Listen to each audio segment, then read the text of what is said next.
sights are set upon the land we love. And vibes are the cue for me. Fight, fight, fight. I'll guard the planet like a shield for a night. So no, I won't stop fighting till it's over. Won't run away. And you can bet that Earth will keep on turning. I'm making sure it's safe. Join in the face of my fists are sturdy in their faith. They'll never shake. Ain't nobody stopping their burn. Show what we're made of. I'll change the future with my nerves to one that we deserve for the world.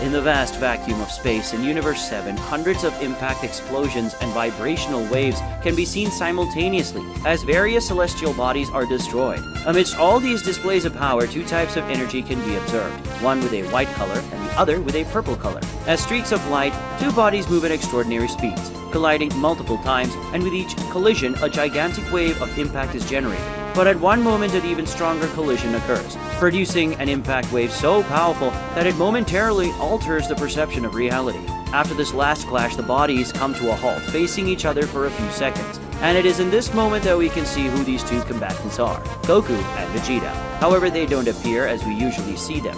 Goku has an older appearance, as if decades have passed since the last time we saw him in Dragon Ball Super. Vegeta, on the other hand, seems to maintain the same age but wears a very different attire, the attire of a god of destruction. But it's not just their appearances that have changed. They are utilizing a transformation we've never seen before.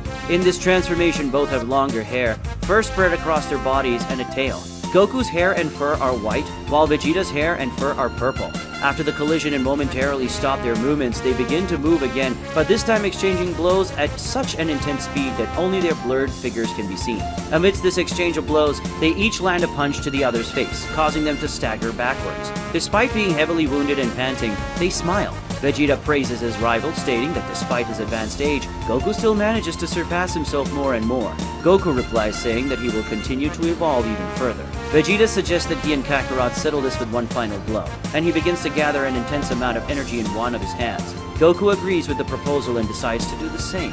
Goku and Vegeta fly towards each other, both emanating an immensely powerful amount of energy in their hands. At that moment, Whis arrives flying and shouts for them to stop immediately, but it's too late. The Saiyan's fists collide and a massive explosion of light ensues. When the light dissipates, Goku and Vegeta are no longer there. Whis closes his eyes and sighs, wondering how a seemingly simple argument could escalate to this level. To understand what happened, let's go back a few hours in time.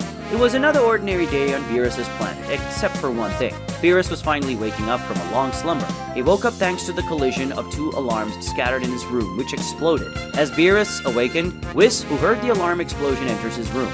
The presence of the angel surprises Beerus a bit, as he didn't expect Whis to be on the planet. Beerus asks how long he slept, and Whis responds that he slept for a long 30 years. Even after finding out he slept for 3 decades, Beerus isn't entirely satisfied, as he would have liked to have slept for at least 50 years. But Whis tells him that he shouldn't sleep so much anymore, since he's no longer immortal and his lifespan is passing. Beerus says it's alright, as despite no longer being immortal, one of the characteristics of his race is that he can live for millennia, and according to his calculations, he still has at least 5,000 years ahead of him. As Beerus stretches, he mentions that he wants to exercise his body a bit, and he asks Whis to accompany him on a walk around the planet. Whis obeys his request. While they walk around the planet, Beerus asks why Whis isn't on Earth. Since he's an angel, he should be there guiding the God of Destruction. Whis responds that he was with the God of Destruction until a few days ago on a work campaign across the universe. But after the campaign ended, the Hakaishin decided to take a few days off, and tired of the angel's presence, ordered him to return to Beerus' planet. Beerus asks if Whis bought any food from Earth, and he says yes. However, someone already ate all the food. Beerus becomes furious and asks who could have eaten all the food. Whis laughs and asks him to go to the other side of the planet to see something. Beerus does as Whis says, and is shocked when he sees a small house in one of the planet's gardens, and inside the house are Brawly, Cheelai, and Lemmo. Seeing that he's awake, Brawly greets the lazy cat, but Beerus is not in a good mood and asks what they're doing there. Whis explains that since Beerus went to sleep, the trio stayed on the planet and decided to build a house. Goku and Vegeta invited them to live on Earth, and Brawly even tried for a while, but he didn't adapt well to a planet with so many people and things going on, so he decided to stay there. Beerus was about to complain a lot about all of this, but when he catches the smell of the food Lemo is cooking, it calmed his heart a little. However, when he sees Chilai's beautiful face, he's completely convinced to let them stay. Despite the many years that have passed, Lemo and Chilai haven't aged much, surely a racial characteristic of theirs. Although fearing Beerus, Lemo and Chilai are happy that he is awake and suggest having a feast to celebrate his awakening and reunite everyone. Their idea is to invite Goku and Vegeta for a dinner on the planet later. Incredibly, Beerus agrees, saying he's curious to see how those two idiots are after all this time. He asks Whis what they've been doing all these years. Whis says they've been doing the same thing they did before, training a lot. Beerus smiles and says those two will never change. Whis says that they have actually changed a lot. They're much more powerful, and they'll surely surprise him. Beerus says he can't wait to see them. Vegeta is in the garden of the Capsule Corporation, silently gazing at the sky when Bulma approaches him to talk. She asks why he looks so contemplative, and Vegeta replies that during his last war campaign across the universe, he had to destroy many planets and civilizations. Bulma asks if he feels guilty about it, and he says he doesn't feel exactly guilty since he did what he had to do, and everything he destroyed had a justification. The fact that he's still doing his job with well-established criteria has greatly improved Universe 7, unlike how it was with Beerus. But despite all that, despite doing his job with maximum fairness and the universe benefiting from it, he still feels some discomfort with what he does. To cheer her husband up, Bulma invites him to see Trunks and Bulla, but their plans are interrupted when Whis arrives at the scene. Vegeta asks what he wants and says their days off are not over yet, but Whis explains he's not there for work. He tells them that Beerus woke up and invited him and Goku to a feast on his planet. Vegeta smiles and says that the lazy cat has finally woken up. He agrees to go since it's been 30 years since he last saw his master. Whis is pleased and Vegeta agreed, and then asks where Goku is. Meanwhile, in a parallel universe, the Goku from Dragon Ball GT has just transformed into Super Saiyan 4, emanating an absurd amount of power. He has a smile on his face and tells the person he's facing that he will now attack with all his power. The person standing before him is the elder Goku, who watches his parallel version with a friendly smile. Super Saiyan 4 Goku attacks by unleashing a sequence of rapid and powerful strikes. However, the old Goku demonstrates surprising agility, effortlessly dodging the attacks of Super Saiyan 4 with graceful and precise movements. Realizing that his physical attacks are ineffective, Super Saiyan 4 Goku decides to use his special techniques. First, he pretends to attempt a physical blow against the old Goku, but as he gets closer, he uses the Taioken, an intense flash of light intended to blind his opponent. He uses the technique hoping that momentary blindness could destabilize his opponent and make him vulnerable to his attacks. Then he launches a Kienzan to cut him, but the old Goku displays unmatched mastery and effortlessly deflects the Kienzan with a smooth movement. Even with his eyes closed due to the intense light that blinded them, the old Goku maintains a tranquil smile. He says he could have escaped from the Taioken, but he chose not to because he doesn't need his eyes to fight. His knowledge of his own body is so advanced that he can perceive through all his senses. Feeling increasingly frustrated, Super Saiyan 4 Goku gathers all his energy into a Kamehameha multiplied by 10 and unleashes a massive wave of power that has enough energy to obliterate an entire dimension if he desires. But to his absolute shock, the old Goku simply points one of his hands upwards, and then his telekinetic force diverts the trajectory of the energy, sending it far into the sky away from them. Younger Goku is completely shocked by this, so surprised that he can't even move for a moment. The moment is more than enough for the older Goku to approach and touch a point on his neck with his finger. With this simple and even gentle touch from an older warrior, the younger man loses his transformation and reverts to the form of a child. Child Goku asks how he can be so powerful, and the older Goku responds that for many years, he decided to focus not only on massive power gains, but also on enhancing his inner knowledge. That's how he achieved this power that he considered unimaginable in the past. Young Goku smiles and thanks him for the tip. Afterwards, he faints exhausted. Thus the battle ended, teaching a lesson of humility and self-improvement to the younger version of Goku. But the older Goku is not as content. He sighs, slightly frustrated to have won another fight so easily. At that moment, Vegeta and Whis arrive thanks to Vegeta's instant transmission. Goku is surprised and asks what they are doing there. Vegeta says Kakarot went to a very distant world this time, and he almost couldn't find him. Goku comments that it has been 5 years since he has been traveling through these infinite parallel worlds in search of a worthy rival, but it's been very difficult to find one. Whis explains why they came, inviting Goku to a feast on Beerus' planet. It's only at this moment that Goku realizes how hungry he is, and obviously agrees. Later on Beerus' planet, everyone is gathered around a large table, being served by Chilai and Limo. Beerus wants to know what they have been doing during all these years. In Brawly's case, things have been a bit more monotonous. He has spent his years alone on this planet with Chilai and Limo, occasionally training.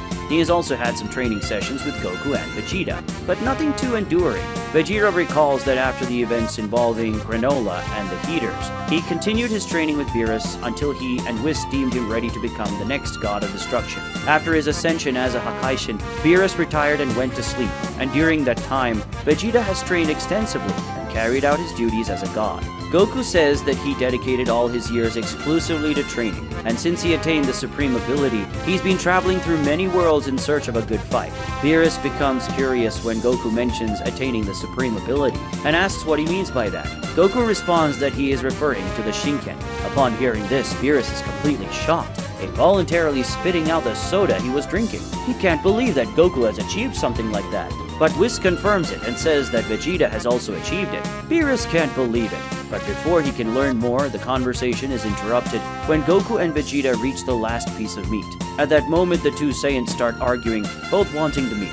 Goku argues that Vegeta is a god and doesn't need to eat, unlike him. But Vegeta argues that Goku has to know his place as a mortal, and should not dictate what a god should or shouldn't do. Seeing that it's a stalemate, Whis suggests that they resolve it the way Saiyans do best, through a battle. Naturally, both of them agree. Whis takes them to an isolated region of the universe and says he will isolate a vast region of space so they can fight however they want. He forms a massive force field that isolates thousands of light years of distance. Inside this force field there is only vacuum and some lifeless celestial bodies. The only persons there are Goku, Vegeta, Whis, and Beerus. Goku and Vegeta transform, assuming their special forms. Feeling the power of those forms that he has never seen before, Beerus asks how they've reached that level of power. Whis responds that both have attained the Shinken, the supreme technique that almost no god or angel has been able to achieve. And when they reach that level of understanding, their bodies found new forms, which embody the full power of their essence. It's a transcendent level. Whis explains that Vegeta's supreme form manifested by incorporating the power of Hakai, while Goku's supreme form manifested by incorporating the power of Ultra Instinct. Their conversation is interrupted when the two Saiyans finally initiate the battle, launching themselves at each other with a sequence of extremely powerful strikes. The sound impact of their exchanges resonate through the vacuum of space, creating a deafening symphony. Their fighting abilities are at their peak, and their movements are so complex that they hardly seem real. It doesn't take long for the results of this battle between two transcendent beings to extend beyond physical space. The fabric of reality begins to distort, creating dimensional rifts around them. They are tampering with the very laws of the universe, pushing the boundaries of what is possible. Goku's power is like a white hurricane, while Vegeta's power is like a purple storm. Their energies collide constantly, creating cataclysmic explosions that echo through the cosmos. They move so fast that they seem to be everywhere at once. Witnessing that insane battle, Beerus can't believe the level of power those two possess, and he states that they've even surpassed him. Whis confirms it and says it's been the case for a few years now. The former god of destruction becomes somewhat frustrated by this and wonders if he could defeat them if he were still at his peak, or if he had continued training all those years. The white and purple light emanating from them begins to merge, creating a multicolored aura that illuminates the space around them. As the attacks intensify, a titanic force is unleashed, tearing through space-time as it propagates. New dimensions form and dissolve around them. Beerus and Whis start to become concerned about the outcome of this battle, and Beerus asks if it's truly safe. Worriedly, Whis says that despite the force field he created, things are getting a bit out of control. Goku and Vegeta concentrate a massive amount of power and unleash it. The collision of their attacks creates an immeasurable shockwave that transverses Universe 7. It is so powerful that all living beings in the universe feel the impact, and even in other universes, that energy can be sensed. It is at this moment that Whis decides he can't let the fight continue, because they've already gone too far. But they moved away too much, so the angel needs to hurry to stop them. However, before Whis can reach them, Goku and Vegeta clash their blows, charged with immense power, and then they disappear in an explosion of light. Whis laments that it has come to this point and wonders how much a simple argument could escalate to this level. When the explosion of light subsides, Goku and Vegeta realize that they are on Beerus' planet. Both of them are very confused by this and revert their transformations. Beerus and Whis immediately approach them, greatly surprised by the explosion of light that just occurred. But to their surprise, Beerus points his hand at them while charging a significant amount of destruction energy and orders them to reveal who they are, or else he will completely destroy them. Goku and Vegeta are in complete shock, wondering what the hell is happening. With his hand pointed at Goku and Vegeta gathering a great amount of destruction energy, Beerus asks who they are and what they want on his planet. Goku and Vegeta are very surprised by this, but Goku starts to think that Beerus is joking and tries to approach him with a smile and a relaxed tone. But Beerus proves he wasn't joking by firing all the energy in the form of a small power sphere. Goku dodges it while getting a big scare, and after avoiding the attack, he sees the small power sphere pass right through him, move away from the planet, and disappear in a massive explosion in the sky that shakes the entire planet. At that moment, Goku realized that Beerus is truly serious, and he screams in fear because the god of destruction really tried to kill him. Vegeta asks Beerus and Whis what is happening and tells them that they are Goku and Vegeta, their disciples, but the Destroyer and the Angel seem to have no idea what they're talking about. Whis says that he hasn't had a student since Beerus himself, and Beerus never had a disciple. Noticing Vegeta's attire more closely, Beerus asks why he's dressed like a god of destruction, and at that moment he comically gets angry, creating a theory in his mind, and coming to the conclusion that Vegeta is there to try to take his position. Vegeta comically gets scared when the god of destruction suggests that and tries to say that's not what's happening. But before he could explain the situation, Beerus is already in front of him, hitting him with a very strong punch to the abdomen. A punch so strong that it immediately leaves Vegeta out of breath, while letting his saliva come out of his mouth. After the punch to the abdomen, Beerus lands another one right on Vegeta's face, sending the Saiyan Prince high up in the sky and making him disappear. Goku comically gets scared and also tries to approach Beerus and tells him that things are not as he is thinking. But without even responding or letting him speak, Beerus points his hand and unleashes a massive wave of power against Goku, which would hit him right in the head. But he comically dodges it by throwing his body backward to the point of hitting his head on the ground. After the wave of power passes over him, Goku stands up in great fear and complains to the Destroyer, saying that the attack was launched with the intent to kill him. Beerus says that's obvious, since killing them is his intention because he was sleeping and was awakened by the noise made by these two, so they will pay with their lives for it. Beerus charges towards Goku and attempts an attack, but Goku dodges and goes up into the sky. The god of destruction pursues him with many other attacks, all of which Goku comically dodges while trying to explain to Beerus that they don't want to harm him. Beerus gets very irritated that Goku is dodging his blows and tells him to stand still. While this is happening, Whis watches very attentively, surprised that Goku is dodging Beerus' attacks and realizing that it's not normal. Whis realizes that despite Goku looking like an idiot, he certainly isn't one. At one point, Beerus tries to punch Goku, and seeing that the blow would actually hit him, Goku defends himself by gently deflecting Beerus' arm and making a move that causes the god of destruction to pass right through him, spinning several times in the air and heading towards the ground. Before crashing into the ground, Beerus manages to regain control of his body and land, but he is very angry about what just happened. After Goku's move, Whis is completely impressed, and he tells Beerus that he better take this fight seriously and not underestimate his opponent, because Goku is using Ultra Instinct. Beerus is shocked by these words and asks Whis if he's sure about what he's saying. Whis says yes, and that he had been suspecting it from the beginning. But after seeing Goku's last move, he's certain. Goku says that Whis is as sharp as ever, and confirms the Angel's suspicions, saying that he is indeed using Ultra Instinct. After so many years of training, Goku managed to learn what he was training in the Granola arc, which is to use Ultra Instinct fully as a technique without the need to transform. Whis asks how Goku learned Ultra Instinct, and he replies that it was Whis himself who taught him. But before they could continue the conversation, they see a flash of energy approaching through the sky at high speed. And this energy is not just any energy, but the purple energy of destruction. Who's approaching is Vegeta, who has transformed into Ultra Ego and goes straight towards the god of destruction, shocking Beerus completely. The shock is so great that Beerus can't even react, and then he's hit by a flying kick from Vegeta that sends him to the other side of the planet, leaving behind a gigantic trail of destruction on the ground. Goku becomes desperate with Vegeta's reaction and tells him that they should be trying to convince the two instead of starting a real fight. But Vegeta says he doesn't care. Beerus really hurt him with those attacks, and no one hits him like that and gets away with it. On the other side of the planet, a large pillar of purple energy can be seen in the distance, and floating out of that energy is the god of destruction of the Universe 7, surrounded by an aura of destructive energy and with a furious expression. Beerus flies out from where he was, and in a split second returns to where Vegeta is, landing on the ground with such force that it creates a hole around the area of impact.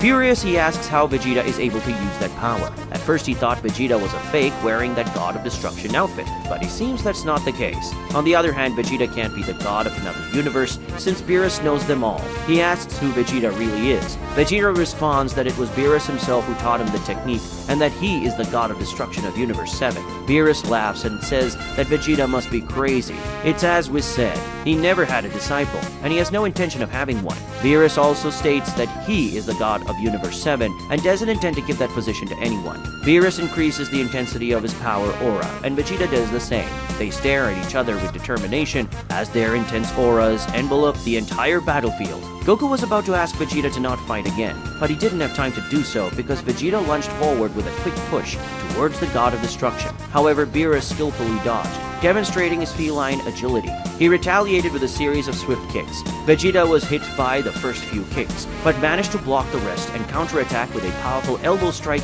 to Beerus' chin, making him recoil. But Beerus quickly recovered, and they continued their exchange of blows. The fight continued with both combatants displaying great strength, speed, and skill, a battle worthy of two martial arts masters. Due to the more aggressive nature of his alter ego, Vegeta focused on a more offensive tactic, investing in brutal attacks and not caring about taking some hits from his opponent to create an opening. Beerus, on the other hand, employed a more balanced approach, attempting precise and swift strikes while evading the enemy's attacks with agility. However, despite this smoother strategy, the destroyer didn't shy away from employing force and violence in his blows. Each movement was calculated and executed masterfully, maintaining the balance between them. Goku noticed that despite using the power of destruction to inflict greater damage, Beerus also seemed to be utilizing Ultra Instinct in his movements, which were incredibly fluid and precise. Goku remembered that during the exhibition match against the other gods of destruction, Beerus employed a similar tactic, effectively handling the attacks of the other gods while also delivering powerful strikes. However, Goku compared the two instances and concluded that Beerus seemed to be executing it much better now, as if he had trained extensively to balance these two concepts. The planet of Beerus trembled under the intensity of the confrontation, and with each collision of the two gods of destruction's attacks, there were climatic anomalies like earthquakes, gusts of wind, and lightning. Despite Vegeta's fierce resistance, Beerus began to gain a slight edge in the fight. With his smooth and precise movements, Beerus landed some impactful strikes in the right place, shaking the Saiyan Prince. But Vegeta seemed to feed off the pain from the blows, further strengthening his combat instinct and consequently his body. With his vigor increased, he began to outshine Beerus, pressing him and landing some powerful attacks on the Cat God as well. At one point, Vegeta was about to deliver a strong punch to Beerus, which would undoubtedly cause a great deal of pain. But Beerus prevented the blow by pointing his hand at Vegeta and firing a massive wave of energy at point-blank range, pushing him away. Infuriated, Vegeta began shooting multiple energy blasts at Beerus, who skillfully evaded by maneuvering through the air with agility, responding with the same type of attack. Beerus and Vegeta engaged in a true shootout of ki blasts, creating explosions and shockwaves that shook the planet. Multiple explosions scattered across the sky of Beerus' planet as they skillfully dodged attacks and countered with increasingly powerful techniques. The battle turned into a spectacle of light and power as Vegeta and Beerus unleashed a relentless sequence of attacks. Vegeta decided to change attacks and unleashed a powerful Gallic gun, while Beerus retaliated with a devastating energy sphere. The collision of the two powers created an explosion that made all the previous explosions seem like nothing. After the Gallic gun, the Saiyan decided to resort to an even more powerful technique, concentrating a tremendous amount of power and unleashing his final flash, releasing a massive torrent of energy towards Beerus, who responded with a colossal destruction sphere. Seeing what was about to happen, Whis created a force field around himself, while Goku immediately used instant transmission. The collision of the attacks was so violent that it created an extraordinary explosion of energy, obliterating the entire surface of the planet. After the catastrophic explosion, Whis felt safe enough to dispel his force field, and Goku, who had teleported away to escape the blast, returned to the planet relieved. Beerus and Vegeta finally paused for a moment, panting as they locked eyes. Beerus smiled and admitted that Vegeta was no ordinary warrior, and indeed he possessed enough power to be a true god of destruction. Vegeta replied that he already was one, but it still felt good for his pride to hear such praise from someone like Beerus. The two were about to continue, but then Whis shouted for Beerus to look at his planet. Only now did Beerus see the devastation that had occurred, and he was shocked to realize that his entire planet lay in ruins. He grew furious and yelled at Vegeta, saying that he would pay for what he had forced him to do. Vegeta retorted that Beerus had no right to complain since he had been the one responsible for the destruction of his planet in the past. But at that moment, Goku surprised everyone by arriving behind Vegeta, touching his shoulder and then teleporting them away. Beerus grew furious and asked Whis where they had gone, but Whis simply gestured, indicating that he didn't know. Goku and Vegeta were teleported to a desolate planet. Vegeta asked Goku where he had taken them, and Goku replied that he had sensed some energy there and brought them to that location. Apparently there was no intelligent life on this planet, but Goku must have sensed the ki of some animal or insect. which in his current state of developing his ability to sense ki was enough. Vegeta was very angry as he reverted to his base form. He asked why Kakarot had prevented him from continuing the fight. Goku said that he and Beerus were taking the fight too seriously, and they should be focused on finding out what had happened, not killing their friends. Vegeta said that he was going to kill Beerus just to teach him a lesson, but Goku argued that there was no way for him to know that. For some reason, this Beerus seemed different from the one they knew. This Beerus seemed more evolved, and Goku was sure that he hadn't been using his full power in that fight. If he and Vegeta continued fighting, they would take it more and more seriously and reach the point of killing each other or destroying the entire universe. Goku jokingly said that Vegeta and Beerus were quite similar, both very temperamental and prideful, always taking things too seriously. Vegeta reluctantly agreed with Goku and said that this Beerus he had just faced was different from the Beerus he knew. This Beerus didn't just use enough power in that fight to surpass the full power of the Beerus he knew, so he couldn't say if he was stronger or not. But what he could say for sure was that he had a much more refined fighting technique.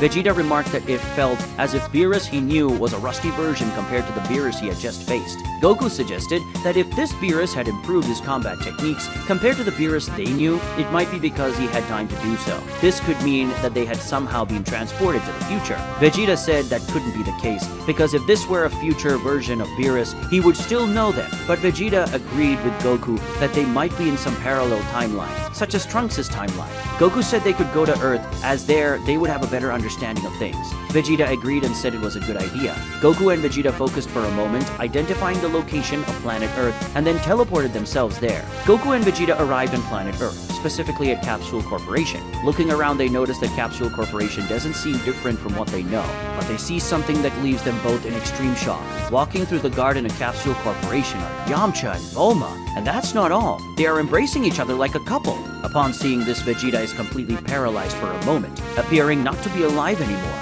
But in the next moment, the life of the Saiyan Prince returns, erupting in a burst of fury as he screams at Yamcha with all his might to get his hands off his Bulma. His voice is so piercing that it makes the entire place tremble. Yamcha and Bulma are taken aback as they hadn't noticed that there were other people there. Yamcha and Bulma ask who they are, but it's Vegeta who wants to ask the questions. He wants to know why the hell they are together like that. Yamcha says that Bulma is his wife, and this is their house. And he also says that they are the ones in the wrong in this situation, so they shouldn't be asking questions. Upon hearing that Yamcha and Bulma are a couple, Goku and Vegeta are even more surprised, and Vegeta's anger seems to increase as well. He tells Yamcha to get away from his wife, or he'll make him disappear in an instant. Goku pleads with Vegeta to calm down, but he refuses to do so. He only wants to kill the bastard. Yamcha displays a proud smile, and while puffing up his chest in a posture of superiority, says that they have no idea who they're talking to. He says they are talking to Yamcha, one of the great heroes of Earth. Vegeta says that Yamcha is a hero only in Hell, which is where he will send him now.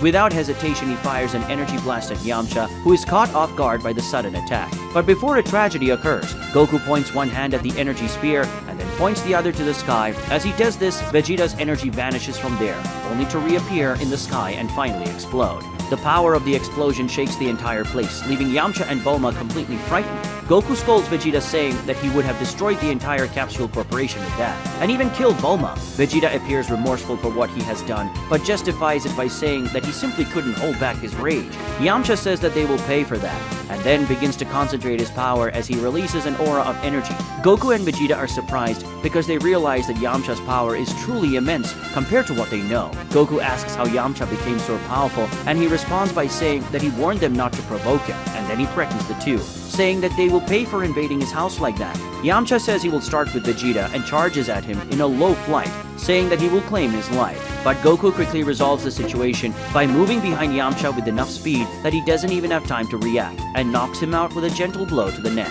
Seeing her husband being defeated so effortlessly, Bulma becomes completely terrified and asks how he did it. Goku jokes and says that despite this, Yamcha may be thousands of times more powerful than the one they know, he still doesn't compare to them. Goku also says that he had to do it for his own safety, as Vegeta would have surely torn the guy to shreds if Yamcha had gotten any closer. After justifying himself, Goku asks Bulma if they can talk now, and she has no choice but to agree. After what happened, Bulma called the other Earth warriors and asked them to come to her house. A short time later, they were all there, gathered around a large table in the garden. In addition to Goku, Vegeta, Bulma, and Yamcha, Krillin, Tien, and Piccolo were also present. Goku and Vegeta explain the situation to everyone, telling them that they apparently came from a parallel timeline. But in this world, things are different. After explaining their story to everyone, they ask the others to tell them what had happened on Earth in their absence. In this world, Goku never arrived on planet Earth, so they had no knowledge of his existence. In this world, Bulma also went after the Dragon Balls. On that journey, she met Yamcha and they fell in love and eventually got married. Goku asks how she obtained the 4-star Dragon Ball if he wasn't there to give it to her,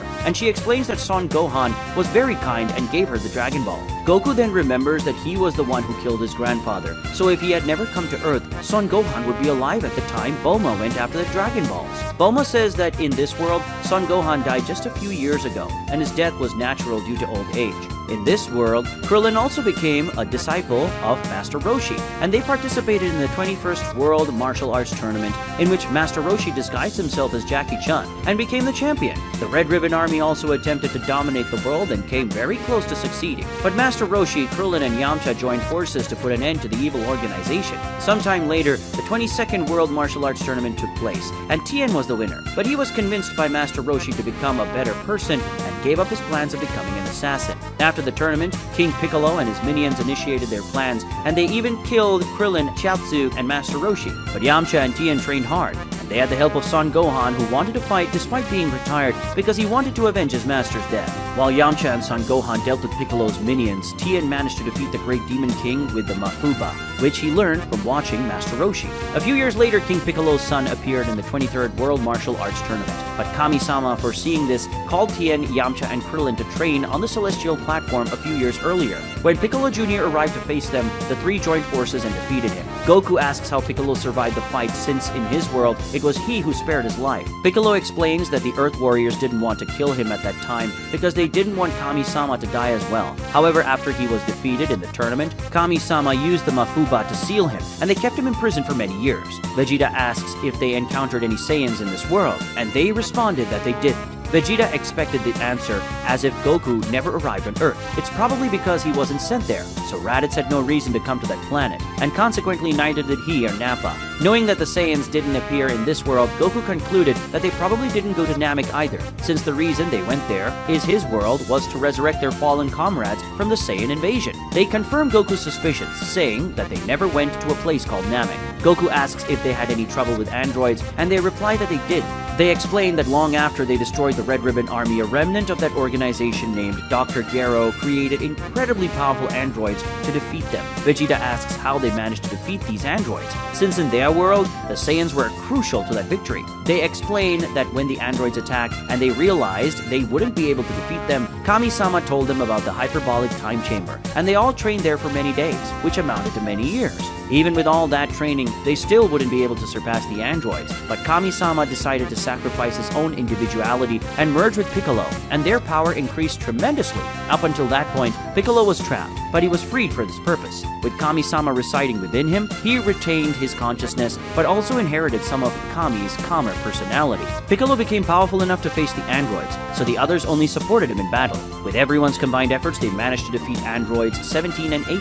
Goku says that it doesn't make sense, because if Piccolo never went to Namek in this world, he shouldn't have been able to defeat androids 17 and 18. He wouldn't have had increased his power by merging with Nail, so fusing with Kami alone wouldn't have been enough to match the androids. But Vegeta reminds Goku that in Trunks' future, androids 17 and 18 were much weaker than in their timeline. Perhaps that's also the case in this world, and maybe they are even weaker than the androids in Trunks' future, because without Goku's existence in this world, things followed a different path. Dr. Gero created androids strong enough to defeat the Earthlings, not someone stronger like Goku. After hearing Vegeta's theory, Goku agrees. Goku mentions that in his world, Krillin married Android 18 and asks why it didn't happen in this world. Krillin disdainfully replies that he would never marry someone like her because she was too evil. Vegeta has a big question, which is how they dealt with Majin Buu, since he was extremely powerful by the standards of that time, and his power was far beyond the reach of Piccolo or any Earthling. They explain that sometime before Majin Buu arrived, the Supreme Kai arrived on Earth and warned them about Babidi's plans.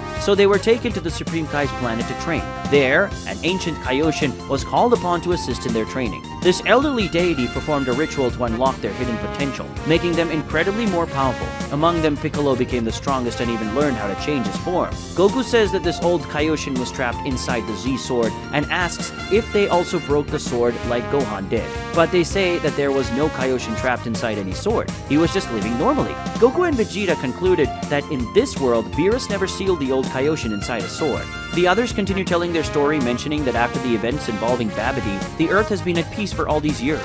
However, they never stop training because they never know when the next danger might arise. Goku and Vegeta ponders over this and concludes that it makes sense that nothing else happened on this planet.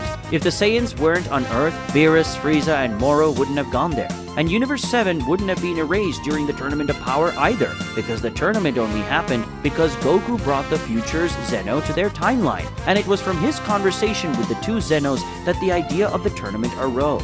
Goku asks if two androids named Gamma 1 and 2 cause trouble on the planet, but they say no.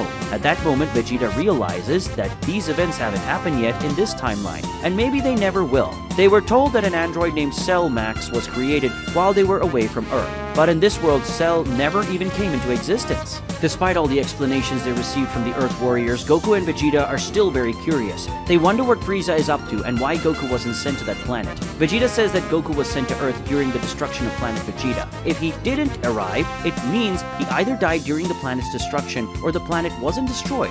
They are eager to know what happened, so Vegeta suggests they go there. Since he knows the planet's location, Vegeta uses instant transmission to take them there. When the two visitors suddenly vanish from the table, everyone present is left speechless, as they left just as randomly as they arrived. A comedic, confusing, and awkward silence remains for everyone there. Goku and Vegeta teleport to the location of planet Vegeta, and to their surprise, the planet is still there. Vegeta smiles upon seeing his home planet and says he thought he would never see that place again in his life. Goku says he also never thought he would visit that place someday, and then asks Vegeta what might have happened for the planet to still exist in this world. Vegeta naturally concludes that Frieza didn't destroy the planet for some reason. Perhaps he doesn't exist in this world, or maybe someone defeated him in the past. He says to find the answer, they must meet their own versions in this world, or maybe his father. But before they could do that, they noticed a group of people approaching at high speed.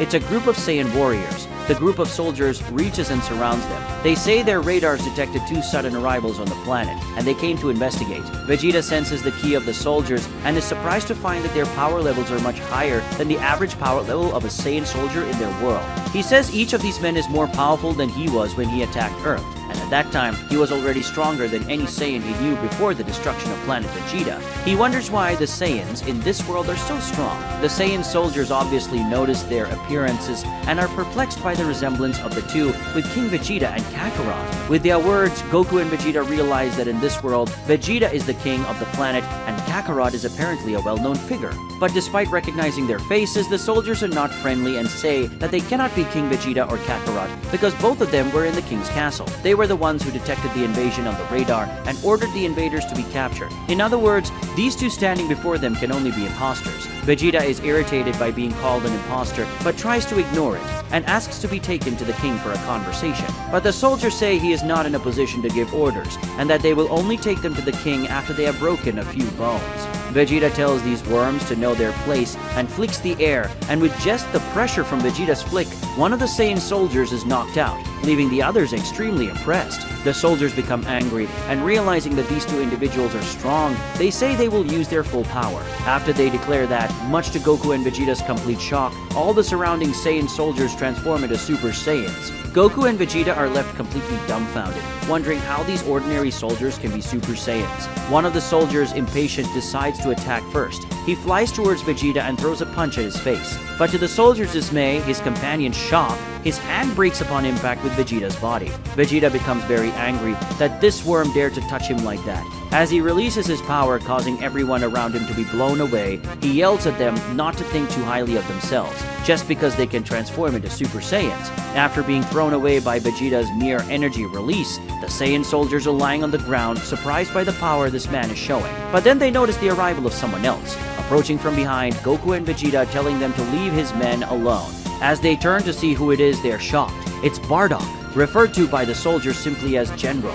General Bardock tells his men not to worry, and that he will take care of these two invaders. And and so he transforms into Super Saiyan 2. This also surprises Goku and Vegeta, as Goku extends his hand out towards his father in a pacifying gesture. Bardock, the Saiyan General, unleashes a powerful wave of energy towards them. Despite Goku's peaceful gestures, Bardock fires a wave of power at him and Vegeta, both of whom dodge it. Seeing Goku's face, Bardock can't help but notice the resemblance between Goku and himself, as well as his son Kakarot. Bardock and the other Saiyans believe that Goku and Vegeta are imposters who somehow replicated the appearance of King Vegeta and Kakarot. So Bardock becomes very angry and vows to make Goku pay for using his son's face to defame his family. Bardock launches several ki blasts at Goku, who comically dodges the attacks while trying to explain that he is actually his son, Kakarot, from another reality. But Bardock obviously doesn't believe him and becomes even more angry. Bardock decides to stop the long-range attacks and goes for physical combat, attempting a sequence of punches at Goku, who dodges the attacks while pleading with his father to stop. With each missed attack, Bardock grows even angrier, shouting at his opponent to stop running like a coward. Goku complies with his father's request and decides not to dodge one of his punches. Instead, he gently deflects the attack with his arm and then uses Bardock's own force to manipulate him and throw him away. Bardock spirals in the air several times before coming to a stop. Even more furious, he unleashes a powerful wave of energy against Goku. Bardock doesn't see Goku dodge, so it appears that Goku was hit and engulfed by the attack. When the energy dissipates, Goku is no longer there. Bardock smiles, thinking he has torn him to pieces, but the next moment he is surprised when Goku, standing right behind him, greets him with a hi. Bardock is shocked and backs away, asking how Goku got there. Goku says he simply moved there, but Bardock claims it's impossible for him to have moved so quickly. While this battle takes place in the sky of a desolate region of planet Vegeta, a drone flying above records everything. These images are being broadcasted in the royal castle where King Vegeta IV watches everything from his throne, with Kakarot standing by his side as a bodyguard. King Vegeta is highly impressed with what is happening and comments that even General Bardock, one of the most powerful warriors of the Saiyan army, is being treated like a fool by this imposter. Kakarot is also very surprised and asks Vegeta what they should do, and the king ponders. Back at the battle site, Bardock continues trying to hit Goku, who effortlessly evades his father's attacks. Bardock attempts both physical and energy attacks, but Goku easily dodges them all. Meanwhile, several Saiyan soldiers start flying closer. They seem to be coming from various regions of the planet. They gather around and watch in shock as General Bardock, one of the most powerful Saiyans on the planet, is being completely humiliated by this imposter. Feeling humiliated in front of his subordinates, Bardock attacks with even more ferocity, but it's all in vain. Vegeta becomes annoyed with the situation and tells Goku to finish the fight once and for all, as it's turning into a circus. Goku insists that he doesn't want to fight his own father, but Vegeta warns him to find a way to end it or he'll do it himself. Goku starts thinking for a moment and remembers when he faced Chi-Chi in the 23rd martial arts tournament many years ago and how he defeated her. After recalling that, Goku steps back and dodges one of Bardock's physical blows. Bardock creates an energy sphere and, full of rage, launches the attack at the imposter. Even though the attack contains all of his father's rage, as a Super Saiyan 2, Goku remains calm. He takes a fighting stance, concentrates his power in one hand, and then makes a move in the air. The pressure from Goku's attacks creates a powerful shockwave that passes through Bardock's energy sphere, shattering it, and then goes straight towards Bardock, hitting the Saiyan General and sending him plummeting into the sky. The Saiyan soldiers watching Bardock's fall in complete shock can't believe what they just witnessed. When Bardock reaches the ground, he reverts to his base form but manages to stay conscious. He is in complete shock, wondering how what just happened could be possible. Goku is a little concerned, apologizing in case he went overboard with the attack. He swears he did his best not to hurt his father. The Saiyan soldiers around them, not believing what they saw, start theorizing that it must have been a trick. They are convinced that the imposter has some secret technique that made it seem like he defeated Bardock with ease. Convinced of their own theory, the Saiyan soldiers fill with courage and they all transform into Super Saiyans, heading towards Goku and Vegeta to protect their general. Goku comically panics, telling Vegeta that they are simply being attacked by an army of Super Saiyans. Vegeta asks why he's scared since they are no big deal for the two of them, even in their transformed state. Goku replies that he's not exactly scared, but the situation is so bizarre that he can't help but be surprised. The first Super Saiyan attacks Vegeta with a punch, but just like the first one who tried, he ended up with a broken hand upon colliding with the prince's body. Vegeta retaliates by grabbing him by the face and throwing him into another approaching soldier. As more soldiers came to attack, Vegeta clapped his hands, creating a shockwave that repels the group of soldiers. Meanwhile, Goku is being attacked by a group of soldiers, but he effortlessly dodges all of their attacks. At one point, while evading two attacks simultaneously, he made the two soldiers hit themselves, and then he knocked out another one just by dodging an attack, going behind him and tapping his neck. One of the soldiers concentrated all his power into an energy spear and then launched it at Goku. Seeing the attack coming, Goku pointed 2 fingers at the spear and then pointed 2 fingers in the direction where a group of soldiers was coming towards him. The first soldier's energy spear was teleported in front of the approaching group and exploded, pushing them all away. Meanwhile, another group of soldiers joined forces and formed a massive energy spear with the combined power of all of them. They launched the spear towards Vegeta, but despite the attack's massive power, he calmly waited for it to arrive. When the attack reached him, Vegeta stopped it with just one hand, and then with a Hakai, he made that massive power spear simply vanish. The Saiyan soldiers were in complete shock at the power of Goku and Vegeta, unable to believe that these two men were dealing with so many Super Saiyans at once and with such ease. But despite the shock, the soldiers continue bravely advancing. Bardock is watching everything from the ground, still injured from the attack he received, but now able to get up. He is very angry to see his soldiers being humiliated by those imposters. But at the same time, he wonders why these imposters are fighting them without killing them,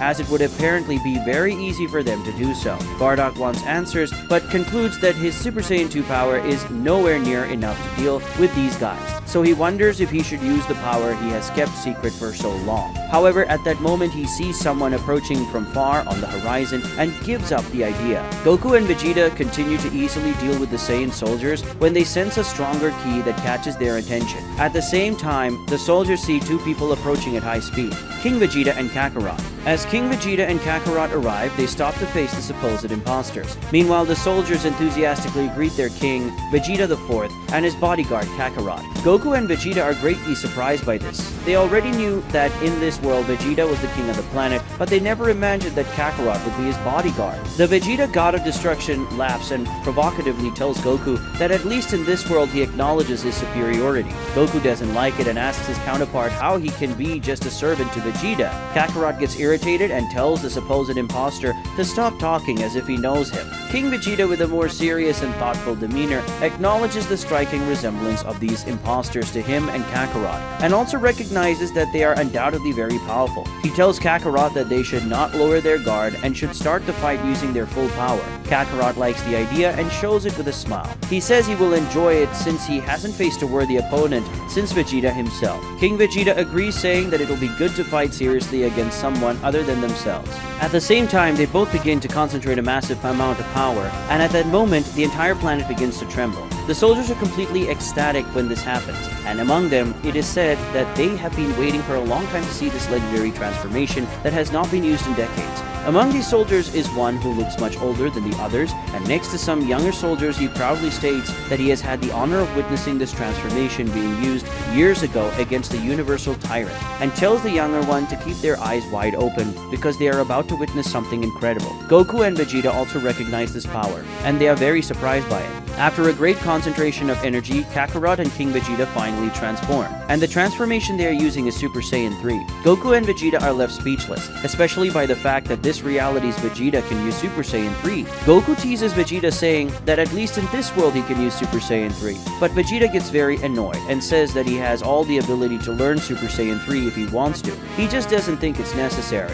The Saiyans around them are highly impressed with the transformation of the king and his bodyguard. They watch in awe as their long golden hair flows, as if looking at a treasure. King Vegeta and Kakarot are ready for the fight. King Vegeta says he's curious to see how strong his imposter is and tells Kakarot that he will deal with him. Kakarot likes the idea, as he also wants to see how strong his imposter is and wants to teach him a lesson for humiliating his father. Vegeta, God of Destruction, is impatient and tells Goku that they have caused enough commotion and they are wasting time. But Goku is more excited than his companion and says that at least they will have a chance to fight against themselves. He provocatively asks if Vegeta isn't curious to see the power he would have as a Super Saiyan 3. Vegeta gets angry and says that he doesn't care about that outdated transformation. In a split second of distraction from Vegeta, God of Destruction, King Vegeta appears in front of him, ready to punch him, but the Hakaishin immediately reacts to block the attack. Next, Kakarot advances against the old Goku with a series of attacks, but Goku evades them while retreating. The Saiyan soldiers watching are impressed by the swift movements of the king and his bodyguard, as they didn't even see them start to move. They conclude and wonder that the power of Super Saiyan 3 is truly incredible.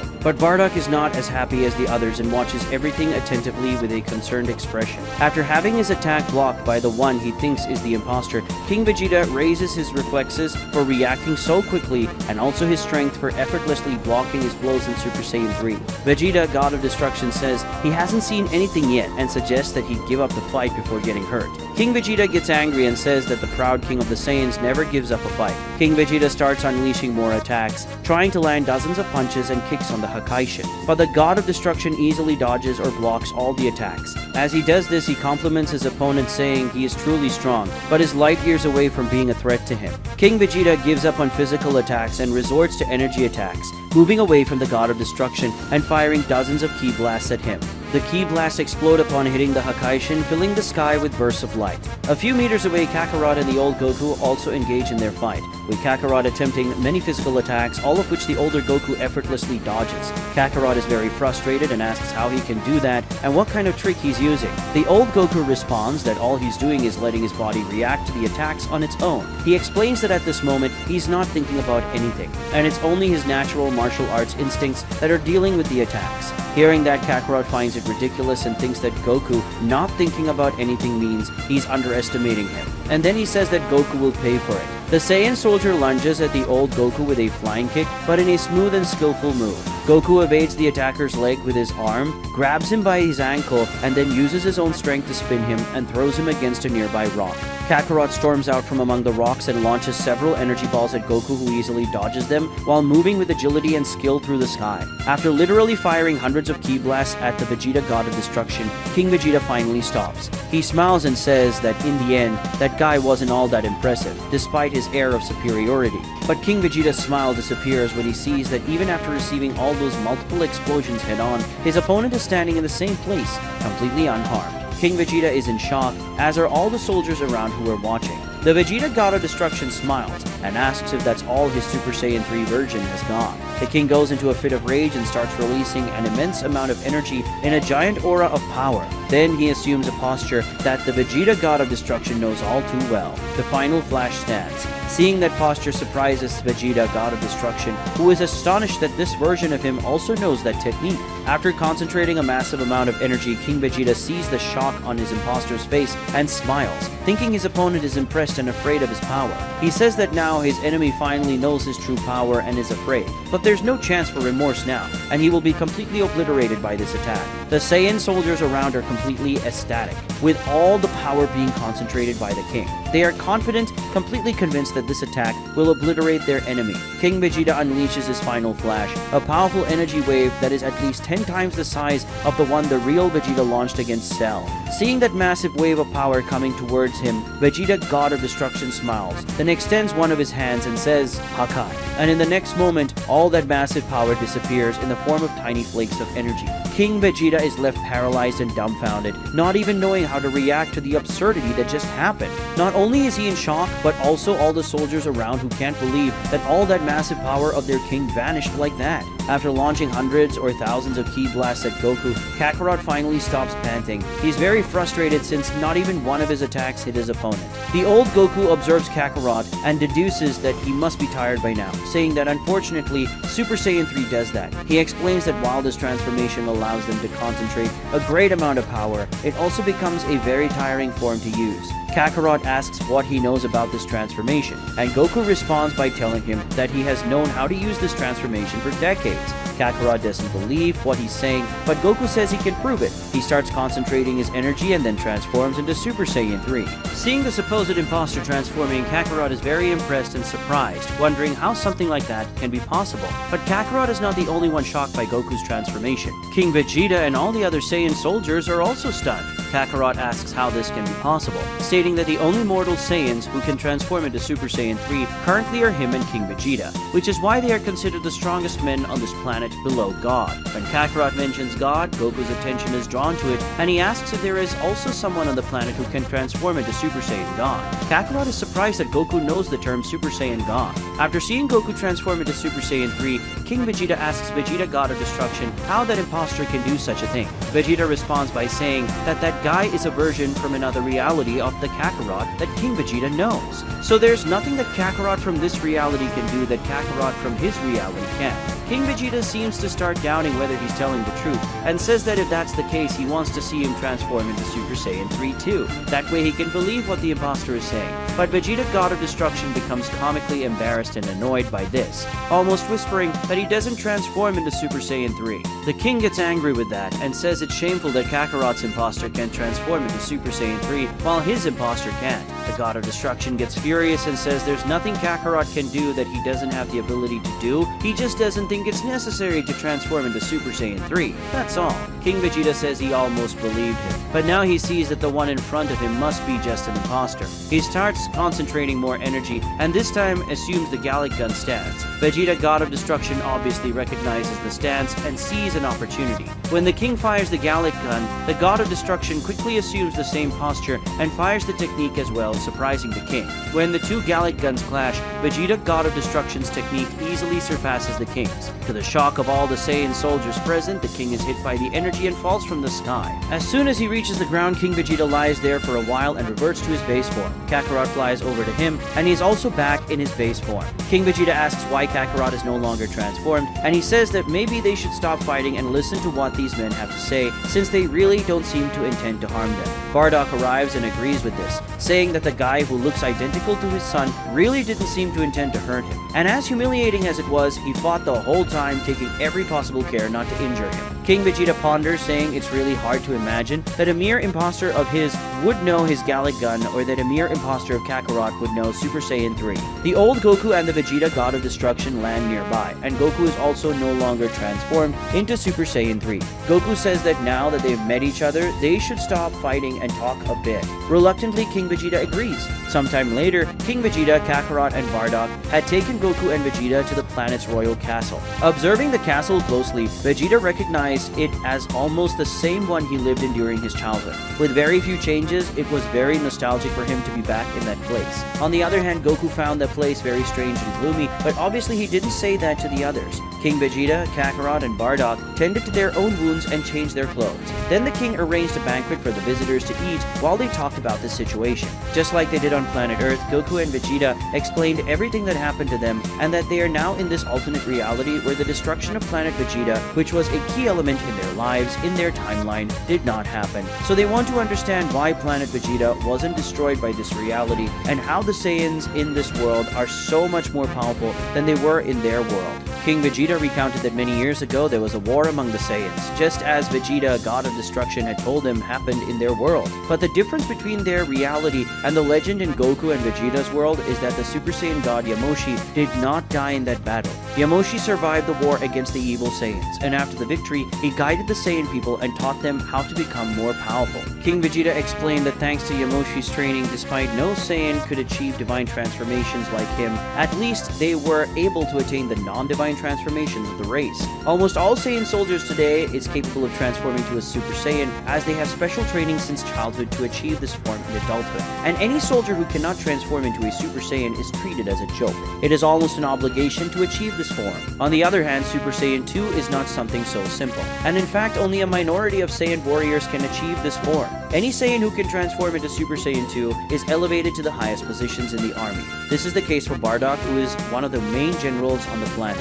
As for Super Saiyan 3, this form is even rarer, and only those from the royal lineage can achieve this transformation, as is the case with Vegeta and his father before him, but not all members of the royal family can do it. This was the case with his brother Tarple, who was sent to a distant location. Goku asks how his version in this world can transform into Super Saiyan 3 if only members of the royal family can do it. King Vegeta explains that this was an exception, and the reason Kakarot could do it is that since childhood they had a great rivalry, so they trained their whole lives to surpass each other. And because of this rivalry, both were able to achieve this level of power. King Vegeta says this with shame, but admits that Kakarot was even able to reach this level before him. Goku is a little surprised that Kakarot would agree to be the bodyguard of his greatest rival, but Kakarot says that he only took on the job because it allows him to be very close to Vegeta almost all the time, making it easier for them to fight and train whenever they want. Vegeta, God of Destruction, asks about Frieza and whether they managed to kill him in this world. King Vegeta says they have a complicated history with Frieza. He recounts in the past King Cold made an alliance with the Saiyans, but then he and his son Frieza tried to break that alliance and subjugate the Saiyans. In the war that occurred about 40 years ago, Cold's army was completely subjugated by the Saiyans, as Cold's regular soldiers were not able to face the Super Saiyans. Vegeta himself, who was just a child at the time, transformed into a Super Saiyan and managed to defeat Cold's most powerful squad alone, the Ginyu Special Forces. Meanwhile, General Bardock, who was considered the best Saiyan soldier, and King Vegeta III, his father, respectively faced King Cold and Frieza and managed to defeat them. King Cold was killed during the battle. However, Frieza managed to escape, vowing revenge against all Saiyans. Sometime later, Frieza returned to planet Vegeta with a new transformation that had extraordinary power, something he called Golden Form. With this form that ridiculously increased his power, Frieza massacred hundreds of thousands of Saiyans. Even his father and Bardock couldn't defeat this tyrant. In this battle, Bardock was severely injured and King Vegeta III died. But for the first time in a long time, God descended from the sky, and using his divine transformations, he managed to defeat the Golden Demon and killed him once and for all. Goku and Vegeta are surprised by this and ask how Yamoshi can still be alive all this time. King Vegeta tells them that at some point, Yamoshi discovered about the Dragon Balls that existed on planet Namek. So he went there, gathered the orbs, and asked the Dragon God to make him immortal. Vegeta, God of Destruction, also remembers that he wanted to wish for immortality to defeat Frieza. So he asks if there is a similar reason for Yamoshi wanting immortality. But before King Vegeta could respond to that, he seems to receive some kind of mental communication, which surprises him and also piques the curiosity of others present. After a few seconds of mental conversation with someone, King Vegeta finally speaks to the others again. And to everyone's surprise, he tells Goku and Vegeta, God of Destruction, that the God of the Saiyans, Yamoshi, wants to speak to them right away. Meanwhile, on Beerus' planet, the God of Destruction of Universe 7 is pressing Shin, ordering him to fix his planet as quickly as possible. Shin says he will do his best, but with all the damage that was caused there, it's easier for him to rebuild the planet than to fix it. Beerus says he doesn't care what the Kaioshin will do. He just wants everything to be exactly as it was before he returns. Shin sighs, thinking about the work it will take, and asks Beerus what he did to have left the planet in this state. But the Destroyer says that's none of his concern. After speaking with Shin, Beerus goes to Whis, who is a little further away, looking for something in his staff. As soon as he arrives next to the Angel, he asks if Whis has found them. Whis says yes and tells them that the two of them are on planet Vegeta. Beerus becomes a little pensive and says it makes sense, since now that he thinks about it, those two really have an appearance that resembles the Saiyans. He smiles and recalls that it's been about 1,000 years since he was on that planet, and as he says that, it seems like he has fond memories of the place. Beerus orders Whis to take him to planet Vegeta immediately. The Angel asks if they shouldn't ask the Kaioshin to do that since he can take them there instantly. But Beerus says no and explains that he wants some time to think a little more about everything that happened and will do that on the way there. Besides, it's been so long since the last time that he wants to think about what he will say to that guy. Whis smiles and says it will be interesting to see this reunion. In a frozen region of planet Vegeta, there is a large mountain with its top above the clouds, and on this mountain there is a castle that is completely isolated from any civilization. On the top of this great castle there is a large courtyard, and it is on the edge of this courtyard that a man stands looking down at the clouds below him. Flying to this place are the old Goku and Vegeta, God of Destruction, who were brought by King Vegeta and Kakarot. When they arrive, the owner of the castle looks fixedly at them, while King Vegeta and Kakarot bows to greet the god of the Saiyans, Yamoshi. Goku and Vegeta, God of Destruction, do not bow. They just stare fixedly at the living legend before them, barely believing that they are personally seeing a man who was only a distant legend to them until now. King Vegeta insists that they also kneel as a sign of respect to the legendary god of their race, but Yamoshi surprises them by saying that it is not necessary. And after that, the god of the Saiyans surprised them even more by saying that they should skip the formalities and go straight to what matters. Goku asks what he means by go straight to what matters, and Yamoshi asks them to fight him now. Goku and Vegeta, God of Destruction, are surprised by this, and Kakarot and King Vegeta even more so. After Yamoshi asks Goku and Vegeta to fight him, everyone is surprised, especially King Vegeta and Kakarot, who ask for the reason behind this sudden request. Though surprised, Goku and Vegeta like the idea. They inquire with Yamoshi about whom he wants to fight, and the Saiyan God replies that he desires to fight both of them at once. However, he feels that he might not be capable of handling them both together, and thus leaves it to them to decide who will go first. Upon hearing Yamoshi say that he couldn't fight both of them at the same time, King Vegeta and Kakarot are astonished. They know that God should have enough power to defeat all the Saiyans on the planet single-handedly. So even though these outsiders are powerful, they assumed Yamoshi would deal with them easily. Meanwhile, in the underground dungeon, far below the upper courtyard of the castle, there is someone inside a capsule filled with a strange liquid. Who is this person and why is he there? Back in the courtyard, Goku and Vegeta now have to decide who will fight. Vegeta suggests the classic rock, paper, scissors, but Goku dislikes the idea and protests, saying that Vegeta fought Beerus, so now it's his turn to fight. Vegeta argues that Goku fought Bardock, so they both had an individual fight, making them even. Goku counters that this comparison isn't fair, as Bardock doesn't compare to Beerus, and that wasn't even a real fight. But Vegeta responds by saying that a fight is a fight no matter how easy it is. Being refuted, Goku has no choice but to agree to the game, but luckily for him, he wins. This leaves Vegeta frustrated as he wanted to face the first Super Saiyan God. Goku turns to Yamoshi to tell him he'll be his opponent, but Yamoshi is already right in front of him, charging at high speed with a prepared punch. Goku stops the strike with one finger and then dodges it, causing Yamoshi to crash straight into the castle wall, leaving a huge hole. King Vegeta and Kakarot are shocked because they didn't even see what happened. Goku scolds Yamoshi, calling his move cheating. The legendary Saiyan responds that in a fight, they must be prepared for anything, and once a battle is announced, you can't turn your back or lower your guard against your opponent. But Yamoshi is surprised that Goku reacted perfectly to his attack, despite appearing off guard. Goku explains that even when his mind isn't focused, his body can instinctively react. This ability is called Ultra Instinct. Then he compliments Yamoshi, saying that even the base form punch he delivered was stronger than any attack from Bardock as a Super Saiyan 2 or Kakarot as a Super Saiyan 3. This means that even in his base form, Yamoshi is much stronger than other Saiyans in their most powerful forms. Yamoshi claims that it's obvious since he's known as the god of Saiyans for a reason. Yamoshi almost instantly, without even needing to concentrate energy or anything like that, transforms into a Super Saiyan God, and then he lunges at Goku in a low-flying attempt to land one more punch. And this time, Goku dodges, going high. Yamoshi follows behind, accompanying Goku's ascent into the sky as he tries several blows, but they are all avoided.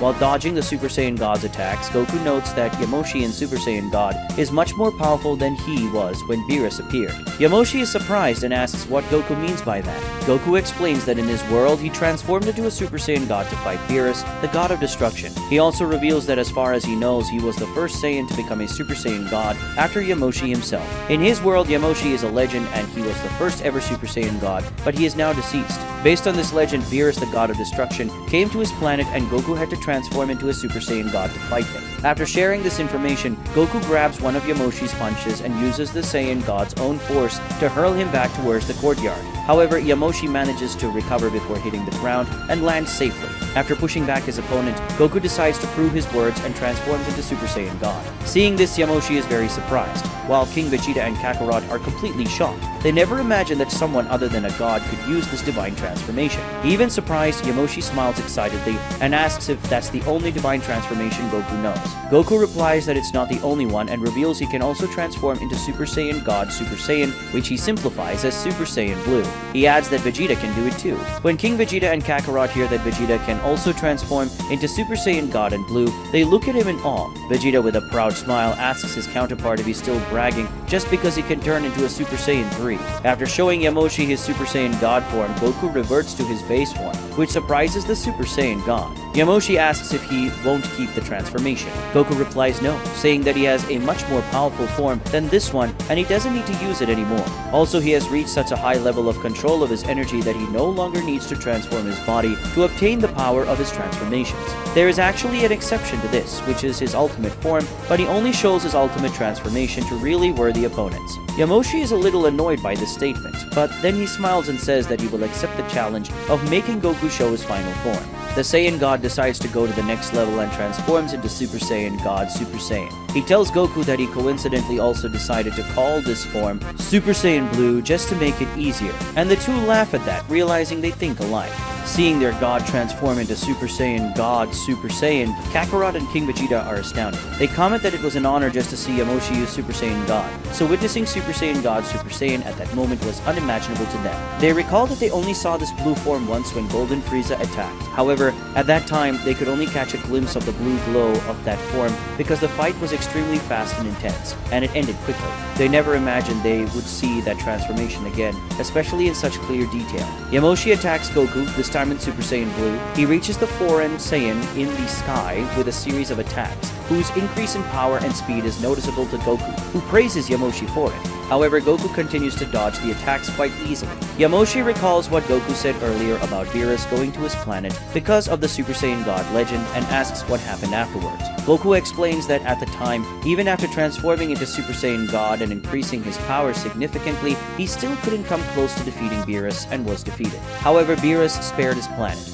Then he and Vegeta were trained by Beerus' master Whis. That's how they learned Super Saiyan Blue and other things. Goku says that, in a way, Beerus and Whis ended up becoming their mentors. Yamoshi is surprised by this revelation and asks if Beerus would really become someone's mentor. Goku is taken aback that Yamoshi knows Beerus, and using this moment of surprise, Yamoshi suddenly increases the power of his Super Saiyan Blue. The blue aura suddenly grows, surrounded by electricity, surprising Goku. With this sudden surge in power, Yamoshi's movements become extremely faster, and unprepared for it, Goku can't dodge the attack and can only block it with his arms. The blow sends him flying, and Goku descends from the sky toward the top of a large mountain, where he lands while performing some acrobatics to cushion the fall. Goku is very surprised, saying that what he sees looks a lot like Super Saiyan 2. As Yamoshi also lands on the mountaintop, he confirms Goku's suspicion, saying that it is indeed Super Saiyan Blue 2. Over time, Yamoshi realizes that the logic of the Divine Saiyan forms wasn't so different from that of the non-divine forms. The only major difference was that just one type of transformation used regular ki, and the other used divine ki. He learned that just as he could surpass the power of regular Super Saiyan with Super Saiyan 2, he could also surpass the power of regular Super Saiyan Blue with Super Saiyan Blue 2.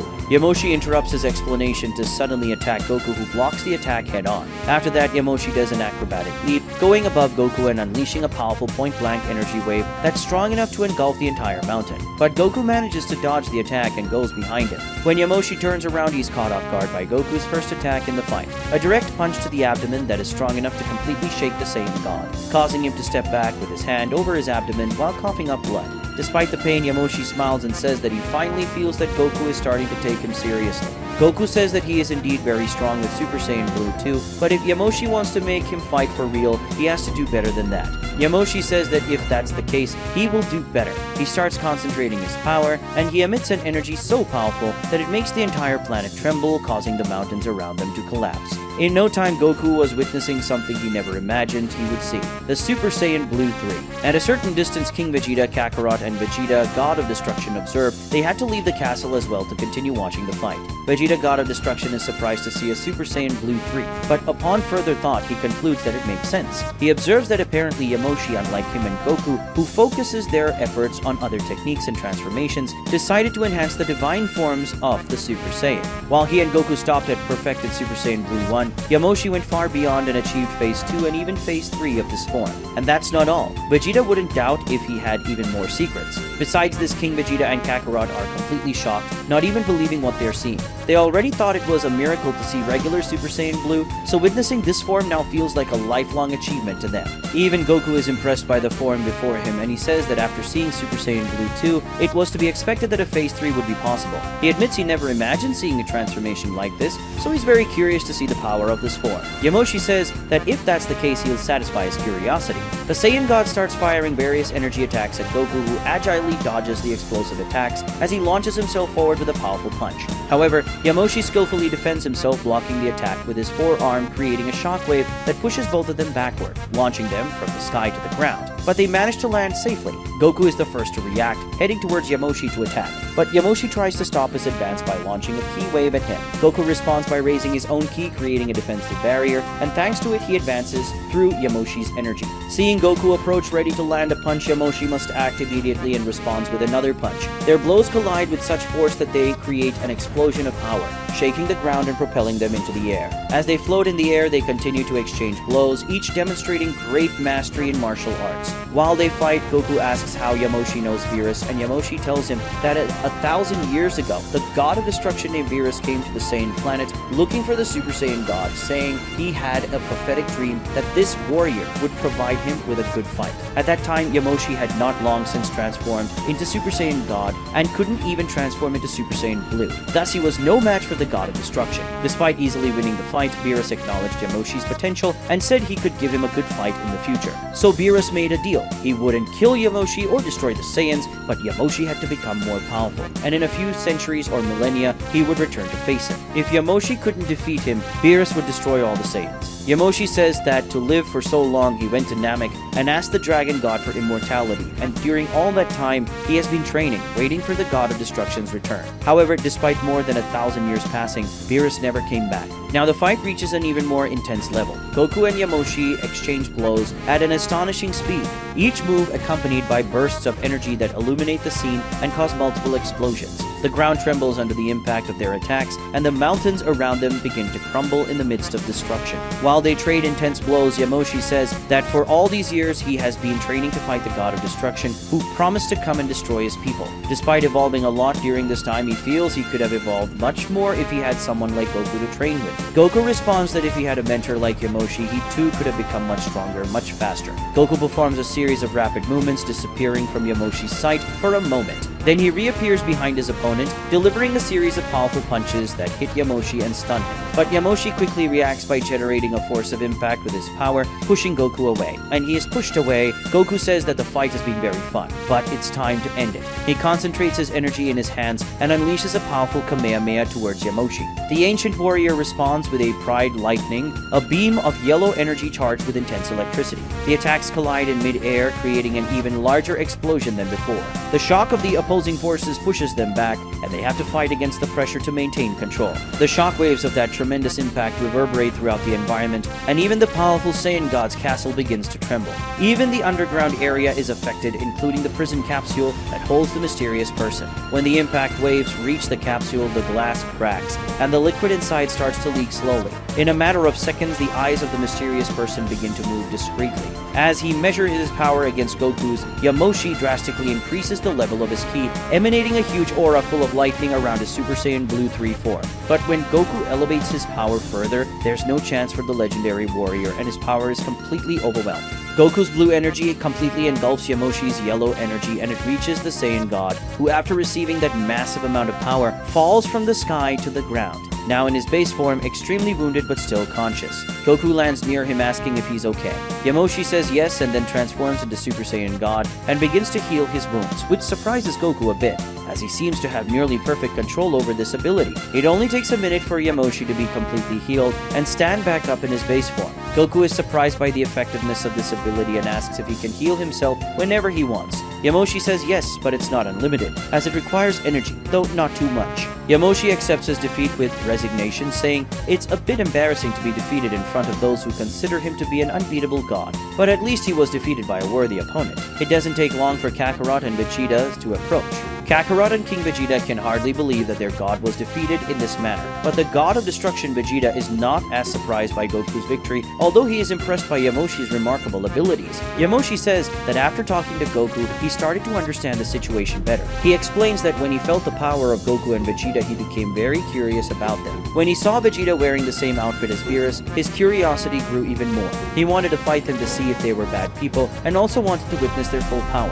Unfortunately, it seems he wasn't strong enough to make Goku use his full power. In fact, Yamoshi believes that Goku didn't even use nearly all of his power. Obviously, King Vegeta and Kakarot are shocked to hear their gods say this, and now they realize they never stood a chance against them. Anyway, after fighting Goku, Yamoshi was able to sense his spirit and knows that he is not a threat to their planet, nor his companion. He invites the visitors to his castle to have a better conversation and understand the situation in more detail. However, in the castle's underground, the prison capsule is already empty. At that moment, the eyes of the person who was inside the capsule opens. Outside, Goku and Vegeta feel something that completely surprises them, and at first the others don't understand. But in the next second, an energy pillar completely engulfs Yamoshi's castle, along with the giant mountain on which the structure stood. Sensing that power, the Saiyan God now comprehends what is happening and is filled with dread. Goku asks Vegeta if he also recognizes this energy, and Vegeta says that although it's slightly different and more malevolent, he recognizes the owner of that power. From the midst of that great energy pillar emerges Broly with his muscles tearing his skin, his long green hair fluttering under the pressure of his power, and his pupils vanished. Goku and Vegeta are very surprised to see Broly there, especially because this Broly seems a bit different from what they know. In space, Beerus and Whis are in the middle of their journey to planet Vegeta. Beerus comments to Whis that things seem to have heated up a bit on the Saiyan Saiyan planet. He says this because he felt the ki emitted by Goku and Yamoshi during their battle, but Beerus notices that their ki has finally decreased, meaning the fight is over. Whis remarks that it seems Yamoshi made good use of those 1,000 years, and has become extremely powerful than he was. Beerus agrees but says that if Yamoshi really used all that power he had just now, unfortunately, it's nowhere near enough to defeat him. Whis asks if he intends to have his revenge against the god of the Saiyans today, but Beerus says no, as he is interested in the other two. Suddenly, their conversation is interrupted when they sense an immense power. Beerus is astonished, wondering if this power comes from planet Vegeta and who it belongs to. Whis says that this ki certainly doesn't belong to Yamoshi or the other two. Beerus is very eager to know what's happening and tells Whis to accelerate. After revealing his presence, Broly creates a gigantic sphere of power and launches it towards them, a devastating attack with enough power to destroy the entire planet. Yamoshi, Kakarot, and King Vegeta react immediately, with Yamoshi transforming into Super Saiyan Blue and the other two transforming into Super Saiyan 3. They all launch an energy attack against the power sphere launched by Broly. When the energy from the three clashes with the energy of the legendary Super Saiyan, a massive explosion occurs in the sky. They immediately realize that even though it didn't hit the planet, it would still destroy it. God Vegeta quickly uses his power to create an energy shield to contain the explosion. While the explosion is contained by Vegeta's shield, Goku, who is beside him, points his hand and teleports the spear away, stating that he sent it to the region of the universe where there were no living beings. Yamoshi thanks the two of them as they've just saved the planet. King Vegeta becomes furious at almost having his planet destroyed and charges towards Broly with bloodlust. He is immediately followed by Kakarot, who doesn't want to let him face this monster alone. Yamoshi tries to tell him not to go, but it's too late. King Vegeta reaches Broly, delivering a punch with all of his strength to his face, but he is completely shocked when he hurts his hand instead of Broly's face. Broly smirks and says that it looks like only his hair grew, not his power. He retaliates by slapping Vegeta across the face, sending him flying into Kakarot, who is right behind him. After Kakarot catches Vegeta, the king feels humiliated and furious. He attacks again, this time with an energy attack, which Kakarot complements by releasing his own power too. The combined energies form a massive wave of power that completely engulfs Broly's body. However, the larger Saiyan remains in the same spot, as if the attack had no effect. Afterwards, he advances against the two, grabbing each of them by the throat with one hand and carrying them from the sky to the ground, burying them into the rock while strangling them. While the king and his bodyguard struggle, suffocating in his grip, Broly laughs, saying he will crush their necks just like one crushes a cockroach. But then he releases them at the same time. Yamoshi arrives, delivering a flying kick to his face that sends him backward. After being pushed back by Yamoshi's kick in the Super Saiyan Blue, Broly notices blood dripping from his nose, but he licks his own blood while cynically praising your divinity for the kick.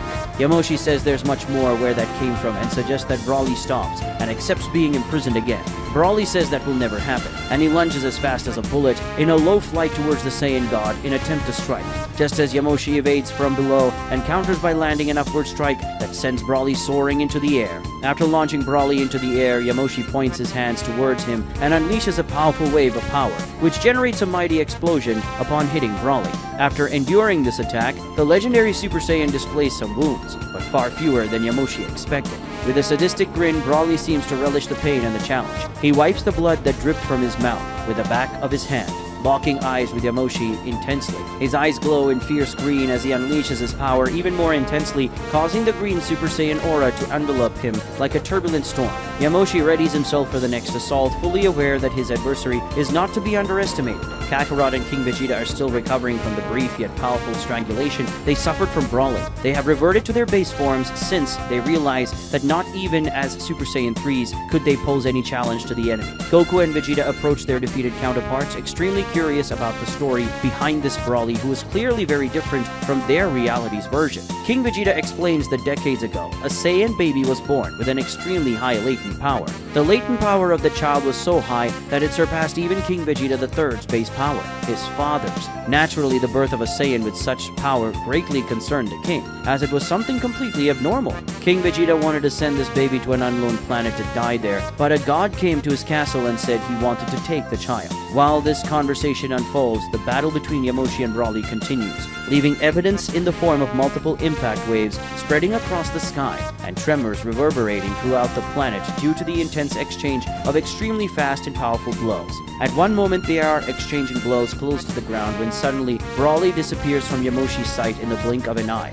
reappearing in the distance with incredible speed. His figure dissolves into a green blur as he zooms with incredible speed in a low flight, like an unstoppable force of nature. Yamoshi Yamoshi reacts swiftly, moving aside and narrowly avoiding Brawly's devastating strike, which passes him like a true flying bull, leaving a massive trail of destruction on the ground due to the impact of his low flight. Brawly skids across the ground, slowing his speed as he readies for another attack. His tense muscles reveal his readiness to strike again. Yamoshi is also prepared, his brilliant blue aura pulsing with power. The two launch themselves at each other, blow after blow, creating energy waves that traverse the battlefield like lightning. Each clash of their fists and feet is accompanied by deafening booms. Yamoshi employs agility and technique, dodging Brawly's brutal assaults and countering with surgical precision. But Brawly is not just brute strength, he embodies wildness in his fight, making every move unpredictable. After an intense exchange of blows, Yamoshi finds an opening. He spins in the air and delivers a powerful kick to Brawly's chest, sending him flying backward. Brawly crashes heavily to the ground, a cloud of dust rising around him.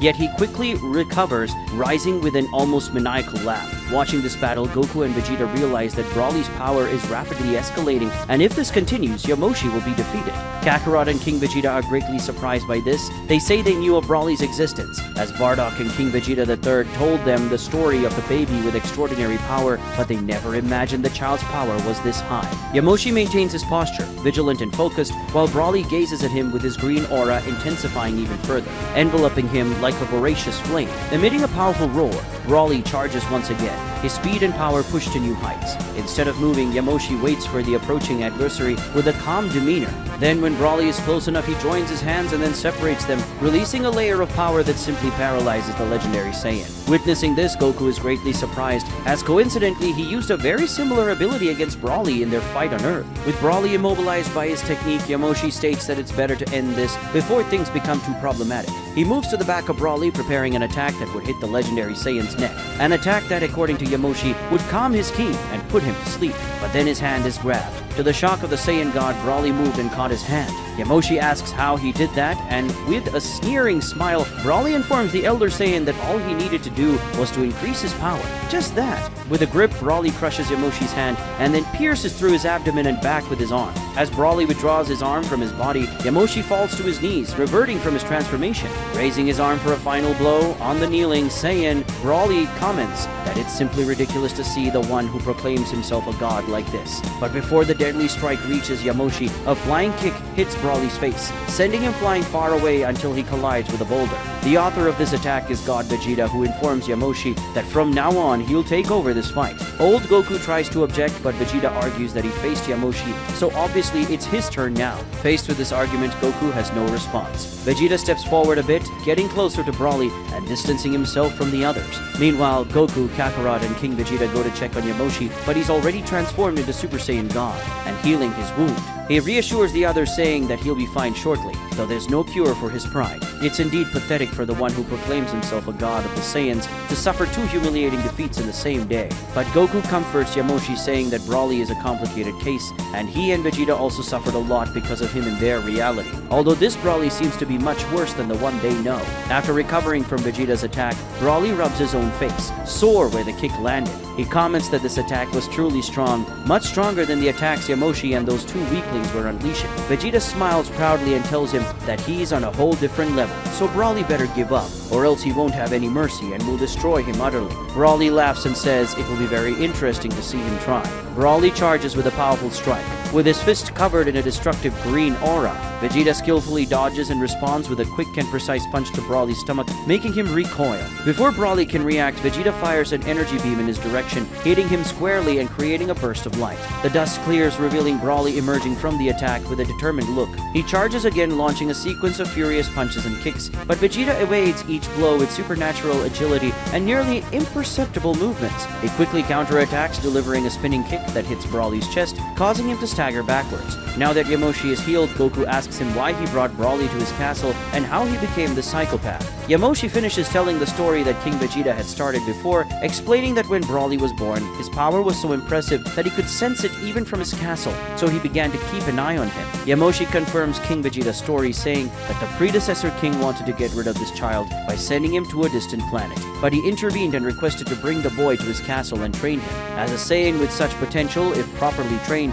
could even surpass him, perhaps aid in the battle against Beerus when the destroyer returned. The Saiyan god brought Brawly and his father, Paragus, to the castle. His intention was to train the boy and teach him to control his power, while his father educated him as a father should. Yamoshi explains that for a few years, things seemed to be going well, and Brawly appeared to be a sweet, calm child, albeit very quiet. But at some point in adolescence, he simply went mad and revealed his sadistic and terrible side. Yamoshi recounts that Brawly brutally eliminated his own father, and then attacked him, but he managed to immobilize and control him, and after that he needed to imprison him. Brawly gathers his power and releases a powerful green energy beam from his hands. Vegeta counters the attack with just one of his hands, as if it's extremely easy for him. Vegeta launches himself towards Brawly at high speed, causing tension in the Mad Saiyan, who fires multiple energy attacks at the God of Destruction. But Vegeta is too fast. He skillfully dodges the shots and delivers a powerful knee strike that sends Brawly flying backward. Brawly recovers in the air, although he remains dazed. Completely furious, he focuses his energy in his hands,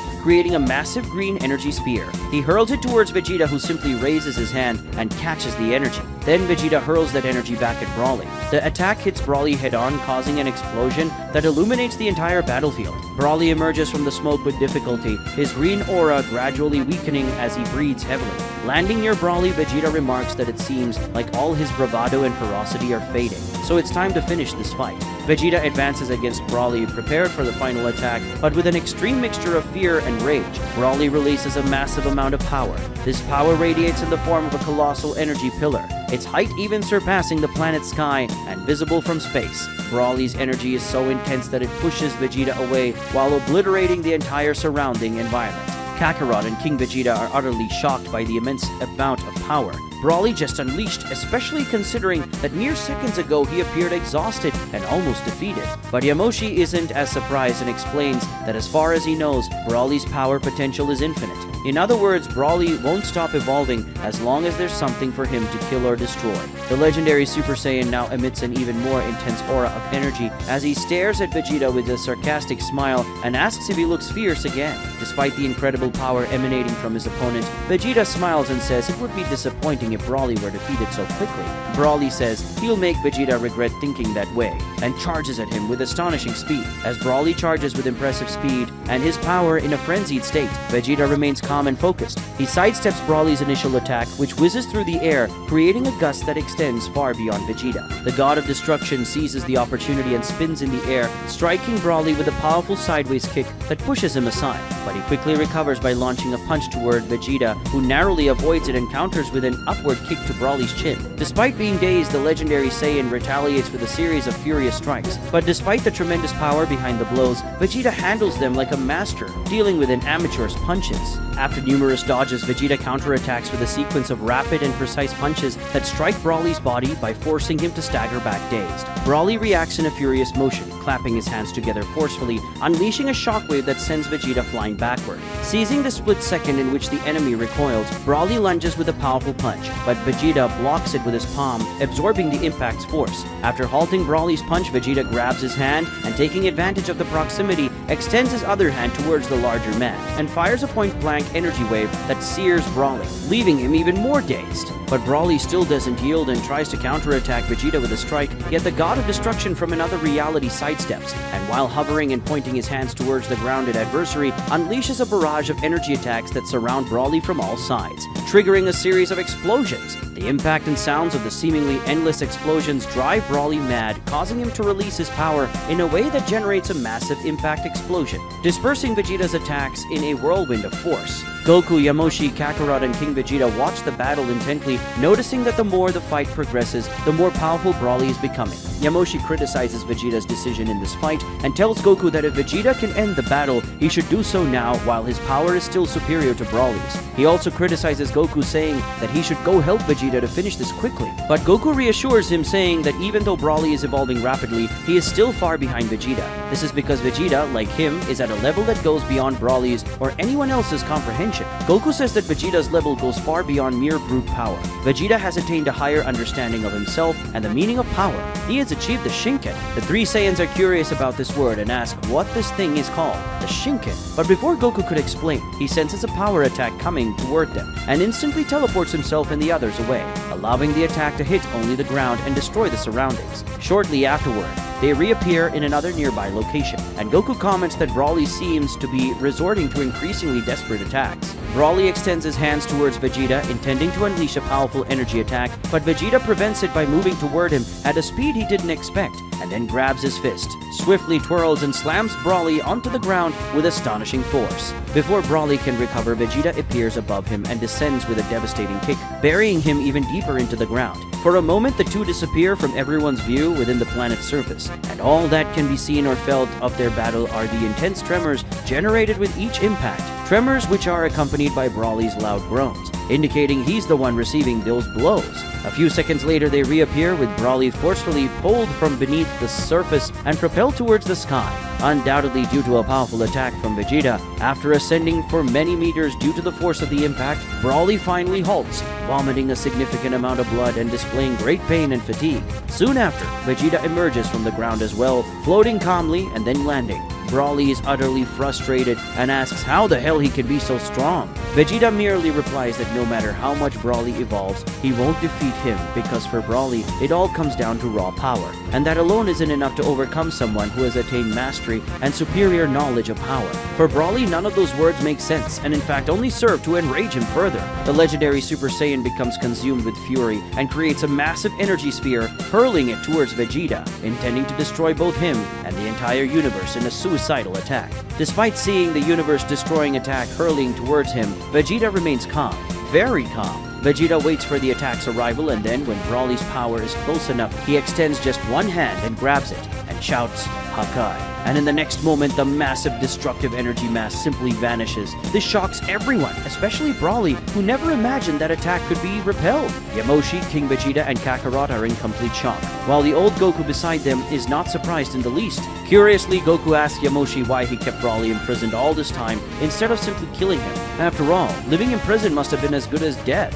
or worse for Broly. Yet keeping him alive posed a risk to the planet and the Saiyan people. Yamoshi explains that at first he thought about it, but he considered that even though Broly might be a danger, his power could be useful if the God of Destruction never returned. He explains that his idea was to face Beerus with his own power when he arrived. However, since he didn't witness the full extent of the Destroyer's power the first time they fought, he couldn't know the Hakaishin's maximum capacity, leaving him uncertain about whether he could win or not. Because of that, Yamoshi decided to keep Broly as a hidden card. If when Beerus returned, he could defeat him, he could unleash this beast against the Hakaishin. But suddenly a voice emerges behind them, saying, hello.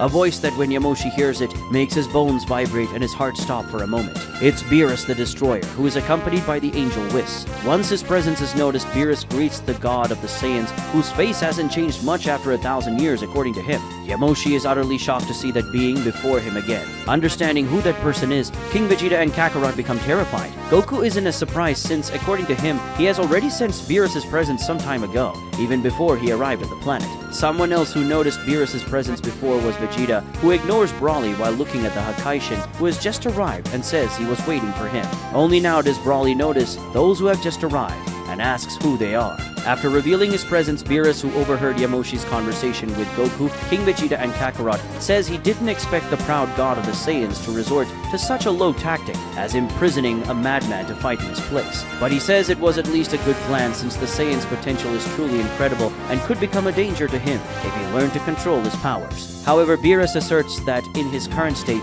Broly can't defeat him, and if he tried, he would be obliterated like trash. Broly hears these words and becomes utterly furious. He tells Vegeta he'll kill him later, and then charges furiously at Beerus, emitting a significant amount of energy and forcing his power into one of his fists. But when the punch comes, Beerus stops it with just one hand, completely surprising Broly. Afterward, he points his other hand at the Saiyan and says that people like him need to be swiftly eliminated before they become a bigger problem. Beerus says, Hakai, and then Broly begins to disappear, in less than a second, becoming nothing more than dust. Yamoshi, Kakarot, and King Vegeta are utterly shocked, desperate to see the ease with which their enemy dealt with a man who until then had been far beyond their limits. Goku complains to Beerus saying he didn't need to destroy Broly, but God Vegeta, while moving to his side, says that unfortunately that was the only way to deal with that monster, and he states he would have done the same at the end of the fight. But he changes the subject, stopping talking about Broly and starting to talk about Beerus. He says that their suspicions were correct, and that the Beerus of this world truly seems to be stronger than the version in their world, since their world's Beerus probably wouldn't have defeated Brawly with such ease and calmness, especially a version that seems to be even more powerful than the one they know. Goku agrees, but instead of worrying him, it only makes him more excited. Despite his fear, Yamoshi tells the destroyer that he is prepared to fight if he wants, but Beerus says that Yamoshi doesn't interest him, and that today he is there for these two visitors. Vegeta says he was looking forward to continuing their fight, but unfortunately was interrupted. But Goku says that this time he will face Beerus, as Vegeta has just faced Brawly, so it's his turn. Moreover, in their world, he was the first to face Beerus, and ever since that time he has felt that they have unfinished business. Vegeta sighs a little disappointed, but he can't help but agree with Goku, so he tells him to do as he pleases. Beerus asks if they have made up their minds. The response comes from Goku, who, while staring at the God of Destruction seriously, says that he will be his opponent, and that today will be the day he finally defeats Beerus in battle. As he clenches his fists and faces the God of Destruction, Goku tells Beerus that the day has finally come for them to settle the score. Beerus says he has no idea what Goku is talking about and asks why he says that. He wonders if Goku belongs to a race he destroyed in the past, although he thought Goku was a Saiyan. Goku confirms that he is indeed a Saiyan and that Beerus guessed right, but he explains that decades ago, the Hakaishin came to him in search of the Super Saiyan God, and they fought twice. In both those fights, Beerus defeated him. Since then, Goku has trained extensively to defeat him. Beerus says he has no recollection of this, as the only Super Saiyan God he fought was Yamoshi. Goku admits it's a complicated story to explain and would take some time. However, Beerus starts emanating some of his energy, enveloping his body in a thin aura of power. While doing so, he dismisses the explanation, stating that he's not there to talk, or at least not using words. Goku smiles and says that if the Hakaishin wants to communicate with fists, that's perfectly fine. In fact, he prefers it that way. Standing side by side a few meters away from the two are God Vegeta, King Vegeta, Kakarot, and Yamoshi. Except for God Vegeta, they are all quite tense. Kakarot and King Vegeta are eager to witness the God of Destruction in action. All they know about this entity is what they've heard from God. After witnessing what the Destroyer did to Brawly, they are both intense and intrigued. Yamoshi is the most tense among them, having experienced Beerus' power in the past, knowing how formidable this divinity can be. Among them, God Vegeta is the calmest, observing everything with a keen eye. Also watching everything attentively is Whis, who stands alone, further away from the rest. After what he witnessed on Beerus' planet when these two appeared there, Whis became extremely curious about them, especially Goku, who mastered Ultra Instinct and even claimed that Whis himself taught it to him. Whis is eager to understand all of this better and has a feeling that after this battle things will become clearer. In an instant, Goku and Beerus simply vanish. In the next second, they are engaged in a flurry of rapid movements across the sky, appearing and reappearing in various different places as if they are performing multiple instant transmissions. In reality, they are feinting each other, searching for an opening to strike. Beerus is the first to attempt an attack, appearing behind Goku and aiming a blow at his head. To Beerus' surprise, Goku grabs his hand and executes a move that launches Beerus far away. Beerus halts in the air not too far away, and as soon as he stops, he has to dodge Goku's flying kick,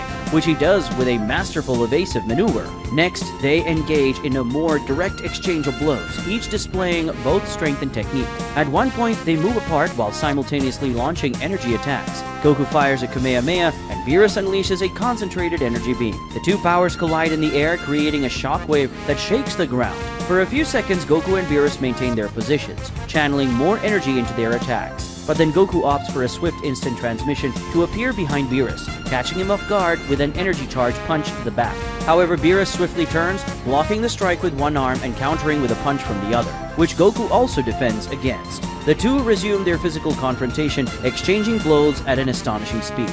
Kakarot and King Vegeta watch this with utter amazement, commenting that the speed at which these two are fighting is so immense that they can barely keep up. But Yamoshi tells them that this is nothing, and that in reality these two are just playing with each other. If they were truly fighting, neither of them nor he himself would be able to follow the battle. God Vegeta adds that at this moment Goku and Beerus are simply analyzing each other to understand how their opponent's movements work. Goku and Beerus are now moving in perfect harmony with the flow of the battle. Their dodges are so precise that they seem to anticipate the opponent's attacks before they're even launched. With each move, they dance around each other, creating an incredible choreography of attacks and defenses. Beerus launches a swift strike towards Goku, but Goku evades smoothly, sliding to the side. He then counterattacks with a rapid punch, but Beerus twists his body to evade as he backs away, completing the rotation by unleashing a controlled energy burst that Goku avoids with a jump, narrowly escaping the attack.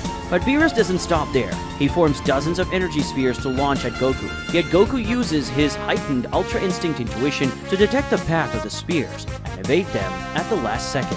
While dodging, Goku advances towards Beerus, finally reaching him with a flying kick. However, Beerus blocks the kick head-on by crossing his arms in front of his body. After that, he seizes Goku by the ankle, spinning him multiple times, and then hurls him with all his might towards the ground. But Goku maneuvers his body to execute several acrobatics, smoothly breaking his fall. Beerus descends from the sky with full force to land a punch on Goku, but Goku manages to regain his posture in time and blocks the destroyer's attacks, the impact even cracking the ground around him. After having his punch stopped, Beerus lands, and then they begin exchanging blows on the ground. The force of the strikes gradually intensifies as Goku and Beerus continue trading attacks. Their punches and kicks generate shockwaves that ripple across the ground, creating small craters and raising clouds of dust. They showcase an incredible ability to adapt to each other's movements, evading and blocking with astonishing agility. During this, Goku remarks that his earlier observations were correct, and Beerus has indeed gained much better mastery of Ultra Instinct than when he fought the other gods of destruction. Beerus claims not to know about this particular fight Goku is referencing, but he brushes it off and simply responds that he obviously has good control over this technique,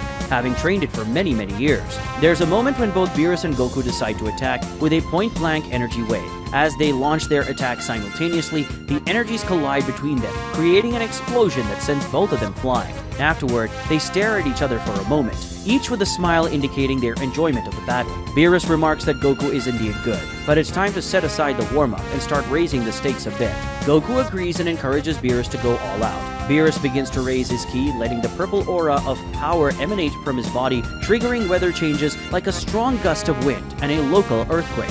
Everyone pays close attention, knowing that the fight is about to escalate to the next level. Kakarot and King Vegeta are quite fearful, as despite not being able to sense Beerus' ki, they know that there's an immense power radiating from him. Yamoshi is even more tense, as unlike the other two, he can feel the power of the destroyer and knows it's not low and can increase even further. As for God Vegeta, unlike everyone else, he's eager and excited to see what will unfold from there. Beerus charges towards Goku, moving with such force that his low-altitude flight leaves a trail of destruction in the ground below. He reaches Goku with a tremendously powerful punch, but Goku escapes by soaring into the sky and then launches an energy attack that Beerus deflects with a strike before moving in his direction. As Beerus catches up with Goku in the sky, they resume their exchanges of blows, and now with much more force and speed. Goku channels a portion of his energy into a powerful punch that Beerus blocks with a firm gesture, but the impact's force creates a shockwave that shakes the entire planet. Afterward, they continue their intense barrage of blows, each evading, defending, and counterattacking with immense strength and speed. In another moment, Beerus launches a stronger attack, delivering an extremely powerful kick that Goku blocks, generating another impact wave that trembles the entire planet. Once again, they return to exchanging blows, and after several more rounds of strikes, they end up clashing their fists, producing a shockwave that not only shakes the planet again, but also destroys the mountains around them. At that point, the battle had reached a level beyond what Kakarot and King Vegeta could discern. Due to their extreme speed, they could no longer perceive the movements of the two. Moreover, they could barely withstand the impacts of those blows, which generated shockwaves that caused pain in their bodies. Yamoshi is also in shock, stating that the power Beerus is using now is thousands of times greater than what he used in their fight. God Vegeta tells him that this isn't everything, and that in fact Beerus and Goku both have a lot more power to unleash. As he watches, Whis notes that for the first time in a long time, Beerus is genuinely enjoying a battle, and contemplates whether this could be a good thing or potentially become a problem, as when Beerus gets overly excited, he can be somewhat challenging to control. The intensity of the battle begins to visibly impact the terrain. The ground becomes even more fissured, and cracks extend in all directions. With each impact, chunks of earth are sent flying, and electric waves created by their strikes spread around.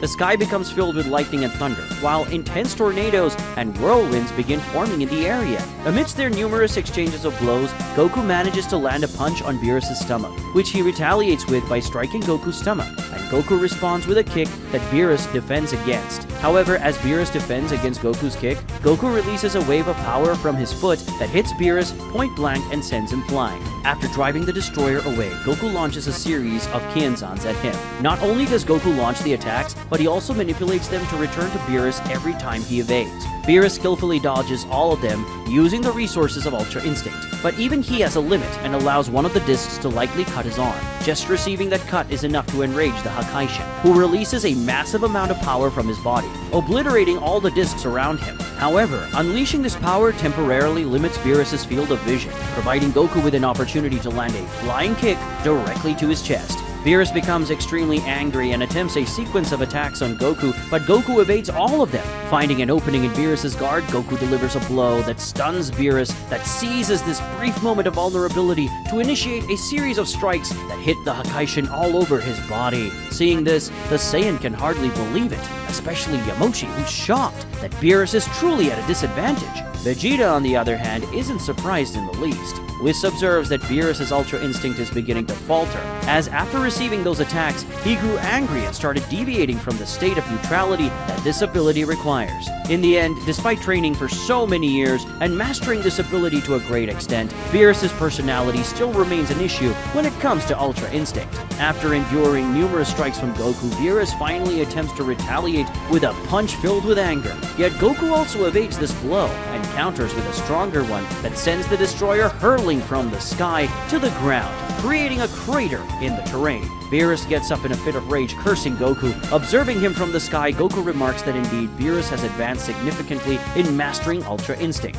but he's still inferior to Goku's. He also notes that Beerus remains prideful with a huge ego, and receiving a few attacks and being in a slight disadvantage has already disrupted his mental equilibrium and rendered the technique ineffective. Initially, Beerus becomes quite irritated at receiving this lesson from his opponent, but later he smiles and comes to accept that everything Goku said is true. However, he points out that Goku must already know that Ultra Instinct isn't truly the technique of the gods of destruction, and that the fighting style of the Hakaishins is different.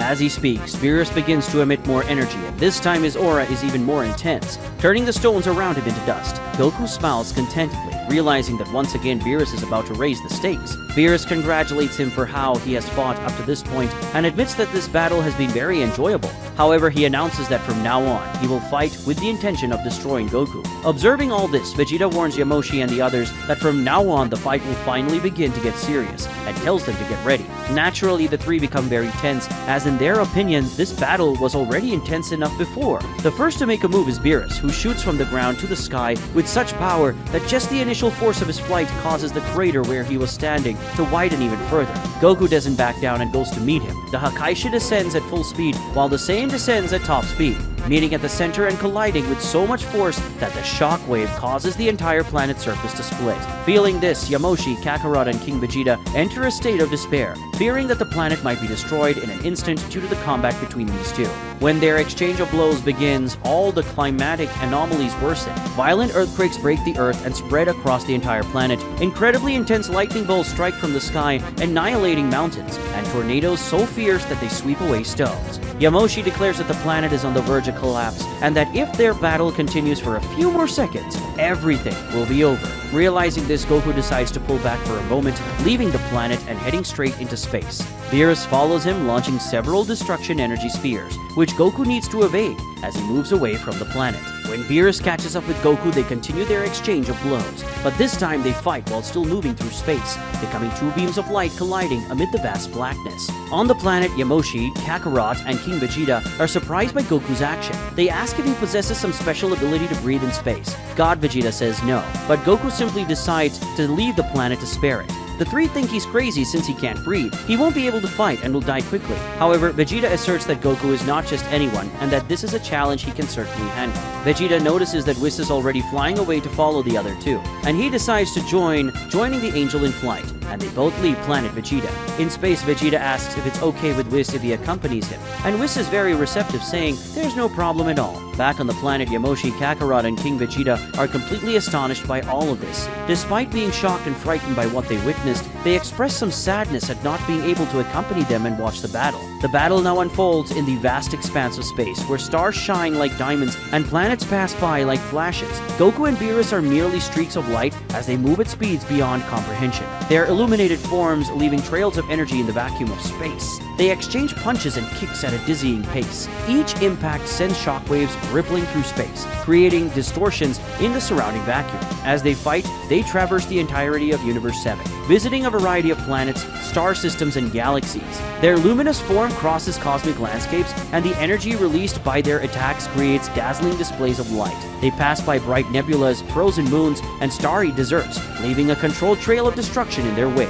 At one moment, Beerus launches such a powerful Hakai at Goku that when he dodges it, it destroys an entire solar system. Next, Goku strikes Beerus with an attack so mighty that he's launched at a speed millions of times greater than the speed of light, hitting an inhospitable planet and tearing it apart as he passes through. Not long after, Beerus employs his psychic strength to hurl a sun at Goku, who obliterates the sun with a Kamehameha. During a moment of frank exchange of blows, Beerus asks if Goku plans to keep fighting without breathing and says that if he continues this way, he will die. Goku responds by saying he can breathe whenever he wants, and all he needs to do is teleport to a planet with oxygen or even back to planet Vegeta itself. But he states that he simply doesn't need to at the moment and can face Beerus even without breathing. This irritates the Hakaishin quite a bit, so he escalates the intensity of his strikes, and of course Goku does the same. As they trade blows and power-packed attacks, intense vibrations ripple across the universe. Vegeta and Whis, who are observing all of this while following the two, start to become concerned. Vegeta points out that if they keep going like this, they'll end up destroying the universe, and Whis agrees.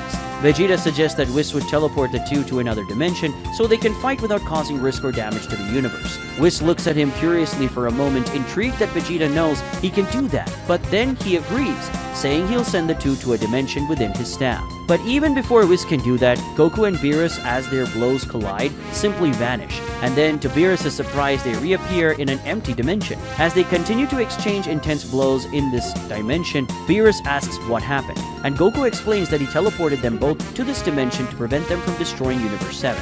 Beerus smiles contentedly and states that Goku has interesting tricks, thanking him because now he can let loose even more. A few seconds later, Vegeta and Whis arrive in this dimension thanks to Vegeta's teleportation. Whis is surprised that Vegeta managed to sense their ki even in another dimension, and Vegeta says that ever since he achieved Shinken, the ultimate level, he has pushed his ki sensing ability to the limit. Hearing this, Whis is taken aback, completely surprised. He then asks if Vegeta really reached Shinken and if the same goes for Goku. Vegeta confirms that yes, both he and Goku have developed Shinken. Still very surprised, Whis admits that he did sense something different about the two of them, something supreme. Vegeta mentions that it was thanks to Whis that they achieved this level, and that in their reality he is his master and mentor, having been Goku's teacher as well. Whis says that for some reason, he felt from the beginning that neither he nor Goku were a threat, and he also felt that they were familiar in some way. Goku and Beerus continue the battle, with the Hakaishin continuously increasing his power to deliver stronger and faster blows. Despite the escalating power of Beerus' attacks, Goku maintains the upper hand, defending and evading the destroyer's attacks, while also finding openings for counterattacks. At one point, Goku lands such a powerful punch to Beerus' stomach that it destabilizes him, followed by a kick to his face. Beerus stops in midair and, very angry, and releases a high amount of destructive energy in an immense torrent of power. Goku responds with an equally immense Kamehameha. When their two powers collide, it doesn't take long for Beerus to start losing ground, and he begins to release more and more energy. But the more energy Beerus releases, the more Goku releases as well, consistently overpowering his attack, until at one moment, the Hakaishin fills with fury, and while letting out a roar with all the strength of his lungs, dramatically increases the energy released, causing a massive explosion that emits a large amount of light spreading throughout the area. And when the light subsides, they realize they are back in space, and everyone understands that the dimension was simply destroyed in that explosion. If that had happened before Goku teleported them to that place, the universe would have been utterly obliterated. But there's something strange about Beerus. A very intense aura of destructive power is emanating from him, and his naturally dark skin becomes even darker. At this moment, the god of destruction of Universe 7 is unleashing a form that neither Goku nor Vegeta has seen before, his Hakaishin form. Seeing that transformation, Whis is extremely surprised, and reveals that it has been countless years since he saw Beerus use that form. The angel understands that this means the god of destruction of Universe 7 is finally using his full power. Beerus finally reveals his ultimate form, with his already dark skin glowing even darker, and his face takes on a much wilder aspect as a dense and intense aura of destruction energy emanates from his body. Old Goku observes the destroyer's transformation with seriousness and caution, undoubtedly understanding that this is not something to be underestimated. At a certain distance, Vegeta and Whis watch everything, with Vegeta impressed by the intensity of Beerus' energy, as well as the bloodlust he's demonstrating in this moment. Whis states that Beerus is an extremely proud guy, and all the attacks Goku landed on him wounded his ego deeply. So now, he undoubtedly desires Goku's blood more than anything else. Vegeta mentions that even though he lived with Beerus for many years, and was even trained by him, he never had the chance to see Beerus fight seriously. In almost all the time they spent together, Beerus never got truly furious, so it's a big novelty for him to see his master in this state. Speaking to Goku, Beerus tells him to prepare himself because he's about to witness the true face of Beerus the Destroyer. Goku was about to respond, but he's suddenly taken by surprise as Beerus in the blink of an eye is already in front of him, landing a tremendously powerful punch to his stomach. Beerus' punch is so strong that it creates a massive shockwave around him, causing Goku to release blood from his mouth while letting out a muffled groan. Following that, Beerus lands an equally powerful punch with his other hand, sending the old Saiyan flying very, very far away. Goku embarks on a forced journey through space, traversing the vastness of the vacuum at a speed so high that his body is surrounded by light. In the form of a light beam, he travels billions of times the speed of light. Goku traverses an entire solar system before colliding with a small planetoid that's simply shattered by the impact of the collision. But the journey doesn't stop, and he continues for millions of light years until he collides with the star this time, which upon being struck by the Saiyan, disappears in a cosmic explosion. Thrown by the explosion's impact, Goku travels for more thousands of light years until reaching a moon and splitting it in two, then crashing onto the planet to which the moon belonged. Goku falls onto the desert ground of the planet face down, but before he can get up, the God of Destruction stomps on his back, sending Goku crashing through the entire planet with him. The two simply go from one side of the planet to the other, leaving a trail of destruction in its center before returning to space. Once in space again, Beerus grabs Goku, hurls him back to the planet, and then unleashes a powerful wave of destruction energy that obliterates the poor planet entirely. Yet it's not just that planet that disappears. The impact of the explosion also destroys some neighboring planets. As he approaches with Whis to keep watching the fight, Vegeta notices that Beerus is genuinely furious and won't spare any effort to destroy Goku. Whis agrees, stating that it seems Goku really wounded his pride. After the planet's explosion, Goku can be seen again, and to Beerus' surprise, he's not as injured as one might think, with only a few not-so-serious scratches on his body and a bit of blood escaping from his mouth and nose due to Beerus' punches.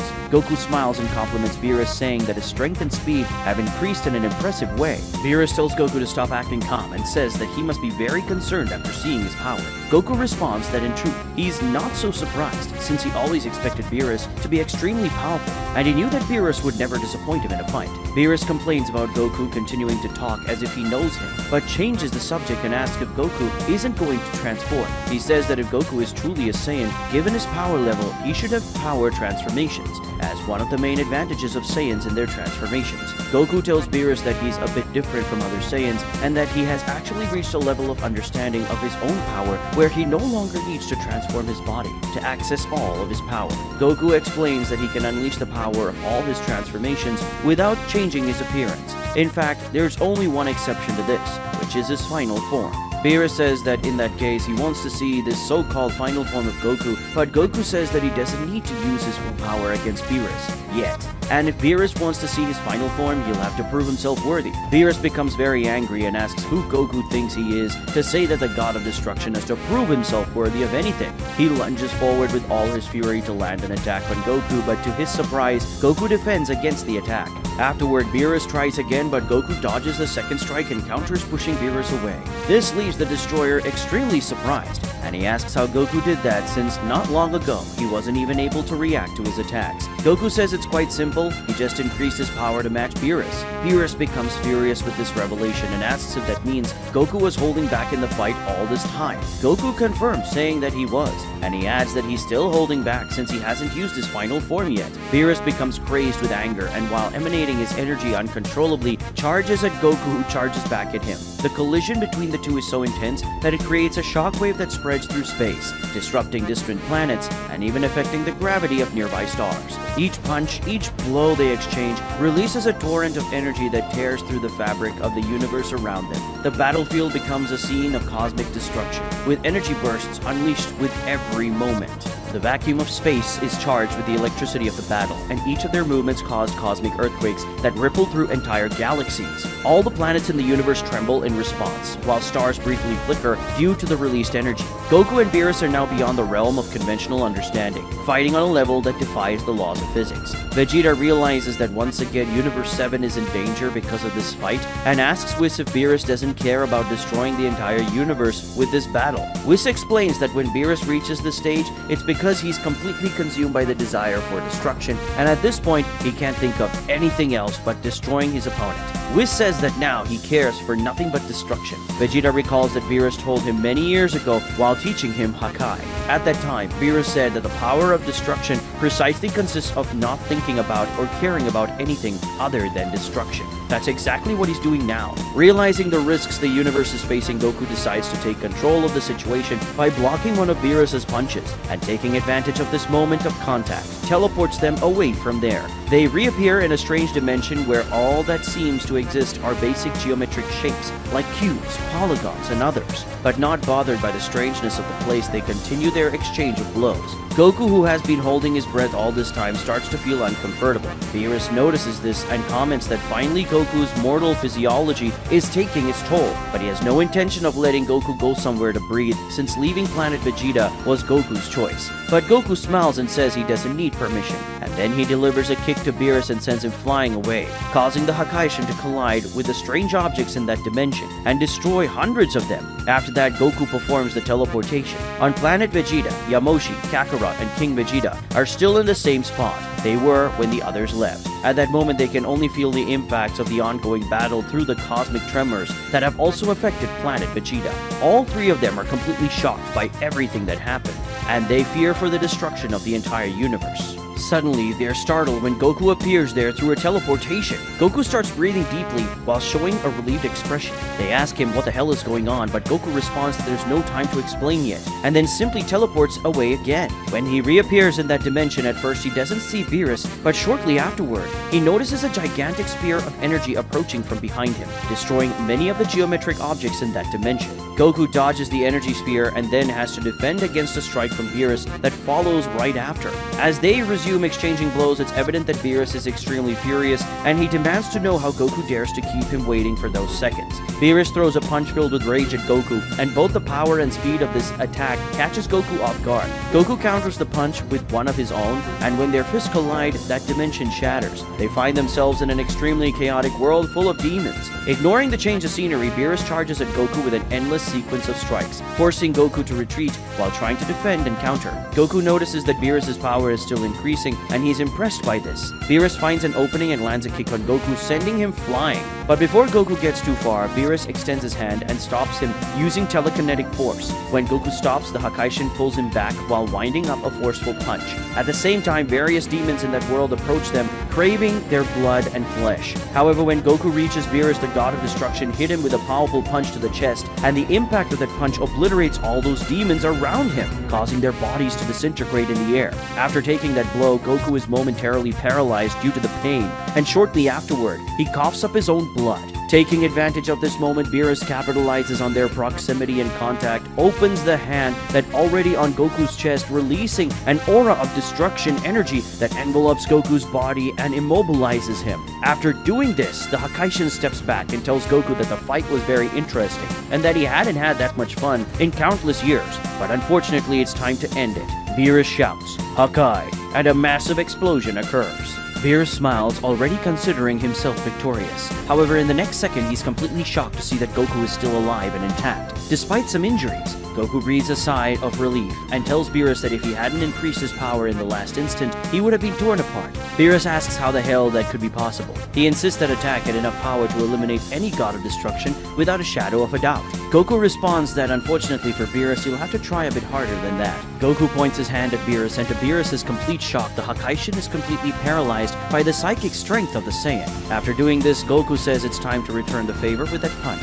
He pulls Beerus toward him while simultaneously moving toward Beerus at full speed, preparing a punch charged with an immense amount of force. When they finally collide, Goku unleashes a punch with an absurd amount of force to Beerus' chest, and the force of the punch is so enormous, that the entire demonic dimension is utterly destroyed, and all that's left is a vast blank space where Goku keeps his fist pressed against Beerus's chest. Beerus coughs up a large amount of blood, paralyzed by the pain. After landing this attack on Beerus, Goku steps back to give him space and time to recover. For a few seconds, Beerus remains motionless with an expression that seems to mix with intense pain with profound shock.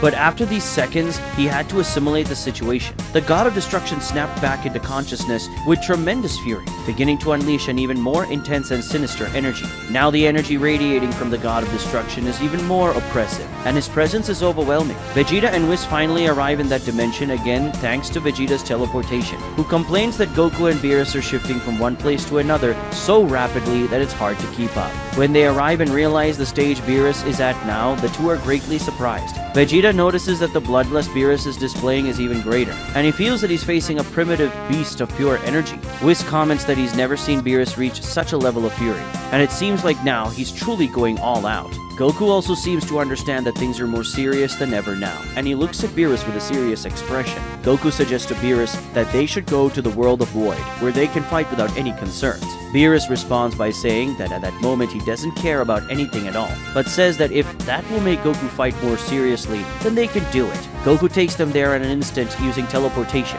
and they are immediately followed by Vegeta and Whis, again thanks to Vegeta's teleportation. Without wasting any time, as soon as they arrive in the world of Void, Beerus attacks. He reaches Goku, releasing a sequence of completely furious attacks, of which Goku defends and dodges with great difficulty. But Goku doesn't let this disadvantage last for long, and he immediately raises his power to balance with his opponents. They exchange an incredibly rapid sequence of blows, each punch and kick unleashing explosions of energy that create devastating shockwaves. Goku manages to land a very strong attack on Beerus, who clearly feels a lot of pain. However, surprising Goku with increased strength and speed, Beerus immediately counters with an even stronger attack that also inflicts a lot of pain on Goku. After landing this attack on him, Beerus gains the advantage once again. But this advantage doesn't last long, as Goku raises his ki again and manages to hit Beerus. However, once again the power of the Destroyer grows, and he lands another blow on Goku, regaining the upper hand. Seeing all of this, Vegeta is greatly surprised and asks Whis how Beerus is becoming so much stronger so quickly.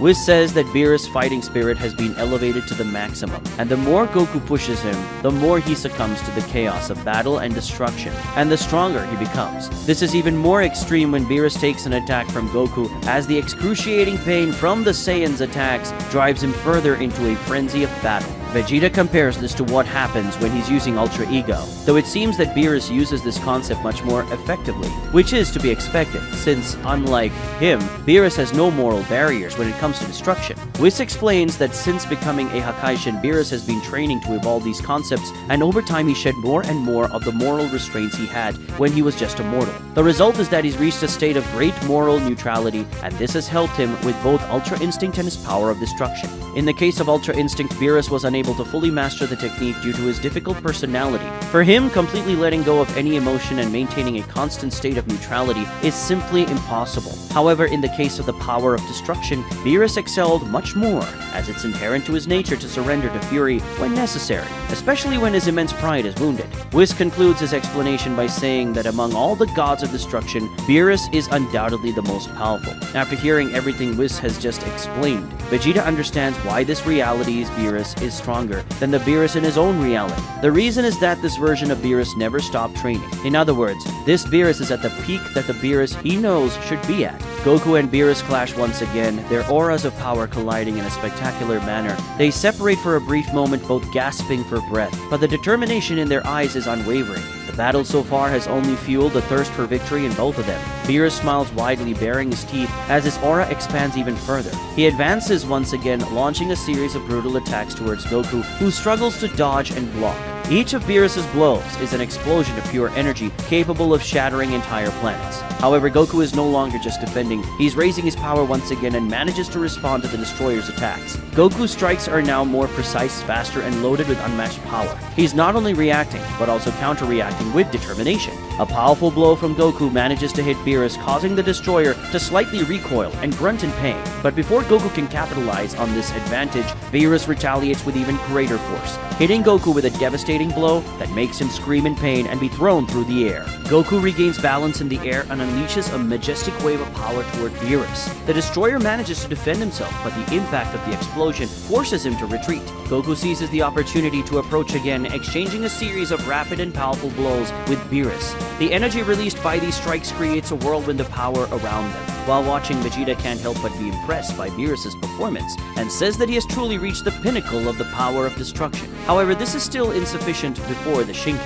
As they exchange blows, Goku begins to land more attacks on Beerus, who, as he receives these blows, increases his power even more. However, even as he increases his power, Beerus can no longer retaliate, and he increasingly receives stronger and more precise attacks from Goku that cause significant damage to his body. Beerus becomes very frustrated and irritated because even though he's giving it everything he has, he can no longer land a hit on Goku. He asks why this is happening and why he can't hit Goku anymore. While continuing the battle with the Hakaishin, Goku compliments Beerus, saying that he's incredible, even more than he imagined. He states that Beerus has truly reached the pinnacle of power as a god of destruction, and if anyone represents this class well, it's him. However, dodging a strike from Beerus, Goku lands a direct hit to his abdomen, hitting so hard that he actually dents Beerus' body. With his hand sunk into the destroyer's belly, Goku continues speaking, saying that while Beerus represents the ultimate power of a god of destruction, the level of power he has achieved goes far beyond that. Beerus interrupts Goku's speech, trying to counter with a retaliatory strike,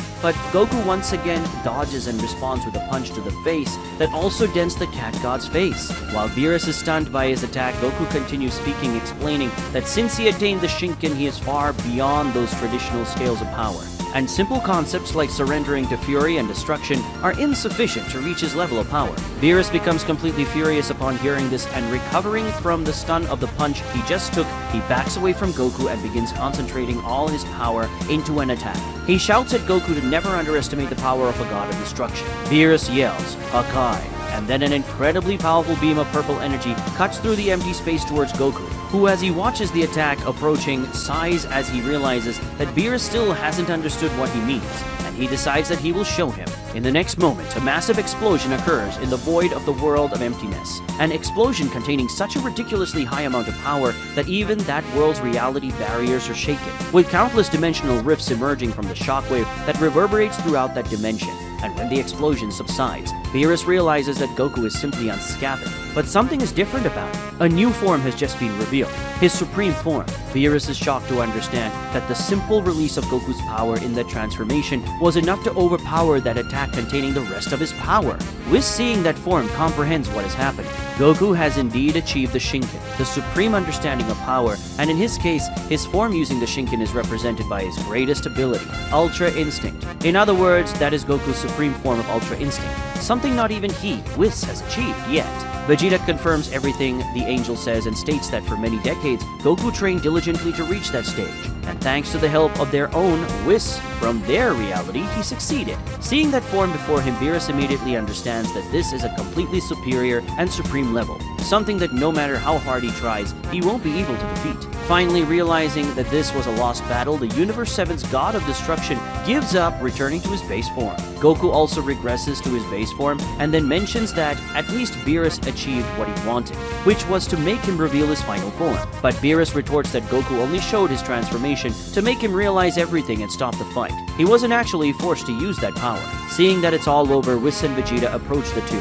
Whis suggests that now that everything is fine, they can stop and talk a bit about what's happening. Beerus agrees and expresses his curiosity about who Goku and Vegeta are, and how they can be so powerful as mere Saiyans. Goku agrees to explain everything to them, but Vegeta notices that among the dimensional rifts that were opened during Goku and Beerus' battle, there's one in particular that is identical to the one that opened when he and Goku were transported to this alternate reality. At that moment, Vegeta grabs Goku and carries him while stating they need to leave before the dimension rift closes. Beerus and Whis obviously don't understand what's happening. As Vegeta carries him, Goku, somewhat embarrassed, bids them farewell and thanks them for the fight. And then the two enter the small dimensional rift and disappear completely. Beerus and Whis remain silent, trying to process what just happened. Beerus asks Whis if he thinks they'll come back. "Who knows?" the angel responds. A beam of light opens up in a forest, and from this beam of light emerge Goku and Vegeta.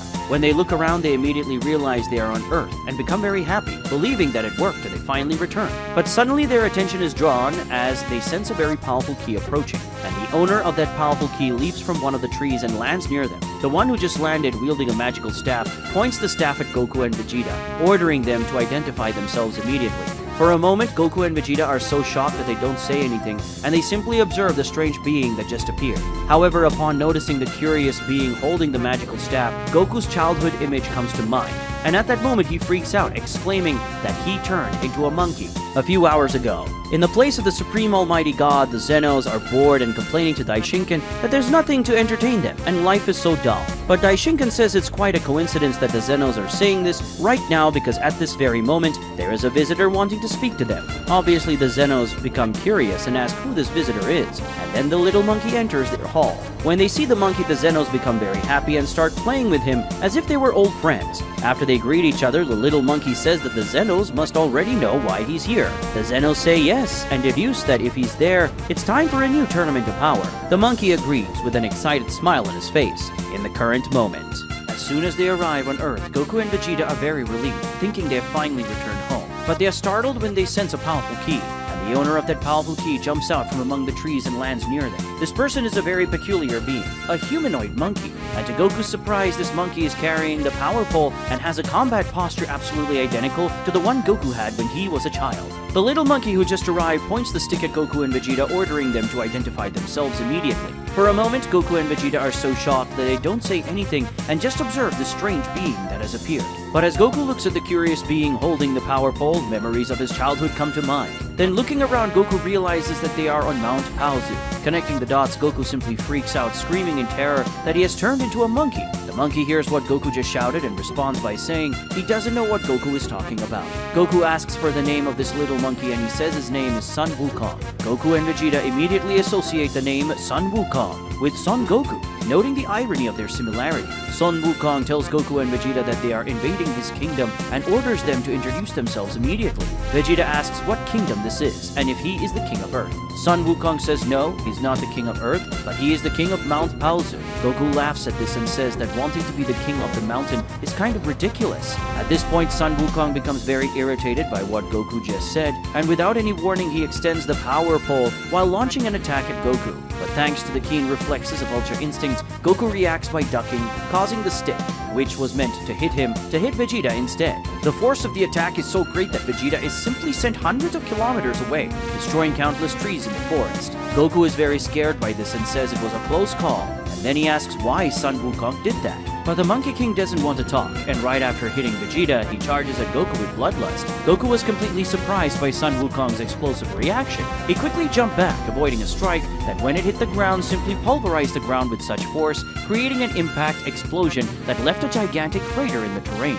Goku comically freaks out that such a cute-looking little monkey has the kind of attack power. Son Wukong wastes no time and continues to advance an attack. Goku skillfully dodges the monkey's attacks while trying to defuse the situation, with a forced smile on his face telling the monkey that he doesn't need to be so angry, and they don't want to hurt him. But Son Wukong completely ignores him and tries a stronger attack, swinging his stick horizontally at Goku's head. Goku dodges by arching his back, almost hitting the back of his head on the ground. He watches as the stick passes over him, and the pressure of the attack creates a shockwave that destroys dozens of trees within hundreds of meters behind him. After avoiding the strike, Goku performs several acrobatics to distance himself. Son Wukong prepares more attacks with his stick, but to his surprise, Vegeta returns in a fit of rage, delivering a flying kick right to the monkey's face, sending him flying for several kilometers, destroying hundreds of trees along the way. Goku tells Vegeta to calm down, saying he didn't need to attack like that. But Vegeta says that miserable creature started it, and then he unleashes a Big Bang attack towards Son Wukong, causing massive destruction in the area upon impact. Goku complains about it, saying Vegeta might have killed him, but they soon realize that's not true when the smoke dissipates and they see that Son Wukong defended himself with an energy shield. Vegeta is surprised that he could defend against such an attack, and then Son Wukong taunts him by showing his butt and calling him weak. Vegeta is completely furious with this and flies at an ultra-high speed toward the monkey, preparing an extremely powerful punch to hit him. But then suddenly Vegeta is surprised when something falls from the sky toward him like a fireball. Vegeta manages to react by stopping his flight and retreating, allowing the fireball to hit the ground, causing a huge explosion. But Vegeta's biggest surprise isn't the fireball itself, but its identity. The one who has just arrived is another monkey, but this monkey simply has hair identical to Vegeta's and wears Saiyan armor. The moment Goku lays eyes on the monkey, he screams in shock, saying that this monkey is Vegeta. Vegeta looks at him in disbelief, saying, "This can't be happening." Sun Wukong approaches this other monkey who has just appeaed and thanks him, calling him Vegeta.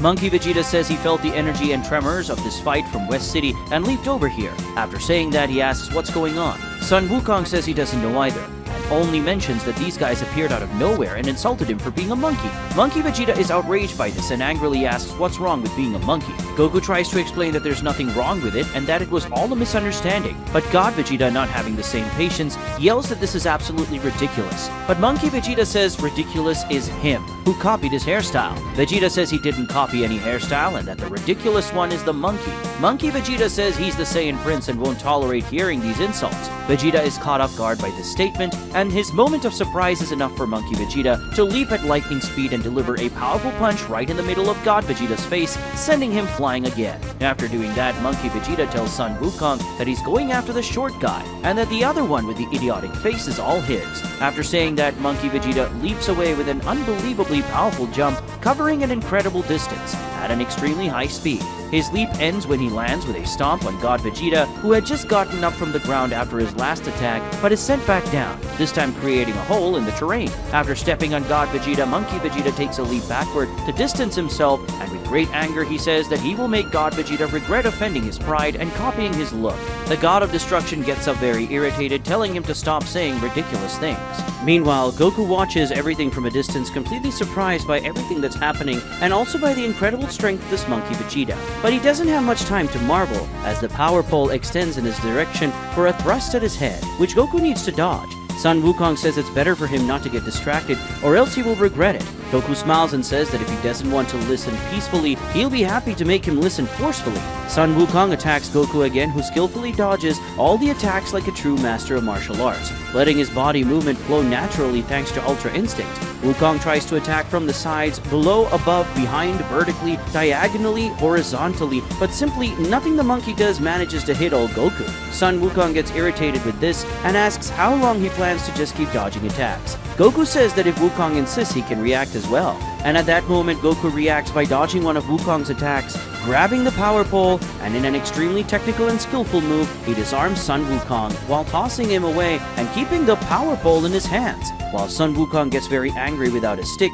Goku laughs, saying he's not the only one who knows how to use the power pole. Sun Wukong says that in that case, they can see who's better at handling the pole, and then he plucks one of his body hairs and in a magic trick turns it into another power pole. Goku is impressed by this, saying it's incredible. A gigantic explosion happens in the middle of the forest, and from the midst of this explosion emerges Monkey Vegeta, who falls from the sky to the ground, reasonably injured. He's quite irritated and surprised, muttering to himself that this other guy is really powerful and has incredible brute strength. God Vegeta emerges from the smoke shortly after, flying toward the monkey with bloodlust, landing a series of attacks on him while pushing the primate through the forest, destroying everything in their path. At one point, Monkey Vegeta manages to stop God Vegeta's endless sequence of strikes by hitting him with a tail swipe, and after pushing the Hakaishin away with a tail strike, he fires a final flash at God Vegeta, who, despite being surprised to see his attack being used again by someone else, manages to dodge and responds with a Gallic gun, which surprises Monkey Vegeta, but he also manages to dodge. But as he dodges, he inadvertently leaves an opening for God Vegeta to approach again with another sequence of blows. After landing dozens of blows that stun Monkey Vegeta, God Vegeta prepares a much more powerful punch, intending to eliminate the opponent once and for all. But to the surprise of the God of Destruction, the monkey defends against the punch. Vegeta asks in surprise how this can be and says that judging by the monkey's power, this blow should have finished him. But as he begins to simply grow in size, Monkey Vegeta responds by saying that if he thinks he's seen all of his power, he's sorely mistaken. Understanding what's happening, Vegeta becomes even more impatient, saying this is the final straw to complete the circus. Goku and Sun Wukong exchange several blows with the power poles, each wielding the stick with incredible technique and skill. As they exchange blows, each begins to apply more force and speed. The speed is such that their blows become mostly invisible, and the force is such that with each collision of the staffs, shockwave ripples throughout the entire region. While they fight, Sun Wukong praises Goku, saying his skill with the pole is amazing. Goku responds by explaining that it's because he trained a lot with it since childhood. At one point, Goku dodges an attack from Sun Wukong that's aimed for his legs by making a high jump. But Sun Wukong follows him by planting a stick on the ground and extending it, thus reaching Goku and landing an attack on him that sends Goku flying. After doing that, he shoots an energy wave from one of his hands that would surely hit Goku. But Goku escapes with instant transmission behind him and tries an attack from above with the stick that would definitely give Wukong a massive headache. However, the monkey is smarter, and pointing his hand at Goku's stick makes it disappear. Goku was surprised that the staff disappeared from his hands, and soon after he was even more surprised when a flying Nimbus arrived from behind, hitting and pushing him. After that, Sun Wukong mounts the Nimbus and says that if Goku wants to fight while flying, he could do that too. Goku is very surprised to see the Nimbus there and even speaks nostalgically, saying he misses it. Goku is very surprised at this point and uses instant transmission again, and to Sun Wukong's complete surprise, he reappears behind him, seated on the flying Nimbus. Sun Wukong gets such a big fright that he involuntarily jumps from the Nimbus and falls to the ground. Goku approaches with the Nimbus, getting closer, asking if he's okay. Sun Wukong is completely surprised, unable to believe that someone other than him can fly on the flying Nimbus. Goku explains that he also used the flying Nimbus a lot in the past, but didn't use it too much after learning to fly. Sun Wukong says that if he can ride the Nimbus, it means he definitely is not someone with bad intentions, so they don't need to fight. But their attention is drawn elsewhere when they see an Ozaru grow in the middle of the forest. Goku is very surprised to see an Ozaru there, since he never expected that. On the other hand, Wukong is not surprised and says that Vegeta must have gotten angry about something. The one who transformed into the Ozaru is Monkey Vegeta, who has God Vegeta in one of his hands and throws him with all his strength towards a mountain. And after the Hakaishin hits the mountain, the monkey unleashes a massive energy wave from his mouth, which, when it hits the mountain, obliterates it completely. Monkey Vegeta smiles, saying that after an attack like that, the imposter surely died. But of course, it wouldn't be that easy, and shortly after, the God of Destruction emerges from the curtain of smoke and dust, emanating an absurd amount of energy. The God Vegeta is now genuinely furious and tells Monkey Vegeta to prepare himself, because from now on he's going to get really serious. The Saiyan Monkey laughs and tells him to bring it on, promising that in a few seconds he'll be more squashed than banana mush. The God of Destruction was about to attack with everything he had, but Goku teleports in front of him, telling him to stop. At the same time, Sun Wukong approaches Monkey Vegeta with the flying Nimbus and also tells him to stop. Neither God Vegeta nor Monkey Vegeta want to stop, as the God states that it's too ridiculous for him to accept those attacks from that monkey, while the monkey says that his pride was wounded by that imposter. But in the end, with Goku and Wukong's insistence, they give up on fighting. After the situation calms down, Monkey Vegeta has returned to his base form, and he, Wukong, Goku, and God Vegeta talk in the middle of the devastated forest. Goku and Vegeta explain the whole situation, who they are, how they left their reality for another dimension, and how they arrived in this dimension now. Sun Wukong and Monkey Vegeta find the story a bit bizarre, but don't doubt its authenticity. Goku and God Vegeta ask them to tell a bit more about this world, and then they explain the whole story to them. Basically, the history of this world is not much different from their own world.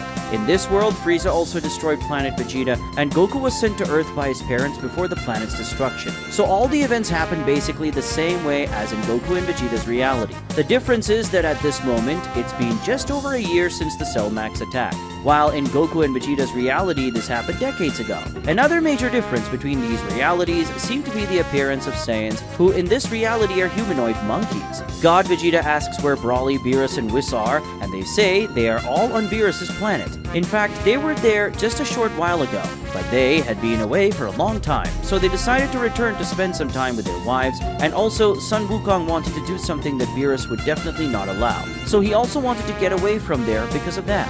Goku became curious about what this thing that Sun Wukong wanted to do and needed to hide from Beerus was, but God Vegeta says that none of that matters to them, and what really matters is figuring out what's going on and finding a way back to their world. Monkey Vegeta suggests that Goku and God Vegeta could ask Shenron about what's going on and if there's any solution to it. Goku and God Vegeta like that idea and decide they will gather the Dragon Balls. Wukong mentions that lately, Bulma has been using the orbs for making foolish wishes, and this is a bit dangerous because there might come a time when they need the Dragon Balls, so they can't use them because they are inactive due to one of Bulma's silly wishes. So they decided to distribute the Dragon Balls among their friends to prevent her from collecting them all. Wukong says they will have to go to their companions and ask for the Dragon Balls, but this won't be a problem since the Dragon Balls are safe with their friends and are easier to find. First, Goku, God Vegeta, Son Wukong, and Monkey Vegeta all go to Son Wukong's house, where Goku and Vegeta are completely shocked to see that Goten is a monkey man. They discover the same is true for Gohan, Trunks, and Bola. After retrieving the 4-star Dragon Ball stored in Wukong's house, they go to Capsule Corporation, where God Vegeta becomes very angry when he sees Bulma with another husband. This time is monkey version. Bulma has one of the Dragon Balls, and understanding the situation, she agrees to give the Dragon Ball to them. Monkey Vegeta decides to stay at home and continue training, while Wukong decides to accompany Goku and God Vegeta on their journey. Their next stop is Kame House, where they are surprised to discover that Master Roshi is a humanoid turtle. Despite the different appearance, Master Roshi maintains his perverted personality as he agrees to give them the Dragon Ball in his possession only if they find a very young and beautiful woman to serve in his house. Vegeta gets angry and impatient with this requirement and threatens Master Roshi to give them the orb. And since Master Roshi doesn't want to die, he simply obeys. After that, they head to the mountains where they find another Dragon Ball in a large cave where Tien and Chiaotzu live. Interestingly, there is a village nearby where people worship Tien as if he were a god. This is due to his third eye, which is considered a great blessing and a divine gift. Tien willingly gives them the Dragon Ball since it was a request from Wukong. They then head to a mountainous region not far from where Tien was, and in this mountainous region, there is a large Shaolin temple with Krillin as the master. Despite being a monk in this reality, Krillin was not very faithful to his duties, and even secretly married Android 18 with the knowledge of the temple monks. Obviously, Krillin doesn't refuse to hand over the Dragon Ball since it's a request from Wukong, his best friend. Their next destination is a forest where a werewolf kept chasing women from the villages wanting to date them. And this werewolf was Yamcha. When they ask Yamcha for the Dragon Ball, he also doesn't refuse to give it. To get the last Dragon Ball, they go to Piccolo's house, who apparently has nothing different from their reality's Namekian. Among all of Wukong's friends, Piccolo is the most skeptical and suspicious of the visitors. But despite all his skepticism, he agrees to hand over the Dragon Ball, trusting Wukong. After this journey across planet Earth, they finally have all the Dragon Balls gathered. And now they can finally summon Shenron and find out if he can at least explain what the heck is going on. But at the moment they were about to do that, Son Wukong receives a call, and this call is from none other than the Grand Minister, who informs him that the Tournament of Power will start in a few minutes, and he has to go. At this moment, Wukong is completely surprised, remembering in a panic that he had requested a new tournament, and that it was supposed to happen today. Wukong apologizes to Goku and Vegeta, saying he forgot that he simply had a Tournament of Power to attend and forgot to notify everyone. Then he asks if Goku and Vegeta would like to be on his team. Obviously, Goku and Vegeta are completely shocked by the randomness of this request, but without even thinking twice, Goku agrees. Vegeta, on the other hand, is more cautious and wants to know more about this Tournament of Power story. Son Wukong explains that lately it's been difficult to find truly challenging battles, and he's getting bored because of it. So he decided to request a new Tournament of Power, this time involving all the universes. Vegeta asks what he means by that, since from what he understood from this timeline, Wukong should have faced Gas and Granola not too long ago. But Wukong says they weren't much of a challenge for him either. This surprises Goku and Vegeta, as if Gas and Granola were to challenge for him, it means he's much stronger than they were at the same time in their timeline. It also means that neither Wukong nor Monkey Vegeta probably used their full power in their fight. But there's no time for conversation, and Wukong says they need to go get Monkey Vegeta immediately, since they need 4 people for the team. Goku handles this in an instant, using instant transmission to Capsule Corporation and bringing Monkey Vegeta back in 1 second. Obviously, Monkey Vegeta doesn't understand what's happening, and Son Wukong explains everything in a few seconds. The Primate Vegeta is furious that Wukong didn't say anything, but there's no time for complaints because suddenly they are all teleported from there, going straight to the Tournament of Power area. The author of this sudden teleportation was Daishinken, who teleported not only them, but also the gods of all the universes and the mortals participating in the competition. When all the gods and participants realize the arrival of Universe 7's team, they are completely outraged, looking at them with anger in their eyes. But no one is more outraged than Beerus, who advances on Son Wukong, choking him and asking if he has gone completely insane. Only after a while does Beerus realize that there are two strange people there, Goku and Vegeta, and he asks who they are. What particularly catches their attention is Vegeta, as he is wearing a God of Destruction costume. But since all the gods know each other and know that Vegeta is not among the Hakaishins or their apprentices, they think he is just a phony trying to pass as a God of Destruction, so they consider him a joke. But Beerus doesn't find it funny and asks who these guys are and why he doesn't know them. Wukong responds that they are just friends they recently made. Beerus asks if he has completely lost his mind, and says he must have gone crazy to bring two strangers into something like this. But Wukong assures that these two guys are the best possible participants he could get for their team. While Beerus and Wukong argue, Goku and Vegeta notice something else. There are 16 gods of destruction there, and also participants that have never seen in the tournament they participated in. So, in this reality, all 16 universes still exist. But before they can understand what happened differently there, Daishinkan begins to explain the rules of the tournament. The rules are basically the same as in Goku and Vegeta's reality. It'll be a battle royale where the objective is to eliminate all participants from the arena.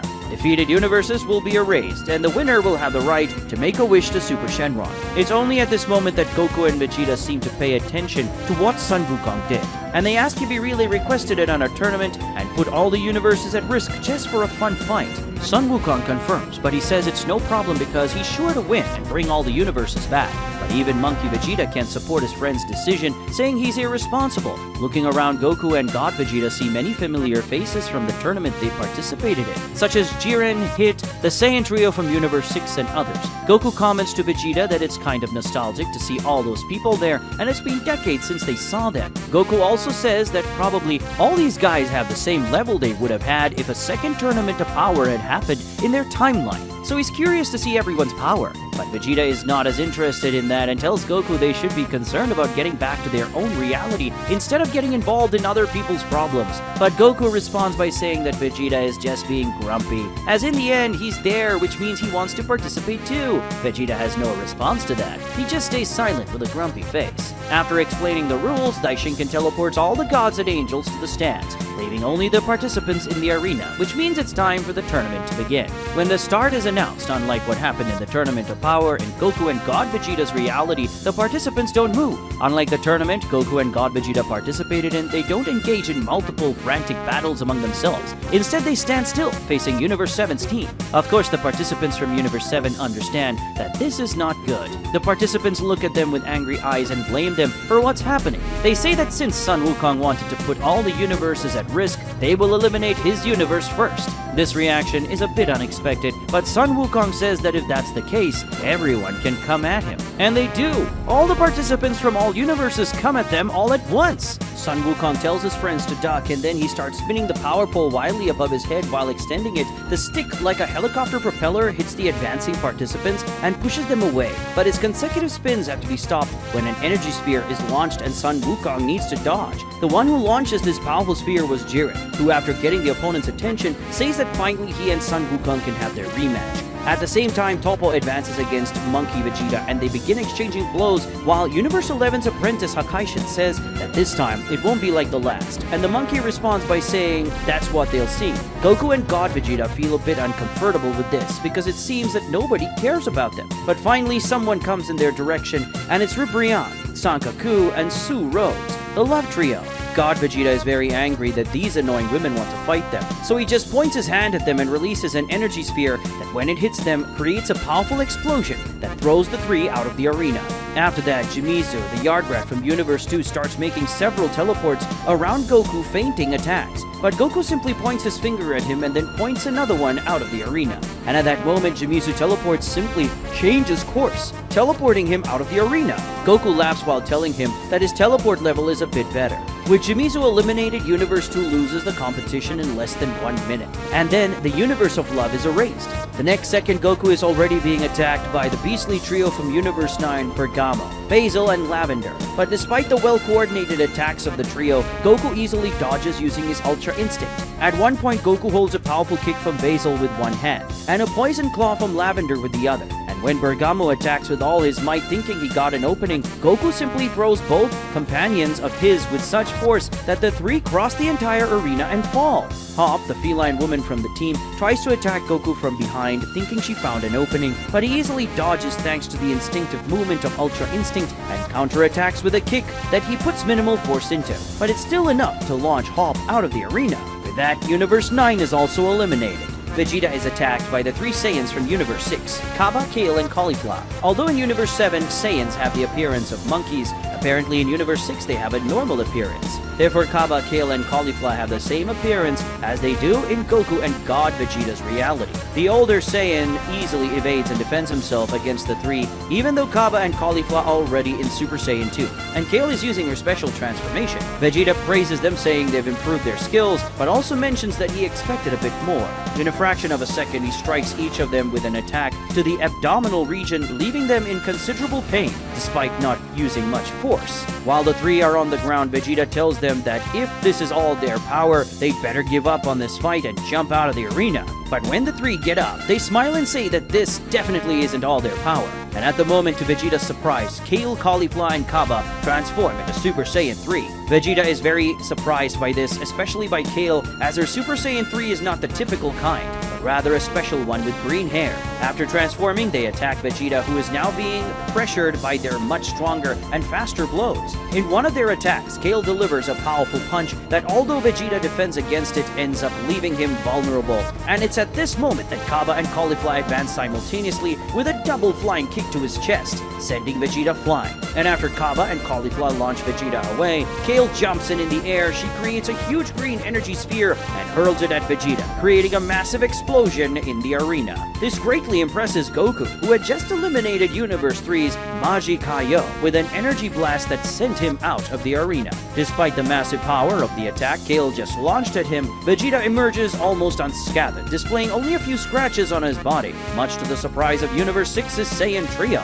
Even after receiving such a powerful attack, God Vegeta looks at the three Saiyans with a proud smile on his face, saying they have indeed evolved a lot.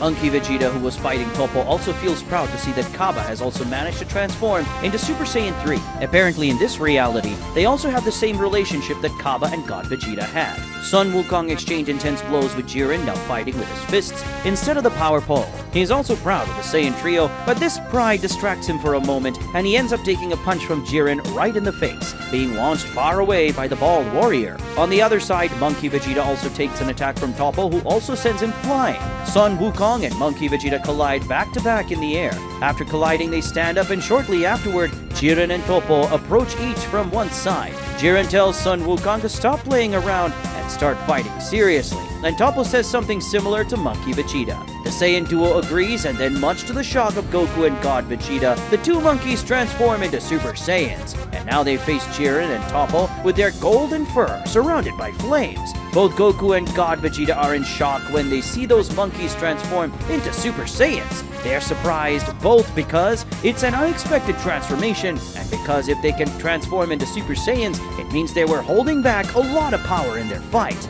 This is something they had already suspected, but now becomes very clear. But who is not impressed at all is Jiren, and neither is Topo, who tells them to stop fooling around and evolve further. Monkey Vegeta and Sun Wukong do as they said and then transform into Super Saiyan 2. Now, in addition to being golden, their fur is all spiked due to the electric currents running through their fiery auras. Once again, Goku and God Vegeta are left speechless, and Vegeta says that now they just need to transform into Super Saiyan 3 for the circus to be complete.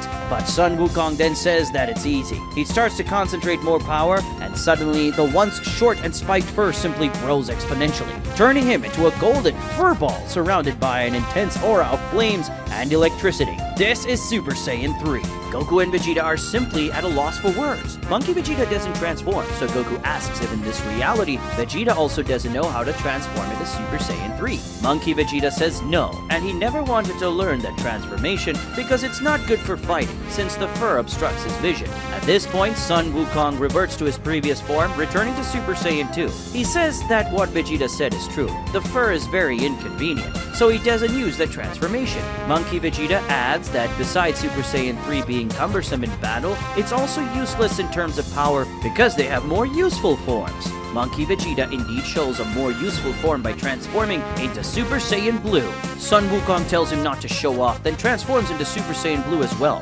Toppo and Jiren get excited about this, saying that they can finally start the real fight. The battle resumes with Monkey Vegeta advancing against Toppo and Sun Wukong advancing against Jiren. As soon as they resume the battle, Toppo and Jiren start getting heavily pressured, especially Toppo. Seeing all these transformations and the way they are pressuring Jiren and Toppo, Goku and God Vegeta are now absolutely certain that Wukong and Monkey Vegeta are much more powerful than they were at the time of the Tournament of Power, and they are curious to see the extent of their powers. Kaba, Kale, and Caulifla return to attack Vegeta, while Goku is suddenly attacked by analyses, the fusion of the warriors of Universe 3, who, due to being formed before the competition, count as a single participant.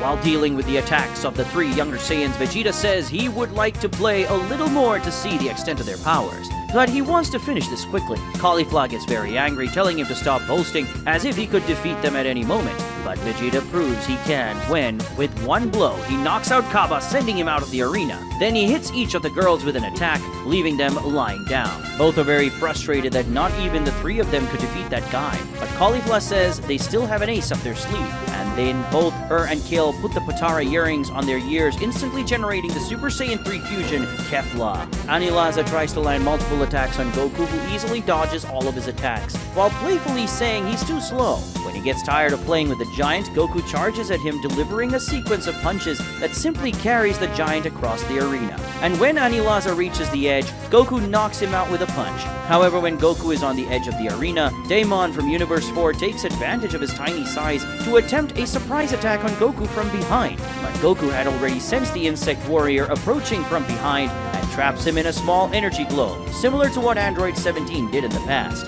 After tossing the Universe 4 warrior out of the arena, Goku immediately realizes something and, in the last fraction of a second, turns to block an attack coming straight at his chest. A highly precise attack aimed at a vital point delivered by Universe 6's legendary assassin, Hit.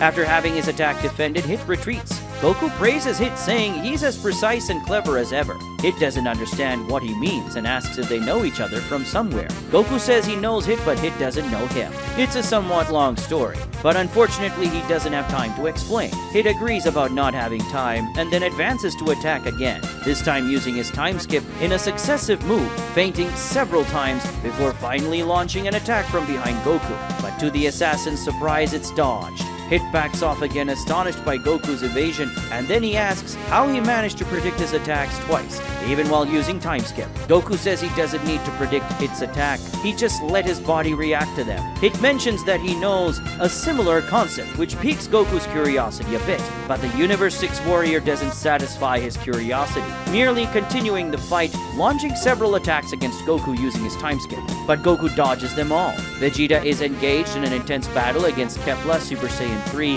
who fires a rain of energy balls at him, which explode on the arena floor while Vegeta dodges everything. Napapa and Diem from Universe 10 try to help Kefla by firing attacks at Vegeta, but neither he nor Kefla appreciate it. So each of them fires an energy attack at the Universe 10 warriors, telling them to stay out of it and eliminating both at once. After launching several energy attacks, Kefla resorts to physical attacks, and Vegeta obviously doesn't back down, and they both start an extremely intense exchange of blows. In the stands, the gods can't believe the power of these new participants. How can two guys who came from out of nowhere have so much power? As Goku fights Hit, everyone watches with great surprise as he handles the Universe 6 assassin's attacks. His dodges are executed with absolute mastery, something that especially catches the attention of the angels, as it strongly resembles Ultra Instinct. Meanwhile, Vegeta draws the most attention from the gods of destruction, as initially, when they saw him wearing a destroyer's outfit, they thought he was just a pretender. But seeing Vegeta's level of skills, they judge that he is indeed the level of a god of destruction. Their shock intensifies when Kefla launches an extremely powerful energy attack at Vegeta, containing all her fury. However, God Vegeta calmly points his hand at the attack and shouts, Hakai. In the next moment, that enormous wave of power simply ceases to exist. Witnessing Hakai being used at that level leaves everyone in complete shock. After repelling Kefla's attack, Vegeta advances against her with a powerful and precise punch, which not only knocks out Kefla, but also sends her out of the arena. Next, while Goku faces Hit, he dodges dozens of Hit's attacks, all of which the Universe 6 assassin uses his time skip to try to land blows on him. But at one point, Hit manages to outmaneuver Goku with a temporal clone and land one of his attacks. Goku blocks the attack, but he ends up being trapped in Hit's time cage. After trapping Goku in the time prison, Hit smiles breathlessly, saying that after so many attacks and using his time skip countless times, he finally got Goku. However, to his complete surprise, Goku teleports out of the time prison and lands behind Hit, then kicks him out of the arena. Goku apologizes to Hit but says that his abilities have already transcended time a long time ago. After the elimination, Universe 6 is eliminated from the tournament to the sadness of Goku, God Vegeta, Monkey Vegeta, and Son Wukong. While the intense battle between Monkey Vegeta, Son Wukong, Toppo, and Jiren continues, Goku and God Vegeta keep dealing with the various opponents who come to defeat them. As the tournament participants cross paths, the two eliminate them with ease. In just a few minutes of competition, Universes 2, 3, 4, 6, 9, 10, 13, 14, 15, and 16 were already eliminated, and only a few warriors from Universe 1, 5, 8, 11, and 12 remained. Meanwhile, Universe 7 still had all its participants. Jiren and Toppo continued their fight against Son Wukong and Monkey Vegeta, but they were very frustrated because they were unable to pressure the Saiyan duo. Jiren and Toppo seemed ready to go to the next level, but the battles were interrupted by the most powerful warriors from Universes 1, 5, 8, and 12. The remaining warriors from Universes 1 and 5 attacked Son Wukong, while the remaining warriors from Universes 8 and 12 attacked Monkey Vegeta. Toppo and Jiren didn't like this at all, saying that this fight was theirs, but these four guys were not interested in individual battles. Son Wukong and Monkey Vegeta appreciated the intervention of the four warriors because, despite enjoying their fight against Jiren and Toppo, the truth is that they were curious about the participants from universes that didn't take part in the first tournament, and from the looks of it, these four are the strongest representatives of their universes. Seeing that Wukong and Monkey Vegeta were interested in this fight, Goku and God Vegeta approached Jiren and Toppo, saying that for now, they will be their opponents. Jiren and Toppo feel slighted and say that they will show Wukong and Monkey Vegeta that Pride Troopers should not be treated this way. They declare they will demonstrate it by crushing the two companions they've acquired. After saying this, Jiren and Toppo begin to emanate an absurd amount of power, even surpassing Goku and Vegeta. Jiren reveals a new transformation where he becomes so muscular that the upper part of his attire tears, exposing extremely vascularized muscles. Around him, an intensely red aura emanates. On the other hand, Toppo intensifies the power of destruction, once again displaying his destroyer form, but this time with much more power. Although taken aback by the amount of power Jiren and Toppo are displaying, Goku and Vegeta are pleased because they realize how much they've evolved for this competition. This means that this battle should be a lot of fun.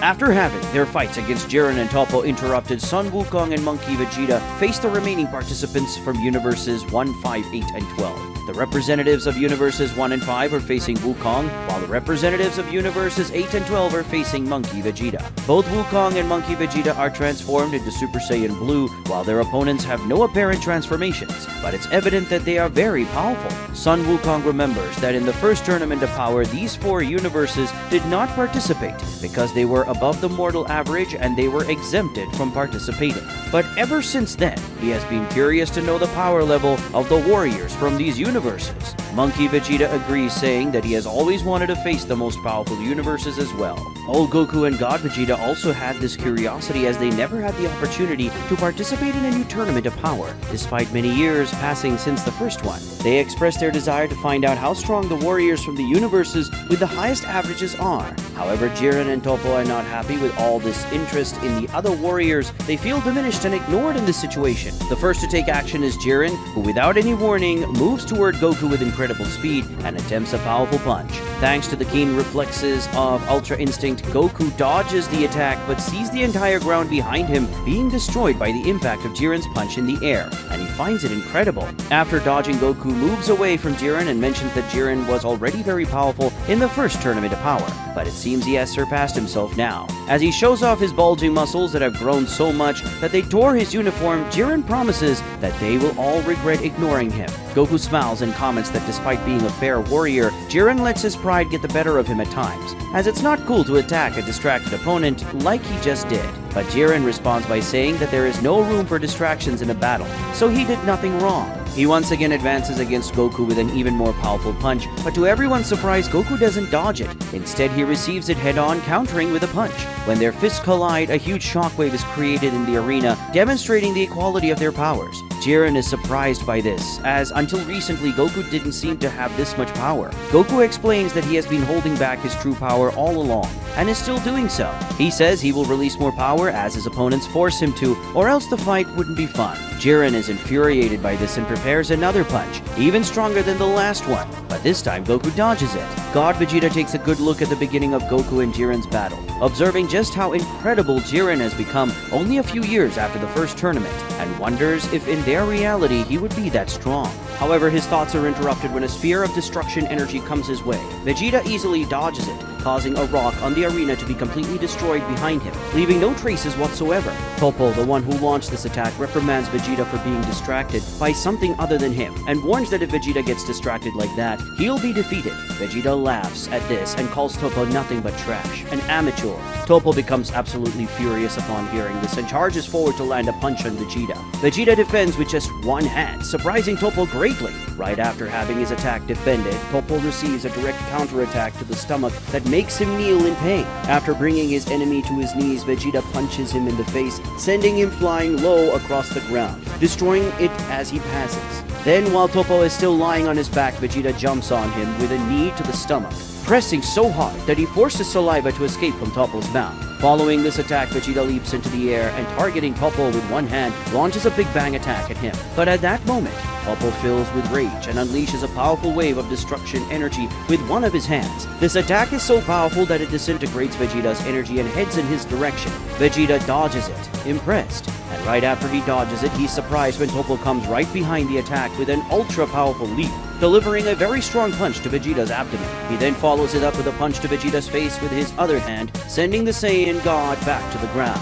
As he recovers from the attack, Vegeta lets out a smile. He comments that apparently Toppo's power has evolved due to those attacks he just received, something very similar to his own Ultra Ego.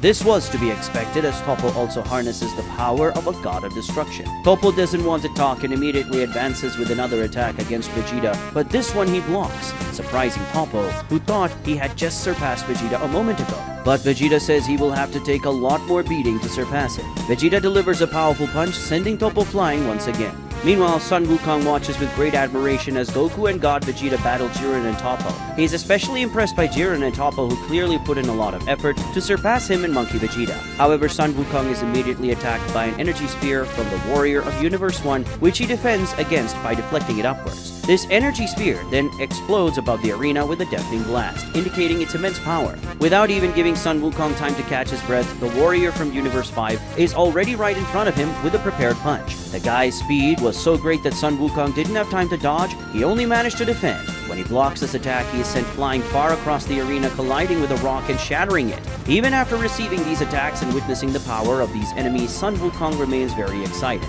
saying that he was waiting for powerful opponents like them. The two guys introduce themselves. The Warrior from Universe 1 is named Evo, and the Warrior from Universe 5 is named Orak. Evo boasts of his achievements, saying that he is the only mortal in his universe who can stand up to the god of destruction. Orak, on the other hand, also boasts of his feats, claiming to be known as Orak the Slayer of 1,000. This is because he managed to face an army of 1,000 very powerful demons and defeat them all. Sun Wukong is impressed by their achievements and then introduces himself. Even though he knows these guys already know his name, he says it will be a pleasure to fight them. Iwan, the god of destruction of Universe 1, says that Evo's powers are very complicated to deal with, and Sun Wukong is surely in trouble. And Orak from Universe 5 says that Orak is like an army of one man, and he will make Sun Wukong regret causing this tournament.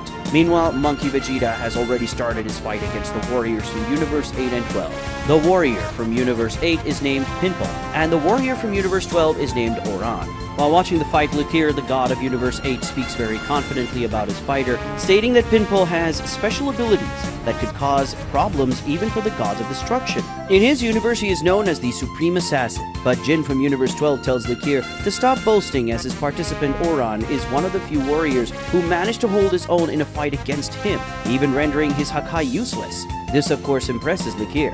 Monkey Vegeta exchanges intense blows with the two, who charge at him with full force. Despite fighting very well, Monkey Vegeta is at a disadvantage because every time he manages to land a blow on one, he receives a blow from the other, and vice versa. There's a moment when he lands a punch on Pimple, but Pimple holds his arm, allowing Oran to deliver a very strong kick that sends him flying. Monkey Vegeta becomes somewhat irritated after receiving these attacks and begins to emanate a blue aura of power intensely, saying he'll finish them in one attack.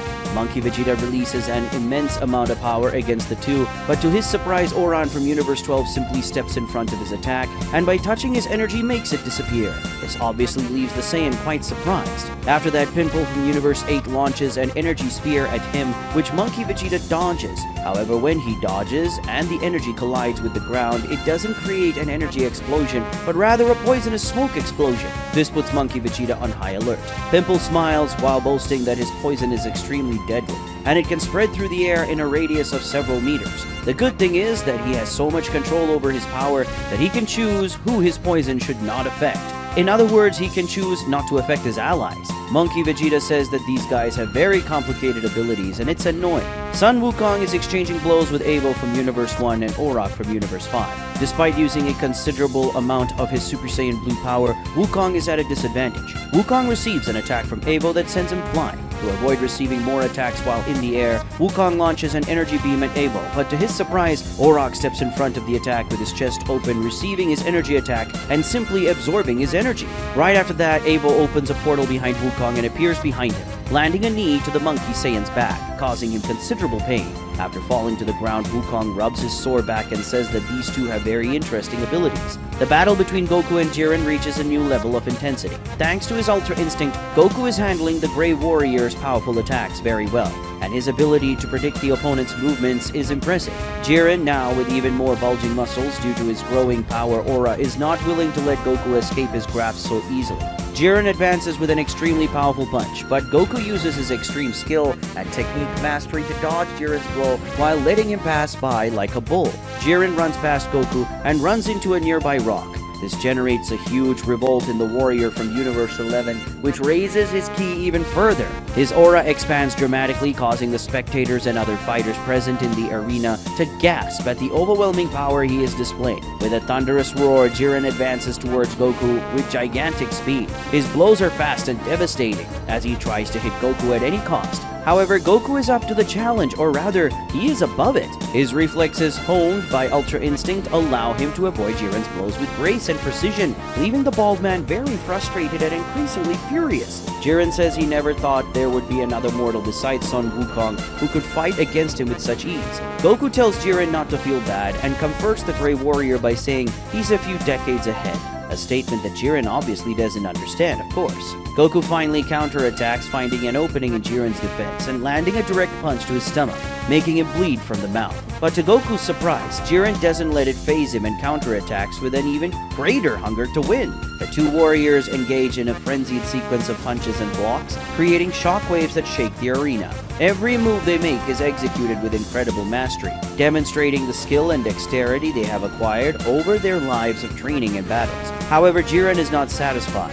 His aura continues to grow and his power increases with each passing second. Meanwhile, Sun Wukong continues his intense battle against Orak from Universe 5 and Avo from Universe 1. Wukong dodges an attack from Avo and launches an energy attack at him, but Orak steps in front and absorbs his energy, then advances against Wukong with even more power. Wukong notices that the more of his energy Orak absorbs, the more powerful he becomes. Avo takes advantage of his distraction with Orak and opens a magical portal behind Wukong to land a punch on him. But Wukong pushes Orak away with an attack and then defends against Avo's blows by grabbing his hand and pulling him out of the portal. After pulling him out of the portal, Wukong lands a massive punch that sends him flying. Playing with his enemy, Wukong says he can perform tricks too. He uses his magic to open a dimensional portal behind Avo and appears behind him, attacking and launching him to the other side.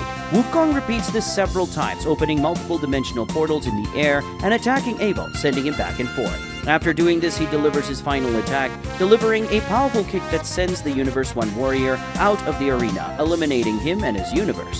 Orak attacks Wukong again, and despite the great power of his enemy, Wukong manages to defend and counter his attacks, landing multiple hits on the Universe 5 warrior. While beating Orak, Wukong says that if he absorbs energy attacks, all he needs to do is attack with physical blows. but to his surprise, Orak starts to handle his punches, making it clear that he has increased his power. He then says that not only do ki attacks release energy, but physical attacks do as well. After realizing that his physical attacks would only strengthen his opponent as much as energy attacks, Sun Wukong decides to change his strategy and starts launching a barrage of energy attacks against him. His intention is to overload Orak, which begins to happen as his opponent starts to inflate due to the excessive amount of energy in his body.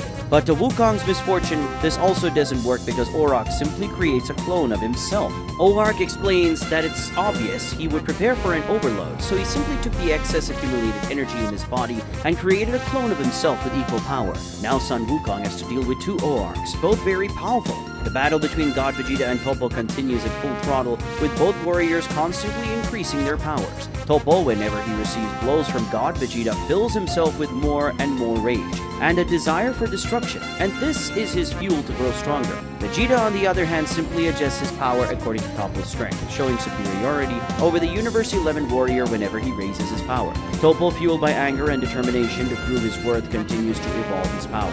He rises after the last blow from Vegeta with an intense aura of destruction surrounding him. Toppo doesn't give up and advances again towards Vegeta. The exchange of blows is fierce, with both fighters launching devastating attacks against each other. The arena trembles with the intensity of the battle, and the spectators are astonished by the skill and strength of these warriors. God Vegeta, with a confident smile on his face, comments that Toppo is doing a good job, but is still no match for him. Toppo, determined to prove his strength, redoubles his efforts and launches a very powerful attack toward Vegeta. However, the Hakaishin, with a quick movement, manages to dodge the blow and appears behind Toppo, delivering a powerful blow to the back of the apprentice Hakaishin, making him kneel.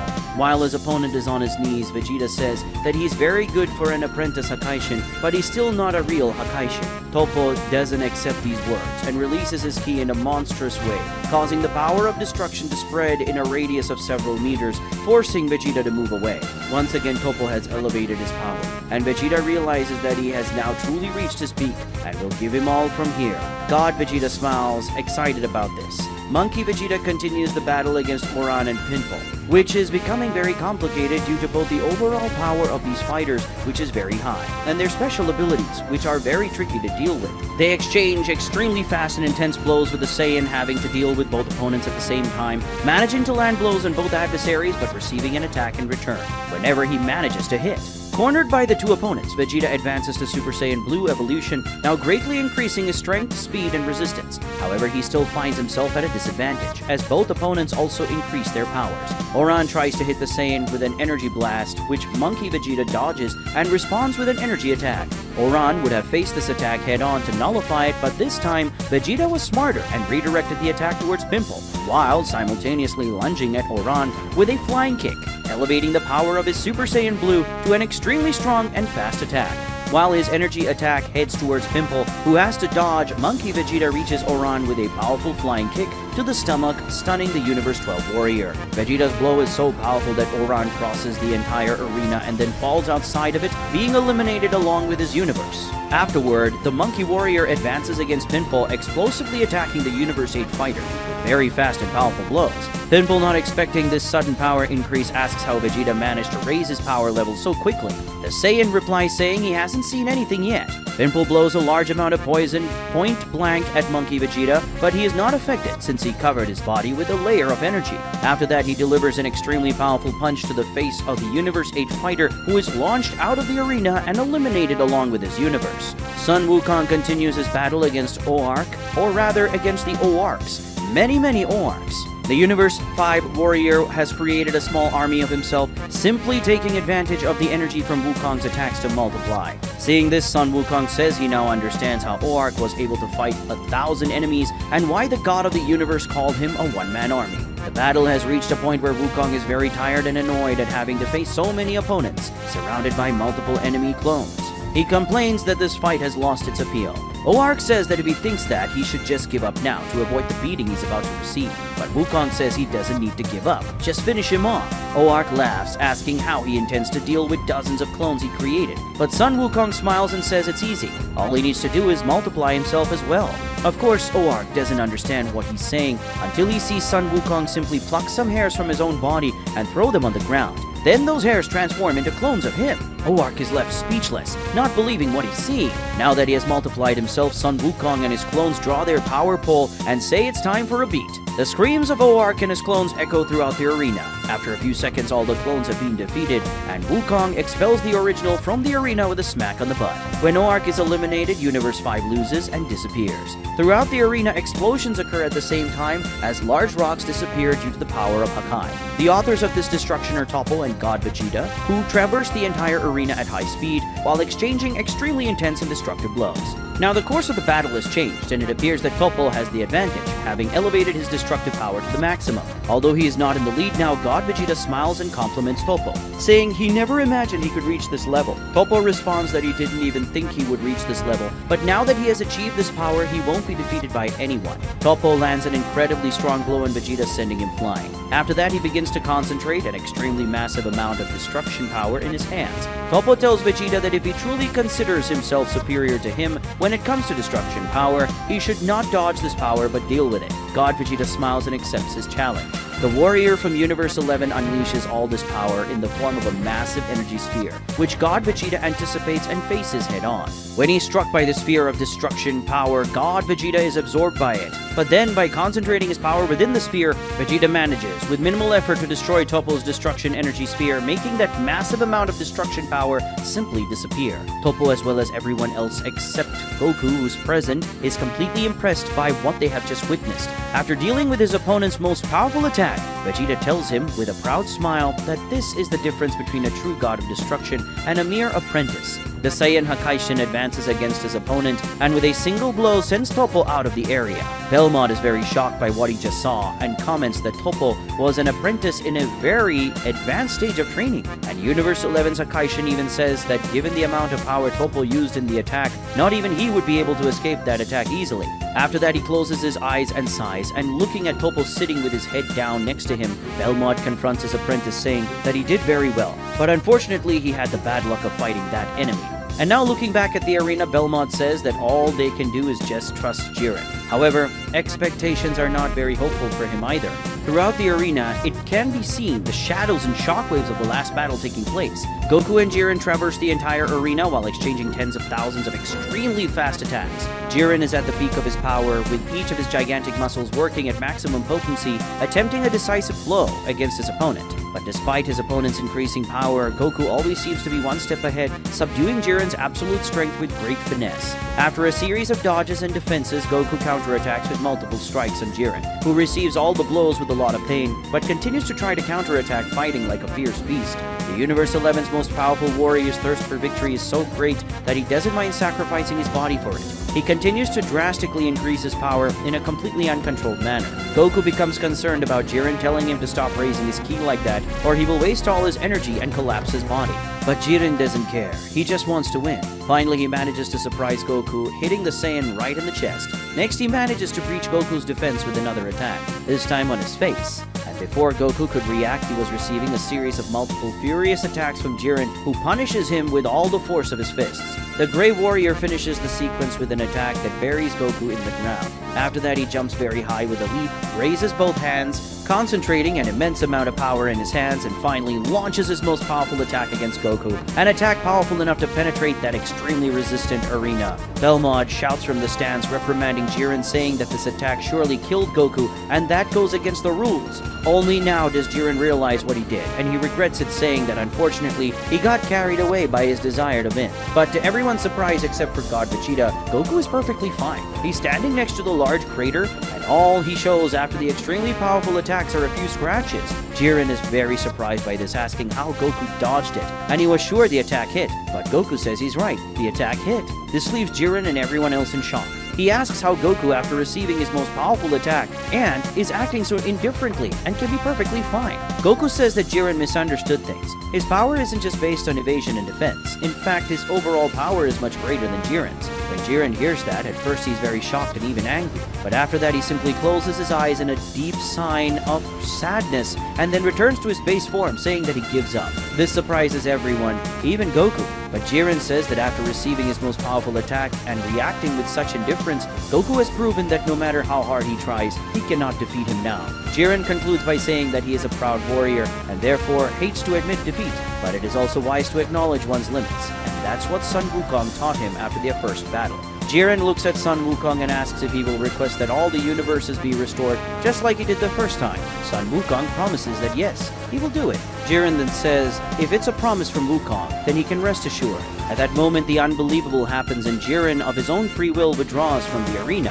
After Jiren withdraws from the arena, Universe 11 is eliminated. With the elimination of all the other participants in the arena, only the fighters from Universe 7 remain. At this point, Beerus starts celebrating, saying that they won again. But the Grand Minister states that the tournament is not over yet, as only one person can make a wish for the Super Dragon Balls. Everyone is shocked by this revelation because they only just realized it now. However, everyone becomes excited. Sun Wukong says it will be cool to fight against them again. The monkey Vegeta fist bumps with a fierce smile on his face, telling God Vegeta they can now finish what they started. God Vegeta agrees, saying that this time he will show that insolent monkey the price of messing with the god of destruction. And Goku in his fight stance tells them to bring it on. They all assume their combat stances. God Vegeta and monkey Vegeta face off while Goku faces Sun Wukong. They silently study each other for a few seconds, thinking about the right way to attack. And then, Goku attacks. He leaps towards Sun Wukong with a flying kick, which the Saiyan monkey dodges with a jump and launches an energy spear from the air, which Goku avoids by leaping to the side. In the same second, Monkey Vegeta unleashes an energy wave at God Vegeta, who dodges the attack with a punch and counters with an energy spear that the monkey deflects with a kick. In the next second, the fighters are already traversing the entire arena in a frenzied battle. Hundreds, thousands, and hundreds of thousands of attacks are unleashed. Only the blurs and the impact waves of the blows can be seen, along with several explosions from the key attacks that get lost in the midst of the battle. At a moment when they find themselves in the air for another collision, God Vegeta manages to kick Monkey Vegeta, sending him crashing into a rock. But Monkey Vegeta spins in the air, touches his feet on the rock, and uses it as a springboard to return to God Vegeta, delivering a punch to the Hakaishin, who falls from the sky to the ground but manages to land safely, and immediately blocks a downward kick from the monkey, who came down with full force to hit him. Goku and Sun Wukong also exchange intense blows, with the Saiyan monkey eventually receiving a kick to the chin that sends him into the air. But Wukong doesn't let that kick deter him, and while in the air, he starts spinning his tail like a helicopter propeller, allowing him to stay airborne and start firing a sequence of ki blasts at Goku, who skillfully maneuvers on the ground, dodging the attacks. Goku teleports to appear behind Wukong and lands a kick on him. But Wukong uses his quick reflexes and cunning to grab Goku's foot with his tail, and then spins in the air like a spinning top, launching Goku to the ground. God Vegeta and Monkey Vegeta were in the midst of a very intense exchange of blows, and while trading blows with the Saiyan God, the Saiyan Monkey increasingly emanated the aura of his Super Saiyan Blue. God Vegeta delivered a powerful punch, which Monkey Vegeta blocked with his forearms, creating an explosion of energy. Monkey Vegeta retaliated with a low kick, attempting to knock down God Vegeta, but he skillfully jumped over the blow, dodging and simultaneously distancing himself. After landing, God Vegeta unleashed a series of energy barrages towards Monkey Vegeta, who defended himself with a ki shield. And after defending against dozens of God Vegeta attacks, he counterattacked with a powerful energy blast. When God Vegeta dodged, it passed right through him and went out of the arena. After that, they advanced towards each other and resumed their exchange of physical blows, this time with even more intensity. The battle between Goku and Sun Wukong continued, with both of them very excited as they exchanged very fast, strong, and skilled blows. At one point, they both simultaneously throw punches at each other's faces, but Goku narrowly avoids Wukong's punch, while Wukong takes Goku's punch to the face. Afterward, they leap away from each other with a jump and start firing several ki blasts, like a ki blast shootout. Goku dodges Wukong's powerful attacks with extremely technical and skillful movements, derived from Ultra Instinct. On the other hand, Sun Wukong dodges Goku's attacks with very clumsy jumps, just like a true monkey. But despite Sun Wukong's jumps appearing clumsy, Goku notices there's something special about them. Tired of these energy attacks, Sun Wukong suddenly makes his tail grow in an absurd way, making his tail enormous. After doing this, he begins to launch several attacks at Goku as if they were multiple whips. And while Goku dodges, Wukong's tail attacks leave several cracks in the arena floor. Goku is very surprised by these attacks, saying that Wukong has very peculiar abilities, and the monkey responds by saying that he hasn't seen anything yet. The fight between the Vegetas continued with even more intensity, While fighting the Hakaishin, Monkey Vegeta keeps increasing the power of the Super Saiyan Blue evolution, with the blue aura shining more intensely. But the Super Saiyan Blue was no longer enough, as God Vegeta was gaining more ground in the fight, pressing Monkey Vegeta with attacks that were increasingly difficult to defend against, dodge, or counter. A punch from the Hakaishin hits the monkey's chest and he immediately retaliates with a punch to the abdomen, which despite hitting the God of Destruction, doesn't seem to cause much damage. But what causes a lot of damage is the punch that God Vegeta retaliates with to Monkey Vegeta's abdomen, causing him deep pain in his stomach after the attack. But Monkey Vegeta doesn't let it deter him and immediately retaliates with a punch toward the Destroyer's face. But God Vegeta blocks his attack fairly easily and responds with a punch to the face that destabilizes Monkey Vegeta and makes him fall to the ground. Even though he's down, the monkey doesn't give up and extends one of his hands, releasing a powerful point-blank wave of energy at the God of Destruction, who only suffers a few scratches from this attack. And after that, he grabs Monkey Vegeta's hand, tosses him into the air like a rag doll, and then releases a wave of power that engulfs the Saiyan Primate's body, causing him to fall from the sky to the ground with his body scorched. Seeing this leaves Beerus completely surprised and even Whis. The more the fight between Goku and Son Wukong continues, the more evident it becomes that the Saiyan monkey is at a disadvantage. Goku presses Son Wukong heavily, dodging his attacks and launching precise counterattacks. His punches and kicks were like lightning, hitting the target with deadly accuracy. The more attacks he received, the harder and faster Wukong tried to counter, but Goku was still able to dodge his blows and counter with blows that caused him a lot of pain. Frustration began to show on Son Wukong's face, as he was not accustomed to encountering an opponent who could completely outmatch him. His face was starting to show signs of fatigue, while Goku seemed tireless. Goku then decided to raise the level of the fight. He concentrated his ki and disappeared instantly, reappearing behind Son Wukong with a devastating punch. The impact sent the legendary monkey flying through the air, causing a large crater when he finally collided with a large rock. Watching the way Wukong and Monkey Vegeta were being pressed, Beerus and Whis were very surprised, as they did not expect that there would be someone in the Universe 7 who could challenge these two. Beerus comments that these two are indeed very impressive, and he never imagined that there were mortals who could give so much trouble to Wukong and Vegeta in this manner. Whis reminds the Destroyer that Wukong and Vegeta are still not using their maximum power, but then he says that at the rate things are going, it won't take long for that to happen. After receiving the last attack from God Vegeta, Monkey Vegeta is really injured, and he gets up very irritated. He says that for God Vegeta to be able to surpass him in his blue form, it's because he was really holding back a lot of his power in their first fight. But God Vegeta tells him to stop being hypocritical, because he clearly also held back a lot in their first fight, as he only revealed the Ozaru form at that time, whereas now he's even using Super Saiyan Blue evolution, and God Vegeta still asserts that his opponent's power doesn't stop there, and he definitely has even more power than that. Monkey Vegeta asks how he knows this, and God Vegeta simply replies that he knows how to recognize a powerful opponent when he sees one, and can also tell when someone is fighting while concealing their power. Monkey Vegeta says he's very sharp, and then admits that the Destroyer is right. But he's not the only one hiding power. God Vegeta is doing the same.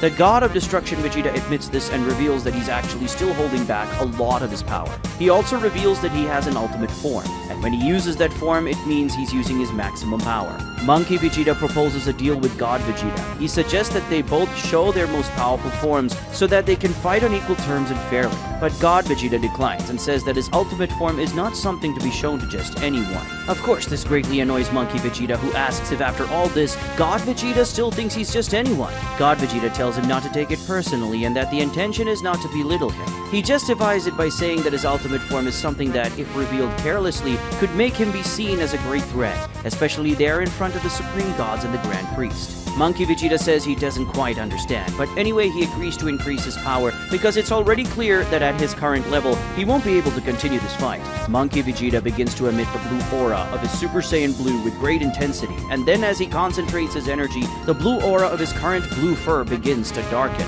As he begins to feel this new energy that his opponent is starting to emanate, Vegeta quickly realizes what it is. But with a smile he reveals that he's not surprised, since all the forms his primate version has shown so far have led to this. Monkey Vegeta finally completes his transformation, displaying the purple ki aura and dark fur. The form he now reveals is the Ultra Ego, the power of destruction. Showing this form, which according to him is his final form, Monkey Vegeta assures God Vegeta that with this power he will force him to reveal his ultimate transformation. After receiving the last attack from Goku, Son Wukong can only get up in pain, and admits that the last attack hurt a lot. He says that Goku is really strong and skilled. Goku thanks Wukong for the compliment, but says he knows that if he really wanted to, he could have dodged that attack if he had been using his true power. Wukong pretends not to understand, saying he doesn't know what Goku is talking about. But Goku explains to him, saying he paid attention to the way he dodged his energy attacks, and observed that despite Wukong dodging in a clumsy manner, the truth is that he avoided all his attacks perfectly, which reminds him a lot of Ultra Instinct. When Goku says this, Wukong smiles and says Goku was very clever to notice. Goku then tells him that if Wukong wants to have a chance in this battle, he needs to use Ultra Instinct right away because Super Saiyan Blue won't be enough to continue in the fight. At this point, they notice a large pillar of purple energy rising from a distant point in the arena. And sensing this key, Goku tells Wukong that his friend has already understood this and decides to reveal his most powerful form. So it's his turn. Wukong smiles and agrees with Goku, saying he's right. He says he doesn't like to use Ultra Instinct much because whenever he uses that technique, his opponents cease to be challenging and can no longer provide a good fight for him. But he says that Goku doesn't seem to be that kind of guy, which means the fight won't stop being fun. On the contrary, Wukong closes his eyes, entering a state of complete tranquility while simultaneously releasing his energy, an energy that Goku recognizes as calm, yet intense. A few seconds later, Wukong's blue fur lightens, taking on a whitish appearance, and the expression of the one who previously had a mischievous and extremely animated expression now changes to a neutral and tranquil one. After seeing that his opponent has done what was asked, Goku thanks him. Wukong says he knows he also has more power to reveal, and then asks if Goku isn't going to unleash his final form. But Goku explains that no, saying that if he reveals his most powerful transformation there, it could cause some problems. Wukong doesn't insist, but says that when Goku sees his maximum power, he will have to show his most powerful form. Beerus and Whis, seeing that Wukong and Monkey Vegeta have unleashed their maximum power, say that finally the real fight is about to begin. Wukong attacks. He disappears at high speed from Goku's front and reappears behind him, ready to kick him in the neck. But Goku crouches to dodge the kick and then raises his body again, attempting to punch from below upwards, which Wukong dodges with a somersault backward. After landing from his somersault, Wukong advances with a low jump, aiming to hit Goku's legs. But Goku jumps to avoid it and then descends in an attempt to step on Wukong, who rolls to the side to evade Goku's foot, and then attacks by drawing his power pole and stretching it while delivering a low horizontal attack to try to catch Goku's feet. Again and again, Goku jumps, but this time using the stick's length. Wukong tries to reach him in the air with an attack, but Goku also manages to make an acrobatic move in the air that allows him to dodge the stick. After Goku lands, Wukong attempts several thrusting movements with his stick while advancing against him, and Goku dodges the thrusts while retreating until he decides to counterattack with a sequence of key spheres, which Wukong defends against by retracting his stick to strike the various energy balls, deflecting them and causing them to explode around.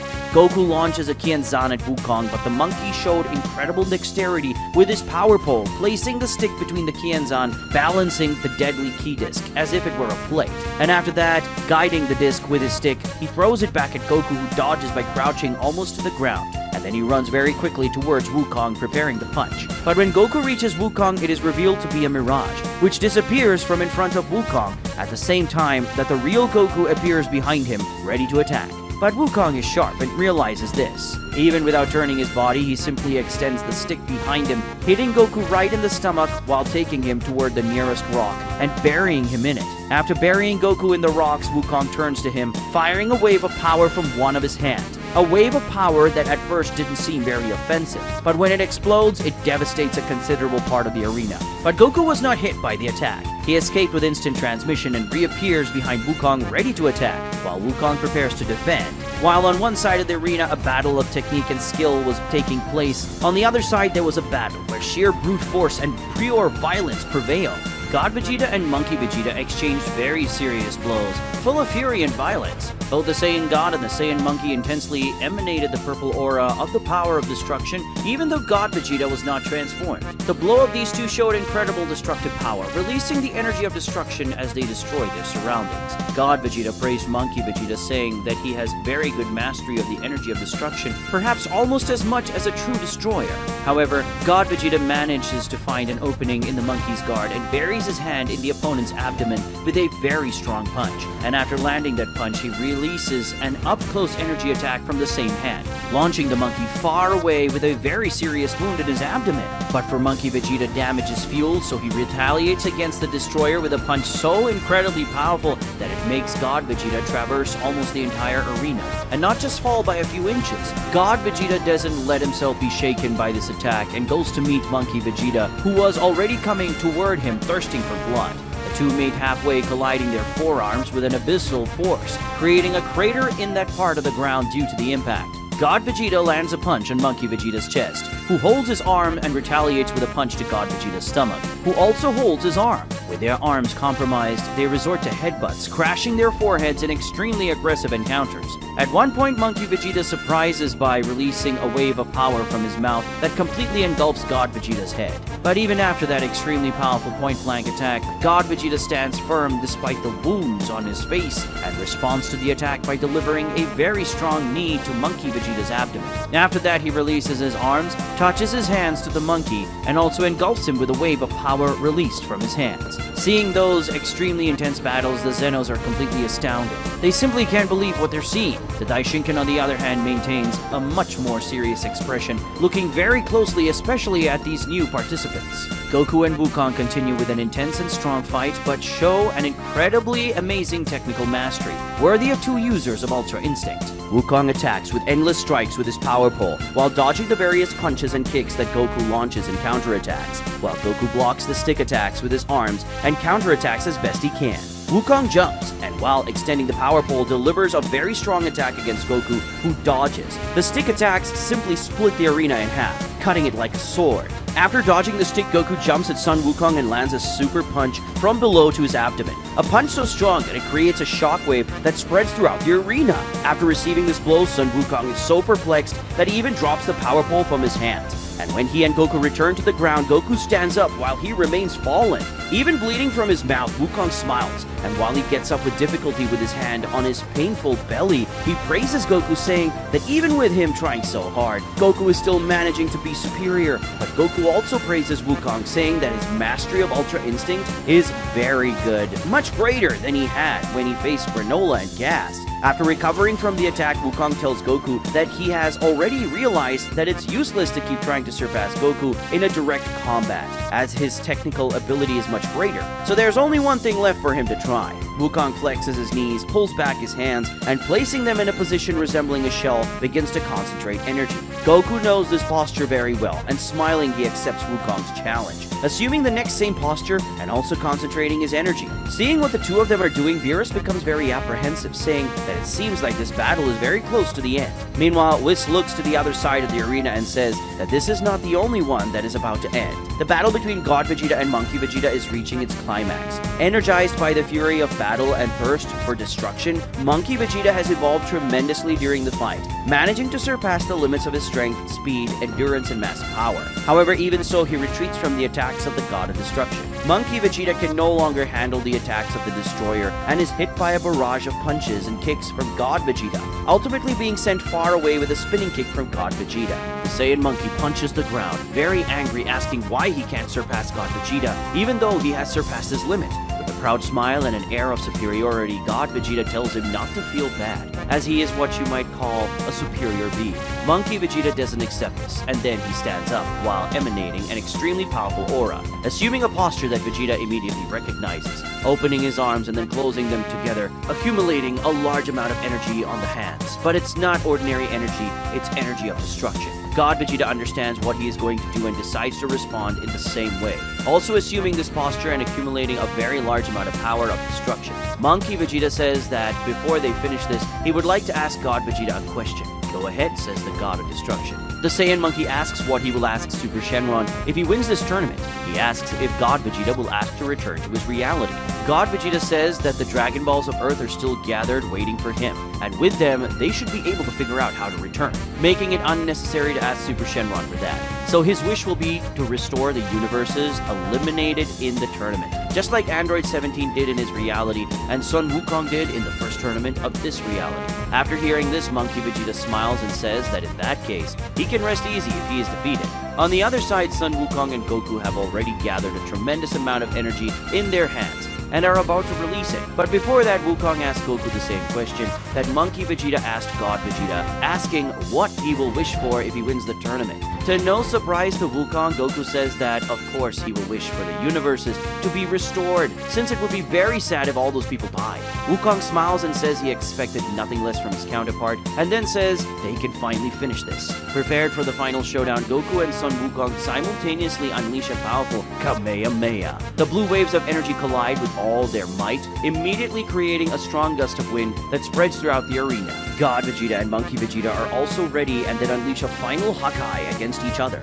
An energy attack identical to the final Flash, but made with energy of destruction. The two waves of immense destructive power collide, releasing a destructive power so great that the rocks around them immediately begin to disintegrate into energy flakes, becoming less than dust in the face of that power. The energies of Goku and Wukong grapple with each other as they vie for the advantage. But this contest soon seems to tilt in Goku's favor, with his power advancing against Wukong's power, who begins to release more and more of his energy while trying to keep up with his counterpart. Meanwhile, Monkey Vegeta is also in a bad situation, with his final Hakai increasingly subdued by the attack of the God of Destruction. And while subduing the most powerful attack of his opponent, God Vegeta praises him for his effort and says that despite being just a stupid monkey, he is certainly a true Saiyan and worthy of being the prince of the Saiyans in this reality. Meanwhile, Goku, increasingly overpowering Son Wukong's power, thanks him for the battle and says he had a lot of fun. He says he would love to face Wukong again someday when he's stronger, but neither Wukong nor Monkey Vegeta plan to give up, and in one final act, they release all their powers once and for all.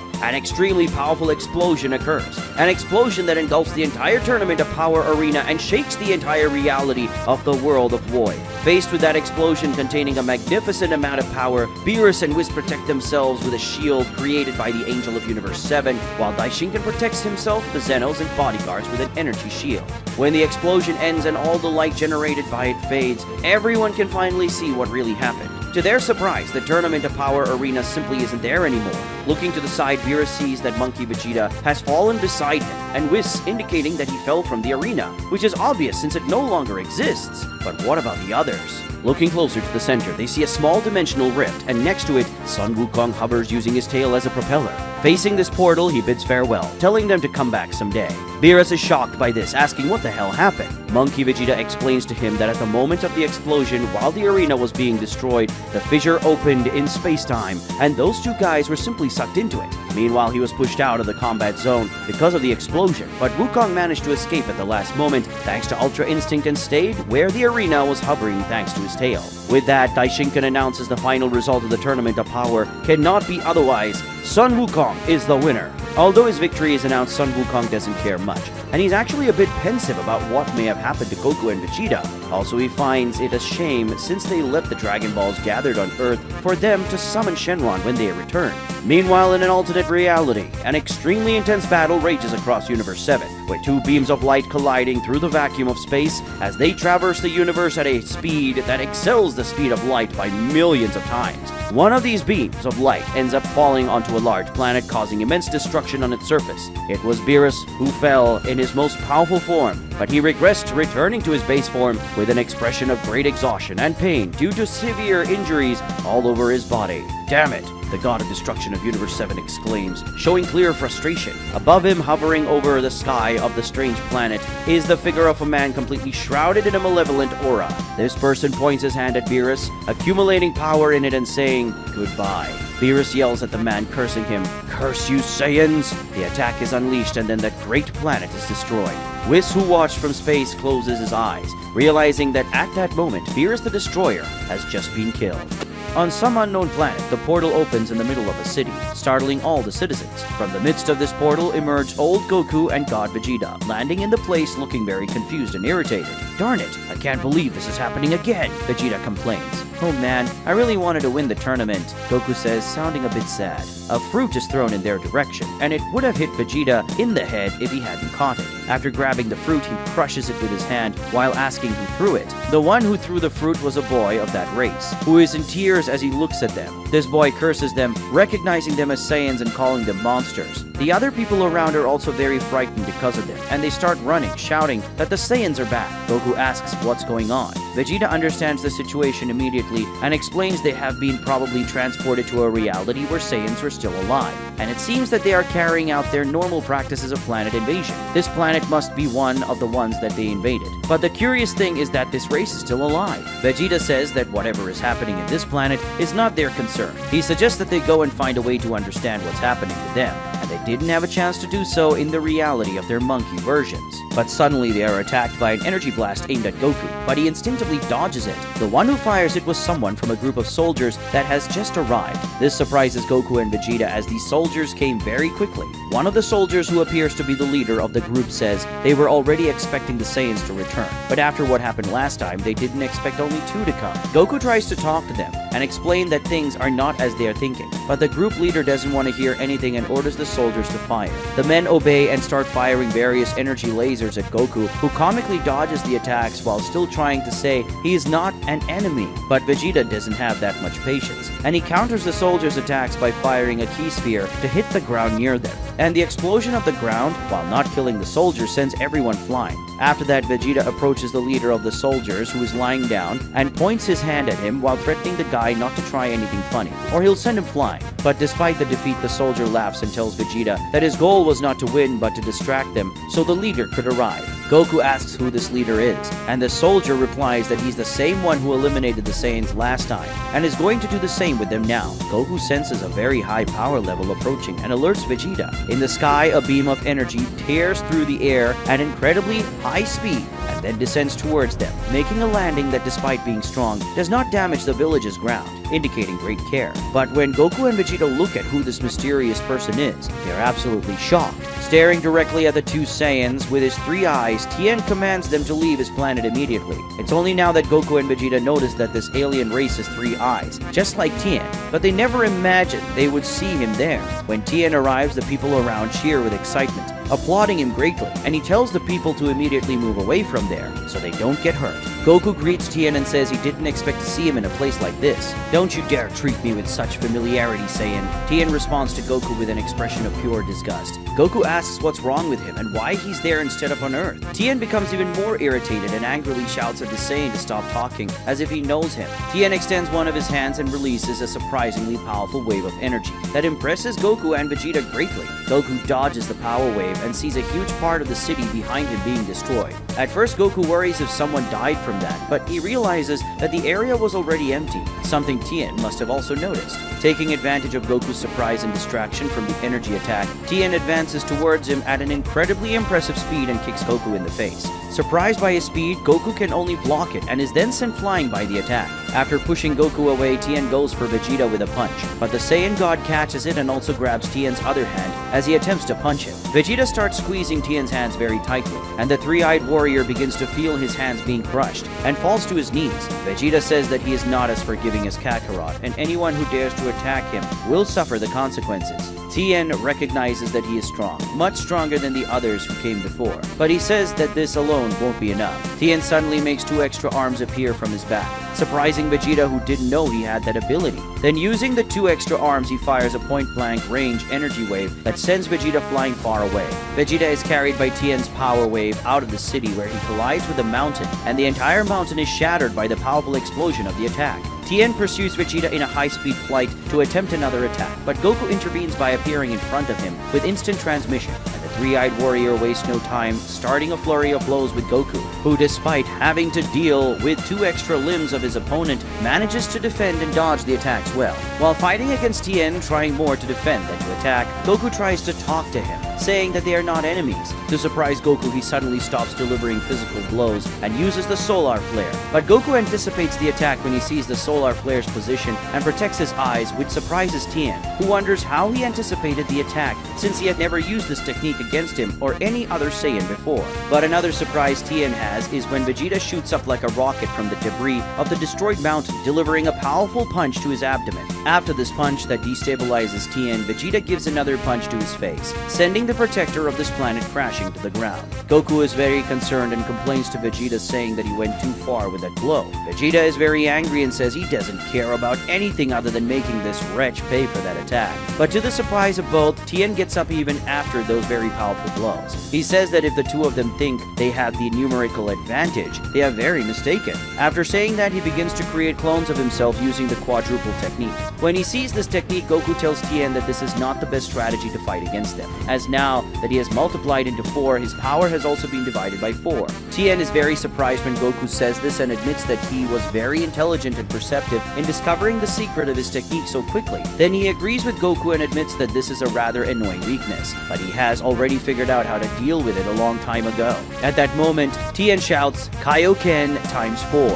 A vibrant red aura envelopes Tien's 4 bodies, expanding his muscles. Goku is left wide-eyed when he sees this and asks when Tien learned the Kaioken. Vegeta says he's very clever because now all the clones have the same power as the original had before. But Tien says it's not over yet, and then shouts, Kaioken increased 10 times. Now all 4 clones are even stronger, with their reddish auras increasing more than double, and their bodies, in addition to becoming more muscular, take on a reddish hue, as if the blood inside them flowed at an insane intensity. Goku is in shock, saying that this is equivalent to Kaioken increased by 40 times. Tien says that now he will finish them in an instant. The 4 clones attack at the same time. 2 advance against Goku and 2 advanced against Vegeta. The exchange of blows is intense in the sky, with Tien's powerful blows surprising Goku and Vegeta greatly, who recognize that this guy is extremely more powerful than the Tien they know. But who is also surprised is Tien, who did not expect these Saiyans to respond to his attacks with the level of power he's using now. The planet sky is filled with shadows, shockwaves, and energy beams, while explosions resulting from the remnants of the battle spread around.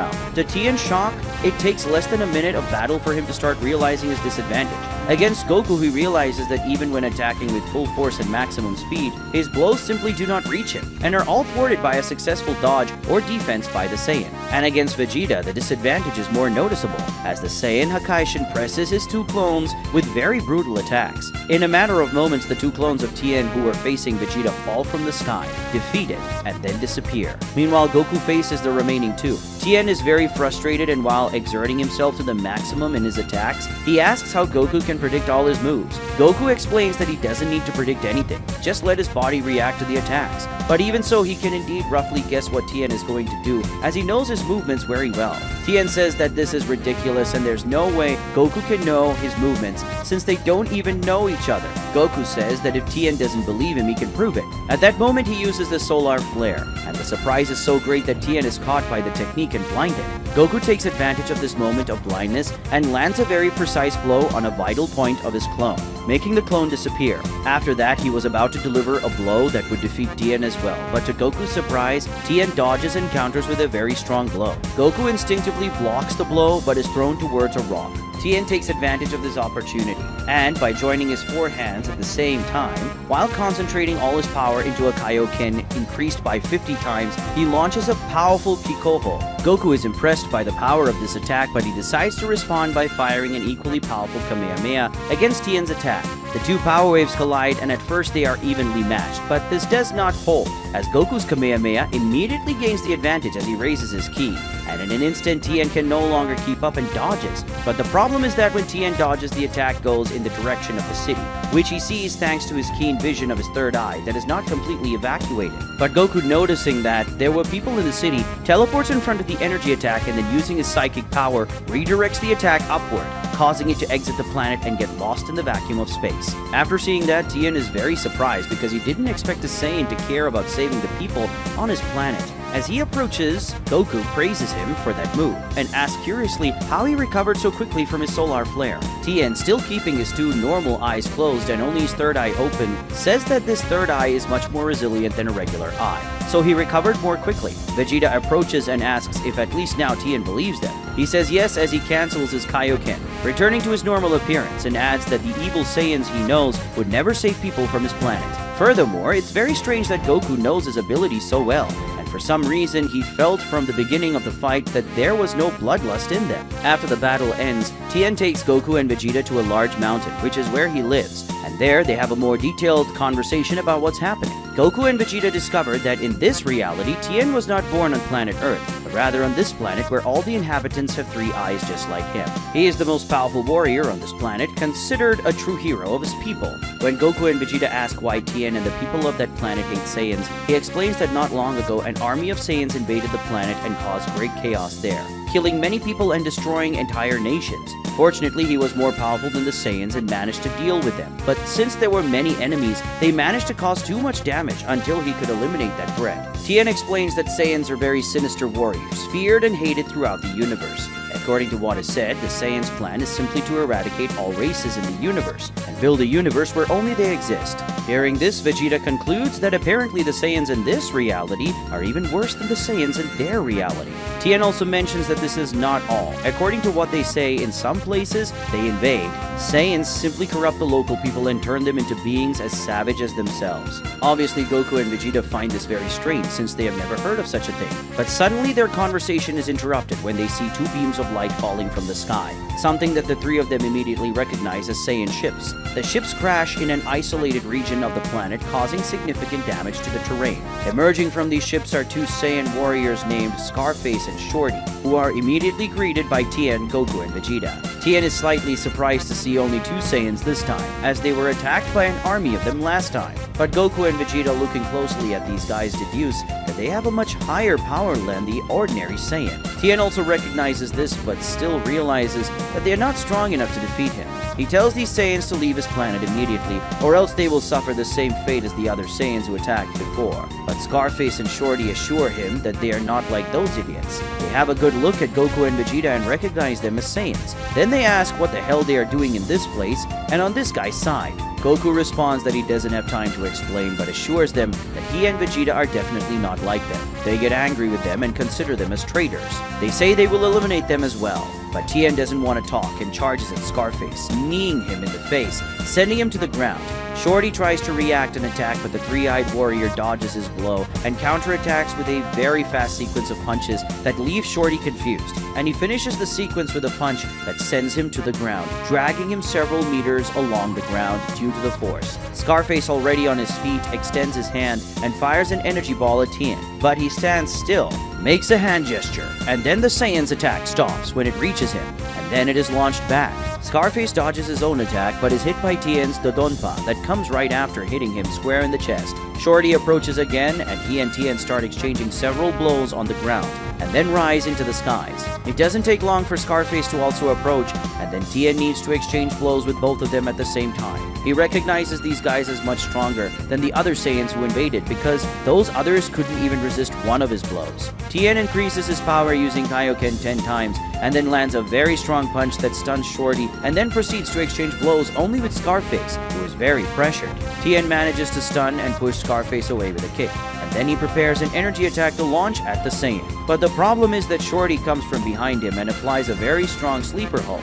Scarface takes advantage of this and advances with a concentrated attack that would probably kill Tien. But at that moment, he fires a laser from his third eye that surprises Scarface and hits him, knocking the Saiyan out of the sky. After that, he deals with Shorty's strangulation by making the two extra arms on his back appear, holding Shorty's head with his extra hands, and then releasing energy from them, creating a small energy explosion in the Saiyan's head. Not enough to kill him, but enough to stun him and make him let go. After freeing himself from the strangulation, Tien goes behind Shorty and kicks him, sending him from the sky to the ground, on top of Scarface, who was just getting up. Afterward, Tien raises his power even more using Kaioken increased by 20 times, and joining his four hands unleashes his double Kikoho, which hits the Saiyan duo head on. After this attack, Tien realizes that the enemies are no longer in a condition to fight despite still being alive, and then he reduces his ki. Scarface and Shorty, despite their injuries and defeat, begin to laugh and say that this three-eyed guy is indeed as strong as they heard. Vegeta realizes that these guys have some tricks up their sleeves and tells Tien to finish them off. But before Tien can do that, they use a remote control to bring two glass containers from their ships. And in these containers, there is a strange red and black energy. As these containers approach, they break them with their hands, and then they are engulfed by the energy inside them. When this happens, the two Saiyans begin to emanate a very powerful energy aura. Goku, Vegeta, and Tien are very impressed with this because their power increase is absolutely insane, and the energy they are emitting is very evil and chaotic. Tien immediately uses Kaioken increased by 50 times and advances toward them, but Scarface interrupts his advance by moving in front of him so fast it seems like teleportation. Tien punches him, but Scarface grabs his hand, and in this simple act of holding Tien's hand, the energy simply begins to consume Tien as well. Tien starts screaming as the energy spreads throughout his body, and he begins to release power in a completely uncontrolled manner. Afterward, Tien turns to Goku and Vegeta and simply attacks them. His target is Vegeta, who when attacked, blocks Tien's blow, but when he does that, the strange energy begins to spread through his arm. But Vegeta uses his own power to disperse this energy from his arm, and when he starts dodging Tien's next attack, while shouting shouting for Goku not to let that touch him. Goku is attacked by Scarface and Shorty, who like Tien are completely unhinged. Goku dodges their attacks with great skill, avoiding being touched by that strange energy they are emitting. While dodging that blow, Goku asks whose energy they are using, but it's useless to ask because these guys have completely lost their sanity. At one point, Shorty tries to kick Goku, but at the last moment, Goku dodges and the kick hits Scarface, stunning him. Goku uses this chance to escape to Shorty's back and fires a point-blank range energy wave that hits both of them and carries them to a nearby mountain. After Goku's attack, the two of them faint, but to Goku's astonishment, when they faint, the evil power consuming them doesn't disappear, but instead completely destroys their bodies in an explosion. At that moment, Goku understands what happened. This energy is so aggressive that it is harmful to the body, and to manipulate it, the person being consumed needs to use their own power to avoid being destroyed. If the power of the person being consumed becomes too low, such as when they are unconscious, the body simply cannot resist. Goku shouts to Vegeta that they need to find a way to free Tien from this energy without knocking him out or letting Kaioken deplete too much of his energy. While dodging Tien's attacks, Vegeta deduces that if these guys simply had someone else's energy fused into them, then he has the right technique to deal with this problem.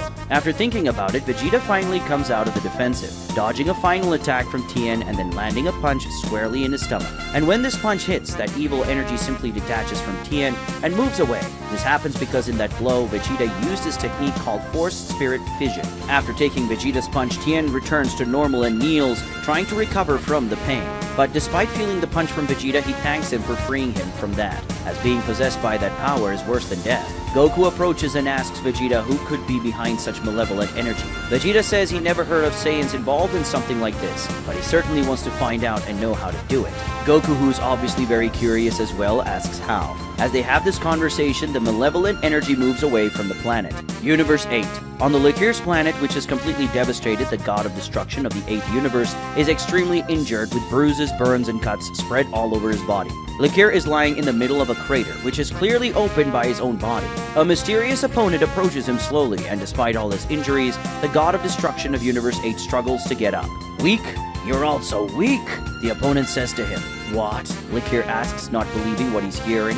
The mysterious enemy justifies his statement, saying that when he faced Beerus, he thought he would have an equally interesting fight with the other Hakaishans. However, he was apparently mistaken. Likir becomes very angry and then forms a keyblade in his hand as he advances against the opponent, shouting not to underestimate a god of destruction. But to the fox god's shock, his blade is held by the opponent's bare hand. And then, with the other hand, the man simply disintegrates his body with a wave of power.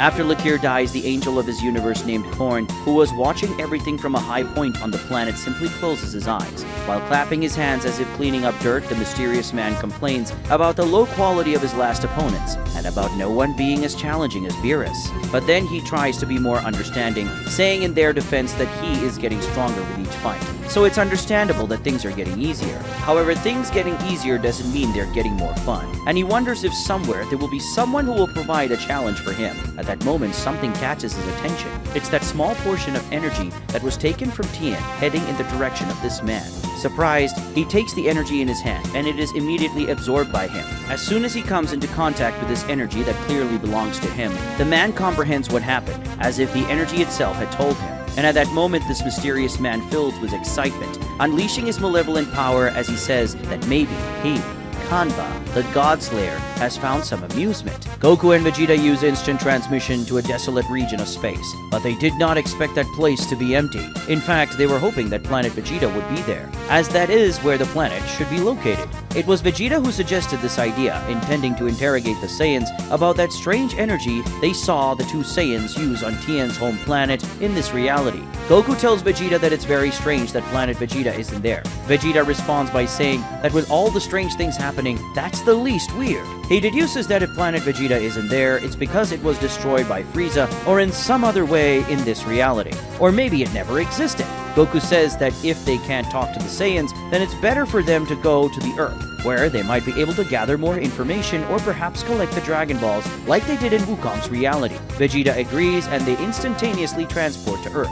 Luckily, planet Earth is still there, and they end up appearing at Kami-sama's lookout. When they appear, the one who sees them is Mr. Popo, who was taking care of the plants on the platform. Seeing them, Mr. Popo is very surprised and asks who they are and why they're invading this sacred place without permission. Goku tells Mr. Popo that they are Goku and Vegeta and asks if he doesn't recognize them. When Mr. Popo takes a closer look at Goku and Vegeta's faces, he recognizes them and is shocked. Goku and Vegeta are surprised by this and ask what's going on. Mr. Popo starts shouting for Kami-sama, saying that Kakarot and Vegeta have returned.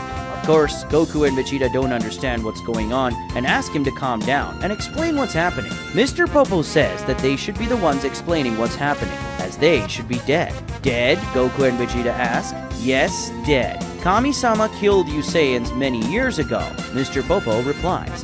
What? Don't be ridiculous, God Vegeta says. That old green decrepit man could never defeat me. Old green man? What are you talking about? Mr. Popo asks, surprising Goku and Vegeta. Suddenly from inside the temple, a voice that is very familiar to both of them echoes. Mr. Popo, there's no use wasting time with these two trash. No matter how they return, I will finish them off again. After saying that, this person leaps out of the temple and stands next to Mr. Popo.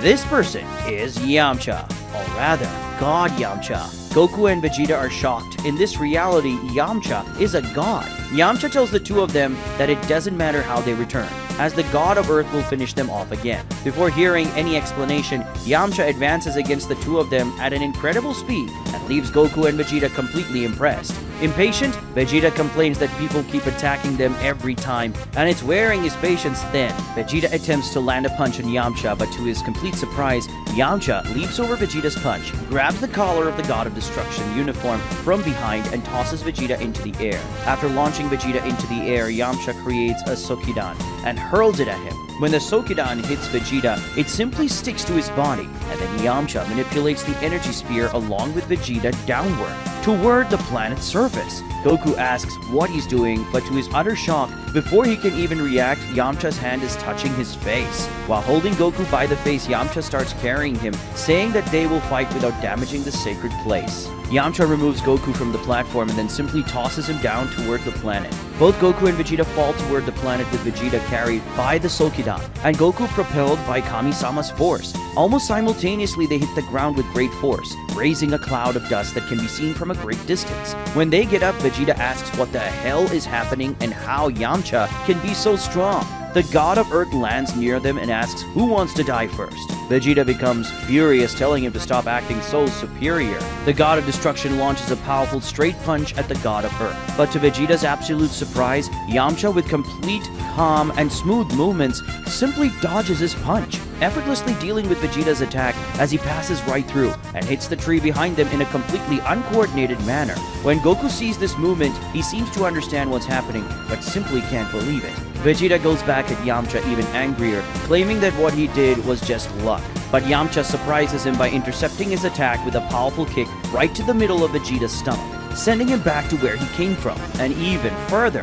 After pushing Vegeta away, Yamcha quickly moves toward Goku, surprising him with an attack that Goku reflexively dodges, then counters Yamcha in an attempt to stun him and slow down his movements. However, the god of Earth smoothly evades the attack in a majestic manner to Goku's surprise, and then trips him with a graceful sweep. After knocking Goku to the ground, Yamcha leaps and fires a Kamehameha at him, but Goku manages to react quickly, getting up rapidly and using his psychic strength, extends his hand toward the Kamehameha and sends it back to Yamcha, who dodges it. Yamcha is very surprised that Goku avoided his attack in that way, since that energy should have been more than enough to finish him. Afterward, Vegeta returns, cursing Yamcha with great anger. God Yamcha is also surprised to see Vegeta well, as he didn't hold back in the kick, and it should have been enough to kill Vegeta. After seeing that his recent attacks were insufficient to kill these two, Yamcha realizes that they are much stronger than he was expecting. Goku tries to start explaining things to Yamcha, but suddenly he senses something approaching from behind and turns to block. A very powerful kick hits Goku's arms, creating a massive shockwave that sends dozens of trees in the forest flying high. After defending against this attack, Goku sees who the attacker is. It's Krillin. Krillin compliments Goku, saying he was very sharp in noticing his approach and also strong to be able to defend against that attack. Goku, noticing that his arm is injured, says that the blow was indeed very strong, and that Krillin, he knows, could never have done that to him. Krillin joins Yamcha and explains that he noticed a battle was happening, so he came to help. Yamcha thanks Krillin for the assistance, but says it's not necessary since he can handle these two weaklings. "What did you just say, you worm?" God Vegeta asks, very furious. "That's right, just as you heard," God Yamcha responds. And then he says that if before they didn't stand a chance, now with Krillin there, things are going to be much worse. Krillin tells Yamcha that apparently these guys are much stronger than regular people, but he can't stay in the fight for long because he has to go to work. So he suggests to Yamcha that they fight seriously right away and get it over with. Yamcha agrees, saying that there'll be no reason to delay. Suddenly, in the blink of an eye, Krillin and Yamcha transform, and the transformation they are using is none other than Ultra Instinct. Vegeta is in shock at this, wondering how on earth this can be possible. But Goku isn't as surprised, as he noticed that the way Yamcha was avoiding their attacks wasn't normal. Without wasting any time, Krillin and Yamcha launch their attacks. Yamcha attacks Vegeta with a sequence of strikes, surprising Vegeta with very fast, precise, skilled, and powerful blows. But Vegeta also surprises Yamcha because he can handle the attacks, something Yamcha wasn't expecting. At one point, Vegeta counters with a blow that pushes Yamcha from the sky to the ground and tries to follow him to keep striking. However, as soon as he reaches the ground, the God of Earth surprises the God of Destruction by making a move where he falls to the ground, while simultaneously performing a pendulum movement and rises with a double kick to Vegeta's chest, sending him flying backward. While Vegeta is in the desert, Yamcha pursues him to continue the attack, but Vegeta flips in the air and lands safely, immediately firing an energy ball at Yamcha, who stops his advance to dodge it.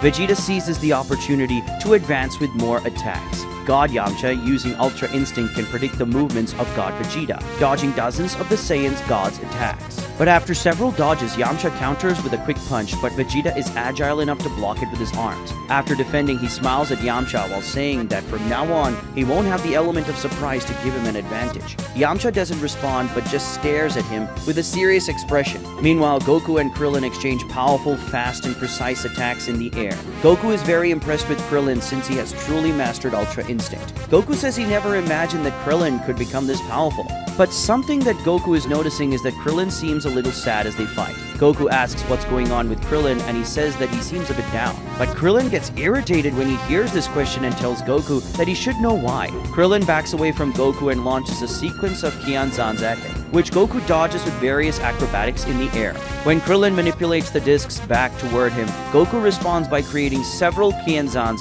and launching them against Krillin's attacks. The discs collide and shatter. Krillin is very surprised by this and asks how Goku learned that technique. Goku responds that he obviously learned it from watching Krillin do it. Krillin says that Goku is very brave to want to learn the technique that killed him. Goku is surprised by this statement, but he doesn't have much time to be surprised because Krillin attacks him again, this time with more intensity. Goku asks Krillin why he killed him. Krillin gets irritated by this question and tells him to stop acting like an idiot because he knows very well the reason. To get Krillin to talk, Goku invents a lie, saying that after he died, he lost some of his memories. Krillin believes what he said and then reminds him, saying that when he was on Earth, he claimed that they were best friends. And then he revealed himself as a Saiyan who came to destroy the entire human race and attacked him. With a clear sadness on his face, Krillin remembers how Goku, who was actually named Kakarot, tried to kill him in cold blood, saying that a Saiyan has no friends and that he was just one of his prey.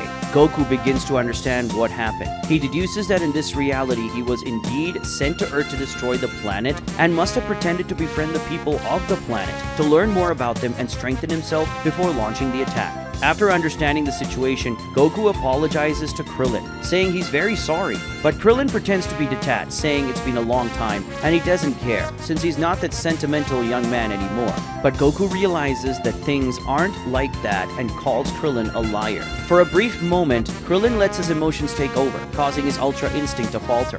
It's during this brief moment that Goku seizes the opportunity to deliver a strong punch to the short guy's face, sending him plummeting from the sky to the ground. Krillin rubs his own face, even claiming to feel pain in his non-existent nose. It doesn't take long for Yamcha to fall near him, a fall that resulted from some attack that Vegeta launched against him. While rubbing his head, God Yamcha says that these guys are very strong. Krillin agrees and says they'll have to put in a lot of effort. Vegeta and Goku land near them. Vegeta is especially irritated and complains that he never imagined he would have to work so hard to beat the idiot Yamcha. God Yamcha hears this and asks what he's talking about, since he was the one who killed Vegeta many years ago, and his companion Nappa too. In fact, Yamcha asks why Nappa didn't come with them. Of course, Vegeta still doesn't understand anything, but Goku has a good grasp of the situation and explains to him that in this reality, he was sent to Earth to destroy the Earthlings, but he failed thanks to Krillin. So probably Vegeta, Nappa, and Raditz came later to try to complete the mission. Kakarot couldn't, but they ended up being killed as well. Vegeta is a bit annoyed by this, saying it's depressing to think that he was defeated by Yamcha. God Yamcha says he doesn't like the way Vegeta is talking, and then guarantees that from now on he will use his full power. Yamcha starts to concentrate the energy, releasing an aura of power so intense that it makes the whole Earth shake. Goku and Vegeta are impressed by the power he's unleashing, as they didn't imagine he was even more powerful than he was demonstrating. Krillin says that from now on he won't let his past emotions interfere, and then he also starts to release even more power. Yamcha and Krillin's energies are so intense that they cause various climate events to occur throughout the region and possibly the entire Earth. Yamcha tells Krillin that they must finish their fight quickly or else the whole Earth could be destroyed. Krillin agrees, but suddenly a shout that echoes throughout the region can be heard. "Stop!" the voice says. When they hear this voice, everyone knows who it is. Jumping out of the middle of the trees, the one who has just arrived lands near Yamcha and Krillin. "Master Roshi?" Goku explains, completely shocked and amazed. Indeed, it is Master Roshi, but he's young. Vegeta asks what's going on and how that old, decrepit man can look like this. Master Roshi speaks to Yamcha and Krillin, scolds them for releasing such a large amount of power because it could be dangerous for the Earth. They apologize but justify it by saying that these guys are really strong. Master Roshi doesn't accept this justification and says that he taught them a long time ago not to combat raw power with raw power but with technique. While turning to Goku and Vegeta, he says he will show his disciples how it's done. Vegeta is very irritated by this, releasing his destruction energy aura while pointing at Master Roshi and saying he's run out of patience. But before Goku could stop him, Vegeta lands a Hakai at Master Roshi in the form of a purple energy sphere. But Master Roshi, demonstrating absolutely incredible technical ability, touches the energy sphere from Vegeta in such a light manner that the sphere doesn't explode in his hand. He then channels the energy smoothly and launches it back at Vegeta. "Kakarot, dodge!" Vegeta shouts as he and Goku see the attack coming back in their direction. A massive explosion occurs in the area, caused by Vegeta's Hakai, but fortunately both he and Goku escape with a jump. At an incredible speed, Master Roshi exits from where he is and appears in front of Goku, who in a reflex action tries to punch him, but his hand is captured by Master Roshi, who effortlessly manipulates it through his hand. And when Vegeta approaches, he launches Goku at him. Goku and Vegeta return together to attack Master Roshi, who surprisingly dodges the attack from both of them. And in one of those dodges, he makes Goku kick Vegeta. And after Vegeta is stunned by Goku's blow, Kame hits him with a wave of energy that sends him flying. Goku continues to try to hit the Master, who dodges his attacks with unbelievable skill. Goku already understands what's happening. "Is this Ultra Instinct? Isn't it? And it's much more refined than Yamcha and Krillin's," Goku comments. Master Roshi confirms, although he's surprised that Goku knows this technique. He says that of course his Ultra Instinct is better than Krillin and Yamcha's because he was the one who taught them. Goku attempts a kick that Roshi defends by grabbing his leg and throwing him away, then dodges a low punch from Vegeta, who is coming with everything to finish him. Roshi dodges by performing a somersault over Vegeta and staying above him, fires an energy attack that puts Vegeta on the ground.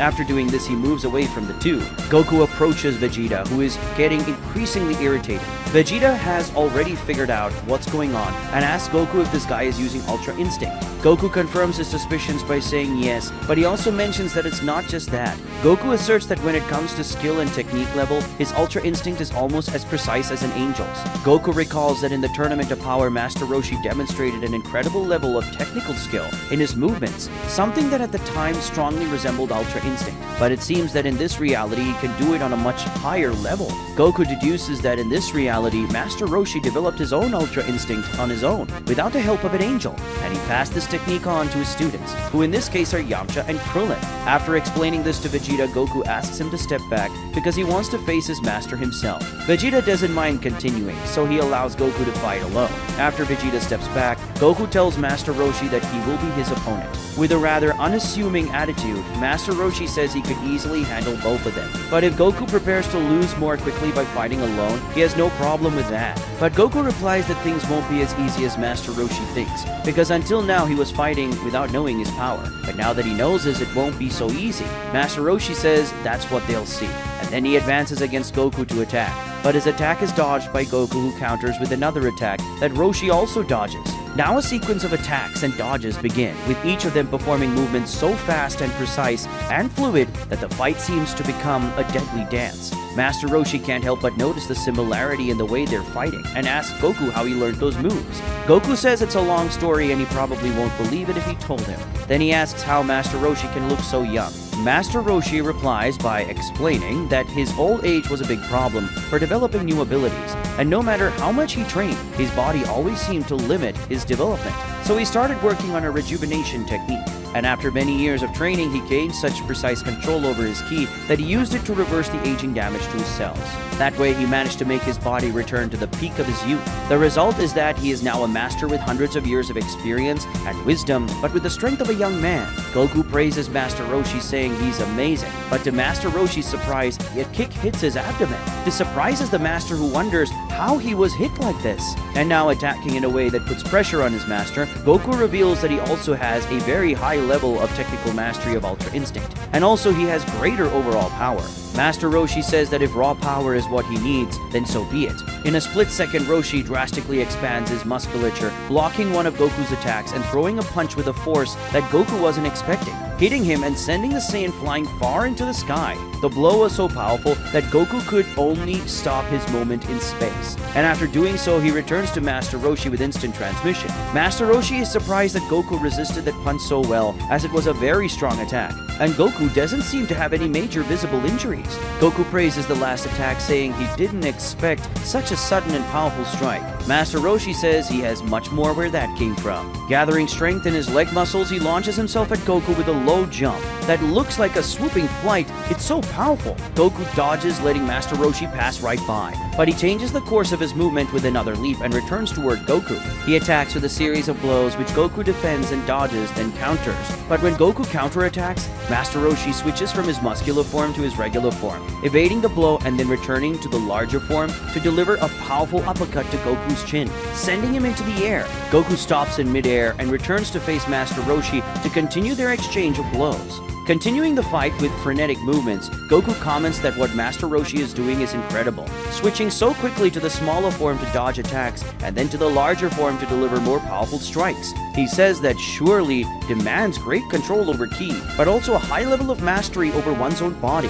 Master Roshi says he gained all the control over ki due to many years of experience and training. But if it weren't for his youth, he wouldn't be able to switch between forms like this, since it causes a lot of physical strain, something that an old man definitely wouldn't endure. After giving more thought to the subject of youth and how Master Roshi achieved it, Goku asks him if it would have been easier to simply ask Shenron to become younger, instead of spending so many years working on this technique. But Master Roshi doesn't know what he's talking about and asks who Shenron is. What?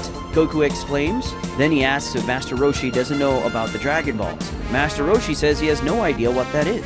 Goku is so shocked that for a moment he becomes distracted and takes a punch to the face. He backs away, rubbing his own face while asking how this can be possible. But then Goku remembers what happened when he and Vegeta arrived at the temple, and how Mr. Popo seemed not to know about a green Namekian Kami-sama. So he asks if the Earth's god was never an old green Namekian man. Yamcha answers that the Kami-sama before him had none of those characteristics. At this moment, Goku realizes that if Kami-sama was never a Namekian, it means there were never Dragon Balls on this Earth. Suddenly, something catches their attention. A beam of dark energy falls from the sky, hitting the forest with tremendous power, causing a massive explosion. Seeing that energy, Goku and Vegeta immediately recognize it as the same energy that had taken over Tien and those two Saiyans on the other planet. After the explosion, a massive cloud of dust rises, and from that dust emerges a warrior. It's Kumber, the God Slayer. Seeing this man, Goku and Vegeta recognize him as an extremely dangerous opponent. Looking at them, Kumber says he was looking forward to meeting them. Suddenly, Kumber rushes toward Vegeta, delivering a punch. Vegeta blocks the punch, and as soon as he feels Kumber's hand on his forearm, he realizes that his punch is very heavy. This guy is strong, Vegeta thinks, but he doesn't stand still and counterattacks with a punch that Kumber defends clearly, also feeling the weight of his hand. "Oh, very good," he comments. A series of punches begins with each clash of their fists, releasing strong electrical currents that spread through the area and even knocks down the trees in the surrounding forest. Krillin, Master Roshi, and God Yamcha wonder who the heck this guy is, who suddenly arrived with such an attitude. Looking closely at Cumber, they realize quickly by his appearance that he is a Saiyan, but they don't understand why he attacked Vegeta. Goku, overhearing their conversation, says that this guy is probably the leader of the evil Saiyans, and clarifies that he and Vegeta do not belong to that group. Vegeta lands a punch on Cumber's face, who tries to retaliate with another, but the God of Destruction ducks and hits his ribs with another punch, and then spins, delivering the kick to the face of the larger Saiyan. But Cumber retaliates with a very strong punch to Vegeta's chest, sending him flying. But shortly after, Vegeta manages to stop his forced motion in the air and then faces his opponent for a few moments. This guy is tough, he thinks. Cumber praises Vegeta, saying that he moves very well, and also has very tough attacks, but believes that Vegeta can show much more. Vegeta asks how Cumber knows about him and Goku, since he said he was looking forward to meeting them. Cumber says he saw what they did to his two soldiers, Shorty and Scarface, and wanted to meet them, especially Vegeta, who dresses like a god of destruction, but he doesn't know him. Cumber says he's very curious about them because they are clearly Saiyans, but they do not belong in his army and are much stronger than normal people. Vegeta asks who he is and how he has such evil energy. "I am Cumber, the God Killer, and for you that's enough information." Cumber moves toward Vegeta again, this time even faster, surprising the God of Destruction by appearing in front of him in the blink of an eye to deliver a kick. The target of the kick is Vegeta's ribs, which crack as they receive the attack. Groaning in pain, he notices that this guy's speed has increased dramatically out of nowhere. After receiving this very forceful kick, Vegeta tries to respond with a punch, but Cumber grabs his hand and pulls Vegeta down by the hand while delivering a knee to his face, stunning Vegeta and then landing a sequence of several punches, causing Vegeta's bones and muscles to vibrate from the impact of the blows. Vegeta retaliates with a punch to Cumber's abdomen, but he withstands the attack very well and responds with an elbow to Vegeta's face, once again destabilizing the God of Destruction, who now receives a sequence of kicks. Watching all of this, Goku can't believe that Vegeta is being pressured like this, and he concludes that this guy named Cumber is definitely no joke. After a well-applied sequence of kicks, Cumber spins and lands a punch right in Vegeta's chest, sending him flying. But these attacks only serve to enrage the God of Destruction, who launches himself at the evil Saiyan while letting out a war cry. He unleashed a powerful punch which Cumber narrowly dodged by leaning backward. Vegeta continued with a sequence of rapid and devastating blows, but Cumber proved to be agile, blocking each blow with precision. Cumber countered with a spinning kick that Vegeta managed to block with crossed arms. The force of the kick sent tremors through Vegeta's body, but he maintained his posture. In response, Vegeta unleashed his ki with great power, pushing the evil Saiyan away. Vegeta begins to emanate his destructive power while firing a sequence of ki spheres at the enemy, which he dodges in the air, and then responds with a torrential burst of energy toward the destroyer, who dodges and then counters with an energy slash that the evil Saiyan evades, causing a rock to split in half behind him, and responds with an energy globe that, when the God of Destruction dodges, causes a huge portion of the terrain to disappear. Yamcha, Krillin, and Master Roshi are very concerned about this because if they continue at this rate, the Earth will be destroyed. Goku says that Vegeta won't allow that to happen, and they can rest assured about it. Two waves of power collide. Vegeta and Cumber engage in an energy clash, with the God Killer starting to gain ground, his energy advancing against Vegeta's at a considerable speed. "It can't be that I'll lose in this," the God of Destruction exclaims. He raises his ki with his purple aura intensifying. Starting to fall behind, Cumber also begins to raise his ki, emitting an aura of transparent energy, thus equalizing the contest. The concentration of power at the center of the two energies is so great that it generates a massive explosion. So massive that it devastates the entire area. Seeing the massive explosion before them, everyone becomes very worried, including Goku, who says that Vegeta should have avoided that. But Vegeta is more concerned about something else: the intense exchange of attacks between him and Cumber that has just restarted, with both of them unleashing attacks at full throttle. Above them, the sky begins to darken, with clouds starting to release their electrical bursts in the form of lightning and thunder, the sound of thunder being drowned out only by the powerful shockwaves echoing throughout the arena. Cumber lands an attack on Vegeta that stuns him, but before he can land the next attack, a ki sphere explodes right in his face. Then he tries to respond by also launching an energy sphere at Vegeta. but the Saiyan God dodges while advancing and delivers a powerful punch to the God Killer's abdomen, who manages to respond with a knee to the jaw of the God of Destruction, followed by a spinning kick to the abdomen and a point-blank energy blast that pushes Vegeta away. After receiving the energy blast, Vegeta immediately responds with a very powerful Hakai, released in the form of an energy sphere. Cumber dodges and the energy heads towards Earth. Seeing that Earth would be destroyed by the attack, Vegeta flies toward the energy sphere to prevent it from hitting the planet, but Cumber stomps him with a kick to the face. Fortunately, Goku is agile, teleporting himself in front of the destruction energy sphere and redirecting it upward with a kick, letting that sphere filled with contained destructive power explode in space. After doing this, Goku shouts at Vegeta to be more careful and asks him what's happening. While being cornered by a sequence of Cumber's attacks, Vegeta responds by saying that it's not easy to control himself while fighting this guy. Vegeta tries to land a punch on Cumber, but he grabs his arm, puts his hand on his chest, and unleashes a point-blank, massive wave of power that sends Vegeta far away.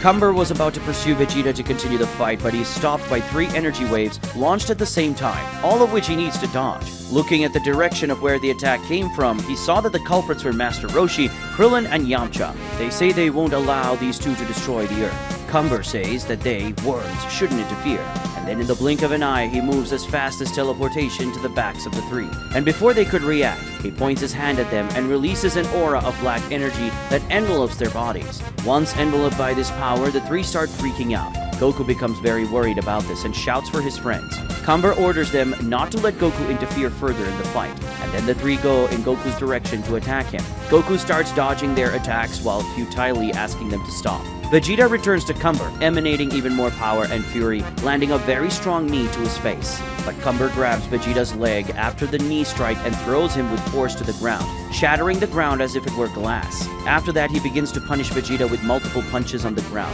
filling his body with multiple attacks from his extremely heavy fists. And after a sequence of dozens of punches, Cumber steps away from the ground while attacking with dozens more ki spheres, which explode all over Vegeta. But a larger explosion occurs, which is the explosion of destructive power caused by Vegeta emanating his power with even more fury. The Saiyan God advances against Cumber in a vertical flight, landing a very powerful punch to the larger Saiyan's jaw, and then begins to pummel him with a barrage of very strong punches and kicks. "You worm! Who do you think you are attacking me like this?" the Saiyan Prince roars. Goku is in a tough spot dealing with the attacks from Krillin, Yamcha, and Master Roshi, with all 3 Earthlings attacking him with all they have, completely berserk.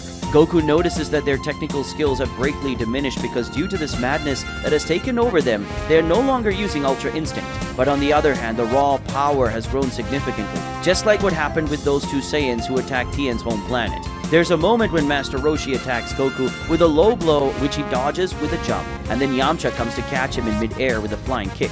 But Goku also dodges, stopping his jump and lying in the air, letting Yamcha pass right over him. And finally, Krillin leaps to attack him from above with a kick, which Goku also dodges by somersaulting in the air, letting Krillin pass straight by and hit the ground below. After distancing himself from the 3, Goku reflects on the difficulty of his situation, because if he knocks out the 3, they will completely be destroyed by his evil energy, just like what happened with those 2 Saiyans. On the other hand, he can't just keep dodging forever. Goku shouts for Vegeta, asking him to use Force Spirit Fission again, just like they did to save Tien. Vegeta, who was punishing Cumber with an almost endless sequence of blows, hears Goku's request and finishes his combo with a downward kick to the top of Cumber's head, sending him crashing forcefully into the ground.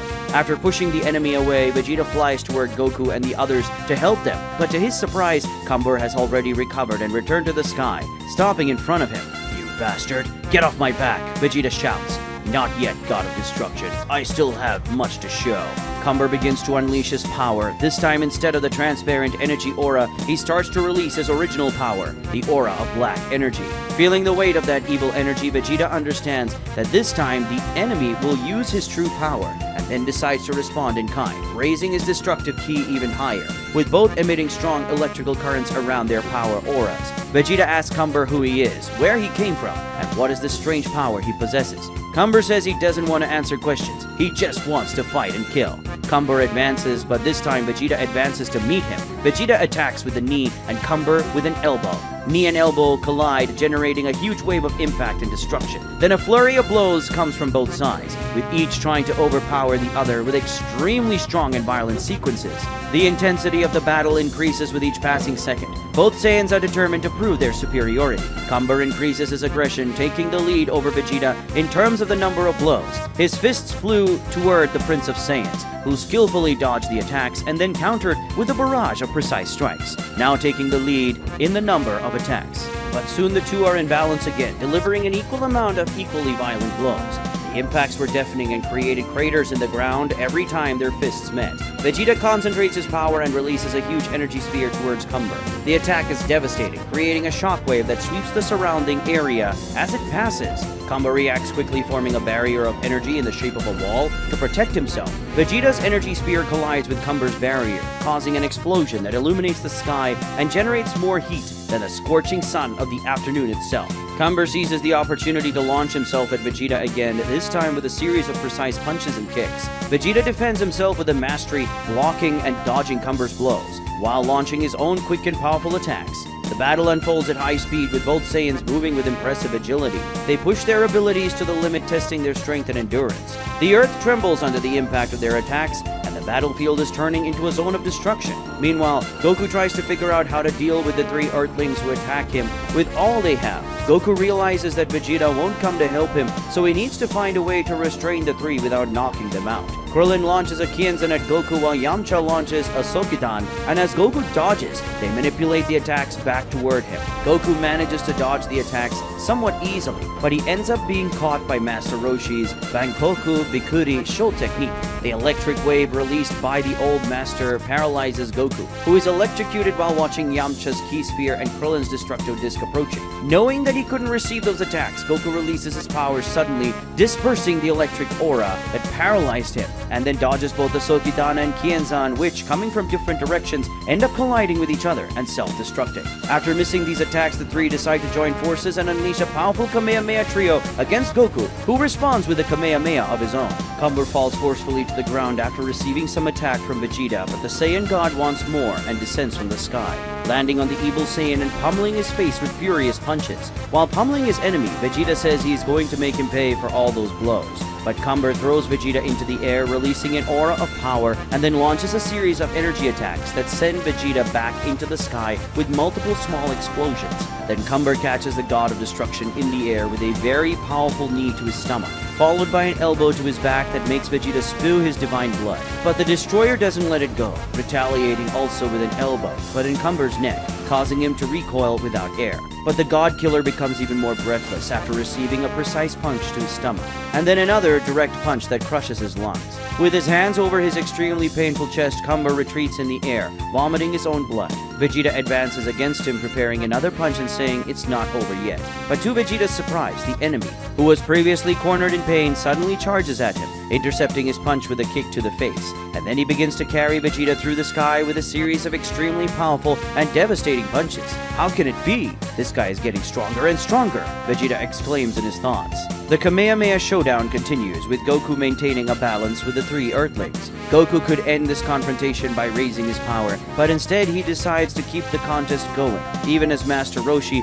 Krillin, and God Yamcha exert themselves to try to overcome him, increasing their powers and spending more and more energy. While maintaining the contest, Goku focuses on the three of them as if he's waiting for something. After a while, Goku notices something, and apparently what he was waiting for happens. He suddenly increases his ki, causing his Kamehameha to simply overpower the attack of the three. Losing the contest, they have no choice but to dodge. But this is when Goku teleports behind them, and then creating his ki avatar, he grabs all three with the giant hands of the avatar. Caught by the giant, they begin to struggle to break free, but Goku concentrates to hold them firmly with his energy projection. Goku's plan was to make them waste energy with the Kamehameha, thus weakening them to the point where he can contain them with his technique. And in this way, he doesn't have to exert so much effort to dodge their attacks. However, this plan is not perfect, as they will continue to emit energy to break free. Goku looks at Vegeta and hopes he ends the fight soon, or else the three will die. Vegeta is launched onto a boulder, his body sinking into the rocks. Then an energy shot hits him and then completely destroys the entire rock in an explosion that takes the form of an energy pillar. But Vegeta emerges from the energy, advancing to attack.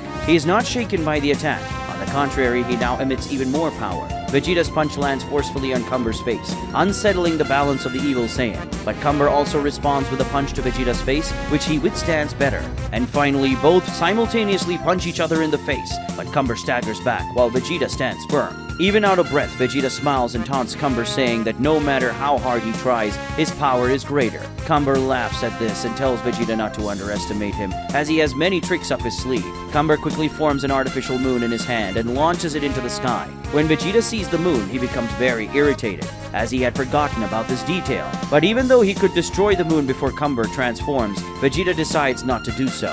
Goku complains about this, as Vegeta needs to finish this fight quickly to help Master Roshi, Krillin, and Yamcha. But Vegeta replies that he is not a coward and wants to face this guy, giving it his all. In no time, Cumber transforms into a giant ape, becoming an Uzaru. Even in his gigantic form, he disappears from Vegeta's view like lightning and reappears behind him, attempting a crushing punch. But Vegeta, aware of the speed increase, escapes the attack with a lateral flight and fires a ki blast at Cumber's face, which he deflects with a punch, and returns fire with an energy blast from his mouth, which God Vegeta dodges to respond with a punch, only to be countered by another of Cumber's punches. The giant and the small one engage in a very peculiar exchange of blows, where curiously, the giant has a speed equal to the small one, and the small one has a strength equal to the giant. Goku watches this battle very anxiously. He looks at the two fighters and then at the three Earthlings who are trying their best to break free from his energy avatar. Goku realizes that their energy is depleting faster and faster, and if this continues, their bodies will soon be destroyed.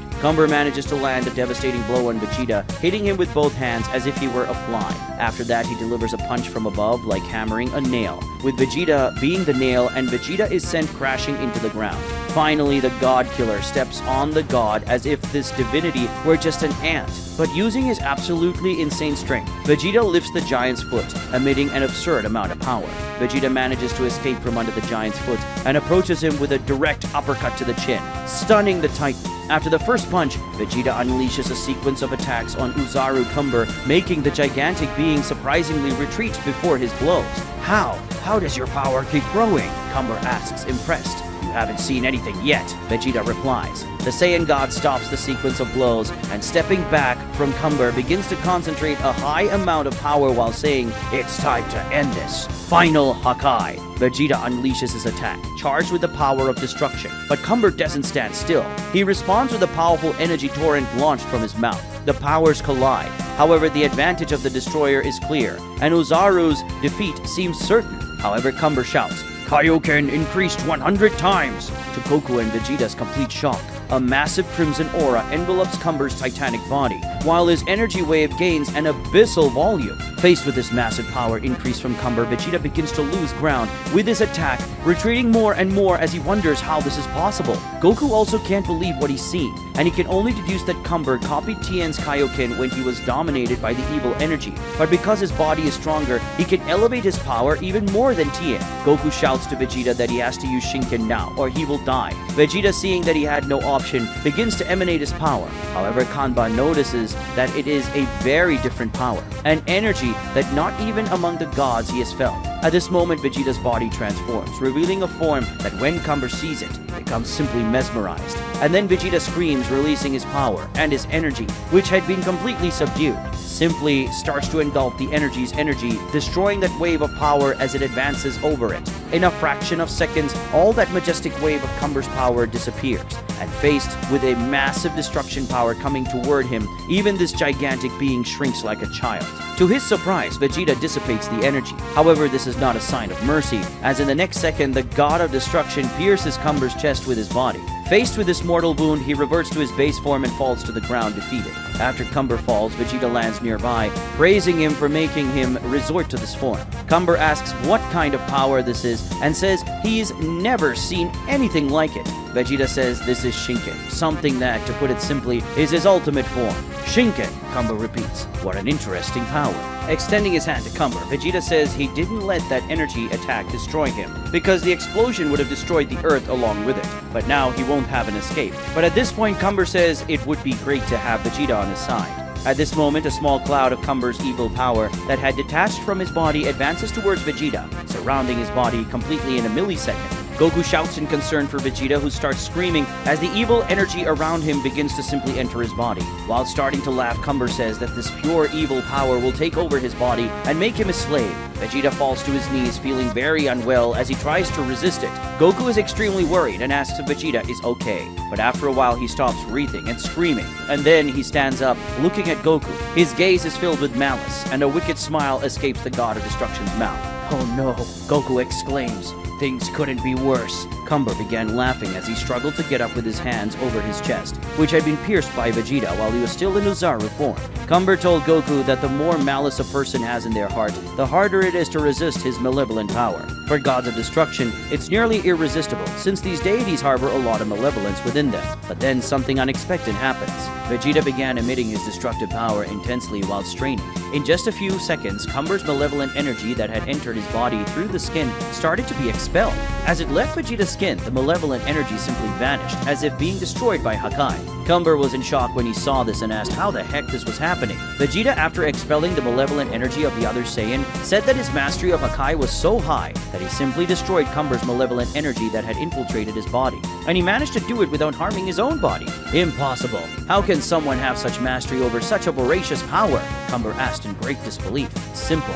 That's Shinken, Vegeta replied, as he extended his hand toward him, then shouted, Hakai. As the evil Saiyan screamed in agony, his body began to disappear, until there was nothing left. Once Cumber was destroyed, the malevolent energy that had taken over Master Roshi, Krillin, and Yamcha simply dissipated. They were freed from that energy. The Earthlings were greatly relieved, saying that being dominated by that power was the worst thing they had ever experienced. Seeing that they returned back to normal, Goku dispelled his key avatar, setting them free. Afterward, he said that they must have realized that he and Vegeta were not evil, and then asked if they could talk things over now. Meanwhile, 4 auras of malevolent energy left planet Earth. In Universe 6, Champa was badly injured running from someone. He clearly participated in a very intense battle and came out worse for wear. He ran up to Vados and knelt before her, holding onto the angel's clothing, begging for help. But Vados replied that she couldn't help him right now, and mentioned that he should have taken his training and diet more seriously. Champa began pleading for help, but suddenly, an energy attack pierced him from his back to his chest, and then the Hakaishin fell dead. The author of this attack is Cumber, who said disappointingly that this god of destruction was the most disappointing of all, as he expected more from the brother of the great Beerus. Vados says that in the past Champa wasn't like this. He was a genuinely respectable warrior, but that changed over time. A cloud of his malevolent energy approaches Cumber, and when this energy reattaches to his body, he begins to have a vision of everything that happened on planet Earth. This energy was released by Cumber shortly after Vegeta freed himself from his malevolent power. Realizing he would be destroyed, Cumber released some of his energy without Goku and Vegeta noticing. After understanding everything that happened on planet Earth, Cumber becomes extremely excited to know that his clone was defeated by Vegeta, and says that he has finally found worthy opponents. Thrilled to discover this, he starts releasing a tremendous amount of power while letting out a loud laugh. Vados can't help but notice that Cumber's power suddenly increased, and he explains that the good thing about being a Saiyan is that when you recover from a mortal wound, your power increases dramatically. And thanks to Vegeta, he's even stronger now. But Cumber says it wasn't just Vegeta who helped him. Those 3 Earthlings who possess that very useful technique called Ultra Instinct will also be of great help. When he says this, another cloud of energy reaches him and merges with his body, and now Cumber also has Ultra Instinct. In Universe 4, another clone of Cumber is in a battle against Quitella, and this clone is getting the worst of it, as he is kneeling while Quitella is flying toward him, ready to deliver a punch that would be his final attack. But suddenly, a cloud of energy reaches Cumber and fuses with his body, and at that moment he majestically dodges Quitella's attack, evading the Universe 4 god of destruction, going behind him and piercing his arm through Quitella's back and chest. The rat deity is completely shocked and asks how he managed to do that, as only an angel could dodge an attack like that. Cumber corrects Quitella, saying that actually, the ones who could dodge like that are only an angel, some Earthlings, and now him. In Universe 12, Cumber has his hand around the neck of the god of destruction, Jin, who curses him. When the 4th cloud of energy reaches him, this Cumber becomes ecstatic with power, and then simply breaks the neck of Universe 12's god of destruction while laughing and emanating his power. He thanks Tien for his cloning technique, as now he can fight various battles and become stronger through all of them. Treating Jin like trash, Cumber tosses the dead god to the the ground and says that next time he'll go see Goku and Vegeta with his original self. But before that, he'll discover the origins of those two. Back on Earth, after Krillin, Master Roshi, and Yamcha realized that Goku and Vegeta were not bad guys as they had thought, they decided to have a better conversation with them. Since Goku complained about being very hungry, Yamcha had the idea to take him to the home of the person he knows is the best cook, Chi-Chi. But to Goku's absolute surprise, in this reality, Chi-Chi is Yamcha's wife. Goku's very shocked when he learns this, and Vegeta laughs at him because now he knows what it's like to have Yamcha steal his wife, just like what happened to him in the first alternate reality they were in. But this time Yamcha went even further. He not only stole Goku's wife but also his entire family. In this reality, Gohan is Yamcha's son, and he has Videl and Pan as his daughter-in-law and granddaughter. Everyone was gathered at Chi-Chi's house for a family lunch, but the one not expected to be at this family reunion was Yamcha himself, who apparently chose to live separately from his wife to become the god of Earth. Vegeta feels a little sorry for Chi-Chi since it seems that in any reality, she is abandoned by her husband. Vegeta is curious about Bulma and asks what she's like in this reality.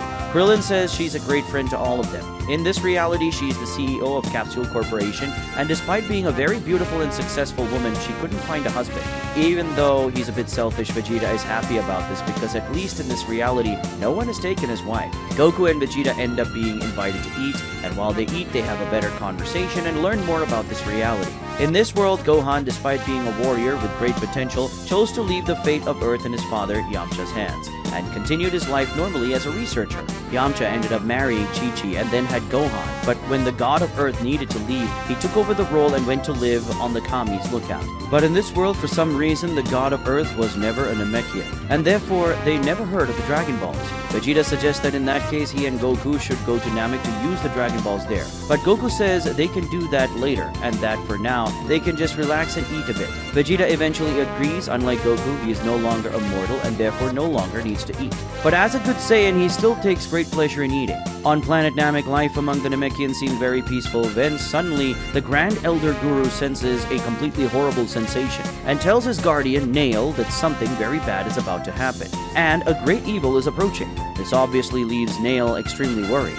Cumber, the God Killer, approaches at full speed, entering the planet like a meteor. He descends from the sky straight into the Grand Elder's house, destroying the roof of the Namekian leader and standing in front of his throne. Both Nail and the old Namekian are very surprised and scared by this. Nail wants to attack the intruder immediately, but the Grand Elder tells him not to act so hastily and says they should wait and hear what Cumber wants to say. Cumber greets them in a very sarcastic way and says in a threatening tone that the Elder Guru is a very wise man, since if Nail attacked him, he would tear his bodyguard apart like a worm. This leaves Nail quite irritated, but out of respect for the Guru, he doesn't say or do anything. Cumber asks if the Grand Elder knows who he is, and the wise Namekian replies that not exactly, but he knows that Cumber is a Saiyan, and he also knows that Saiyans are spreading great evil throughout the universe. Cumber says that if he has an idea of who he is, he should definitely have an idea that it's better not to defy what he says. The old Namekian asks what he wants, and Cumber says he wants to use the Dragon Balls to find out something about two men who recently appeared in the universe. The Grand Guru asks that if Cumber knows about the powers of the Dragon Balls, why have the Saiyans never attacked this planet before? Cumber responds by saying that he knows that on this planet there is a very powerful protector, and so far he has avoided messing with that guy. Also, he hasn't needed to use these Dragon Balls until now. The Guru says that if Cumber knows the least about the Namekians, then he certainly knows that they won't hand over the Dragon Balls to be used in such a frivolous way, especially by a bad guy like him. Cumber says that if he doesn't want to hand over the orbs for good, he can take them without any problems. While saying this, he points his hand at the Guru, but the old Namekian says that if Cumber kills him, the Dragon Balls will stop working, and all of this will have been in vain. However, Cumber says he knows that, and that he doesn't intend to kill the Guru, but rather all the other Namekians on the planet, and he'll start with his bodyguard. Cumber turns his hand toward Nail and fires an energy beam at him. But to the Saiyan's surprise, the Namekian deflects his attack with a strike, causing the energy to destroy one of the walls of the house and fly away. Afterward, Nail extends his arm to reach Cumber with a punch right in the chest, making him destroy another wall and be thrown out of the Grand Elder's house, landing several meters away. Following this, Nail leaves the house and approaches Cumber, who's getting up from the ground. Cumber is quite surprised and admits that he didn't expect Nail to be able to counter his attack like that. Nail responds by saying that he is the most powerful mortal warrior on this planet and won't be defeated so easily. But Cumber is not sad about it. On the contrary, he's happy that he will get to fight a little. Cumber advances against Nail with a flying kick that the Namekian defends, but ends up getting knocked to the ground by the force of the kick. After that, Cumber tries to hit him on the ground with a punch, but Nail surprises him by shooting an energy blast from his mouth straight into the Saiyan's face, making him recoil. Nail then attacks with a direct kick to Cumber's abdomen, which Cumber resists well, grabs Nail's leg and spins him several times, and then throws him into a rock which shatters upon impact. Nail emerges from the rubble to attack Cumber with everything he's got, and the Saiyan goes toward him. When the two collide, Cumber wins the struggle by carrying Nail through the air and crashing into a mountain with him. Burying the Namekian in the rocks, the Saiyan punishes him with a sequence of punches, and these punches are so strong that the warrior's evil fist starts sinking the skin of the Grand Guru's protector with each impact. After that, he grabs one of Nail's arms while stepping on his face and then pulls the Namekian's arms off his body, making Nail scream in pain. Afterward, Cumber grabs the other arm and rips it off as well. Removing both of Nail's arms, he grabs the strongest mortal of Namek by the neck and begins to strangle him. He praises Nail because he is undoubtedly a very powerful guy, but unfortunately he is far from being an opponent for him. But Nail says it's not over yet, and then he makes two arms regenerate and stretches them to grab Cumber. While holding the Saiyan in a tight grip, Nail starts accumulating a very large amount of power, saying that if he can't defeat Cumber and stay alive, at least he'll defeat him by dying. Nail self-destructs in a massive explosion. Realizing what just happened, the Grand Guru mourns for his guardian. When the explosion ends, Nail has been completely reduced to pieces, with no trace of his body remaining. But Cumber, on the other hand, is completely intact, with only very minor injuries on his body. Even with his opponent already dead, he praises Nail, saying that he was a worthy warrior, despite having a completely useless death. But at that moment, someone appears behind him saying that Nail's death was not in vain, as he fulfilled his task well, which was to protect the Grand Guru and the rest of the people until he arrived. Cumber takes a good look at the newcomer, and that person is Piccolo.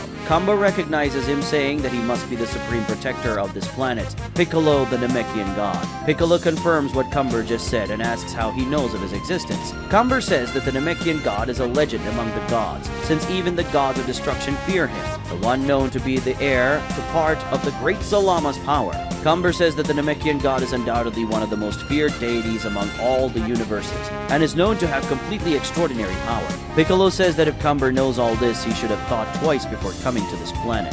"Oh, I thought much more than twice, believe me," he replies to Piccolo, and then says that he wanted to go to Namek and steal their Dragon Balls for a long time, but he never felt prepared to face the great Namekian god, at least not until now. Piccolo asks why he waited until now and what changed. Cumber says that he simply feels ready for this challenge now. Cumber advances in the blink of an eye against Piccolo to land a punch, and Piccolo responds to this punch with an elbow strike. When hand and elbow collide, suddenly Cumber perceives a change in the reality around them and wonders what's happening. Piccolo takes advantage of this moment of surprise to move behind the Saiyan, grab him by the hair, and deliver a strong knee to his back. After doing that, he tosses Cumber into the air, extends his hand toward him, and releases a power sphere that upon impact creates a massive explosion in the Namek sky. But to Piccolo's surprise, Cumber appears behind him to attempt a strike. But Piccolo, despite the surprise, reacts well to the elbow by turning to grab the Saiyan's hand. Cumber, very curious, asks what he did just now with the reality around them. Piccolo responds by saying that he used his magical powers to take them to a parallel dimension inside the planet so that their fight wouldn't damage the real version of the planet. Very well, the Saiyan praises. But it's Piccolo's turn to ask a question. And his question is how Cumber escaped unscathed from that explosion. Cumber answers that he recently learned a very interesting ability called Ultra Instinct, and now hitting him won't be that simple. Cumber makes Piccolo release his hand by attempting a kick that the Namekian dodges by crouching down and then tries an upward punch against the Saiyan, who escapes the blow by performing a backflip, and then returning with a flying kick against Piccolo, who dodges it with a jump and then throws his turban at Cumber, who, when he grabs the turban, is simply thrown to the ground by its weight. What? Was he fighting with all that weight? The Saiyan wonders, impressed. Piccolo descends from his jump, attempting to stomp on Cumber, who rolls to the side to escape and then gets up, trying to hit Piccolo with an energy blast. Piccolo dodges to the side but then has to deal with a punch from Cumber, who advances towards him. Piccolo disappears in the blink of an eye, leaving only his cape for Cumber to punch.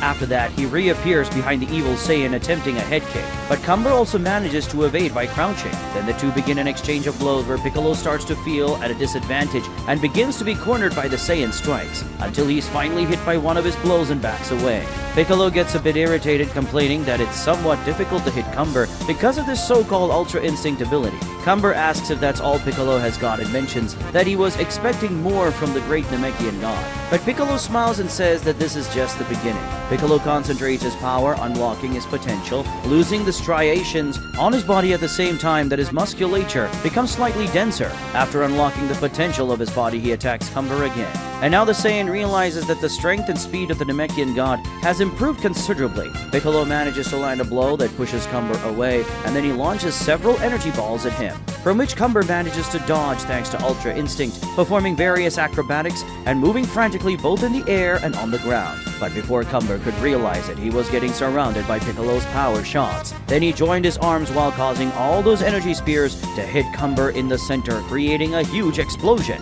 But this time was also thwarted as the leader of the evil Saiyan successfully defended himself by creating an energy dome around him. After that, they meet again in the air, restarting an intense exchange of punches and kicks. At one point, Piccolo is pushed back by an elbow strike from Cumber, but he reacts in the same second by concentrating energy in his hand and firing an energy beam at Cumber, who skillfully evades it and responds with a sequence of rapid attacks, launching several energy orbs from which Piccolo dodges, but one of the orbs exploded near him, creating a smoke cloud that obscured his vision. Cumber seized the opportunity and emerged from the smoke, throwing a powerful punch towards Piccolo. Piccolo managed to block the blow with his forearms, but the force of the attack pushed him back, creating a crater in the ground. But he quickly regained his composure. "You're strong, but you won't defeat me so easily," said Piccolo, his voice full of determination. Piccolo concentrated his energy again, this time creating multiple energy spheres around him. He fired them at Cumber in a rapid burst of shots.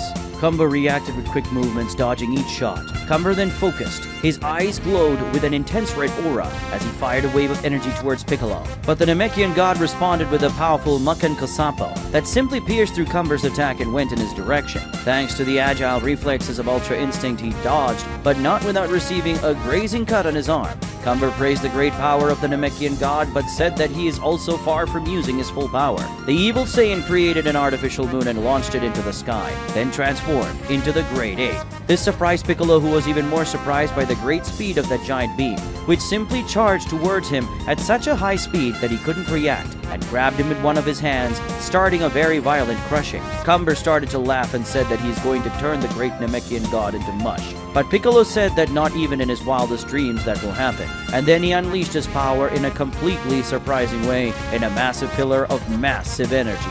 Cumber was instantly pushed away by the pressure of this power. From this great pillar of energy, Piccolo revealed himself again, this time in his orange form, displaying exuberant muscles and an extremely threatening expression. After doing this, Piccolo said that if Cumber thinks he's special for being able to become giant, he better think again. The Namekian god begins to expand his size, instantly becoming as gigantic as the Great Ape. After that, the two crashes, starting an intense exchange of blows, releasing shockwaves and power all around. Piccolo and Cumber's colossal attacks shake the ground, creating huge craters with each strike. Cumber roars in fury as he charges at Piccolo. He tries to crush the Namekian god with his powerful fists, but Piccolo is far from an easy target. Piccolo skillfully dodges Cumber's brutal attacks, using his agility and intelligence. But hitting Cumber was not easy either, because despite his monstrous size and beastly appearance, he retains his consciousness and the abilities of Ultra Instinct. With a monstrous roar echoing through the surroundings, Cumber tries to use his giant tail as a whip to catch Piccolo off guard. Piccolo was alert and blocked the tail attack with his arm, but the tail wraps around the Namekian's arm and then Cumber advances with an attack that Piccolo probably wouldn't be able to defend. But using his eyes, he fires an energy laser right in the middle of the giant monkey's chest, causing him to release his arm and stop the attack he was about to make. Piccolo takes advantage of this opening and charges at Cumber, bombarding him with a flurry of punches to the face, stunning the Ozaru. Realizing that his power was greatly inferior to his opponent's, Cumber shouts Kaioken, multiplying his power by 100 times. With a red aura surrounding his titanic body, he manages to balance things out a bit better with Piccolo, and the two engage in a balanced exchange of blows.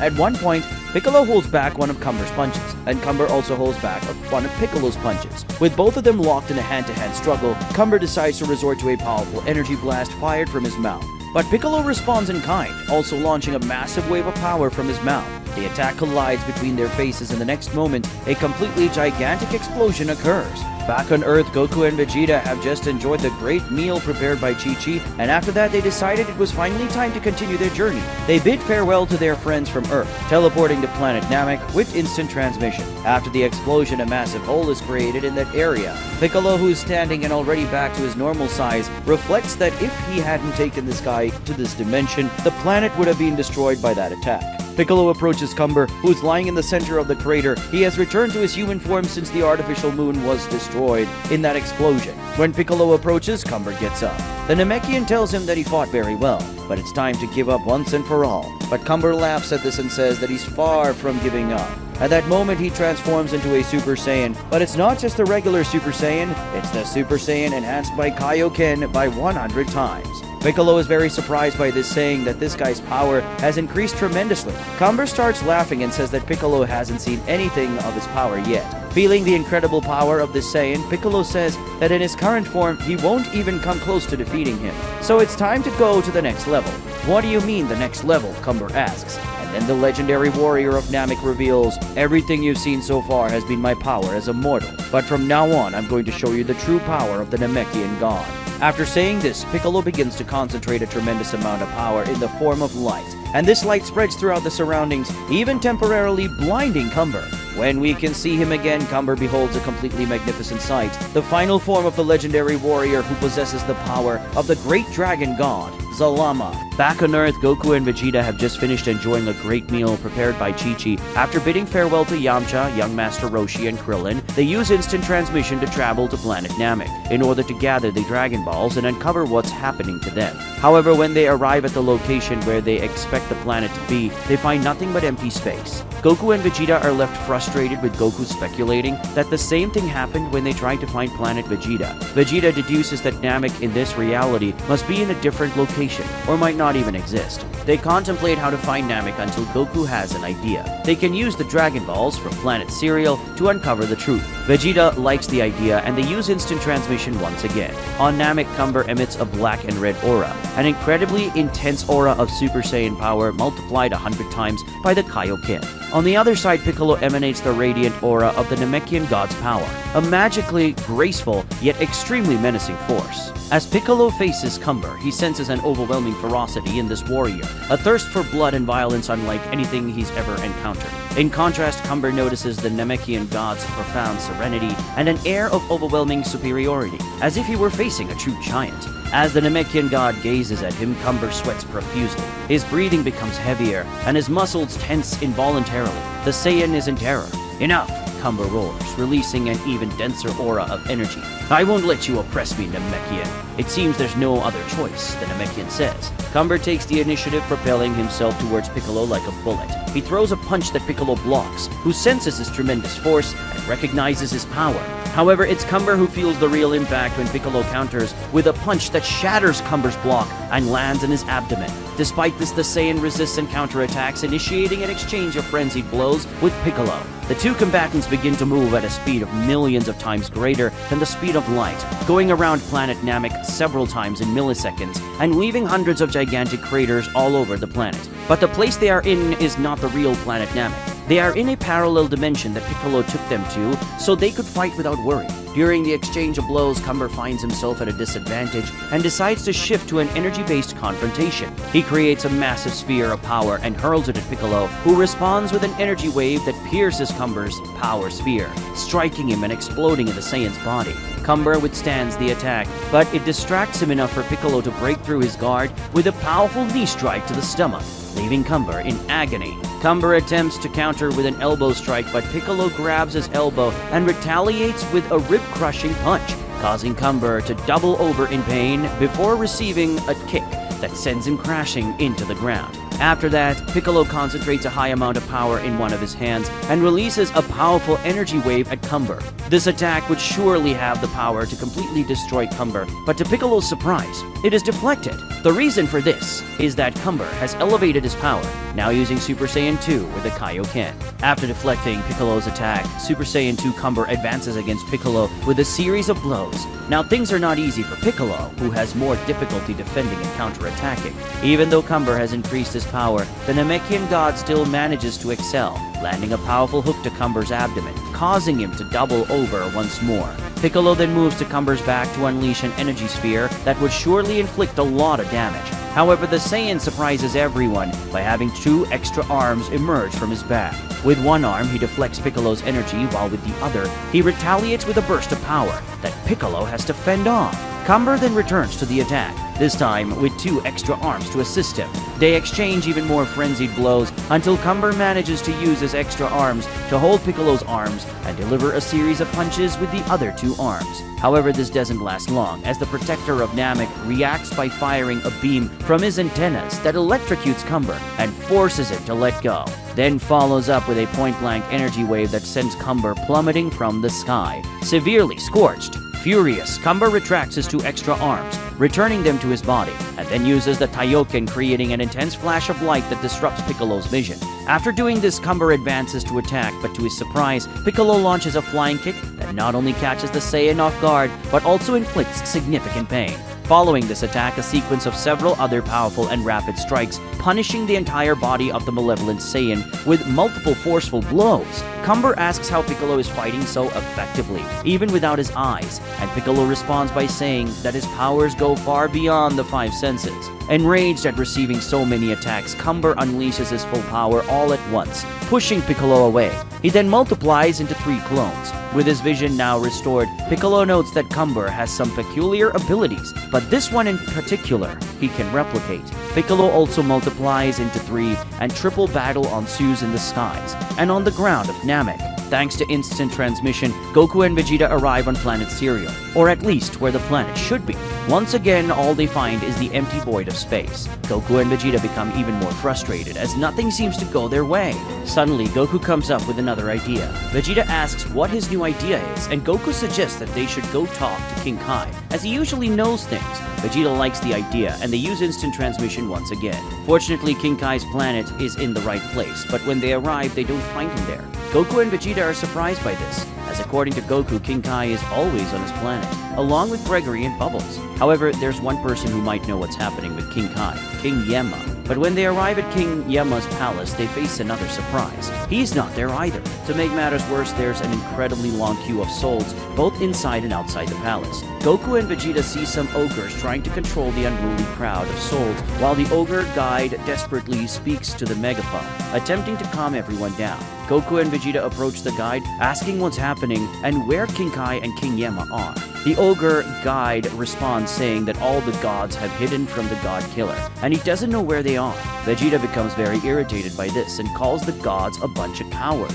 Goku says they now need to figure out how to find them. The triple battle between Piccolo's clones and Cumber's clones continues. The 6 warriors fiercely face off, each demonstrating their determination and incredible power. The 6 fighters soared through the skies, exchanging devastating blows that created shockwaves and left a trail of destruction wherever they went. One of Piccolo's clones concentrated energy in his hands and unleashed a powerful energy beam at one of Cumber's clones, forcing him to retreat. However, Cumber's clones were not willing to be defeated so easily. They used their multiplication abilities to confuse Piccolo's clones, creating illusions of themselves and attacking from unexpected angles. One of Cumber's clones sees the distraction caused by his illusions to launch a massive energy sphere towards one of Piccolo's clones. The Piccolo clone about to be hit by the energy sphere maximized his energy and launched an even more powerful defensive attack, dissolving Cumber's sphere and sending a shockwave that pushed back the other clones of Cumber. As the battle continued, Piccolo's clones demonstrated incredible agility and the ability to anticipate their opponent's movements. They effortlessly dodged the attacks of Cumber's clones and countered with precise strikes.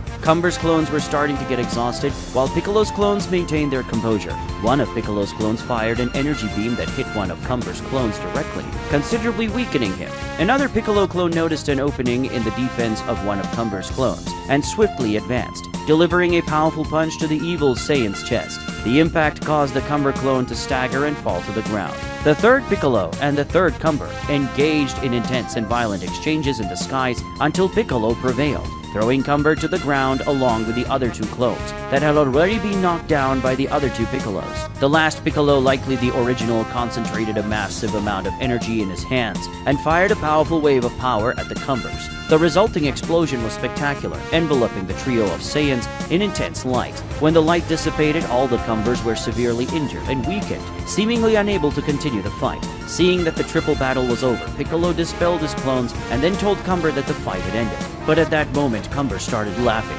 and said that it was far from over. The two clones of Cumber began to dissipate, disappearing in clouds of black and red smoke. Then they merged back with the original Cumber, who suddenly began emitting an extremely massive amount of power. Piccolo was greatly impressed, noting that the power Cumber was now emanating was incomparably greater than what he had shown before. As the entire dimension began to tremble and the walls of their reality started to crack, Cumber unleashed his power while revealing an even larger mane of hair, now displaying his Super Saiyan 3 form multiplied by 100 times through the Kaioken. Piccolo asked how he achieved such a sudden and insane power increase. Cumber told him that every time his body is severely injured, when he recovers, he experiences a significant power boost called Zenkai. What had just happened was that Piccolo had hurt him and his two clones badly, and when they merged back into him, they had tripled the Zenkai boost. Piccolo was very irritated by this and realized that he would have to be extremely cautious during the fight. The next time he inflicts significant damage on the Saiyan, it has to be definitive. Emanating this extremely monstrous power, Cumber attacks again. But to his surprise, when he attacked, Piccolo blocked. The Namekian god said that the Saiyan may have elevated his power even further, but he still hadn't used his maximum. In hell, King Kai and King Yema were having a very apprehensive conversation when suddenly Goku and Vegeta arrived using instant transmission, startling them both, who recognized them as Saiyans. However, upon closer inspection, King Kai was relieved because he recognized them as the two who faced Cumber on Earth. Goku and Vegeta were surprised to discover that King Kai had been observing what happened on Earth and asked if he knew the truth about them and what was happening. But King Kai said they didn't have time to think about it now, since Cumber was still on the loose, and he needed them to deal with the evil Saiyan. Goku and Vegeta asked what he was talking about. Vegeta was sure that he had completely destroyed Cumber on Earth, but King Kai told him that wasn't true, and that in fact the one Vegeta faced on Earth was a clone of Cumber, which only had a quarter of his power. That left the two of them in complete shock. But upon further thought, Goku remembers that Cumber copied the Kaioken from Tien, so he could have copied the quadruple technique as well. Vegeta is completely impressed by this, since that guy was ridiculously powerful, and to think that he was only using a quarter of his power is completely absurd. King Kai says that's not all, and he tells them that Cumber became even stronger after that battle and learned the abilities of those three Earth warriors because of the time his energy possessed them. Goku says that this is very bad, because now he knows the Ultra Instinct too, but Vegeta says this is much worse, because he may have learned the Shinken too. However, King Kai reassures Vegeta, saying that Cumber definitely did not learn his abilities, as Vegeta completely destroyed the energy that possessed him, so that energy didn't return to Cumber to give him that knowledge. Goku asks who the heck this Cumber guy is, and how he came to be. King Kai says he will tell them. In a parallel dimension on Namek, the most intense battle that Planet has ever seen was happening. Throughout the planet, shockwaves could be seen shaking both the planet's structure and the walls of that reality. While exchanging blows with Cumber, Piccolo is very concerned because this dimension will soon give way, and if it collapses, their battle will destroy Namek in an instant. In fact, this dimension should have been destroyed a long time ago, due to the destructive power of their battle. And it has only not happened yet because Piccolo is constantly using his magical power to reinforce this dimension. But as Cumber raises his power, it becomes increasingly difficult to fight him and keep that dimension intact at the same time. Seeing a gap in Namekian's guard, Cumber lands a punch so powerful in the middle of Piccolo's chest that it simply goes through Piccolo's body. But using a very strange ability, Piccolo simply changes the shape of his body into a serpentine form, transforming into a kind of dragon and wrapping himself around Cumber's body. But Cumber begins to emanate his Saiyan power intensely, causing his fiery aura to burn Piccolo's body and make him let go. when Piccolo moves away while suffering from the burns and returns to his normal form. Cumber makes a black energy claw appear and launches it at Piccolo, who has already healed and dodges it, but sees an entire mountain behind him being split by this claw. The Namekian responds to this attack by extending his arm towards Cumber while making his arm transform into a dragon. With his serpentine body twisting through the air, the dragon arm reaches out for the Saiyan, attempting to bite him. Cumber dodges that attack, but it was just the first of many from the dragon, who chases the Saiyan in the air while trying to catch him, but without success thanks to the evil warrior's dodges. But Piccolo uses his magical power to make several other dragons come out of his arm, as if they were branches branching from a tree. Cumber dodges as best he can, but ends up being grabbed by one of these dragons, and is then grabbed and trapped by the others, until the bigger one swallows him completely. After swallowing Cumber with his dragon arm, Piccolo touches him with his other arm that maintains a normal appearance. When he does this, the dragon arm starts to experience an energy overload, and then an absolutely massive explosion occurs in the dragon's mouth. After receiving such a powerful attack, Cumber is severely wounded, but still very eager to fight. Emanating even more power, he heads towards Piccolo without any fear, and the physical confrontation resumes. In Hell, the story of the god killer Cumber was told by the Northern Kai. In the beginning, the Saiyan race was not essentially evil. Of course, Saiyans maintained their warrior essence, but despite that, they had a certain degree of civility. The Saiyan king named Yamoshi was a very powerful man, but he was also very wise, and even kind by Saiyan standards. But Yamoshi had a brother named Cumber, and this brother of the king was born with a very peculiar characteristic. He had completely malevolent energy that consumed his heart with wickedness. This energy, despite its evil nature, seemed to have a certain degree of its own will, as it had the ability not only to consume Cumber, but also other people.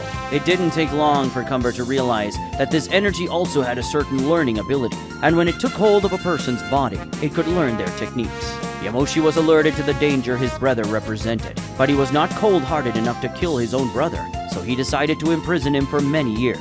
But after many years of imprisonment, Cumber somehow managed to free himself, and then corrupted the hearts of the Saiyans with his energy, organizing a revolt against King Yamoshi and his men. The war was very balanced, and thousands of extremely severe battles occurred all over the planet. But since Cumber had the ability to infect other Saiyans with his energy, he and his men ended up gaining the majority, and prevailed against Yamoshi's men. The king, in a last act of resistance, managed with the help of his 5 most loyal soldiers to transform into something called the Super Saiyan God. With this power, he managed to defeat thousands of Cumber soldiers, and even came very close to defeating his brother in battle. But Yamoshi lost this power and was eventually defeated. After defeating his brother, Cumber became the king of the Saiyans and initiated a campaign of destruction throughout the universe. After a long time, Cumber eventually learned about the gods and decided that he didn't want to destroy just mortals, but the gods as well. Then he did everything possible to grow stronger. When the god of destruction Beerus woke up from his long slumber and discovered what was happening in Universe 7, he went after Cumber to destroy him. But not even the god of destruction could defeat the evil Saiyan, and ended up dying. After killing Beerus the Destroyer, Cumber only grew stronger, beginning his campaign to assassinate all the gods of destruction. The more he fights, the stronger Cumber becomes, and the further away the dream of defeating him gets. But there's one thing that bothers Vegeta a lot. He asks King Kai how Cumber manages to become so powerful. Vegeta understands that Saiyans have a great capacity for evolution, and Cumber seems to be one of them. But from their battle on Earth, Cumber doesn't seem to be like Broly, for example, who evolves constantly and uncontrollably. So he wants to know how this guy became so powerful to the point of defeating Beerus and the other gods of destruction. The battle between the Namekian god and the god killer reaches its climax, with countless electric bursts generated from the collision of their blows, and destroying the surrounding environment. Piccolo and Cumber exchange intense attacks as the barrier of that reality comes closer to breaking. As they fight, Cumber starts to feel his body in excruciating pain. The reason for this is that using Super Saiyan 3 with a 100-fold Kaioken has its price. Piccolo, on the other hand, is not doing so well either, because fighting using all that power and still keeping that dimension intact is not easy. But despite the exhaustion, they don't ease up on the pressure in the fight, with each collision of blows generating a great impact explosion, proving the colossal power of these two titans representing the Saiyan and Namekian races. But the Namekian god takes the lead, beginning to press Cumber with his attacks while shouting to vent his great fatigue and agony. Piccolo's attacks begin to land. Face, chest, abdomen, arms, legs. Cumber's entire body is struck by extremely powerful blows. Now the advantage of the Namekian god is very evident, and the fight seems to be heading towards an ending. But Cumber won't accept that. Damn it, I won't lose to you. The God Killer releases his power in an uncontrolled aura of energy and pushes Piccolo away with a punch. After doing this, Cumber concentrates all his power into a massive energy sphere, saying that with this attack, he will destroy Piccolo, this dimension, and even the real planet Namek. But Piccolo doesn't intend to let that happen and concentrates a powerful special beam cannon on his forehead. The attacks are launched and collide. At first, balance is maintained, however soon Piccolo begins to gain the upper hand. But Cumber is willing to take it to the end, and then he shouts, "Kaioken multiplied by 200. As his muscles stretch to their limit and his skin starts tearing, spewing blood, the Saiyan emanates an aura of power twice as large, while his energy sphere doubles in size. Faced with this, Piccolo's special beam cannon retreats, and the Namekian god begins to be heavily pressured. Piccolo sees defeat right in front of him, but he can't let that happen because if he's defeated, Namek and the Namekians will be completely wiped out. Faced with this impasse, he makes a decision, and then the Namekian god screams while emanating all his power. "What?" Cumber exclaims as he sees the enemy's energy beam advancing again against his attack. How can this be? To the complete shock of the Saiyan, the thin energy beam pierces his massive power sphere. Seeing the energy beam coming towards him, Cumber thinks about dodging, but can't because of the destruction of his muscles caused by the Kaioken. His chest is penetrated by the energy, which after piercing him, destroys him. Next, the massive malevolent power sphere explodes, destroying the entire dimension. Part of the explosion also occurs in the real dimension of planet Namek, creating a spectacle of light, dust, and destruction in a very significant portion of the planet's surface. When all that is over, in the center of a large crater is Piccolo, who has returned to his base form and is extremely injured with only half of his body intact. Piccolo couldn't fully defend himself from the explosion because he was too weakened, and used a large part of his remaining power to try to make the other dimension resist as long as possible before collapsing. But it was thanks to the resilience of that dimension that most of the explosion was contained there, saving Namek from destruction. The Namekian god smiles, happy that he managed to save his planet in the end. However, when he takes a good look at the sky, Piccolo realizes that it's completely dark, and that can only mean one thing: Porunga has been summoned. As soon as Piccolo realizes this, the sky brightens again, which means that the Dragon Balls have been dispersed. And right after that, in the very next second, someone comes flying at an incredible speed and lands nearby. That someone is Cumber. Piccolo asks how this happened, and says that he's sure he killed him and left no trace of his body. But the Saiyan smiles and reveals that his technique wasn't to triplicate his body as Piccolo saw, but to quadruplicate it. When he hears this, Piccolo despairs. So it was a clone all along? Cumber confirms and explains that while Piccolo was distracted with his clone in another dimension, he took the opportunity to search for the Dragon Balls, and in the meantime wiped out everyone on the planet, except for the Grand Elder Guru, of course, as he needed him alive to use the Dragon Balls. But Cumber takes care of that very quickly, aiming in a specific direction and launching an energy sphere. The sphere hits the Guru's house and completely destroys both the house and him. After doing this, Cumber taunts Piccolo, saying that he failed as the guardian of Namek. But then he praises him, saying that the legend of the great Namekian god is real, and he was truly amazing fighting against his clone, which had most of his power, while also maintaining that dimension. He even says that if Piccolo hadn't tried to keep that dimension intact to protect the planet, he might have won. After saying this to Piccolo, Cumber reaches out to him and releases his malevolent energy, which begins to envelop Piccolo's body. He asks what Cumber is doing, and Cumber responds by saying that he will make the Namekian god his servant, and will also copy his abilities. Piccolo tries to resist the control of the malevolent energy, but he realizes that with the little power he has left, he won't be able to do so. However, he won't accept it and starts accumulating the remaining energy, saying that if he can't defeat Cumber anymore, he'll at least thwart his plan. Realizing what was about to happen, Cumber flies away immediately, and in a very next second, Namek is completely destroyed.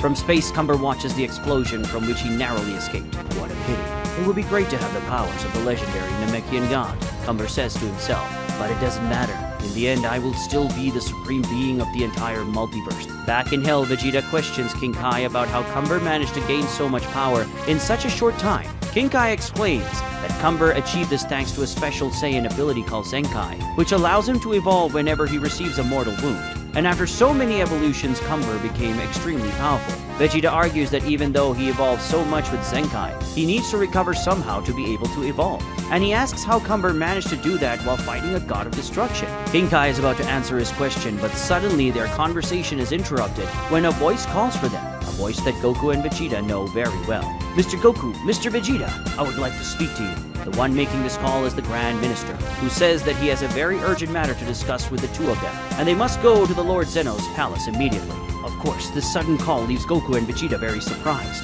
Planet Cumber. At the center of the evil Saiyan homeworld stands the castle of King Cumber. Two beams of light approach this castle, heading towards it at high speed. In the main hall of the castle, Cumber is seated on his grand throne, surrounded by some bodyguards who belong to the elite Saiyans of his planet. Those two beams of light break through the ceiling of the room, landing on the hall floor, with the debris of the roof falling around them. The two invaders are Goku and Vegeta. The King's guards all rush toward them, emanating Cumber's evil energy, which has surely amplified their common power, which was certainly not low to begin with. But for old Goku and God Vegeta, this is nothing. Goku, in a moment that takes a fraction of a second, knocks out all the Saiyan guards attacking him, leaving them unconscious on the ground without even understanding how they were attacked. Vegeta, on the other hand, simply lets himself be surrounded by the enemies. And then, when they all attack simultaneously, he releases his energy of destruction in the form of a small whirlwind of destructive power, which instantly turns all those soldiers into dust. After dealing with the guards, Goku and Vegeta start walking towards Cumber, who remains seated on his throne. While watching their approach, Cumber says he expected nothing less from them and was eager to see them again. Vegeta tells him to stop acting so relaxed, because he knows his destruction has arrived.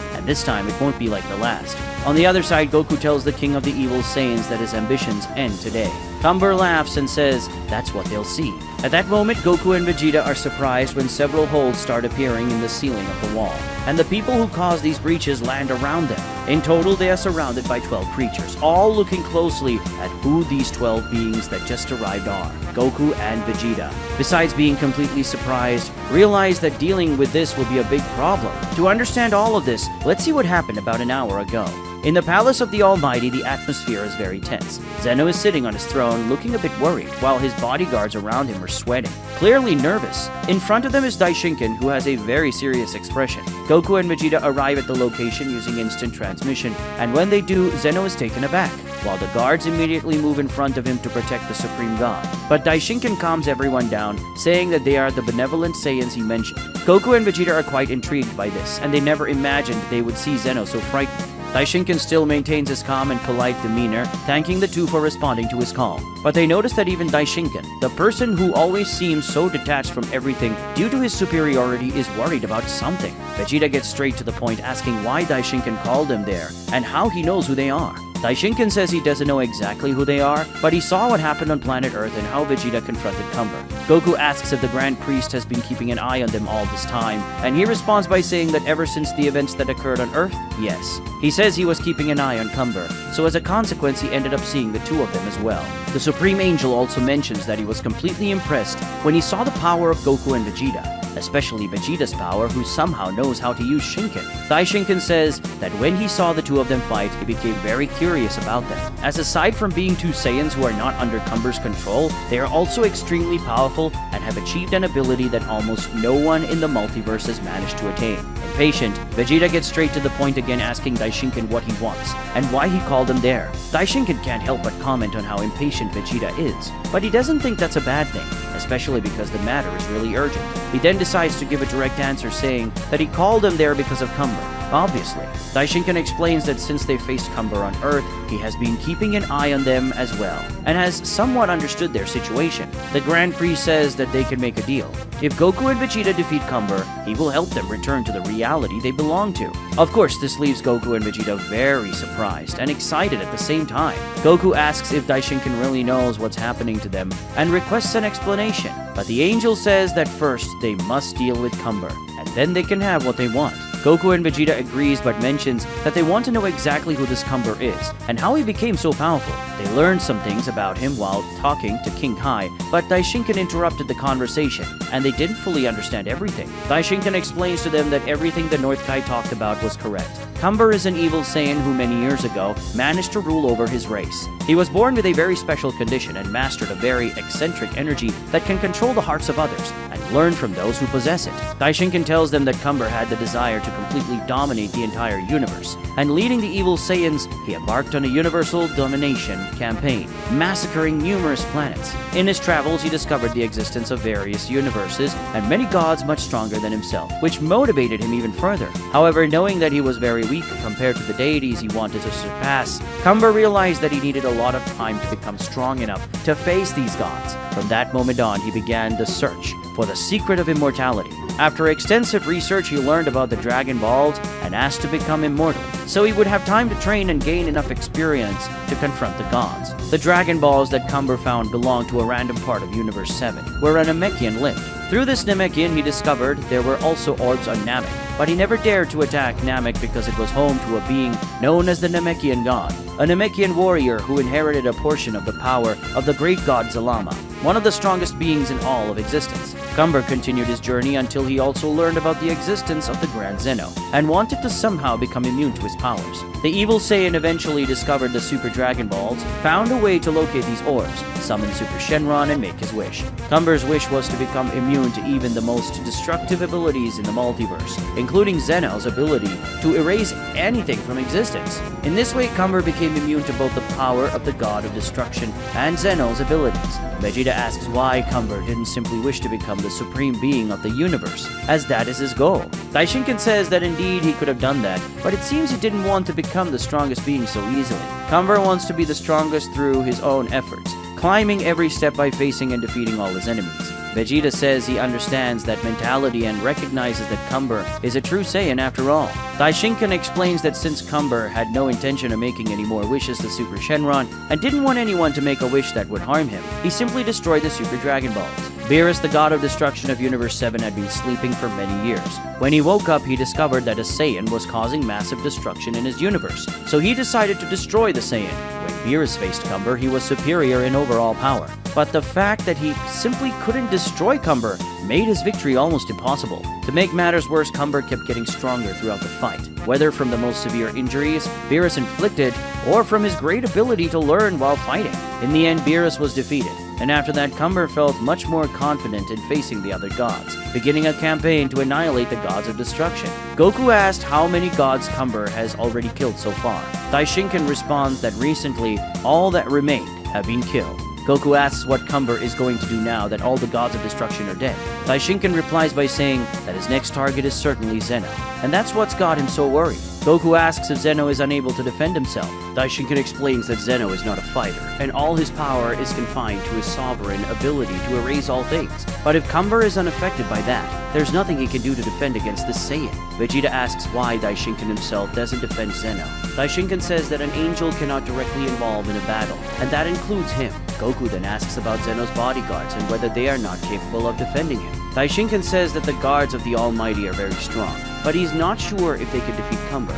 Even if they can, it's a battle everyone wants to avoid, and that's why he needs Goku and Vegeta's help. After explaining all this, Daishinkan asks if they accept this mission. Goku and Vegeta find it amusing when the angel asks this, as it's obvious that they won't refuse to fight against this extremely powerful guy. Daishinkan smiles when he hears this and says that's what he wanted to hear. So the Grand Priest seals the deal. If Goku and Vegeta defeat Cumber, he will help them return to their reality. After the deal is sealed, Goku and Vegeta ask where they can find Cumber, and Daishinkan replies by saying that at this moment, he's on his planet called Planet Cumber. This is the same planet that he took from Yamoshi many years ago, through the war that North Kai told him about. Daishinkan says he will send them there right away.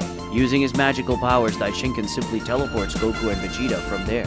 When the two Saiyans are no longer there, Zeno asks worriedly if Daishinkan really thinks they will be able to defeat Cumber. Daishinkan responds by saying that except for him, the other three most powerful beings in the multiverse, and some angels, those two are the only ones who can defeat Cumber. After Daishinkan teleports them, Goku and Vegeta appear on planet Cumber. As soon as they set foot on the planet, they feel a very bad sensation, as if the air on the planet is heavier. Vegeta deduces that this bad feeling is certainly due to Cumber's evil energy, which is completely imbued in that place. Eager to fight, Goku suggests that they go and meet Cumber right away, and says that this time, he will be the one to face this guy, as Vegeta has already fought him once. But to their surprise, in a very short time, a veritable army of Saiyans approaches and surrounds the two of them. These Saiyans are all dominated by Cumber's evil energy. Vegeta says that this is a waste of time, and that he wanted to go straight to find Cumber, but Goku says they have no choice. As if they don't defeat these Saiyans, they will hinder the battle against Cumber.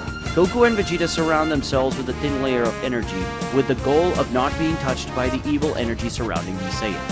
Afterward, they command everyone to come at them. The first one tries to attack Vegeta, but before he even gets close to the Hakaishin, he is hit by a wave of energy that disintegrates him, and then several dozens of warriors behind him. After that, Goku goes like a rocket toward a group of Saiyans, hitting them like a rampaging elephant, throwing the Saiyans into the air by the dozens. Some guys try to surround him and hit him from all sides, but Goku dodges all of them simultaneously with a leap and then throws an energy sphere in their midst, which when it explodes, scatters them in all directions. Other guys catch up to him in the sky and attempt various attacks, but Goku easily dodges all of them and then knocks them all out in the blink of an eye. A group of Saiyans advances against Vegeta, who explodes all of them with several spheres of ki, until when one of them hits him with a blow, the Saiyan Prince holds his hand, touches his body with the other hand, and hits him with a Big Bang attack. The Saiyan is charged by the ki sphere, which then explodes in the middle of a group, disintegrating dozens of warriors. After that, Vegeta sees a group of Saiyans joining forces to launch a coordinated attack against him,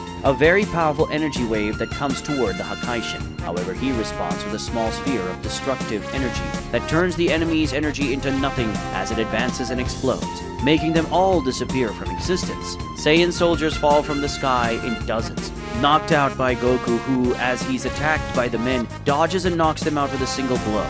A Saiyan who appears to be more powerful than most forms a massive energy sphere and launches it at Goku. Seeing this as an opportunity, he forms a Kienzan and throws it at the energy sphere, which is simply cut in half by the disc. But Goku manipulates the disc against the power sphere, repeating this process several times, cutting that massive sphere into smaller pieces. After doing this, Goku waits for those various smaller energy portions to reach him, and using his psychic energy, he hurls those small slices of energy at the other soldiers, causing multiple explosions in the area, and taking several Saiyan warriors out of combat. When an enemy tries to hit him with a flying kick, Vegeta grabs the guy's leg and starts spinning him in a way that hits and pushes away all the Saiyans who are about to attack, using one man to take down 10 and then launches him at another guy who was approaching. The next one to attack Vegeta is a Saiyan who is much larger than the others, but even this guy, with a much stronger appearance, sees his big hand break when hitting the chest of the God of Destruction. Vegeta counters with a punch that simply shatters the man's teeth. After that, he inserts a small flake of destructive energy into the guy's mouth and throws him at a group of soldiers. A large explosion occurs inside the big guy, extending to the surroundings and also killing dozens of other warriors. Goku complains to Vegeta, saying he doesn't need to kill so many of them, but Vegeta says that his job as a god of destruction is to eliminate everything harmful to the balance of the universe, and this is certainly the case with these Saiyans. The next to attack Vegeta has his leg broken upon hitting the Hakaishin's face, and then is pierced through the chest by his hand, and is simply undone by the power of destruction. Goku forms a Sokidan in his hand, and then launches and manipulates the energy sphere to simply hit a bunch of Saiyan soldiers coming from all around him. As they are hit by the energy sphere, the enemies fall from the sky in masses. Goku finishes the attack by launching the sphere at a larger Saiyan, carrying with him two other soldiers who were behind him. From the sky, Vegeta makes a rain of ki blasts fall against a group of Saiyans who are destroyed in multiple explosions. A group of Saiyans advance with a grab, trying to hold the God of Destruction, but they are quickly expelled when Vegeta explodes his energy, destroying them, and then attacks with a Gallic gun to sweep another group of soldiers that approaches from the front. Surrounded by multiple enemies, Goku uses the Taioken to blind them all, and before they recover their vision, they are completely knocked out by the old Saiyan. After that, Goku creates his giant ki avatar and, using the giant's hands, sweeps dozens of Saiyans from the sky and the ground with powerful slaps. While strangling two Saiyans, one with each hand, Vegeta tells Goku that dealing with these guys is a waste of time. I'll deal with these guys in a second. Kakarot, step aside. Even though he imagines what Vegeta would do and doesn't like it, Goku moves away with teleportation after dismissing the giant. With Goku away, Vegeta quickly concentrates his power, and after accumulating enough energy, he uses his final explosion, creating a massive explosion that, in a single instant, wipes the Saiyan army out of existence. After the technique ends, Goku approaches Vegeta, saying it's a pity that all those people died this way. But Vegeta says that the death of those Saiyans certainly means the salvation of trillions of lives in the future. Looking at the castle at the center of the planet, Vegeta flies toward it, and Goku does the same. As they approach the castle, some guards around the building go toward them with bloodlust and no regard for life. a group of soldiers flies towards Vegeta while firing a barrage of ki blasts. But the God of Destruction simply surrounds his body with destructive energy and moves toward the soldiers as the energy attacks dissolve when they touch his aura. When the moment of collision between Vegeta and these men arrives, the soldiers simply explode. But Vegeta remains unharmed, continuing his flight as if nothing had happened. The other group comes toward Goku, who also heads toward them without any hesitation. As they start to approach, the soldiers begin to emit an even larger amount of energy, drastically increasing their speed to collide with Goku with extreme force. But to their utter frustration, Goku simply points his hand at them and makes them disappear. The Saiyans reappear in space, flying toward a passing meteor, with which they collide and explode. With the guards out of the way, Goku and Vegeta proceed freely toward the castle. In the main hall of the castle, Cumber is sitting on his large throne, surrounded by some bodyguards, who belong to the elite Saiyans of his planet. By this point, he already knows what happened to the entire army of the planet, and he laughs, saying that he had already imagined that those worms would never be able to stop those two. But it's always fun to see a massacre, even when it comes to his own people. The castle's roof is breached as the two invaders land on the ground. It's Goku and Vegeta. The king's guards all move toward them, attacking without any fear. In a moment that takes a fraction of a second, Goku knocks out all the Saiyan guards, who attack him, rendering them all unconscious on the ground without even understanding how they were attacked. Vegeta, on the other hand, simply allows himself to be surrounded by the enemies, and then when they all attack at the same time, he releases his energy of destruction in the form of a small whirlwind of power of destruction, which instantly turns all those soldiers into dust. After taking care of the guards, Goku and Vegeta start walking through the hall toward Cumber, who remains seated on his throne as he watches their approach. Cumber says he expected nothing less from them, and that he was looking forward to seeing them again. Vegeta tells him to stop acting so calm, as he knows his destruction has arrived, and this time, it won't be like the last. On the other hand, Goku tells the king of the evil Saiyans that his ambitions come to an end today. Cumber laughs and says that's what they'll see. At this moment, Goku and Vegeta are surprised when several holes start appearing in the hall's roof, and the people who caused these breaches land around them. In total, they are surrounded by 12 creatures, and looking closely at those 12 beings that have just arrived, Goku and Vegeta, besides being completely surprised, realize that dealing with this is going to be a big problem. Those who have just arrived are simply the gods of destruction, surrounded by Cumber's evil aura, looking at them with an extremely voracious expression. Surrounded by the 12 Hakaishin who gaze at them with ravenous expressions, Goku and Vegeta are in shock. What does this mean? Weren't they all dead? Vegeta questions. Well, I've been to planet Namek recently, Cumber begins to explain. Using the Dragon Balls of that planet, I made some very convenient wishes. First, I wished to know your origins, something that piqued my curiosity.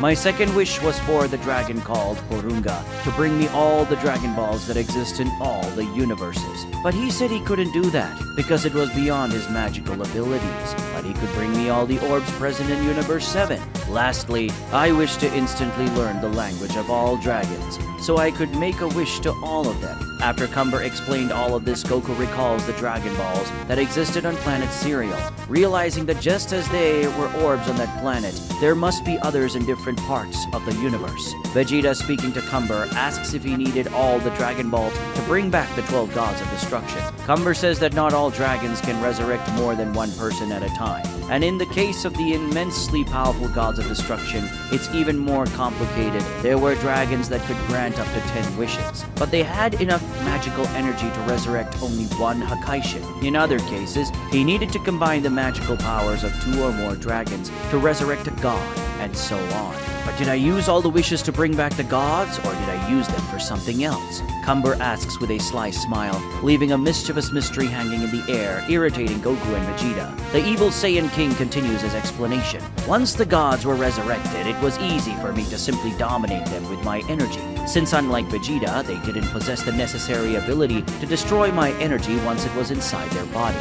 Goku tries to provoke Cumber, saying that if he's a true Saiyan, he would want to defeat his enemies with his own hands, not by ordering others to do it. Cumber laughs at this and replies that he may be a Saiyan, but he's not a foolish one. He acknowledges that Goku and Vegeta are still too mysterious to him, and his victory is not assured. so he wants to learn more about them and evolve further to defeat them. The 12 gods of destruction begin to emanate their energies more intensely, indicating that the confrontation is about to begin. Goku and Vegeta stand back to back facing their adversaries. Goku comments that if they are possessed by Cumber's energy, they are definitely stronger than they would normally be. Vegeta agrees, but then smiles and says that at least this makes the fight more interesting. Goku also smiles, agreeing. LS is the one to start the battle, magically summoning her battle bow and shooting an arrow at the two of them. Goku and Vegeta dodge it while separating, letting the arrow fly straight through, destroying a wall of the castle and heading far away.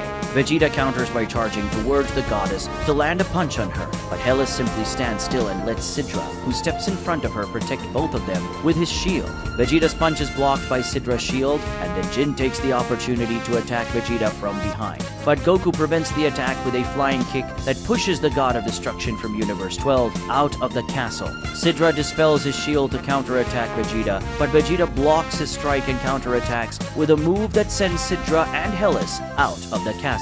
At the same time, Arak tries to strike Goku, but Goku grabs his arm, maneuvers the body of the God of Destruction from Universe 5, and throws him at Quitella, the God of Destruction from Universe 4, who was coming to attack, but is also thrown out of the castle. Belmont charges at Goku, but he is hit by a blast of energy from Vegeta that also sends him out of the castle. However, Vegeta is soon taken out of the building himself, as he receives a joint flying kick from Beerus and Champa, who carry him outside. Rumshi from Universe 10 runs toward Goku, ready to strike him and carry the Saiyan out as well. But Goku skillfully performs a somersault over him and launches the elephant deity out with an energy blast. Simultaneously, he also sends the robot deity Moscow out with another energy blast, as Moscow tries to seize the opportunity to catch him in the air. However, Goku can't avoid Ivan and Likir, who reach him with a punch and a kick before he lands. Goku defends against the attacks, but he's still carried out of the castle by the force of the duo's attack.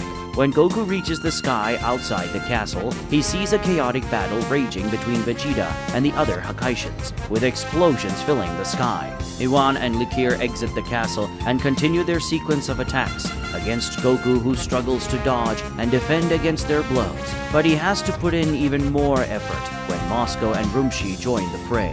Surrounded by 4 gods of destruction attacking from all sides, Goku finds himself at a significant disadvantage. He disappears from their midst with instant transmission and reappears at another point to attack with a Kamehameha that would hit all 4. However, they react quickly and release 4 waves of power simultaneously, easily overpowering Goku's Kamehameha, forcing him to dodge. Goku also has to dodge Belmont, who arrives from behind with a flying kick, only narrowly missing thanks to Goku's quick reflexes with Ultra Instinct.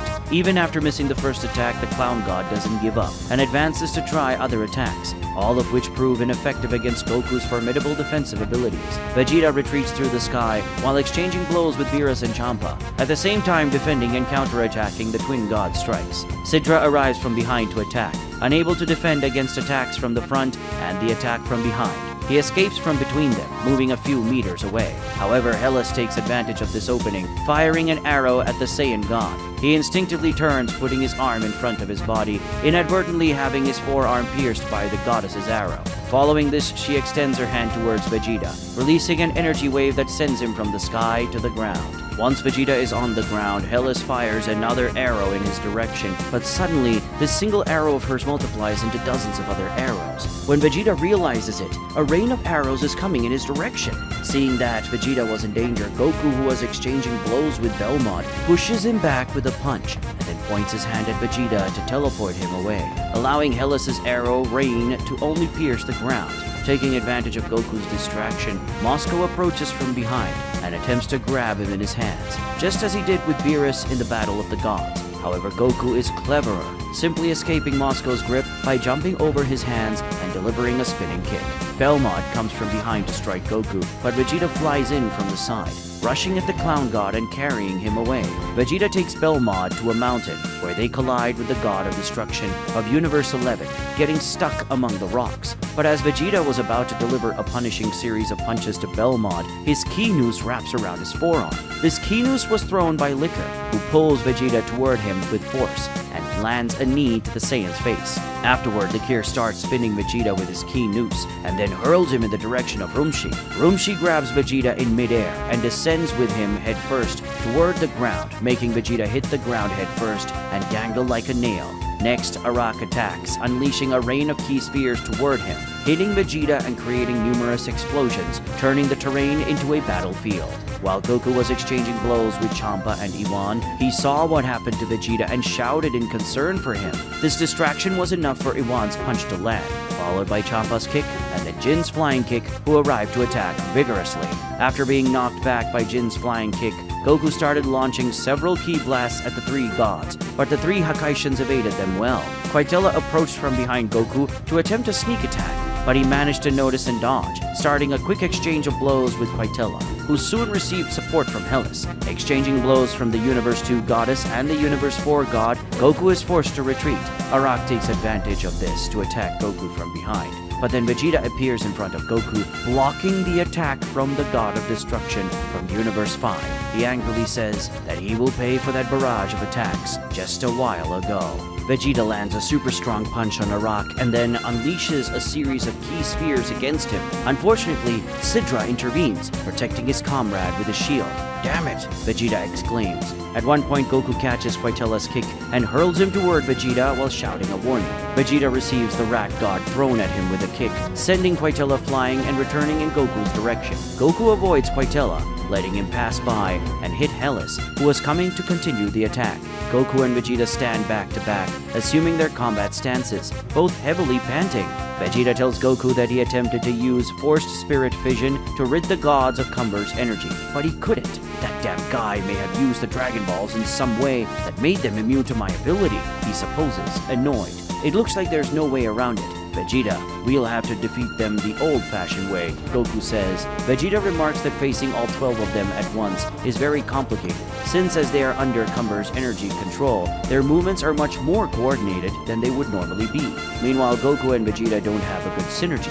Goku agrees and mentions that fighting all 12 at once is very difficult, because the battle becomes chaotic and unpredictable, affecting Vegeta more, who doesn't have reflexes as sharp as his. Goku suggests that they split up, thus separating the gods. Perhaps it's easier to face half of them individually than all of them together. Vegeta agrees with the idea. In no time, they are surrounded again by the 12 gods. Vegeta tells Goku that they should fight elsewhere, and the one who wins first can come to fight Cumber. Goku likes the idea of this competition, and so he agrees and says he will win this bet for sure. Both Goku and Vegeta use instant transmission, disappearing from the gods' view, and leaving them very surprised. Goku and Vegeta reappear on distant planets, each going to the corner of the universe, getting as far away from planet Cumber as possible. They start emanating their powers with great intensity, purposefully letting the gods on planet Cumber sense their energies. Cumber, who was observing everything from his castle, also feels their power and understands what they're trying to do. The Saiyan King laughs, saying that these two are very interesting guys. Cumber then allows the gods to slip up to go after the two Saiyans, and so they do, with 6 going to each side. In the northern hemisphere of the universe, Vegeta waits for his opponents on the planet, where he decides to begin his battle, a barren desert-like planet. In no time, his 6 opponents arrive, having traveled a long stretch of the universe. The 6 Hakaishans who will face Vegeta and Sidra, Mosca, Quitella, Champa, Beerus, and Iwan. Seeing his 6 opponents, Vegeta smiles with satisfaction and says it will be a lot of fun to destroy all of them. In the southern hemisphere of the universe, on a completely frozen planet, Goku awaits his opponents. The wait is not long as they arrive extremely quickly. Jin, Likir, Arak, Hellas, Rumshi, and Belmod will be his opponents. Seeing these 6, Goku is a bit disappointed that Beerus didn't come to fight him, but he remembers that in the other reality, he already fought Beerus, so it's only fair that Vegeta fights him this time. In the face of the 6 gods of destruction, Vegeta begins to emanate his energy, creating a powerful purple aura. The other destroyers do the same, but their auras are not just purple. They also have a dark tone due to Cumber's malevolent power. Champa is the first to attack, heading straight for Vegeta at full speed. However, Vegeta doesn't just stand there waiting, he charges against the Hakaishan of Universe 6, intercepting his advance with a knee to the face that sends Champa tumbling. Right behind Champa comes Quitella, whose punch is caught by Vegeta. In retaliation, Quitella receives a counter kick that sends him flying high into the air. The third to approach is Beerus, who manages to strike Vegeta with a kick that hurls the Saiyan Hakaishan to the ground. making him bounce several times before regaining his stance. Following this, he is surrounded by Sidra and Moscow, who approach from the sides, delivering several blows against the Saiyan god. Vegeta does his best to handle to evade, causing the ground to be crushed where he once stood. As he moves away, he fails to notice Iwan closing in from behind. He is then hit by a barrage of ki blasts. While Vegeta is bombarded by Iwan's multiple attacks, Quitella advances with a direct punch to his stomach, followed by a chin-kicking kick that sends Vegeta soaring. While in the air, he is now hit by Sidra, who throws him to the side with a kick, right where Moscow was already prepared to hit him with a double punch that works like a real sledgehammer that throws Vegeta back to the ground, just as he goes straight against a knee from Champa, which hits him in the stomach and makes him vomit his own blood at the moment of impact. After landing the knee, Champa lands another blow that launches Vegeta towards Beerus, who was already waiting for him, with a spear of concentrated energy in his hand, and throws the spear against the Saiyan, who hits the target at the same time as he unleashes a gigantic explosion. After enduring the explosion, Vegeta is launched to the other side of the planet, clearly considerably injured. After getting up, he shows great anger, and then begins to unleash even more of his power, vowing that these damn guys will pay. On the frozen planet, Goku soars through the sky, dodging multiple energy attacks fired by his 6 opponents. At one point, he surprises everyone by instantly teleporting behind Lakir and trying to hit him with an energy beam. Lakir avoids it thanks to his reflexes, but Hellas, who was nearby, ends up being hit. After dodging, Lakir advances to attack Goku, but his blow is evaded and countered with a kick by Goku, launching Lakir to his Rumshi, who was close behind. Rumshi avoids Lakir but leaves an opening for Goku to land a full-fledged kick to the face. Belmod, Arak, and Jin arrive simultaneously to strike Goku. He struggles to defend himself and evade their attacks, but ends up taking some hits from them. At one point, Goku manages to hold back a punch from Jin and another from Arak, and then he fires a wave of ki from his mouth that knocks away Belmod, who was about to punch him. After pushing Belmod away, Goku dodges a kick from both Jin and Arak, who executed this attack to make him release his grip. Dodging these kicks while disappearing from both of them at high speed, Goku reappears shortly after, landing a kick that sends Jin flying and then advances against Arak with a series of blows. After pressing the Hakaishin for a few fractions of seconds, Goku manages to get a gap, lands a series of blows on him, and then throwing him away to attack with a Kamehameha. But his Kamehameha is deflected by a blow from Rumshi, who steps in front, protecting Arak, and then counter-attacking with an energy shot that Goku needs to dodge. Darn, it's exhausting dealing with all these guys, he thinks. Goku notices a massive concentration of power coming from Jin, who emits a huge aura of destruction energy while undergoing a transformation process. The God of Destruction of Universe 12 begins to grow very thick scales on his body, scales so thick they resemble natural armor. At the same time, his claws almost double in size, and the destroyer displays as much wilder and menacing appearance. What's this? Goku wonders, amazed by it. Jin advances against him in a much more ferocious way, attacking with a series of punches and kicks that made Goku step back due to the immense force and speed. This guy became much stronger in an instant. Goku observes while dealing surprise with the attacks of the destroyer. A rain of energy shots from Champa falls towards Vegeta. He prevents the attacks from reaching him by firing an equal amount of energy, causing multiple explosions between the sky and the ground. After so many energy collisions, Champa starts to have a disadvantage, until he starts to be targeted by multiple attacks from Vegeta and hit by a series of explosions. Iwan steps up behind the Saiyan to attack, but Vegeta releases a power aura to push away the Hakaishin of Universe 1. Seeing Moscow approaching, Vegeta uses instant transmission to appear in front of him, touching the robotic body of the Universe 3 Hakaishin and engulfs him in a wave of power. Next, Vegeta receives a series of blows from Beerus, but he finds an opening to counterattack, striking with an attack that hurls the Universe 7 Hakaishin far away. He then deals with the God of Universe 4, who arrives with a chest punch that Vegeta feels but resists well. He counters with an attack that also sends Quitella flying. Sidra is next, arriving from behind Vegeta, landing a flying kick, but to the Universe 9 God of Destruction's surprise, Vegeta doesn't even flinch. Turning to face the 9th Universe God behind him, Vegeta smiles at him insanely. The massacre begins. Vegeta starts advancing against Sidra, delivering a series of extremely heavy punches to the other Hakaishin. While mercilessly striking Sidra, Vegeta says, "Each of your attacks only serves to increase my anger and make me stronger. My desire for destruction only grows, and my body becomes stronger and more resilient with every strike." One of Vegeta's punches simply pierces Sidra's abdomen, and at the same time, Vegeta comments, "Among the gods, you have the best defense, and I know why." Sidra attempts to react with a punch toward Vegeta, but the Saiyan grabs his hand and then breaks it. While doing so, he continues, "You are the best defense simply because compared to the other gods, your attack power is a joke." Vegeta removes his hand from Sidra's abdomen and then grabs his neck, beginning to strangle him. "The blow of a weak god like you will no longer cause any pain to me." But to Vegeta's surprise, words come out of Sidra's mouth. "Weak god?" he repeats. "What?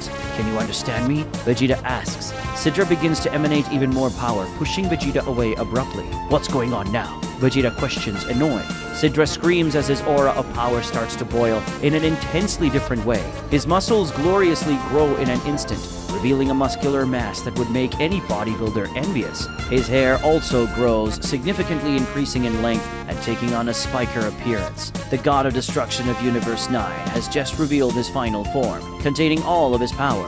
Sidra attacks with voracity. The blow is a punch that Vegeta attempts to defend against, but the other Hakaishin's first pierces his block and embeds itself into his ribs, causing the Saiyan god to grimace in pain. "What kind of strength is this?" Vegeta questions. The next punch goes directly to his face, causing Vegeta to literally traverse the planet from one side to the other. In the place of Zeno, the almighty deity watches the battles taking place alongside Daishinkan and his guards. They observe through a hologram created by Daishinkan. Zeno is very surprised to see what's happening to Vegeta and mentions that, based on what Vegeta said, Sidra was weak in terms of offense. Daishinkan explains that this is the common perception, but things are not as they seem. The Grand Priest reveals that indeed in the past, Sidra wasn't as good as offense compared to the other gods of destruction, which led to him being ridiculed by other deities. Ashamed of his low attack power, Sidra secretly trained to strengthen his offensive abilities. After many years, he developed a transformation in which he concentrates all his power into his muscles, drastically increasing his attack power. This is what he's using against Vegeta now. With his hand on Vegeta's face, Sidra carries him through the sky until they reach a rock, where he presses the Saiyan god's face against the rocks. While pressing Vegeta's face into the rocks, Sidra simply releases a high amount of destruction energy, obliterating the entire region. Vegeta falls a bit further, his face heavily injured from the attack he just received. "Curse it, this guy's power increased suddenly," the Saiyan complains. Goku exchanges blows with Jin in the sky, and he's under a lot of pressure from the Hakaishin's attacks. At one point, Goku sees an opening and strikes with a punch, but his hand is simply cut on the god Triton's scale. "Darn! Besides protecting him, the scale also hurts me," Goku observes. The longer they fight, the less Goku can dodge, defend, and counterattack, starting to be hit successively by the God of Destruction of Universe 12. One blow sends Goku into a glacier, trapping him in the ice. Next, Jin advances with a claw attack, from which Goku can only escape thanks to instant transmission. As soon as Jin's attack hits the glacier, it simply cuts it in half. After missing this physical attack, Jin starts making various claw attack movements towards Goku, manifesting an energy destruction claws that when Goku dodges, hit the glaciers behind him, cutting them at the same time, making them disappear. "This is dangerous," Goku comments, witnessing the power of the attack. Suddenly, he's trapped in an energy prison. "What?" Goku exclaims, caught completely off guard. Belmont is the one responsible, facing him with a malicious smile. Behind Goku but far away, Hellas points her bow at him, begins to prepare a very powerful shot, and finally Jin, concentrating all his power, forms a sphere full of destruction energy. At the same time, Jin launches his power sphere and Hellas fires her shot. Goku thinks quickly and then he teleports, but that's not all. Jin takes his place. Before the God of Destruction of Universe 12 could react, Hellas' arrow goes through his body and then his own attack hits him. A massive explosion of destruction energy can be seen from space, destroying that planet and making all nearby celestial bodies tremble. In the aftermath of the explosion, there's no trace left on the planet, creating an extra space in the vacuum. That space is where the gods of destruction are all gathered. All of them except Jin, who was destroyed by his own attack.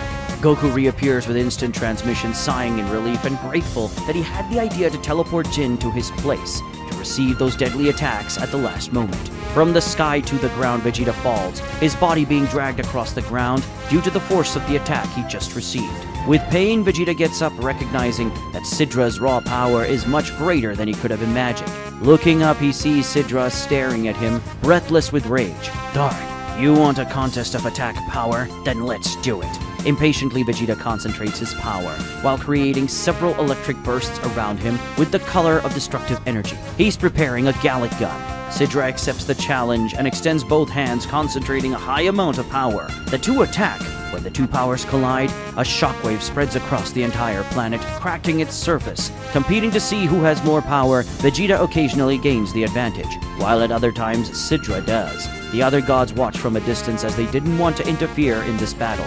While maintaining the contest, Vegeta begins to sweat as he thinks, "Darn, I'm making an unnecessary effort against this guy." Sidra screams, exerting all his effort in the contest, beginning to push Vegeta's energy more and more, causing Vegeta to lose ground until the attack reaches the Saiyan God. The planet simply explodes, releasing a shockwave that echoes throughout the surroundings, disturbing the balance of nearby celestial bodies. But when the explosion subsides, a curious scene can be seen. Sidra didn't kill Vegeta.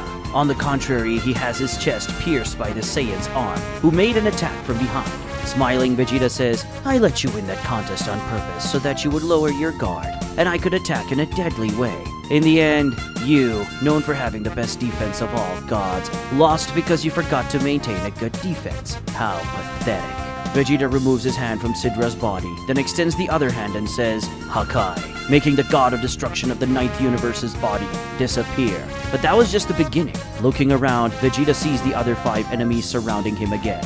Goku stands still in the empty space where just moments ago was the frozen planet where he was fighting his enemies. His enemies stand around him: Belmont, Rumshi, Hellas, Arak, and Likir, 5 powerful gods of destruction who have just lost a colleague, Jin. Goku is not at all happy about Jin's death, but he understands it was necessary since he simply can't fight so many gods of destruction with their powers amplified by this evil energy while worrying about their safety. "I'm sorry, but I'm going to have to finish each of you off," the old Saiyan says to his opponents. At this moment, Goku needs to hold his breath, and unlike Vegeta, who is a god, he cannot breathe in the vacuum of space. Speaking of Vegeta, he finds himself in a similar situation. Surrounded by Beerus, Moscow, Quitella, Champa, and Iwan, he stands in the region where a planet has just disappeared, thanks to the great destructive power of Sidra, who also disappeared. Sidra was just the first. "I'll finish all of you," the Saiyan god promises. Quitella is the first to do something, advancing against Vegeta with a punch. The Saiyan prince and god holds the rat god's punch and sends him back where it came from with a kick. But Quitella doesn't let that slide, and even as he's sent flying by Vegeta's attack, unleashes a sequence of energy attacks. Vegeta dodges Quitella's energy attack, but shortly after, he has to dodge an energy laser fired by Champa, countering with another energy attack. Champa doesn't even need to dodge it because Iwan steps in front of him, deflecting the attack with a kick. Now Vegeta is hit by Beerus, who advances against him, grabbing the Saiyan God and simply carrying him across the universe at such a high speed that they are enveloped in a torrent of light. "Damn it, Beerus!" Vegeta complains. Beerus' strength is tremendous, so they quickly reach a speed of stratospheric proportions, in a few seconds crossing an entire solar system until colliding with a poor planet, which despite having a great mass, is simply torn to pieces thanks to the collision with the gods of destruction. After smashing a poor planet with Vegeta's body, Beerus stops carrying the Saiyan God with his own body and simply throws him onto the moon of that planet, causing its destruction as well due to the force with which he launches Vegeta. Vegeta finally stops in midair, and seeing that his master is coming at him again, he fires an energy attack to stop Beerus. But the cat god dodges his attack and reaches Vegeta with an extremely powerful punch, which Vegeta manages to block by crossing his arms in front of his body, and then counterattacks by hitting Beerus from below with a knee to the chin. Destabilizing Beerus with the strength of this attack, Vegeta grabs him by the arm and throws him into the vacuum. But Beerus doesn't go far, as Moscow appears in his path and grabs his fellow god to stop his movement. "I'll kill both of you at once," Vegeta says, preparing an energy attack to hit both Beerus and Moscow at once. But Iwan comes from behind him with a flying kick to the neck that destabilizes Vegeta, and Champa takes advantage of this, coming from the other side and landing a punch squarely in the Saiyan's abdomen. "What a pain! Go to hell!" Vegeta counters Champa with a hammer blow, pushing him away, but then he receives a flying kick from Beerus, followed by an energy attack from Iwan. Hellas unleashes a barrage of energy against Goku, who skillfully dodges all the attacks while flying toward her to strike with a punch. Rumshi steps in front of Goku to surprise and grab him, but Goku is smarter and simply jumps over him, and Hellas, going to their backs and launching an energy attack that carries both of them away. Arak comes from the side attempting a punch, but Goku goes over him, letting him pass to then receiving a kick to the back that pushes him away. Next to attack is Likir, who comes from below with an uppercut aiming for Goku's chin. But Goku narrowly dodges by moving his head back and counterattacks with a punch that pushes Likir away. Belmod is next, coming from above with an elbow strike aimed at the top of Goku's head. But Goku simply flips upside down, intercepting Belmod's elbow strike with a kick to the clown's god chin. Hellas approaches with a flying kick while Arak comes right behind with a punch. Goku smoothly avoids Hellas's leg with a gentle movement, letting her pass right by him to then surprise Arak by intercepting his punch with a punch right in the face of the Hakaishin, who, being smaller, loses in reach, receives the blow, and is thrown away. Hellas returns with an attack from behind, but Goku intercepts it with a kick to her abdomen without even turning around. Next, he escapes from Rumshi, who was going for a grab, flying under him and launching an energy attack and sends the elephant god high into the air. Likir forms an energy sphere and hurls it at Goku, but Goku in a shrewd move points his hand at Likir's attack and suddenly teleports the attack in his direction. Surprised, Likir has to hold the energy sphere and make a great effort not to be hit directly. While Likir deals with his own attack, Goku flies toward Belmod, who was coming to attack, and then the two engage in a fast exchange of blows, which ends when Belmod misses an attack and is hit by a kick from Goku, launching him right into Likir's energy sphere. When Belmod hits the spear, the massive explosion occurs, hitting both him and Likir, who was holding the attack. But before Goku could catch his breath, Hellas, Arak, and Rumshi were already on him, ready to attack again. "Man, you guys are stubborn," he complains, while adopting his combat stance ready to deal with the three of them. In the palace of the almighty Zeno, watching everything, the battles are making him nervous along with the Daishinken and the bodyguards. They watch everything that's happening thanks to the hologram created by the Daishinken. Zeno comments that Goku seems to be handling his opponents better, while Vegeta seems to be having more difficulty. Daishinken responds to this comment by explaining that Goku and Vegeta have very different fighting styles. He says that using Ultra Instinct and having a more defense-focused fighting style, Goku can deal with the gods in a way that exposes him to fewer attacks. Vegeta, on the other hand, has a more aggressive fighting style, which inevitably leads to him receiving more blows. Zeno says that if that's the case, Vegeta will end up losing. But Daishinken says it's not quite like that. In the vacuum of space, a massive flash of light can be seen, crossing the universe at an extraordinary speed, making entire solar systems seem only a few meters away due to the immense speed at which they pass through planets and constellations. Within this flash of light is Vegeta and his 5 opponents, all attacking the Saiyan god at the same time as he retreats. At one point, Koitella and Champa step forward, landing a series of punches on Vegeta, carrying him through the sheer force of their blows. "You worms will need more than that." Vegeta suddenly counterattacks with a punch that pushes Champa back and follows it with a kick that sends Koitella flying. But this opens up the space that Moscow needed to come at full force, landing a punch to Vegeta's abdomen, carrying Vegeta a further distance until he reacts by grabbing Moscow's hand and delivering an energy attack right to his face, throwing him far away. And then it's Beerus and Iwan's turn, coming with a punch to Vegeta's face and a kick to his ribs from opposite sides. But in the next second, they are pushed away when Vegeta releases his energy in a furious manner, causing that part of the universe to tremble. Meanwhile, Daishinken explains to Zeno that despite Vegeta receiving so many more attacks than Goku, he is progressively growing stronger because of the blows he's receiving. In other words, he is evolving in the battle. In Goku's case, things are not quite the same. At the same time, Goku deals with simultaneous attacks from Belmod, Arak, and Likir. While handling the attacks of the three, Goku tries to counterattack as much as possible, but it's becoming increasingly difficult to find an opening for a counterattack. In fact, even defending and dodging are becoming more complicated. Darn, these guys are getting better at adapting to my fighting style. And it's not just that, I'm starting to need to breathe. Finally, a kick lands. The blow came from Belmod right to Goku's ribs, causing him to recoil, opening the necessary gap for a punch from Likir, which connects to his face. Then comes another punch, this time from Arak, hitting him in the chest. But receiving this punch from Arak, Goku takes the opportunity to grab his arm and pull him in front of another punch from Likir, which hits Arak instead of hitting Goku. After using the 5th universe god as a shield, Goku delivers a kick that throws him onto Likir and pushes them both away. However, this comes at the cost of a punch from Belmod right in the middle of Goku's face, destabilizing him. Next, Rumshi arrives from below, grabbing Goku's legs, and using his colossal strength, he spins Goku in the air as if he were a toy and hurls him with all his might towards Hellas, who is already prepared to make a mega powerful shot with her bow. Hellas's arrow goes straight for Goku's chest, and with his quick reflexes, he grabs the arrow with both hands. However, the force of the shot carries him trillions of kilometers, crossing a massive portion of the universe before gradually losing speed and colliding with a small planetoid. creating a massive hole in it. Daishinkan explains to Zeno that despite the increasing fatigue and the damage received, Vegeta is at least making progress in some way in the battle, whereas Goku doesn't have the characteristic in his technique, and fatigue can end up being a significant factor for him.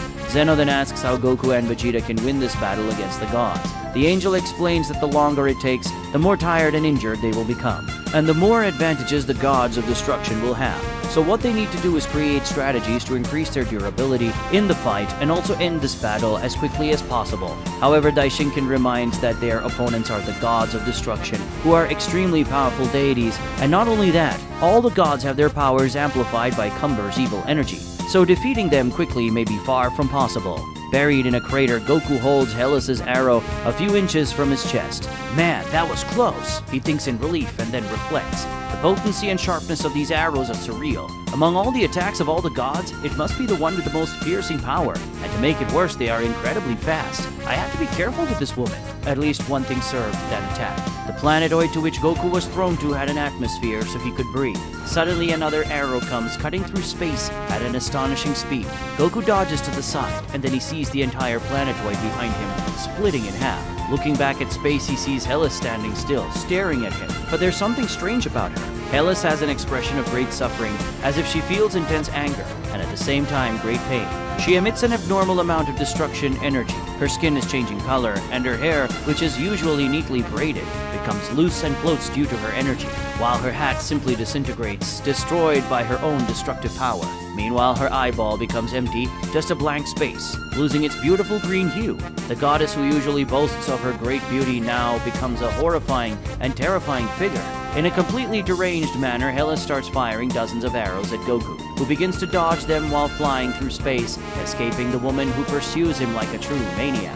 What's happening to her? Goku wonders, noticing that now Hellas's shots, which are usually so precise, seem to become much more chaotic. Zeno is also very puzzled by this and asks Daishinkan what happened to her. Daishinkan asks if Zeno knows about Hellas's life before she became a goddess. No, the Supreme God replies. The Grand Priest begins to explain that Hellas was a priestess, a devoted religious woman who worshipped a highly acclaimed goddess on her home planet, the goddess of love. Hellas was an extraordinary mortal born with power far beyond the common abilities of her race or any other mortal in her universe. But despite being born with such combat power, she dedicated her life to love, because that's what she believed in.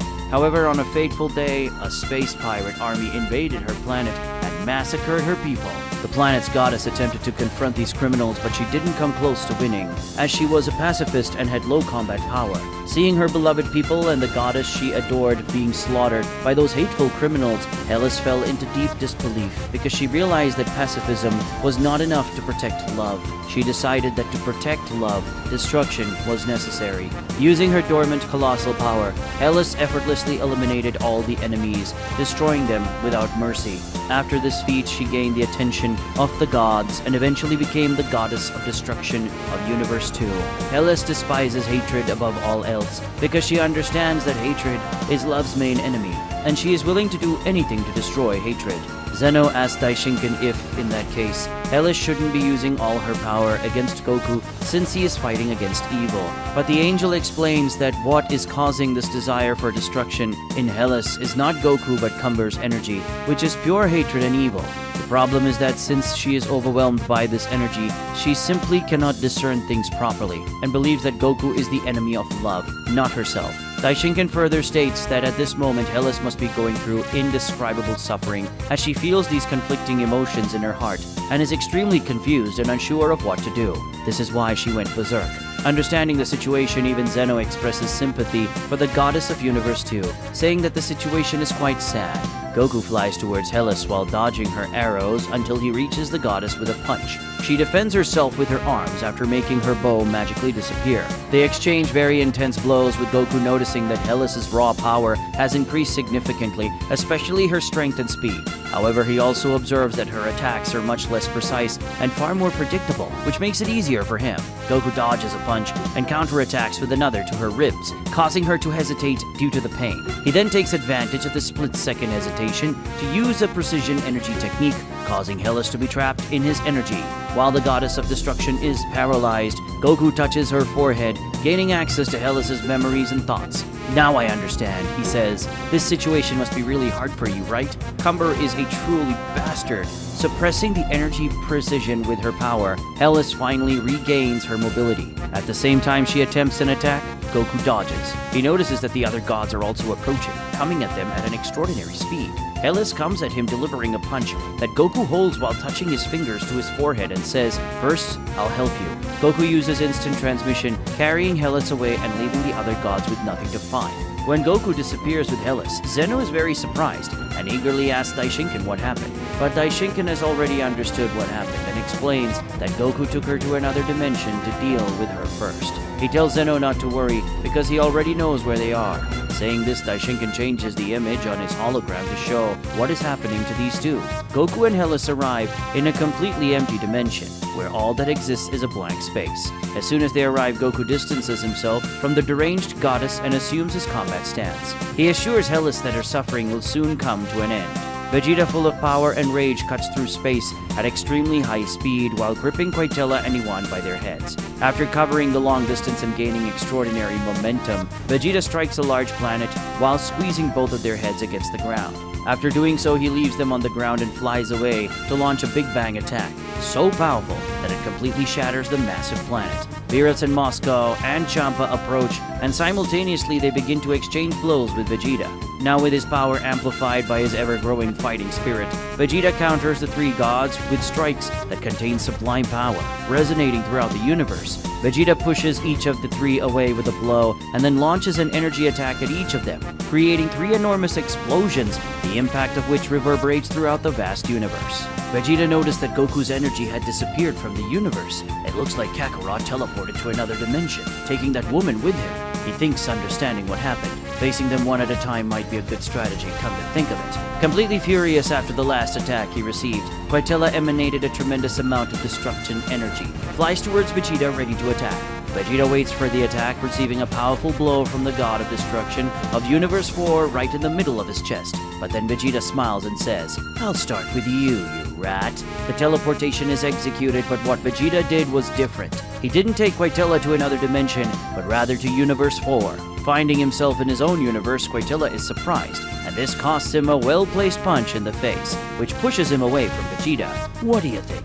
I'll allow you to die in your own universe. Isn't that merciful?" Vegeta says to the other god of destruction. While concentrating his power with a smug smile on his face, Vegeta says that Quitella won't last even a minute by himself.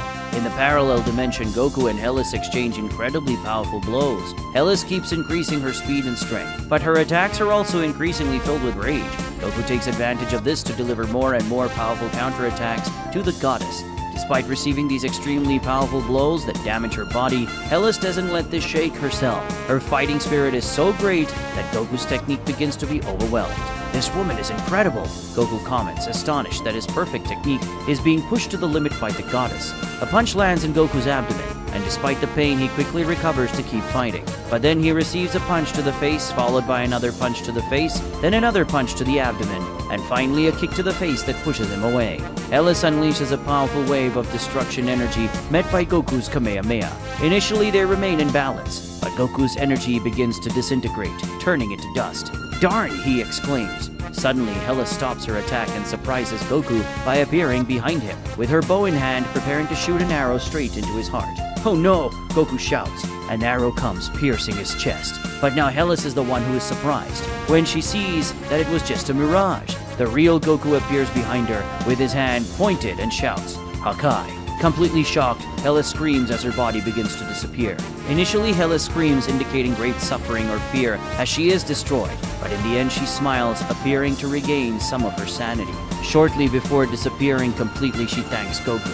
In an instant, there's nothing left of the goddess of destruction of Universe 2. Goku recalls that despite Ultra Instinct being his primary technique, he also knows how to use Hakai, and is glad that he has used it more effectively now than when he used it against Zamasu. Out of respect for Hellas, Goku closes his eyes and says that at least her suffering is now over. As they witness this, Daishinken, Zeno, and the guards are surprised that Goku used this technique to eliminate Hellas. Daishinken suggests that when Goku read her mind, he understood her great motivation to be a goddess of destruction, which is to destroy hatred with her power. So it seems that he wanted to give her the same fate, a sign of respect. After destroying Hellas, Goku teleports again and reappears in space where the other gods were waiting for him. Lakir, Arak, Rumshi, and Belmont begin to concentrate an insanely large amount of power, causing the entire Universe 7 to tremble.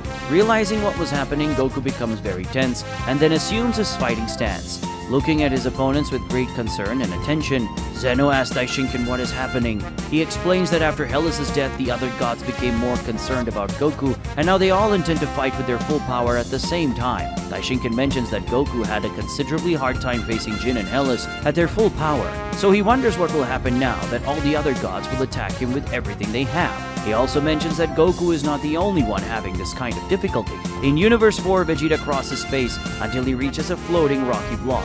The Saiyan god has blood running down his face and injuries all over his body. Darn, I thought that separating him from the others would make it easier, but his power has increased dramatically. I had no idea this guy was so strong. Quaitella approaches and confronts Vegeta, but he no longer has his usual appearance. The god of destruction of Universe 4 has darkened skin, expanded muscles, and a much more voracious expression. Quaitella has transformed and dramatically increased his power, surprising even Vegeta. On one side is Vegeta radiating his destructive power with great intensity. On the other side is Quaitella, who not only displays a powerful aura of destructive power, but also reveals his final transformation. The two collide. The result is a massive shockwave that extends far beyond their location, shattering a set of floating rocks. Vegeta takes the worst of the collision, beginning to retreat, as Quaitella advances with a flurry of blows, which Vegeta dodges and defends against some, but receives most of them. "Damn you, you cursed rat!" the Saiyan Prince exclaims. A stronger punch lands in Vegeta's abdomen, and he immediately tries to counter with an infuriated punch. But Quaitella defends and counters with a kick to the Saiyan's neck. Vegeta retreats, suffocating, but he won't let this blow go unanswered. Vegeta unleashes a series of ki blasts at Quaitella, who dodges all of them with various punches and kicks as the attacks reach him. Taking advantage of this distraction, Vegeta returns with a direct punch to Quaitella's chest, but the Rat God withstands the punch with exceptional bodily resistance and counterattacks with an elbow to Vegeta's nose. Vegeta attempts a series of blows, but Quaitella, showing extraordinary speed, evades and defends against all the attacks. In the next moment, he launches a sequence of punches so fast that Vegeta has received hundreds of blows in a fraction of a second. Quaitella's punches and kicks hit his legs, abdomen, ribs, chest, arms, face, head. Every part of Vegeta's body is targeted by attacks so incredibly fast that he has no time to react or even feel pain. Vegeta tries to retaliate by firing a point-blank energy wave at the enemy in front of him, but Quaitella moves at an extraordinary speed to escape. Then, using this massive speed, he begins to fly around Vegeta while delivering a series of extremely powerful attacks. Vegeta tries to find patterns in the movements to counterattack, but there simply aren't any. After landing more hundreds of attacks, Quaitella advances with an even stronger one, a powerful flying kick to Vegeta's back that he doesn't see coming. This last attack, endowed with extraordinary strength, sends Vegeta simply to the next solar system, with his movement only stopping when he hits a large cold star, which he causes to explode upon collision. Even after receiving the power of a star's explosion, the Saiyan God remains undeterred and eager for the battle. But the explosion of the star was nothing compared to the next blow that Quaitella landed, coming towards him in a powerful flight that is finished with an extremely powerful punch in the middle of Vegeta's chest. Quaitella resumes his attacks, punishing Vegeta with a sequence of thousands of blows per second. "Damn, this guy is tough to beat," Vegeta thinks, impressed as he receives the relentless attacks from his opponent. In the Supreme God's palace, Zeno watches everything along with his guards and Daishinken, looking wide-eyed at the Daishinken's hologram transmitting the battles. "Wow, Quaitella is really powerful, isn't he?" Zeno comments. "Oh yes," Daishinken responds. Then the Grand Priest asks the Almighty God a question. "Tell me, Lord Zeno, do you know Quaitella's reputation among the other gods of destruction?" "No," Zeno replies. "Oh, so let me explain," the father of angels says. Daishinkan explains that among all the gods of destruction, Quitella doesn't specialize in anything. He's not the strongest, not the most resistant, nor the one with the highest raw power. However, the god of Universe 4 has improved all these attributes very well, becoming the second best in all of these things. Quitella isn't the fastest god, but he's the second fastest. He isn't the strongest, but he's the second strongest, and so on. The result of all this is that Quitella is one of the few Hakaishins who openly competes for the title of the strongest of them all. After Daishinkan says this, Zeno asks if Quitella is the strongest among the gods of destruction. Daishinkan says no, or rather, no one knows exactly. For countless years, Quitella has been competing with Beerus for the title of the strongest. Their competitions vary, from races to prove who is the fastest, to arm wrestling to prove who is the strongest. In some competitions, Quitella performs better, and in others, Beerus does. But the consensus is that all the gods of destruction know that he is one of the most powerful Hakaishins of all time. Vegeta lands a punch on Quitella's face, but his punch is resisted and countered with another punch to Vegeta's mouth, drawing blood. Vegeta tries another strike, but Quitella once again resists and counterattacks with a flurry of very fast punches that hit the Saiyan all over his body. After pushing Vegeta away with a blow, Quitella releases a large energy sphere at him, which Vegeta attempts to deflect with a final flash. But the Rat God's attack simply overwhelms his energy, hitting him and culminating in a massive explosion, powerful enough to destroy the entire solar system. Following this attack, Vegeta floats in the middle of nowhere, considerably more injured. Damn, endurance, speed, strength, destructive power. This guy is good at everything, Vegeta thinks. But there's no time to think because the enemy is coming for more. In Universe 7, Goku stands before his 4 adversaries, who are releasing an exorbitant amount of power that makes the entire universe tremble. Emitting extremely intense energy, Liqueur begins to take on a much wilder and more bestial expression, with his fur becoming more bristled and darkening with the power of destruction. His claws and fur grow, his 9 tails also lengthen, and his posture shifts towards something more hunched, approaching his wild nature. Rumshi increases his height even more and expands his body mass significantly, greatly enhancing his robustness. His 2 horns grow, and additionally 2 equally large ones are created, giving the god of destruction of Universe 10 a much more bestial appearance. On Belmont's pale body, black lines begin to appear, resembling veins, but not in a common color, rather in the color of the power of destruction, as if the destructive energy flows through the blood of the Universe 11 god. With a frightening and terrifying appearance, the clown god gazes at his victim. Energy of destruction takes the form of a strange skull mask on Arak's face, while his red hair grows considerably, giving the Hakaishin of Universe 5 the appearance of a true warrior of death. Without exception, all 4 of these gods have drastically increased their powers through transformation, an increase that Goku easily perceives, and that is enough to greatly concern the old Saiyan who faces them with tension while assuming his combat stance.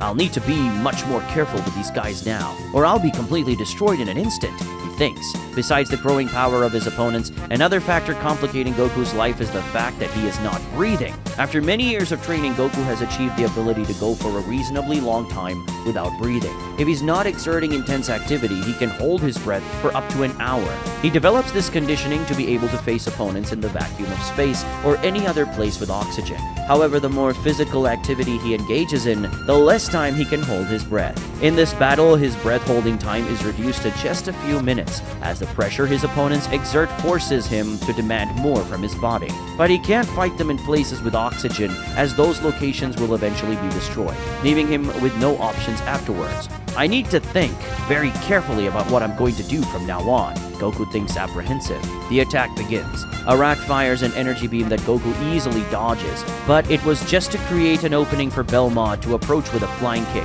Goku manages to dodge it, but is surprised by the speed of the attack. Next, Liqueur and Rumshi arrive simultaneously with punches. Goku dodges and moves upward, but he is caught by a punch from Arak, which he blocks but still receives considerable damage to his arm. From the other side, Belmod attacks with a kick, which Goku also blocks but feels pain. While Goku blocks Belmod and Arak on the sides, Liqueur comes from below with an uppercut, which Goku evades by disappearing with instant transmission, allowing the Fox God to pass between the other two. But when Goku reappears from his instant transmission, he is surprised as the 4 gods appear around him at high speed. What? They managed to keep up with my instant transmission? The four attack simultaneously, while Goku desperately tries to evade. In Universe 4, the East Galaxy is completely destroyed, vanishing with quintillions of lives in an instant.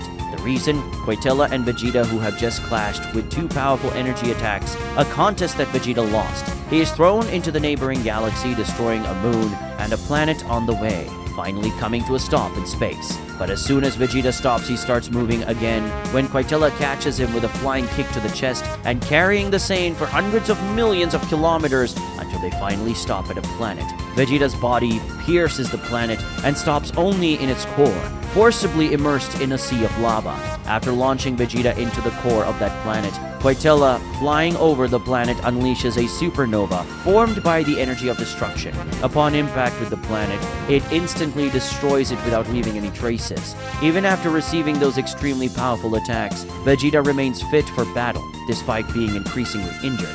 "You damn rat! I'm going to end this nonsense!" Vegeta shouts. Consumed by anger, the Saiyan God forces more of his power, exponentially increasing his strength, with his destructive energy creating countless resonances throughout that reality. "I didn't want to waste my energy on you, but I won't tolerate being humiliated like this anymore," the Saiyan says, preparing to ruthlessly destroy his opponent. Vegeta advances, landing a punch in Quintilla's abdomen. This time his attack is not as well received by the other Hakaishin, who clearly feels considerable pain. Quintilla retaliates with a punch to the face, but Vegeta offers his forehead to be hit. He then counters with an uppercut to the chin, followed by two cross punches to the face and a somersault that ends with a descending kick to Quintilla's head. With his brain suddenly shaken in all directions, Quintilla staggers. But the most stunning blow comes next, when Vegeta grabs one of Quintilla's ears with one hand. And while pulling the rat god by the ear, he concentrates his strength and delivers an incredibly brutal punch right in the middle of Quintilla's face. The blow is so strong that it simply smashes the Hakaishin's face. With his face crushed and bleeding profusely, Quintilla recoils, but Vegeta is merciless and unleashes a hail of ki blasts at him, enveloping his opponent in a series of powerful explosions that spread throughout the region of space. At the end of this barrage of explosions, Quintilla is wounded all over his body, but Vegeta is not done yet, and points his hand at him and he shouts, "Gamma Burst Flash!" Taking the immense energy wave from Vegeta head-on, Quintilla is completely shattered by his power, and all that remains of the God of Destruction of Universe 4 are just some pieces of his body floating in the vacuum of space in his own universe. Panting, Vegeta stares at the remnants of his enemy. "You are a pain in my ass. Not everyone irritates me like this, so congratulations for that," he says to the remnants of his adversary, his way of showing respect. Vegeta notices the approach of four more beams of light, which, as they get closer, are revealed to be Beerus, Champa, Ivan, and Moscow. "You got here fast," Vegeta comments, and then he smiles and says, while assuming his combat stance, "But at least this way my body won't have time to cool down." After witnessing what just happened in Universe 4, Zeno comments, "Wow, that guy named Vegeta wiped out Quintilla in no time, even though he was one of the strongest. How incredible!" But despite Zeno's excitement, the Grand Minister reflects, "That's true. However, by attacking Quintilla in the manner he just did, Mr. Vegeta has lost a lot of energy, which is very bad for someone in this situation, facing so many powerful opponents. For Vegeta, being forced to attack in this way was a significant defeat." After hearing the Daishinkan's explanation, Zeno loses all the enthusiasm he had just a moment ago. "I wish I could just erase them so Goku and Vegeta could go finish off Cumber," Zeno says, very frustrated. "That would be much easier," Daishinkan agrees. But then he says, "Unfortunately, Cumber used the Super Dragon Balls to make himself immune to your powers. And as long as the gods are under his energy, they cannot be erased by you, as they carry a part of Cumber within them." Finally, Daishinkan concludes, "At this moment, everything depends on these two Saiyans." In Universe 7, Goku must deal with Belmod, Likir, Arak, and Rumshi all at once. With everyone attacking together, Goku can't even counterattack, and he can only dodge, defend, or take the hits. To make matters worse, Goku is running out of breath. "Darn, I can't take it anymore." Goku attempts to use instant transmission, but at the exact moment he initiates the technique, Arak touches him with a kick. When the instant transmission is completed, Goku is on Beerus's planet and is thrown to the ground by Arak's kick. Now able to breathe, Goku is much relieved despite the pain from the blow. He smiles at Arak, realizing they have some time alone before the others arrive. Goku advances with a punch, which Arak responds to with an elbow strike. The planet of Beerus trembles due to the impact of their punches and elbows, but it trembles even more when their exchange of blows intensifies, with the god and mortal delivering very powerful strikes against each other, creating shockwaves, layers of the air, and electricity around them start to appear. Goku gains the advantage with his blows, beginning to pierce Arak's guard more, and hitting the Hakaishin's main pain points with great precision. With a downward kick, Goku strikes Arak, sending him to the planet's surface. However, the god of destruction from the 5th universe manages to land gracefully, despite causing cracks in the ground. After slamming Arak into the ground, Goku releases a wave of power from both his hands, which is met by a wave of power released from the Destroyer's hands. As their attacks collide, Goku begins to put more energy, overpowering Arak, who loses by a wide margin.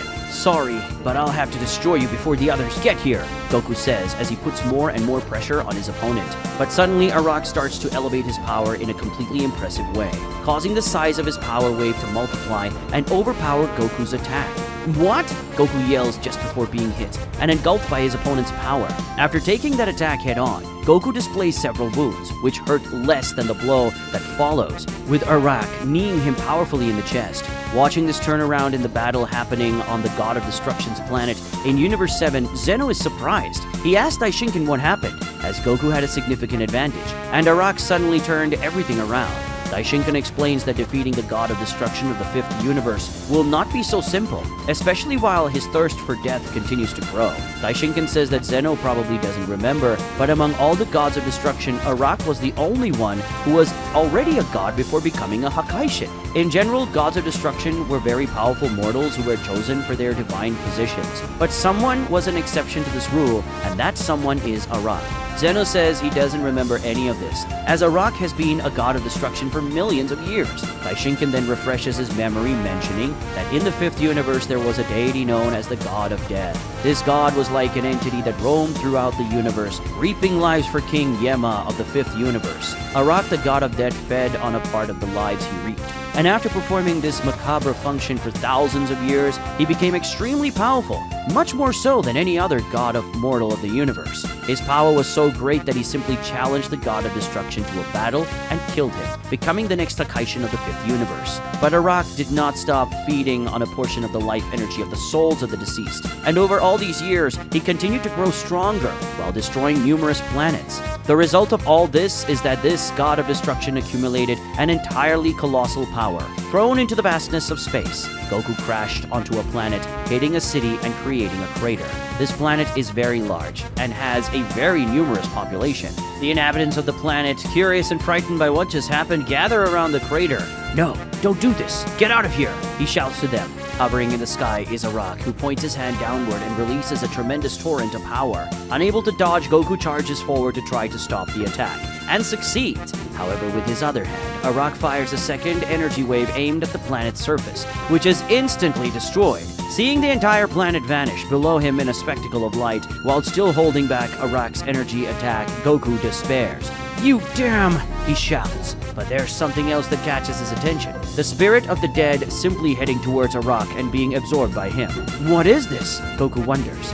Next, with both hands together, Arak releases more power, significantly increasing the size of his energy wave. Oh no! With no more strength to hold such immense power, Goku is engulfed by the energy of the god of the 5th universe. On planet Cumber, Cumber himself reflects on the battles taking place while seated on his throne. Cumber can see everything that happens thanks to his energy that dominates the gods of destruction, and he's very pleased with everything he is witnessing. I wouldn't want to be in your shoes, he thinks, referring to Goku and Vegeta. On one hand, you need to conserve energy to fight against me. On the other hand, the fact that you need to conserve power prolongs this fight even more, and that only increases my knowledge of your techniques. And the way you fight, I couldn't be happier. On the other side of the multiverse, Vegeta is carried by a massive wave of energy, a power that simply reaches him in Universe 4, crossed through Universe 3, and now arrives in Universe 2. It's in Universe 2 that this energy wave explodes, destroying simply 2 of the 4 major galaxies in the universe. After receiving this attack that destroyed half of a universe, Vegeta drifts through space completely dazed. After wandering through space for a while, he lands on a planet he happened to find. And on this planet, he remains kneeling and gasping, trying to rest a bit. Darn, I used up too much energy against that cursed Cartella. If I don't be more careful from now on, I won't be able to face Cumber, he reflects. but if I keep receiving attacks like this for too long, not even I will be able to withstand them. After reflecting on these matters, Vegeta closes his eyes to focus on something. He is focusing on Universe 7, searching for Goku's energy. Sensing Goku's energy, he thinks, "It seems things aren't easy for you either, huh, Kakarot?" In the vastness of space, dozens of powerful explosions are seen. The culprits are Goku and Arak, who launch sequence after sequence of power attacks at each other, all of which are either deflected, dodged, or directly defended by them. In this contest, Goku is the most affected, as he is expending much more energy than he should to maintain this power exchange. Thanks to his key sense, Goku realizes that Rumshi, Likir, and Belmod are approaching, which increases his sense of urgency. I have to finish this guy off before the others arrive, or I will have missed a great opportunity, he thinks. Abandoning energy conservation, Goku releases an intense aura of power as he starts preparing the Kamehameha and shouts, "Can you understand me, you bastard?" he asks Arak, and then he issues his challenge. "If you consider yourself truly strong, then defeat me in this power contest." When Goku says this, Arak begins to concentrate his power as well, apparently accepting the challenge. After both accumulate enough power in their hands, they attack simultaneously with massive power waves. However, as the attacks are about to collide, Goku changes the direction of his Kamehameha. Surprised, Arak sees Goku's energy circumventing him and coming towards him. While Goku escapes Arak's attack with instant transmission, the Hakaishin can't do the same and is hit directly by the Saiyan's energy wave, triggering a massive explosion. But the explosion doesn't kill Arak. It only makes the destroyer stagger. However, this was never Goku's intention. He just wanted the opening necessary to teleport behind the Hakaishin. Pointing his hand at his opponent, Goku says, "Sorry about this, but I can't waste energy in a contest with you." After apologizing, he says, "Goodbye. Thank you for giving it your all." However, an energy rope ensnares Goku's forearm. "What?" he exclaims, surprised. It's Likir, who after catching Goku from a distance with his energy rope while forming an energy blade in his other hand, reaches out to him. The target is Goku's abdomen, and he is completely pierced. As blood splatters through his abdomen and back, Goku also coughs up blood. "Kakarot!" Vegeta shouts when he feels Goku's ki drop dramatically. He assumes the instant transmission pose to go help, but he's interrupted when Moscow, who was camouflaged behind him, appears grabbing and squeezing Vegeta. "What is this? How did I not see this guy coming?" Vegeta is startled. Wrapped around Goku's forearm is Likir's energy loop, and thrust through his abdomen and back is the energy blade of the Fox deity. Next to them is Arak, who, thanks to Likir, was saved from a fatal attack by Goku. Not far away are Belmod and Rumshi approaching at high speed. A small jet of blood involuntarily escapes Goku's mouth, indicating the severity of his injury. "Darn, they got me," he thinks, very frustrated and in pain. But the god's attack is not over yet. While Likir holds Goku captive with the loop around his arm and the blade through his body, Arak moves to his back, preparing an attack that would surely be fatal. "It's not over yet," Goku shouts. While shouting this, the Saiyan abruptly releases his power. The pressure strong enough to launch both Arak and Likir away. But despite Likir's blade leaving his body, the loop remains attached to Goku's arm. Taking advantage of this, Goku spins Likir in the vacuum through his own loop, causing him to hit Rumshi and Belmod, who are coming to attack but are repelled by their ally's body. After using Likir to deflect Rumshi and Belmod, Goku pulls Likir back to him, and forming a key blade on his arm, he says, "Now you taste your own medicine." But before being hit by Goku's ki blade, Likir dissolves the energy loop to free himself, extends his nine tails, and shoots a sequence of multiple energy attacks from them as if each of his nine tails were a ki machine gun. Caught off guard by Likir's reaction, Goku can only react by cutting with his ki blade at the first attacks that come. But when one of the energy spears hits him, all the others follow,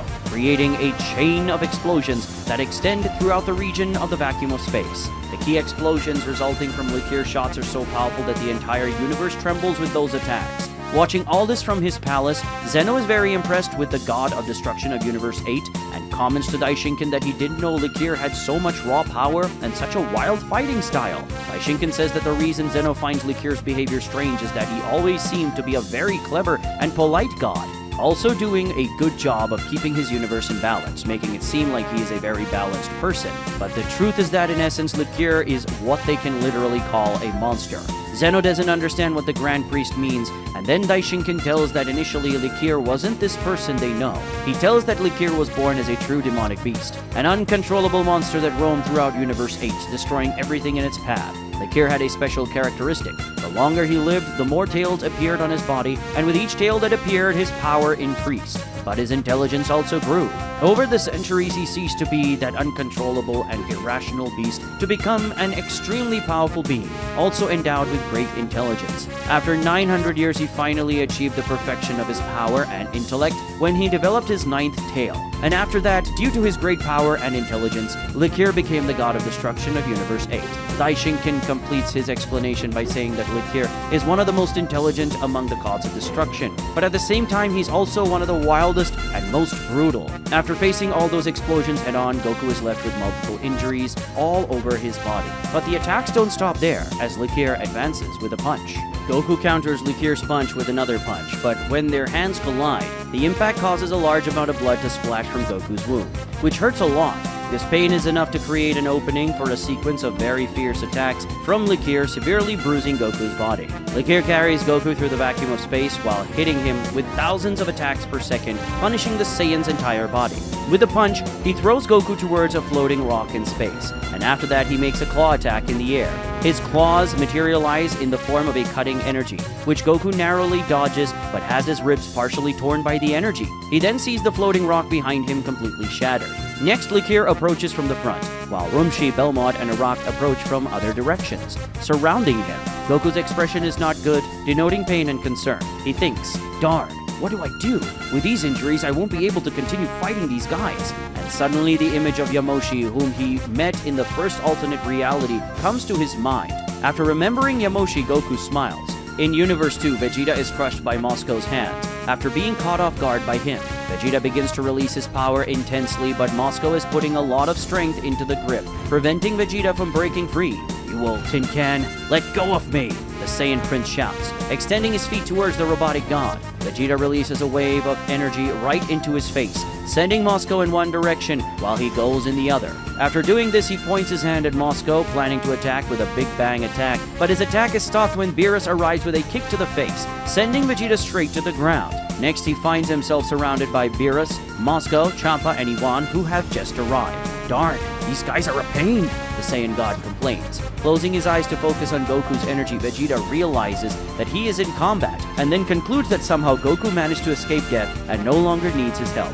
Concluding this, Vegeta takes his combat stance and says he will focus on destroying these guys once and for all. Beerus goes on the attack, releasing a large amount of power. Vegeta does the same, colliding in midair with the god of destruction of Universe 7 and sending him flying away, winning the strength contest. Iwan launches an energy wave at him, but Vegeta launches an even bigger one, overpowering Iwan's power and hitting the god of Universe 1, causing a massive explosion in the sky. After that, Champa and Moscow go for the physical attack, but Vegeta intercepts their advance, reaching Champa at high speed and pushing him away with a blow. He then starts an exchange with Moscow, pressuring the god of Universe 3 with very violent attacks. Vegeta emanates his power with great aggression, furious with this fight and determined to destroy his enemies with brute force. "You think you're strong?" he asks. "Then I'll show you what strength is." Vegeta lands a kick that sends Moscow spinning into the air. He would follow the robot to hit him once more, but he needs to defend against Beerus and Champa, who come at him from opposite sides with a kick and a punch respectively. Vegeta stops both with his forearms and then extends his hands to them, simultaneously firing an energy wave from each hand that pushes both away. Moscow returns from above at full speed for an attack, but Vegeta propels himself towards him like a rocket, simply passing through Moscow's body with an upward punch, piercing the god of destruction of Universe 3. After passing through Moscow, Vegeta turns to the Hakaishin now below him, already assuming the Gallic gun stance, and then fires the energy wave that hits Moscow in the back, carries him to the planet's surface, and then unleashes a gigantic explosion that completely destroys that planet while making the entire universe tremble. At the end of the explosion, all that remains of Moscow are some small pieces of his wreckage, indicating the complete destruction of the robot. "It was about time to get rid of that pile of junk," Vegeta says, smiling with satisfaction at having one less enemy to deal with. But it's not over yet, as Beerus, Champa, and Iwan gather around him again. Releasing his energy intensely, Vegeta tells them to go all out, saying he will crush them all. Goku travels at high speed through space while exchanging numerous blows and energy attacks with Likir, Belmod, Arak, and Rumshi. The movement of these five surpasses millions of times the speed of light, leaving a trail of destruction throughout Universe 7 until they surpass the limits of Universe 7, reaching Universe 8. Goku struggles with the attacks of the four, as his body has accumulated a considerable amount of injuries, the worst being the piercing in his abdomen and back by Likier.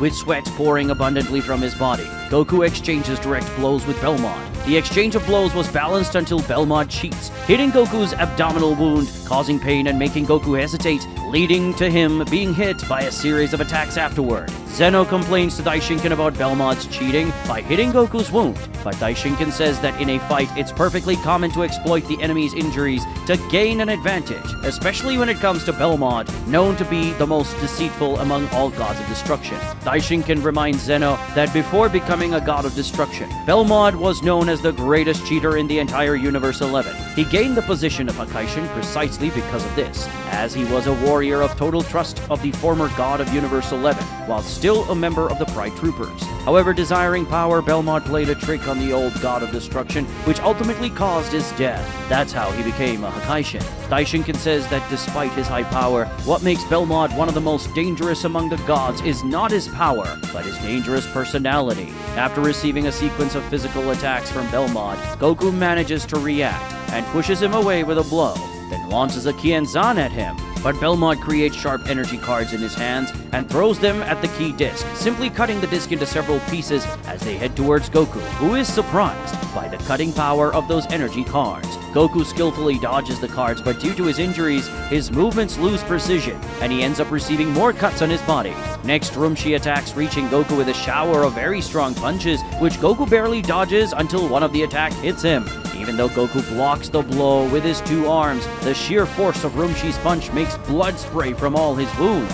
After landing this punch, Rumshi pushes Goku with the force of his arm, and his strength is such that Goku is launched at a colossal speed, his body surrounded by a beam of light as he covers an absurd distance through the universe. Goku only stops when he reaches another solar system, and when he manages to stop, he begins to vomit his own blood due to internal injuries caused by that punch. But he doesn't have time to rest as Likier and Arak arrive shortly after, ready for more. "Man, you guys are fast," Goku complains. Watching what's happening to Goku, Zeno comments that he is doing worse and worse in the fight, and he's no longer able to avoid the god's attacks as he was before. Daishinkan explains that due to his injuries, especially after Likier pierced his body, Goku is having a lot of difficulty moving as he did before. Daishinkan says that the injury Goku suffered is very serious, and it's actually incredible that he's still fighting after that. But even though it's impressive that he continues to fight, it won't last much longer, and unfortunately, he will decline more and more in the battle until he finally dies. When he hears this, Zeno becomes very sad. "Come on, Goku, you can do it," the Supreme Deity says, even though he knows Goku can't hear him. Likier and Arak put a lot of pressure on Goku, who retreats while increasingly able to avoid fewer of the two Hakaishin's blows. Seeing a meteor passing by, Goku uses his psychic strength to push Arak into the path of this meteor, making the destroyer be hit and carried by it. Then Goku dodges one of Likier's attacks by going behind him to land a kick. But Likier reacts quickly, wrapping one of his tails around Goku's ankle and then throwing him away. After pushing Goku away, Likier forms several energy balls around him and hurls them at the Saiyan like a true power shower, forcing Goku to find a way to dodge. But soon after dodging Likier's attacks, Goku sees Arak launching a set of energy beams that snake in his direction. Goku skillfully avoids the multiple energy beams launched by Arak, and then teleports behind him to try something. But Likier, after concentrating energy in both hands, joins them while unleashing a torrent of green energy. Goku has to give up attacking Arak to dodge Likier's attack, and it's at this moment that Arak takes advantage of it to point his finger and launch a thin but powerful energy beam at Goku, who narrowly dodges it, but at the cost of having his cheek cut. Next, the exchange of physical blows returns, with Goku being even more pressed by the two Hakaishins. Seeing what's happening, Daishinkan concludes that Goku is finally reaching his limit as his ki has decreased significantly. Vegeta, while exchanging frenetic blows with Beerus, Champa, and Iwan, also notices this. "Damn it, Kakarot, what do you think you're doing?" he asks in thought. Goku can no longer maintain his defense, simply lowering his guard while starting to receive several severe blows from Arak and Likier. After multiple attacks, they finally go for the final blow, with both gods of destruction simultaneously delivering a punch powerful enough to completely pierce Goku's body. However, their hands are held. The impact of the blows is so monstrous that extremely intense vibrations reverberate from there to the surroundings. They were attacks capable of shaking the entire universe. But in a surprising way, Goku held them, leaving both gods astonished. With a smile on his face, Goku says, "Surprise." Then, releasing a huge aura of power, Goku screams as he shoots a massive amount of energy from his hands, simply sweeping the two gods of destruction out of existence, making their bodies disappear into the vacuum of space. When this happens, Zeno is completely shocked. How did he do that? The Supreme Deity asks, just a moment ago he was completely weakened. The answer is that Goku simply healed the main wound caused by Lakir's energy blade. The wound in his abdomen and back disappeared. When Goku remembered Yamoshi, he actually recalled how the first Super Saiyan God healed from a serious injury, and then he had the idea of using his divine power to heal himself too. However, Goku wanted the gods to lower their guard, thinking he was weakened. So he healed slowly while reducing his ki, pretending to be weak to make a decisive attack at the right moment. Relieved, Goku thinks because they were under the influence of Cumber's evil energy, their intelligence was affected, and they ended up not realizing what I was doing. Realizing what happened thanks to the sensation of ki, Vegeta smiles. Damn you, Kakarot. Always liking to put on a show, he thinks. On planet Cumber, the Saiyan King, who can know everything that happens thanks to his energy and dominates the gods of destruction, laughs sitting on his throne. Very clever, Goku. Very clever. Deep down, I'm glad you didn't die, as it wouldn't be fun if you died like that. After understanding everything that happened, Zeno comments to Daishinkan that Goku was very clever. Daishinkan agrees, saying that it was a very good tactic. But he can't help but notice that the healing ability consumed a considerable amount of Goku's energy, as his injuries were severe. In no time, Rumshi and Belmont reach Goku, who greet them with a tense smile, indicating with his gaze a certain fatigue. Man, there are still two more, he thinks while panting. Meanwhile, Vegeta continues his battle against Beerus, Champa, and Iwan. An extremely intense fight now taking place in Universe 1. During the exchange of blows, Champa lands a punch on Vegeta's face, but he retaliates with a punch 10 times stronger, pushing the Universe 6 god away. He then blocks a punch from Iwan and counters with an attack that makes the Hakaishin of Universe 1 recoil in pain and retreat. Beerus throws a power globe at him, but Vegeta grabs the attack from the Universe 7 god of destruction and sends it back with telekinesis, causing Beerus to be hit by his own attack and suffer a massive explosion. Despite facing three gods of destruction simultaneously, Vegeta is managing to put a lot of pressure on all three, but this comes at a cost. Vegeta's energy, which is being used abundantly to maintain this combat pace. The Hakaishin Saiyan pants, recognizing that he needs to end these guys quickly or he'll start losing the advantage. Iwan returns to Vegeta, starting to exchange blows again. A few seconds later, Champa also returns. And after a few more seconds, Beerus. Amidst so many blows, Vegeta dodges some, defends many, and receives the majority. But he also counterattacks very effectively against all three, delivering strong and impactful blows. But to the trio's surprise, Vegeta begins to elevate his ki even more, strengthening his body more and more. Now they are even more pressed, while Vegeta, in a completely impressive scene, advances, delivering countless blows as the three gods of destruction retreat almost defenseless. A kick hits Iwan's neck, stunning him. Next, Vegeta's punch sinks into Champa's stomach, making him shrink completely in pain. And finally, an elbow hits Beerus' head, dazing him. Stunning all three at once, Vegeta steps back, disappearing from their front and reappearing above, preparing his final Hakai. While concentrating an absurd amount of power, he shouts, "I will finish all of you at once. Final Hakai." Vegeta unleashes a powerful wave of power strong enough to alarm the three gods of destruction, but they react simultaneously, releasing an energy wave to stop the Saiyans' attack.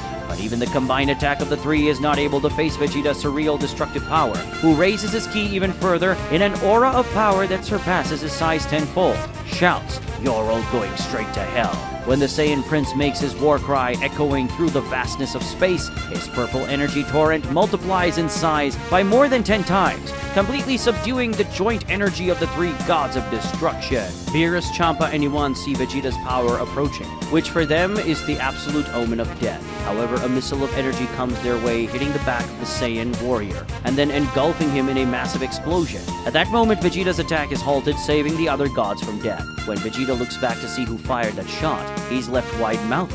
It's a robot. It's a humanoid robot wearing the attire of a god of destruction. What the hell is happening here? Vegeta exclaims, completely shocked by what he's seen. Also completely surprised is Zeno, who obviously asked Daishinkan who this guy is. Daishinkan, already understanding what's happening, tells Zeno that the guy who just appeared is Mule, the god of destruction of Universe 3, who used a robot called Moscow. He explains that after Vegeta blew up Moscow, Mule, who is a very small being, the size of an insect, managed to survive the attack. And then he went to get his most powerful armor, which is what they're seeing now. Vegeta, now that he's taken a good look at the robot that just appeared, senses the key of the god of destruction of Universe 3, and then he understands what happened. Damn you, miserable insect! He curses his enemy, very annoyed and frustrated. In Universe 8, Goku fights intensely against Belmod and Rumshi. In this battle, his main concerns are dodging Rumshi's extremely powerful attacks and Belmod's dangerous abilities. Belmod launches an energy attack that Goku dodges as he moves towards him to counterattack, but he's stopped when Rumshi flies in his direction for a collision, which he needs to dodge to avoid being hit head-on by the colossal force of the Elephant God. But avoiding Rumshi's attack is distraction enough for Goku to almost be hit by another energy attack from Belmod, which narrowly misses his chest. Goku is getting increasingly tired of that pace, understanding that if things continue like this, he will end up being hit by some fatal attack. The best way I have to deal with this situation is if I can separate these guys, he concludes. At this moment, Rumshi is coming towards him to try another attack with all his strength, but Goku sees a chance to put his plan into action, surprising Rumshi by letting the destroyer get very close, and then pointing his hand to teleport the Elephant God in the direction of the Clown God, surprising both Rumshi and Belmod. To avoid being hit head-on by his own ally, Belmod awkwardly dodges, but Goku seizes this opportunity to teleport to Belmod's back, extending his hand to touch the God of Universe 11, saying with a sly smile on his face, "Now I'm going to take you from here." But to Goku's surprise, Belmod, turning to him with a smile, conjures a strange card in his hand, and from this card emerges a beam of light that surrounds them both, leaving Goku completely confused, and suddenly they both disappear from there. Goku appears in a completely different reality, a blank space filled with floating mirrors. But what is this? And where is Belmod? Goku wonders, but the answer to his last question comes right away when Belmod comes out of the mirrors behind Goku and pierces his back and chest with an attack. But Goku smiles. "Gotcha," he says to the clown. The Goku that Belmod hit is actually a mirage, and the original appears behind him with an attack already prepared. "Kamehameha!" Goku shouts as Belmod is simply disintegrated by his attack. "It's done!" he shouts, very excited. But suddenly he's surprised when Belmod comes out from another mirror on his side and punches him squarely in the face. "What is this? Was that an illusion?" Goku asks, frustrated. Belmod continues to attack, launching a series of attacks that Goku dodges a little clumsily due to surprise. But in a short time he regains his focus and begins to dodge and defend with more precision, until he finally manages to counterattack with a blow that knocks Belmod away. But when he chases the Clown God to continue attacking, Belmod escapes by entering one of the mirrors. "You won't run away from me," Goku screams, firing an energy attack that destroys the mirror. But this was useless, as in the next second Belmod comes out of a mirror behind him, already attacking with a kick. Goku reacts well, turning to defend, but Belmod simply passes through him. It was a mirage. The real one appears from another mirror that is below Goku and comes up with a punch that hits him right in the chin. Goku tries to counterattack, but he escapes again by entering another mirror, and almost instantly appears in another one that is behind Goku, attacking with a punch, which Goku manages to dodge by moving to the side. But again he is surprised when the real Belmod appears from another mirror above, coming down on him with a kick to the head. Then he retreats again to another mirror, and Goku sees the image of Belmod appear in all the mirrors around. "Damn, there's no way to know which one is real," he complains. Goku has an idea, and by accumulating a large amount of energy, he simply unleashes his energy, shattering all the mirrors around him. But a second later, all the mirrors are restored already, to his anger and frustration. The one who is also very afraid and frustrated is Vegeta, who thought he had defeated Mule, and also that he was about to defeat Beerus, Champa, and Iwan all at once. But he was surprised when Mule returned with a new armor. "Damn it, you bastard insect!" Vegeta curses the god of destruction of Universe 3. Zeno is very surprised when he sees this robot appearing in the fight and asks Daishinkan who is this guy. Daishinkan, already understanding what happened, tells Zeno that this guy who just appeared is Mule, the god of destruction of Universe 3 who used the robot called Moscow. He explains that after Vegeta exploded Moscow, Mule, who is a very small being the size of an insect, managed to survive the attack. And then he went to get his most powerful armor, which is the one they are seeing now. Zeno asks if the other robot was called Moscow. What is this one's name? Daishinkan says that this one is Super Mule, the one known as the Ultimate Machine, the most powerful technological warrior in the multiverse. Furious, Vegeta advances against the new robot that appeared before him, concentrating a huge amount of energy in his hand and hitting Super Mule with an absurdly strong punch, which, when it hits the robot, creates a gigantic explosion of impact around it. But Vegeta's punch only hit a metallic shield that Super Mule had just formed on his arm. And to Vegeta's surprise, the shield didn't even scratch. The counterattack comes, transforming his hand into a solid metal ball. Super Mule hits Vegeta squarely in the head, launching him an absurd distance, and making the Saiyan stop only when he collided with the moon very far from where he was. Rubbing his sore head as blood starts to run down his face, Vegeta recognizes that the metal Super Mule is using his Kachi Kachin steel, the hardest matter in all the universes. But that wasn't all. He was strengthening the material even more with his ki. Another attack comes. Stretching out his mechanical arm, Super Mule throws the solid metal ball at Vegeta like a sledgehammer. Vegeta flies away and lets the attack hit the moon and simply shatter it. He retaliates with a beam of energy released from one of his hands, but this is defended when Super Mule once again modifies his arm, forming a shield which reflects Vegeta's attack back at him, forcing the Saiyan to dodge to avoid to be hit by his own energy. "You annoying junk," Vegeta screams full of rage. But it's not just the junk that he has to worry about, as a hail of energy shots launched by Champa fall on him, forcing him to dodge. And soon after, Beerus and Iwan attack, coming at him to start an exchange of blows. Surrounded by multiple Belmod mirrors that reflect the clown's god's image, Goku doesn't know which one the real attack will come from. Goku wishes he could just escape that dimension with a teleport, but for some reason, that dimension seems to be so peculiar that he can't feel anything outside of it to escape. So he has no choice but to play Belmod's game. In all the mirrors, Belmod forms his cutting energy cards, and they all launch them at once against Goku, who, not knowing which cards were real and which were illusions, needs to dodge them all. But then Goku gets an idea and starts releasing a large aura of energy. When the illusory cards touch his energy aura, they disappear. But when the real card touches it, it deforms the aura, and then Goku notices and avoids the card. "What do you think of that, huh?" he asked Belmod with a smart smile on his face. Seeing that this tactic would no longer work, the real Belmod finally comes out of the mirror and starts firing his real cards at Goku, who responds by throwing several Kienzans at him. As he dodges the energy cards, Goku manipulates the discs to hit Belmod, who also needs to dodge. But the problem is that Belmod doesn't have the same dodging precision as someone who has Ultra Instinct, and before long the discs start to cut him, while Goku continues to avoid the cards perfectly. In a few seconds, Belmod have to give up throwing cards and focus only on dodging the Kienzans. Goku surprises him using Kaioken, and unable to see, Belmod is torn to pieces by the multiple key discs. However, he had switched places with an illusion. The real one appears behind Goku, attacking him with a kick, but it was a mirage too. The real Goku appears from behind a mirror, firing an energy attack at Belmod, who has to dodge it. At this point, using his magical powers, Daishinkan has already found the dimension to which Belmod took Goku, and he is showing this fight on the hologram for Zeno and the guards to see. Zeno is extremely confused by this fight, saying that he doesn't understand anything that's happening. Daishinkan reminds Zeno about what he had told him before, about Belmod being a big cheat and a smartass, and then he explains that to beat Belmod, Goku is trying to be as smart as him. This is a combat strategy, where one person is always trying to be one step ahead of the other. In this fight, the winner will not be whoever is the strongest, but whoever is the smartest. Vegeta fires a barrage of energy attacks at Beerus, who dodges everything as he flies towards him and attacks with a punch, while the Saiyan defends to respond with a kick that takes the Hakaishin away for a few meters and then launches a globe of energy, which is countered by Iwan, who gets in front of Beerus to free him from the attack and responds with a wave of power that Vegeta also counters, but is hit by an energy attack from Champa that explodes on his back. Vegeta turns to respond to Champa's attack, but he is interrupted when he sees Super Mule opening several holes in his robotic body and firing a series of energy missiles at him. Vegeta flies to escape, but is chased through space as if the missiles could track him.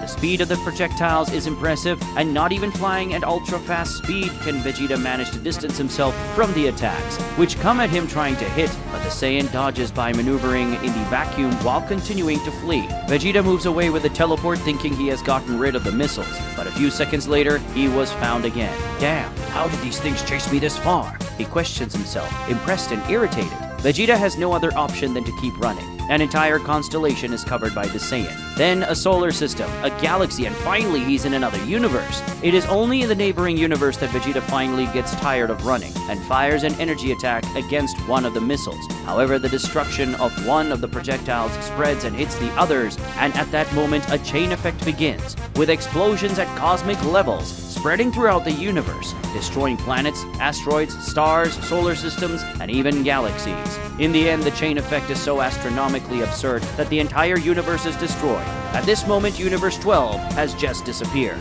Thanks to teleportation, Vegeta escaped that gigantic explosion, this time going to Universe 10. The destructive power of those missiles was absurd. If that had hit, not even I would come out unscathed, he thinks, relieved. Also very impressed by Super Mule's massive power is Zeno, who says that Super Mule's tricks are incredible and asks how Mule managed to create such a powerful machine. Daishinkan explains that the Mule is a demon who was born with incredible intelligence, but he hated his insect appearance and thought he was ugly and weak because of his body. And so he used all his incredible intelligence to learn how to create extremely ingenious machines. And using his robot systems and expanding their power with his energy, Mule can give life to the most powerful machines in existence. In terms of physical power, Mule is the weakest among all the gods of destruction because of the fragile constitution of his body. But when he uses his power to increase the efficiency of his machines, which are very ingenious and well produced, he becomes extremely powerful. After hearing all this, Zeno says that this guy is really amazing, and this super battle machine thing is really cool.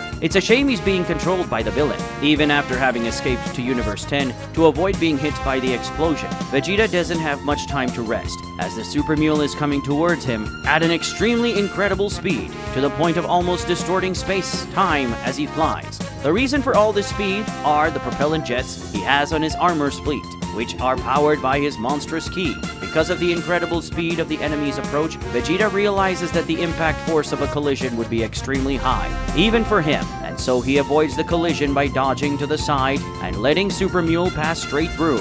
But to his surprise, Mule quickly maneuvers in vacuum, and while making propellant jets appear on his back, he projects himself towards Vegeta with incredible power, which generates a speed that surprises even the great Saiyan Hakaishin, who is hit squarely by a punch from the robot god. Vegeta spins for several kilometers through space until he manages to stop, but Super Mule is already on top of him again, and before he can react, he is grabbed by the battle machine and carried by it, with both moving at extraordinary speed thanks to the robot's propellant jets. Along the way, they find a poor planet, which is simply crossed and torn apart by the impact with both of them. But Vegeta doesn't let himself be carried for long, and explodes his ki in a way that drives Super Mule away, and then launches a barrage of energy attacks against him, but which are defended by a force field released by the robot. Vegeta was about to fly to physically attack Super Mule, but Iwan appeared in front of him, and then Beerus and Champa appeared on the sides. "Damn, are you guys here too?" Vegeta complains, very angry and impatient.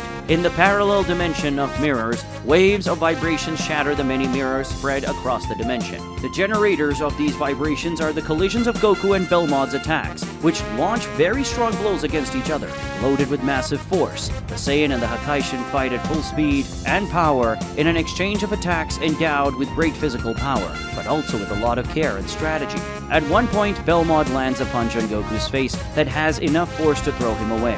But before Goku can move away, Belmod grabs his arm and pulls him back to land another punch. But Goku is smarter and takes advantage of the Clown God's pull as a propellant to headbutt him in the face. After this headbutt, Belmod is very stunned, and Goku takes advantage of this to attack with a punch. But the Destroyer reacts with speed, pointing his hand at Goku and trapping him in his energy prison. "Damn it!" Goku exclaims. Belmod creates several energy cards in his hands and launches them at Goku with the intention of piercing his body. But Goku thinks quickly and teleports, escaping the energy prison and going behind the Hakaishin. "Take that!" With a very strong punch, he goes through Belmod's back and chest. But it was a mirage. The real Belmod appears behind Goku with a kick to the back of the head. But it was a mirage too. Behind the clown, Goku reappears preparing an attack, but then Goku simply doesn't attack Belmod in front of him, but turns around firing an energy laser at the Belmod who appears behind his back, piercing the Hakaishin's body. "Now I got you!" But that was a mirage too. The real Belmod was the one in front of Goku before, who turns around with an extremely strong punch that goes through Goku's back and abdomen, who this time is not a clone. When we see this, Zeno goes into despair. "Oh no, he tricked Goku!" The Daishinkan just closes his eyes while saying, "Well, it seems that in this strategic fight, Belmod proved superior." But then Goku grabs Belmod's arm across his body while touching his hand to his own chest and says, "This time I'm sure you're real." For everyone's most complete shock, Goku simply pierces his own chest with a super concentrated energy laser, but the laser passes through him and hits Belmod in the head, instantly killing the Hakaishin. Zeno's mouth drops open when he sees this, but at the same time, as he's very surprised, he's also very excited. Daishinkan is also surprised, and understanding Goku's intention explains, "Now I understand. Mr. Goku let himself be deceived on purpose by Belmod, so that he could achieve an attack that he thought was definitive. When Belmod landed the attack, Mr. Goku was sure it wasn't a clone, and then he made his own definitive attack." But after explaining this to Zeno, Daishinkan says that Goku's situation is not good at all, as this injury will cost him dearly. Zeno says that Goku can use that ability to heal himself. The Grandmaster agrees, but says that this ability requires a considerable amount of energy. And after all these fights so far, Goku doesn't have much energy. From his castle, Cumber starts laughing at what happened to Belmod. He admits that not even he expected a strategy like that, and says that Goku is actually a very fun guy. However, he knows that this strategy was very risky, and took a heavy toll on Goku. The hole in Goku's chest is closing, but he is very sweaty and panting, proving that Daishinkan and Cumber are right.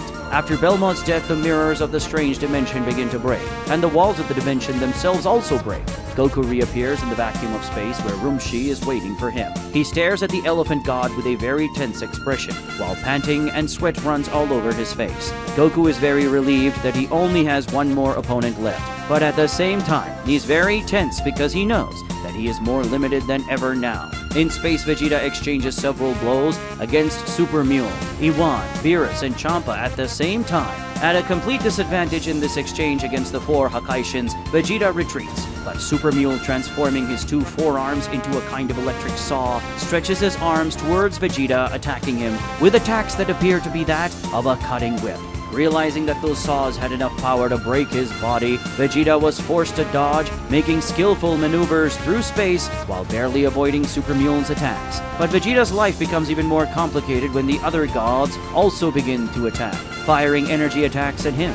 Then he needs to deal with Super Mule's saws while dodging the other three's shots. In a moment, Vegeta manages to go from defensive to offensive when he leaves the middle of the attack zone with a teleport and appears behind Super Mule, who retracts his arms and, transforming them back to normal, defends a series of Vegeta's attacks. But amidst the physical attacks, Vegeta suddenly fires a point-blank energy attack that knocks Super Mule away. After pushing the robot away, breaking its defense with his energy attack, Vegeta flies towards him to continue his attacks, but Super Mule immediately responds as he is pushed away, causing his two hands to detach from his body and go in Vegeta's direction, powered by jets on his wrists. Vegeta, who wasn't expecting this, receives two punches at the same time to his chest, being stopped and retreated by Mule's hands, which, as if they had a life of their own, begin to fly around Vegeta while launching a sequence of attacks at him. Taking advantage of this, Champa and Beerus, positioning themselves on Vegeta's sides but keeping their distance, create two energy globes and launch them. As Super Mule's hands retreat to avoid being hit,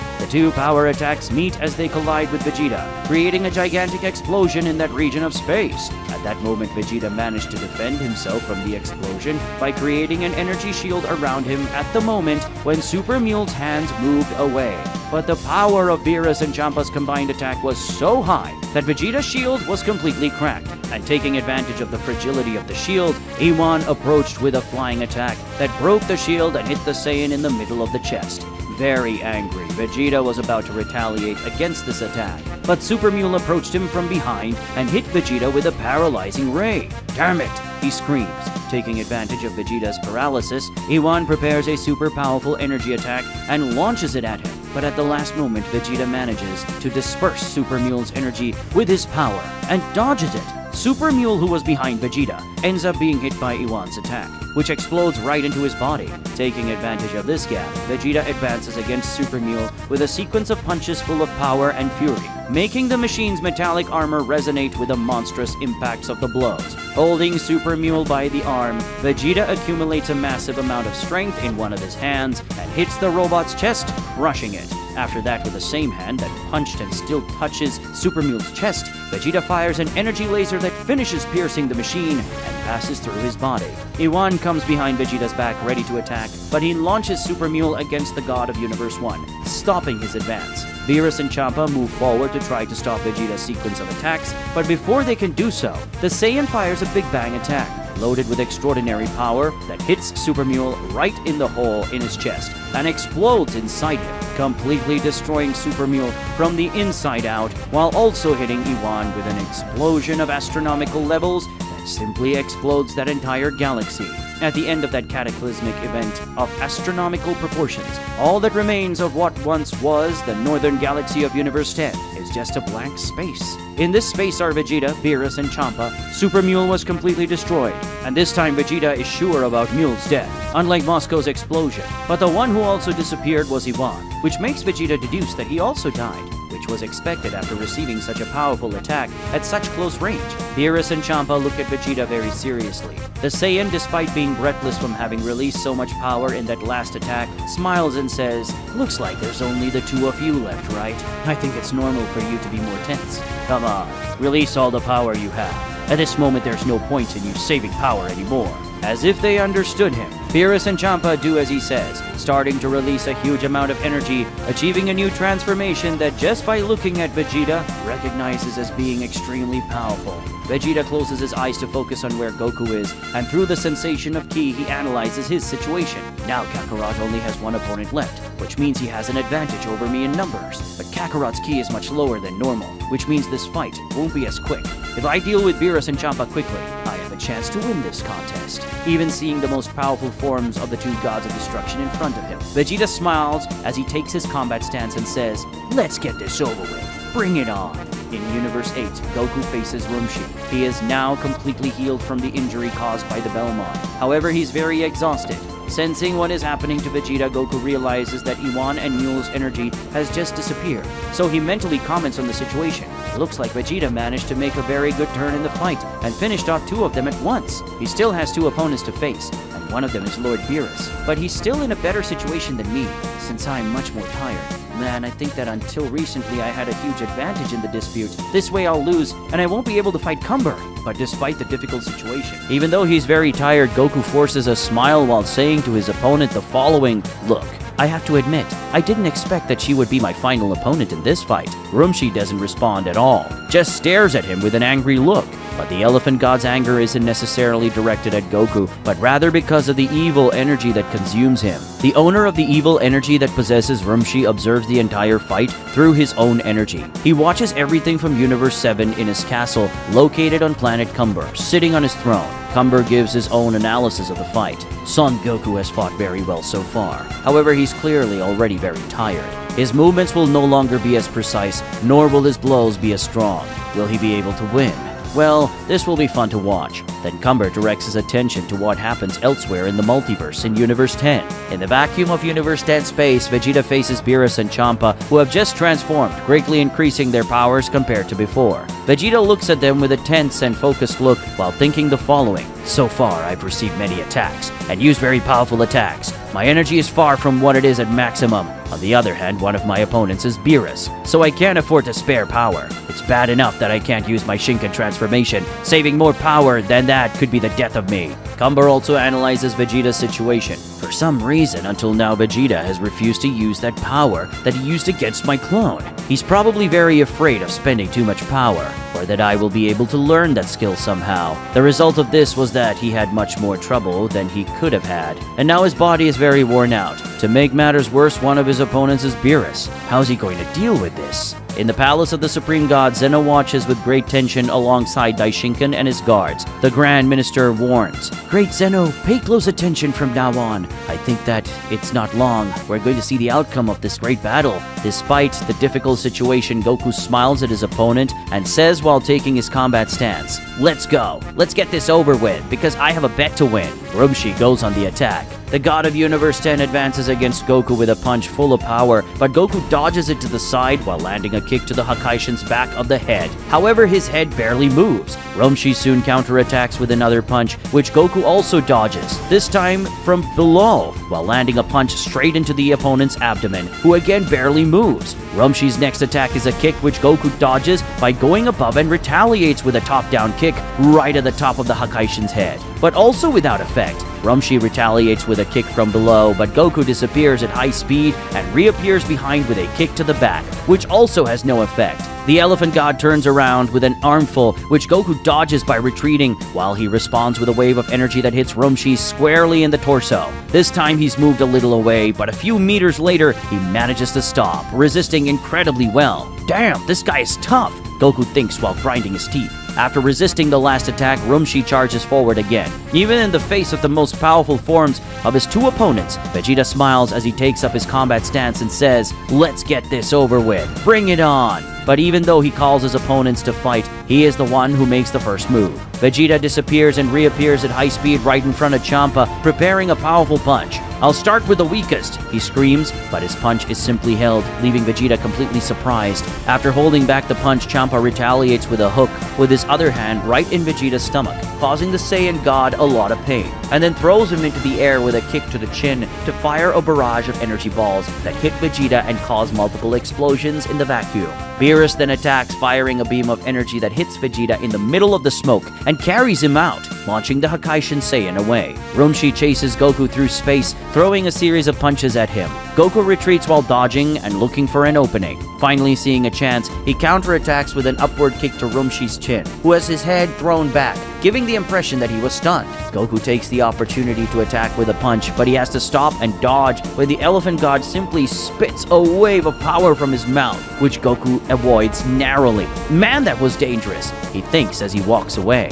Goku retaliates with a sequence of energy spears, but Rumshi simply advances in a straight line while receiving all the explosions like a true war machine. The power with which Rumshi launched himself towards Goku is incredible, and even though his locomotion is delayed by the energy spears, he arrives at high speed to attack with a punch, making Goku need to escape with an instant transmission. After reappearing, Goku releases a wave of energy from his hands, but Rumshi again advances in a straight line, receiving the attack head-on while closing the distance at extraordinary speed until he arrives with another punch at Goku, who again avoids with a teleportation. Goku attacks again, this time with a globe of super concentrated energy, but Rumshi advances, piercing his energy globe with his own body, letting Goku's attack explode behind him as he continues to approach. Once again, Goku dodges his punch with a teleport, but this time, Rumshi seems to sense where he is going to appear and fires a discharge of energy towards Goku, which when it appears already has to dodge the shot in the last second, but distracted by this attack, Goku is unable to avoid Rumshi,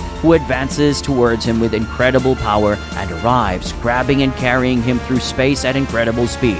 The speed with which Rumshi carries Goku is such that he seems to cross an entire constellation in a second. Along the way, they hit a star, completely destroying it in a large-scale explosion. But even after that, they continue until they finally stop when they collide with a large planet, where Rumshi buries Goku in the ground with his extraordinary strength, and then prepares a punch to sink Goku's face into the ground. But the Saiyan is smart, and using teleportation, he escapes. Rumshi's punch hits the planet and then completely explodes it. Watching all this, Zeno is completely impressed, and he asks how Rumshi can have so much speed and destructive power.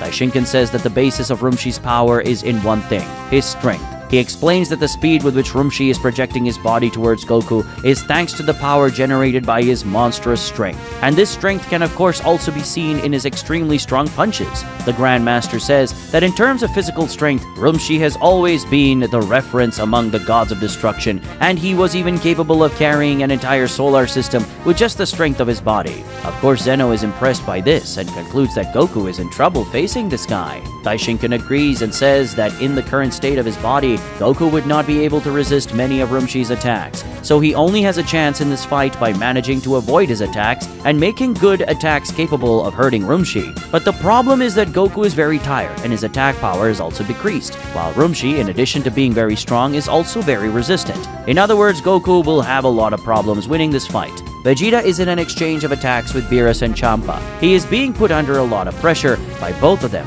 since in addition to both being very powerful, they are also fighting with a synchronicity that Vegeta didn't expect. There is a moment when Beerus and Champa attack at the same time, but Vegeta escapes by disappearing in front of them and reappearing at a certain distance to launch a globe of energy of destruction against them. But after the explosion of the attack, Vegeta realizes that Champa protected the two with an energy shield. while Beerus prepared an attack concentrating a very large amount of destruction power in his hands. As soon as Champa undoes the shield, Beerus releases a massive wave of purple energy, and that power goes towards Vegeta with such speed that he barely manages to dodge it, moving to the side. But Champa surprises by simply appearing behind him and kicking Vegeta in the direction of the energy wave. Vegeta ends up entering the wave of power and carried by it. After this attack, he is clearly much more injured, but he has to fight again with Beerus and Champa attacking him. Champa arrives with a kick that Vegeta defends, but the force of the attack is enough to undo Vegeta's defense. Then Champa retreats with a somersault,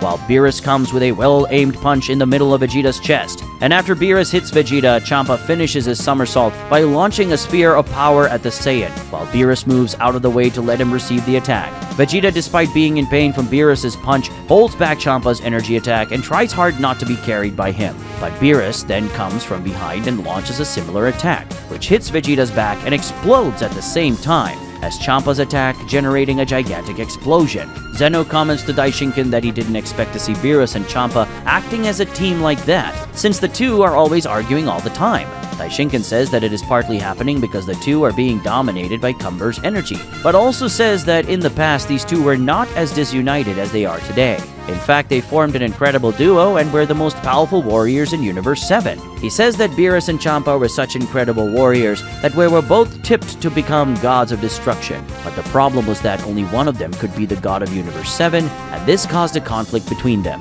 There was a very fierce battle which lasted 2 days and 2 nights, and at the end of the battle, by a very small advantage, Beerus ended up winning. Because of his defeat, Champa was given Universe 6 to rule, but the truth is that he was never satisfied with having to rule another universe, and this caused him and Beerus to resent each other this entire time. But before all this rivalry, they were very close brothers, and together they fought like no one else. And it seems that the state of little consciousness that they are in now ended up awakening this rapport between them, and that is certainly very bad for Vegeta. Goku retreats at high speed through space while the god of destruction from Universe 10 punches him with a series of punches that seem endless. In a moment, Goku manages to escape from Rumshi's front and go behind his back and launch a Kienzan, which is almost well successful, even cutting off part of the destroyer's giant ear. Rumshi is outraged by this and advances again with a punch, but Goku dodges the Hakaishin by jumping over him, and while above, fires an upside-down Kamehameha into Rumshi's back,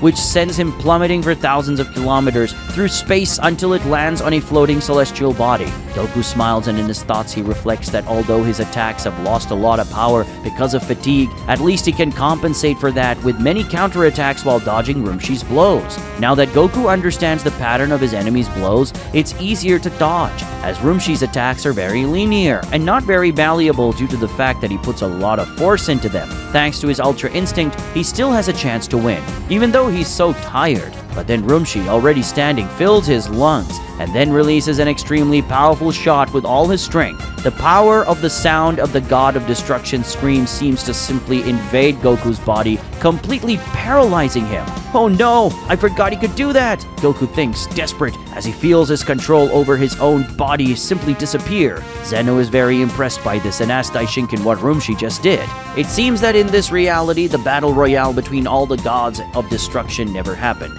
so Zeno never saw this technique. Daishinkan explains that this is a special ability of Rumshi, which is called Battle Roar.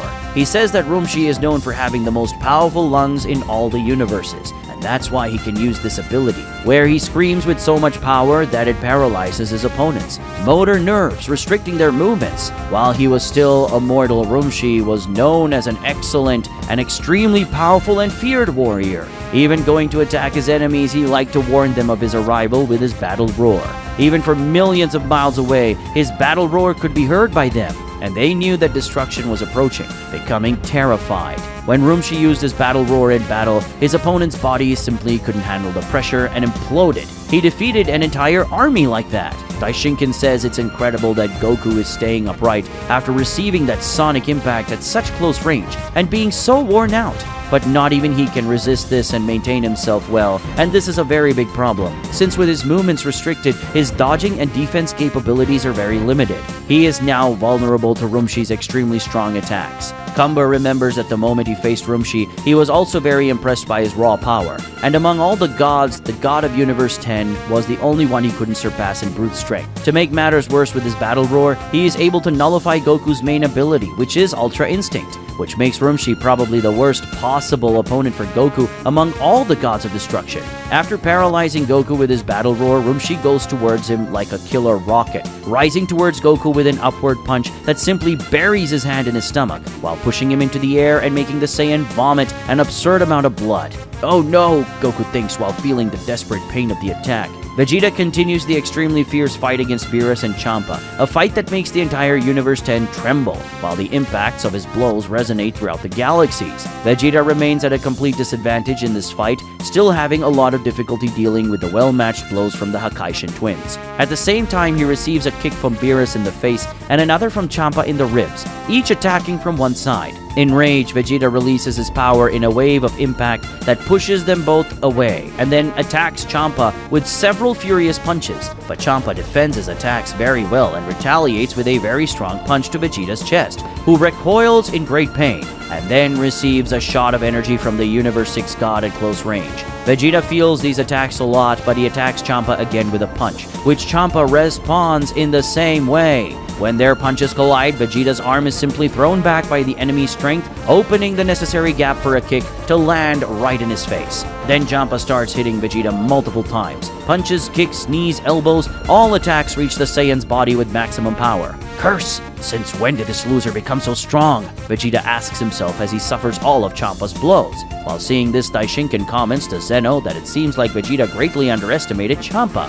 He thought that his only real problem in the fight was Beerus, and that he could quickly get rid of Champa to focus on Beerus. But he was very wrong. Zeno comments that he is also surprised, since he always heard that the gods thought Champa was some kind of loser, and that the gods didn't seem to have much respect for him. Daishinkan says that this is true, and that Champa has always been considered a decadent god, and one of the weakest among the Hakaishins. But as he had said before, Champa in the past was as strong as Beerus, which means he always had incredible potential. The problem was that after being defeated by Beerus and having to go to another universe, Champa became very depressed and ended up giving in to gluttony and laziness, which made him decline a lot as a fighter. But the truth is that deep down, Champa always had one of the greatest potentials among the gods, and it seems that the fact that he was being dominated by Cumber's evil energy awakened this in him in some way. The angel concludes by saying that underestimating him could have been Vegeta's deadly mistake. Cumber remembers the moment he defeated Champa. At that moment, he was extremely disappointed because among all the gods, he was one of the easiest to defeat. He is really surprised to see the power that Champa is showing now,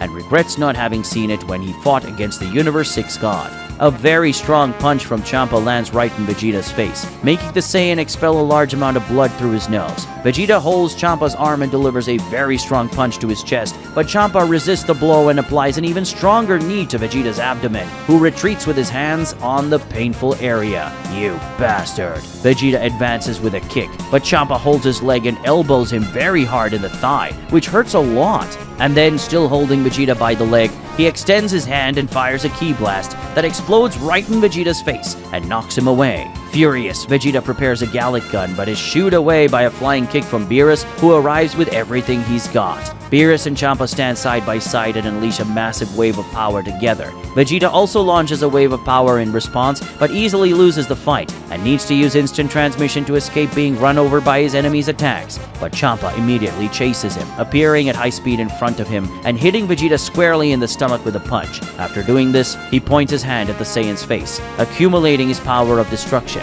"He's going to kill me!" Vegeta notices his eyes wide in alarm. But he, in a reflex act, reacts by digging his two fingers into Champa's eyes, who is surprised by this sudden movement and undoes the attack he was preparing. After doing this, Vegeta takes advantage of the opportunity and, accumulating his power in one of his arms, fires a punch straight into Champa's chest, going through his body. Then he completes the attack by extending his other hand towards Champa's head and firing a wave of energy at close range that simply disintegrates his head. After doing this, Vegeta removes his arm from Champa's body, which floats headless through the vacuum. While observing the opponent he just killed, the Hakaishin Saiyan says, "You really managed to surprise me. You were a much tougher opponent than I could have imagined. Congratulations. I'm not proud that I needed to resort to such a low attack to defeat you, but this is a fight I can't lose." After paying his respects to Champa, he looks at Beerus, who was simply paralyzed by witnessing his brother's death in such a brutal attack, with his eyes completely wide open and mouth open. With a pious look, Vegeta comments, "It seems that even without much awareness, you feel your brother's death. Sorry for that." Suddenly, an energy begins to circulate Beerus, an extremely dense and powerful energy which surprises Vegeta.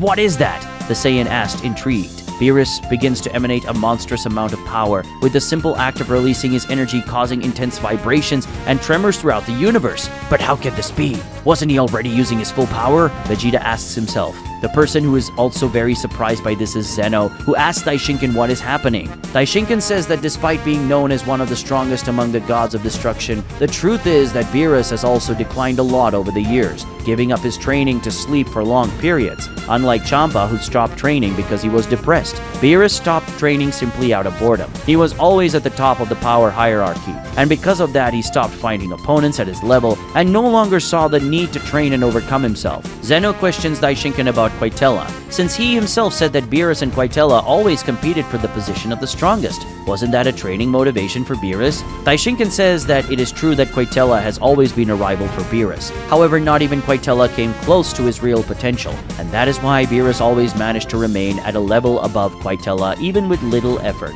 In short, the rivalry with Quitella actually helped Beerus not become completely sloppy like Champa, but it was still far from being enough to make the god of destruction of Universe 7 use his full potential. But now, after seeing his brother's death and fueled by Cumber's energy of Ra, Beerus has finally released the full potential that has been hidden for millions of years. Vegeta watches with his mouth open at what appeared right in front of him. Beerus, the Destroyer, had just shown another transformation, a form that displays a power unlike anything he knew among the gods of destruction. From now on, Vegeta would experience the true power of the great Beerus. Frustrated by the immense difficulty of landing blows on Goku, who avoids his attacks thanks to the incredible movements of Ultra Instinct, Rumshi decides to restrict Goku's movements. He does this using his Battle Roar, an ability in which, using the most powerful lungs of all universes, the god of Universe 10 releases a battle cry so absurdly loud and intense that it paralyzes the motor nerves of all nearby. Close enough to be affected by this ability, Goku feels his body's movements limited to tremors, no longer having control over his own motion.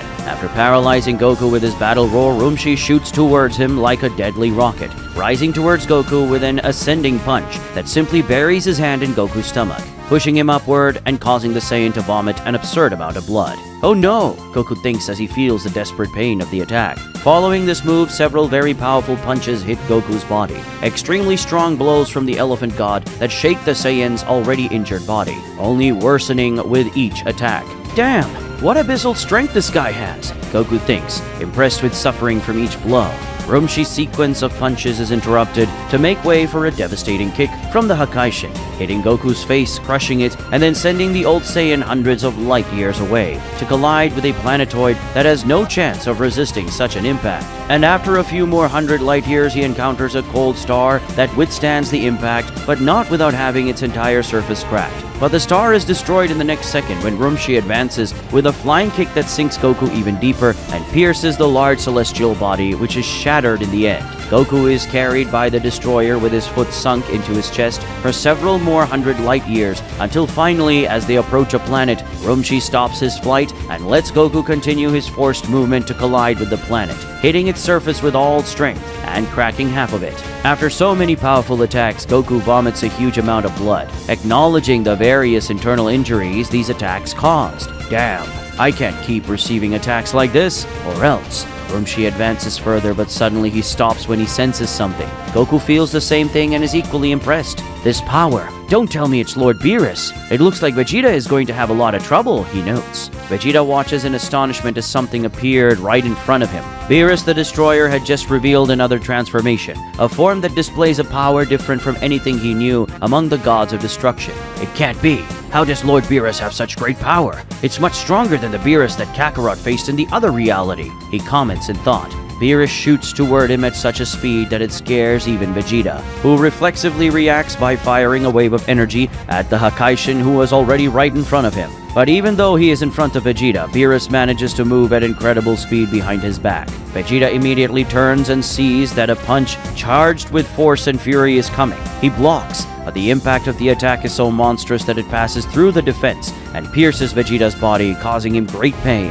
What a monstrous punch, he thinks, completely surprised and impressed after feeling that blow. Zeno is completely surprised as well, as he didn't imagine that Beerus could still increase his power so much. He then asks Daishinkan what happened. Daishinkan says that despite being known as one of the strongest among the gods of destruction, the truth is that Beerus also declined significantly over the years, giving up his training to sleep for long periods. The reason Beerus stopped training was boredom. He always thought he was at the top of the power hierarchy, and because of that he stopped finding opponents of his caliber and saw no need to train and surpass himself. Zeno questions Daishinkan about Koitella, as he himself mentions that Beerus and Koitella always competed for the position of the strongest. Wasn't that a motivation for Beerus to train? Daishinkan says it's true that Koitella has always been a rival to Beerus. However, not even Koitella came close to his true potential, and therefore Beerus could always maintain a level above Koitella with little effort. In summary, indeed the rivalry with Koitella prevented Beerus from becoming completely careless, but it was still far from enough to make the God of Destruction of Universe 7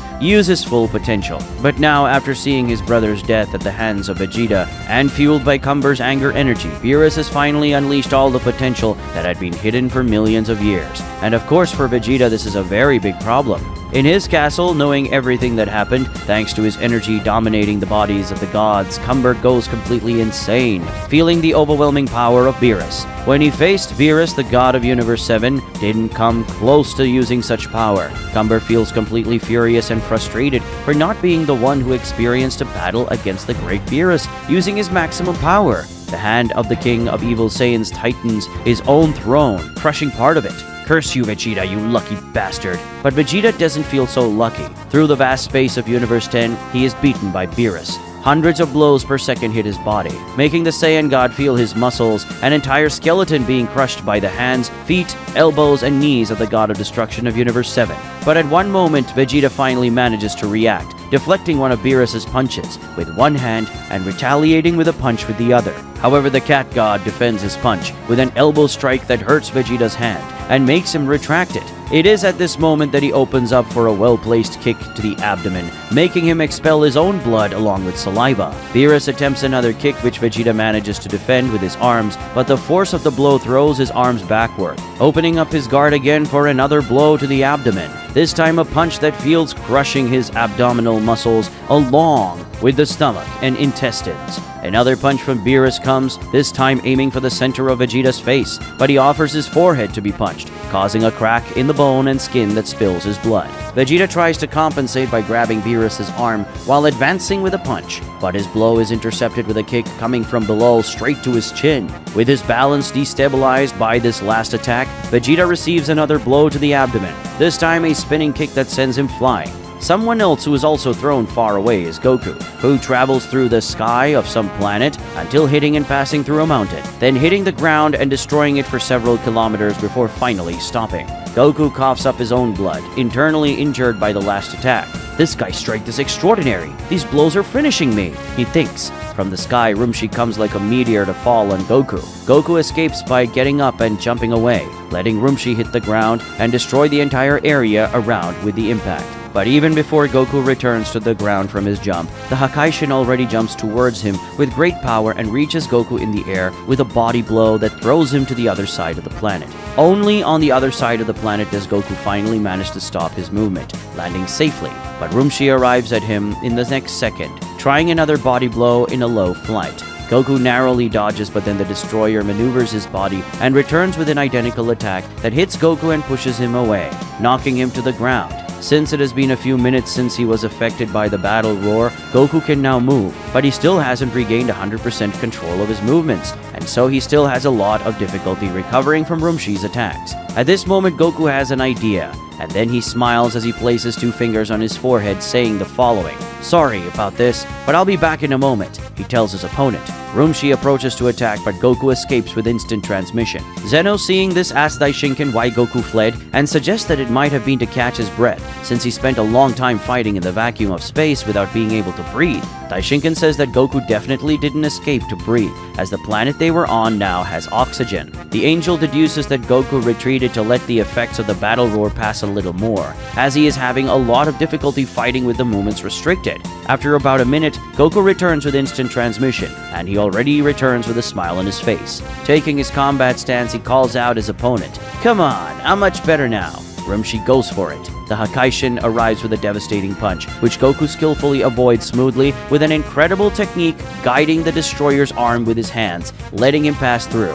And when Rumshi turns his back to him, Goku hits him with an energy attack that explodes right on his back. Rumshi turns, trying a spinning armful, but Goku dodges by crouching, and then rises while landing a very strong upward punch to the enemy's chin. And then, gathering more force than usual in his hand, he advances with a devastating straight punch. But it is held back when Rumshi wraps his trunk around his arm. "What?" Goku exclaims. The counterattack comes, a very powerful hook to the abdomen that throws Goku's body high. But with his arm still caught by Rumshi's trunk, Goku is spun by him, and then thrown high to then receive an energy attack that only doesn't explode directly on him, because at the last moment he managed to maneuver his body in the air to dodge. As soon as he lands on the ground, Goku falls on one knee with his hand on his abdomen, which is really sore. The internal injuries from this guy blows are no joke, he reflects. If it continues like this, I'm really going to die. On one side comes Vegeta, on the other, Beerus. They meet in a clash of knees, generating a monstrous impact force around.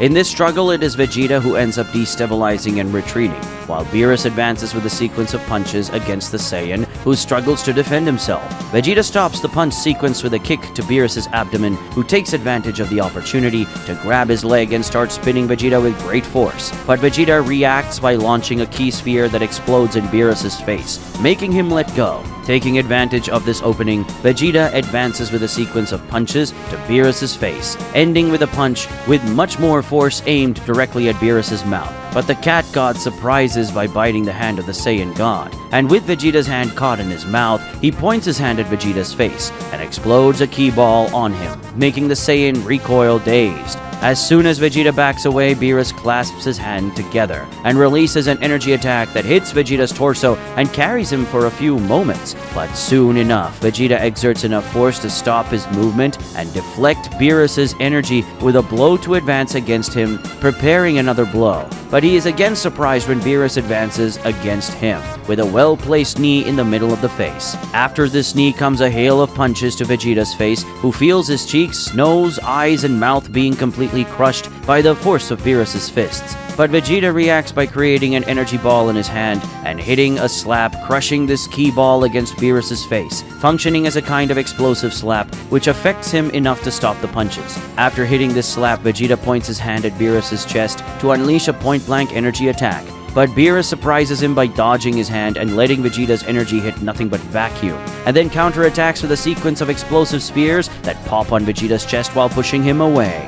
A sequence of explosive spears also pop on Rumshi's body, which, despite receiving a series of explosions head-on, runs with incredible ferocity towards Goku, who relentlessly fires shots at him, trying to stop the unrestrained advance of the Elephant God. Seeing that he wouldn't be able to stop Rumshi, Goku sees no choice but to dodge, making a leap over the Hakaishin of Universe 10 while firing a Kamehameha at him from the air. The attack would hit him from above and behind, but Rumshi is agile in reacting and turns to deflect Goku's energy with a slap. He then makes an open-handed attack motion towards him, causing the pressure from his blow to throw Goku even higher in the air while spinning. And then Rumshi takes advantage of this moment to jump towards him with a kick that sends Goku flying away like a soccer ball. Surprised by what is happening, Zeno comments to Daishinkan that he thought Goku would handle Rumshi better after recovering from the Battle Roar effects. Daishinkan says that despite the apparent passing of the Battle Roar effects, Goku is very tired and injured, so his movement is still very limited. And besides, Rumshi is a very strong and resistant god, and it's not easy to deal with someone like that in Goku's current situation. Daishinkan also notes that Rumshi didn't use the Battle Roar again, which means he probably needs time to recover his lungs after such an effort, but possibly not long from now, he will be able to use this ability again. And when that happens, it will be the end of Goku.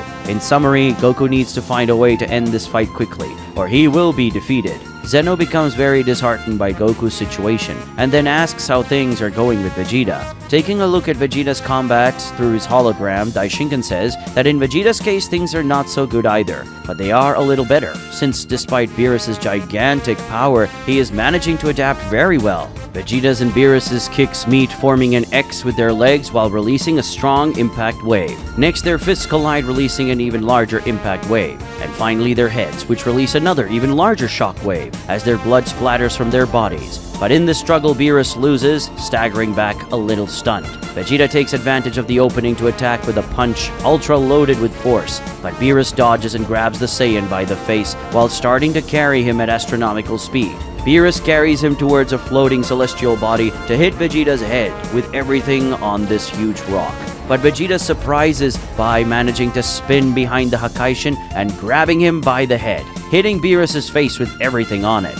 Leaving the God of Universe 7 hanging like a nail on the rock, Vegeta quickly backs away, and raising his ki a lot, he fires a massive energy sphere that when it hits Beerus and the rock, unleashes a mammoth explosion. But Beerus defended himself with an energy shield, having raised his power even more. Damn, this guy still had more power to unleash? Vegeta complains, very irritated. With a surprising increase in speed, Beerus moves almost instantly in front of Vegeta, hitting him squarely in the middle of the chest with a punch. After being caught completely off guard by Beerus' considerably increased speed and strength, Vegeta begins to be punished by extremely heavy blows, leaving him helpless. Curse it, I can't even react to him, the Saiyan thinks, almost in despair. Vegeta desperately tries to react with a punch, but Beerus holds his arm and then simply breaks it with a punch. As Vegeta retreats screaming in pain, the God of Universe 7 forms several ki spheres around him and then launches them all at once against Vegeta, creating explosions that make the entire universe vibrate. Oh no, Zeno says as he watches what happens to Vegeta, beginning to lose confidence in the fight he had more hope for. It seems Mr. Beerus surprised all of us by raising his power even more, Daishinkan comments. Goku flies through the sky of the planet where he and Rumshi are battling. At this moment, he is fleeing from the God of Destruction of Universe 10, while dodging various energy attacks from the Hakaishin, who tries to hit him with everything he has. I can't go on like this. I need to finish this guy in my next attack, Goku thinks, while continuing to fly and dodge. He begins to focus energy in his hands, preparing a Kamehameha. Meanwhile, he thinks, I still want to conserve energy to not use that too early, but I have no other choice. As Goku gains time with his evasions, the energy concentrated in his hands becomes denser. Seeing this, Rumshi becomes attentive, understanding that it will be a very powerful attack, and he needs to avoid receiving it. The Hakaishin increases the pressure, chasing Goku with more speed, while firing even more attacks. As his speed increases, he gets closer and closer, until he finally reaches Goku with a punch. But Goku disappears. It's instant transmission, and then he reappears behind Rumshi, with his Kamehameha already prepared. Now you're going to die. Goku extends his arms. It's going to be a point-blank shot, but then Rumshi roars. The battle roar of the God of Destruction of Universe 10 causes a gigantic sonic impact, making Goku's body freeze as the energy in his hands simply disappears, and the Saiyan is pushed away by the force of sound. In the next second, the entire planet is shattered by the power of the roar of the Elephant God, becoming floating debris in space. Floating amid the planet's wreckage, Goku is completely stunned. Darn it, not now, he thinks, very frustrated. Daishinkan closes his eyes in a sign of sadness as he explains to Zeno that Rumshi managed to recover his lungs and saved his battle roar to use it in the last moment of emergency when Goku would make his ultimate attack. Zeno becomes very apprehensive about this and asks what will happen now. Daishinkan simply saying that Goku's body is at its limit and he won't be able to withstand Rumshi's powerful attacks anymore. Only a miracle will help Goku now. Even with his body being taken over by violent tremors, Goku begins to exert himself to move at least one of his arms, using all his strength for it. Come on, move! He thinks, almost desperate. Rumshi starts to raise his ki while concentrating a large amount of energy in his hands. After doing this, he advances to attack. Vegeta is thrown onto an inhospitable planet by an attack from Beerus, creating a crater in the ground with his own body. Beerus, floating above the planet, forms a gigantic destruction energy sphere and then throws it at Vegeta. Vegeta doesn't have time to dodge, only to get up and hold the energy with his remaining arm. But when Vegeta holds the energy sphere, Beerus raises his ki, making the sphere double in size. Darn it, Vegeta shouts, as he has to multiply his effort to keep holding the attack. With no option, Vegeta also raises his power, and then he releases energy from his hand, pushing the spear back towards Beerus. But Beerus raises his ki again, stopping the advance of Vegeta's energy, and then increasing his power even more, pushing back Vegeta's energy. Pressured by Beerus' power, Vegeta falls on one knee. Curse it, I won't be able to do it this way. Again, Beerus raises his ki, and now Vegeta's energy retreats abruptly with the power of the God of Destruction of Universe 7 approaching at full speed, an attack that Vegeta recognizes as having the potential to kill him. Seeing that he has no other choice, Vegeta begins to raise his power in a much more abrupt way, and then he stands up. He reveals his final transformation. Once the Shinken form appears, things change completely, and the energy of the Prince of Saiyans, which was rapidly retreating in front of the God of Destruction of Universe 7, now completely overwhelms Beerus' power. Despite his efforts to maintain the contest, the inevitable happens, and Beerus is completely engulfed by Vegeta's energy, being completely disintegrated in the process. After completely destroying his opponent, Vegeta undoes his transformation while falling back on the ground, sweating profusely and panting heavily. Seeing what just happened, Zeno starts jumping for joy on his throne, celebrating Vegeta's victory. Daishinkan lets out a sigh of relief. However, he maintains a serious expression, knowing that things are not as simple as they seem. Lying on the ground, Vegeta thinks, I wish I had avoided using my Shinken transformation at all costs, since to use this transformation I need to elevate my entire body and senses to the maximum, transcending my limits. I may have won the fight, but surely the biggest advantage after all this belongs to Cumber. Getting up, Vegeta assumes the instant transmission stance. Well, now it's time to end all of this once and for all. In his castle, Cumber is sitting on his throne when he sees the visitor arrive, and then he says, well, who would have thought it would be you who would show up here? I would say that given the recent circumstances, this result was somewhat unexpected. The unexpected visitor reveals himself after arriving with the instant transmission, and this visitor is Goku. Zeno is very surprised to see this. Wow, Goku made it at the last moment, right? Daishinkan agrees and says that Goku was very clever. At the moment Rumshi came to attack Goku with all his power, even almost completely paralyzed by the battle roar of the Hakaishin of Universe 10, Goku managed to move one of his arms a bit and grab a Senzu bean. And then by eating this Senzu, he recovered completely and paralyzed Rumshi by trapping the elephant god with a layer of his energy. Sorry buddy, but I had to use this. Goku says, when I did that teleportation, it wasn't just to wait for the effects of your battle roar to pass. I went to the Korin Tower on planet Earth and got some Senzu beans. I didn't use them before because I wanted to save them for a critical moment against Cumber, but you left me no choice. Goku points his hand at Rumshi, concentrating a great deal of power, and then he says, now it's time to free you from this slavery. Sorry for this. I'll try to resurrect you and the others later. With a single energy shot, Goku completely disintegrates Rumshi's body, which had no way to defend himself against his attack. After doing this, he teleports and goes to Cumber. Cumber begins to laugh upon seeing Goku before him and comments that he risked a lot facing Rumshi in that state, even though he could have eaten the Senzu bean and ended the fight quickly. Goku says that as he told Rumshi he wanted to save the Senzu beans for another critical moment. Also, he feels like he cheated against Vegeta by using it, but after he sensed what was happening, he realized that Vegeta wouldn't be able to come face Cumber. After Vegeta finished destroying Beerus, he even assumed the instant transmission stance to go to Cumber. But at the last moment, someone reached him. That someone is completely weird being with 4 arms, long hair, and wearing the attire of a god of destruction. This being emanates an extremely dense aura of destruction energy, and his power is utterly frightening.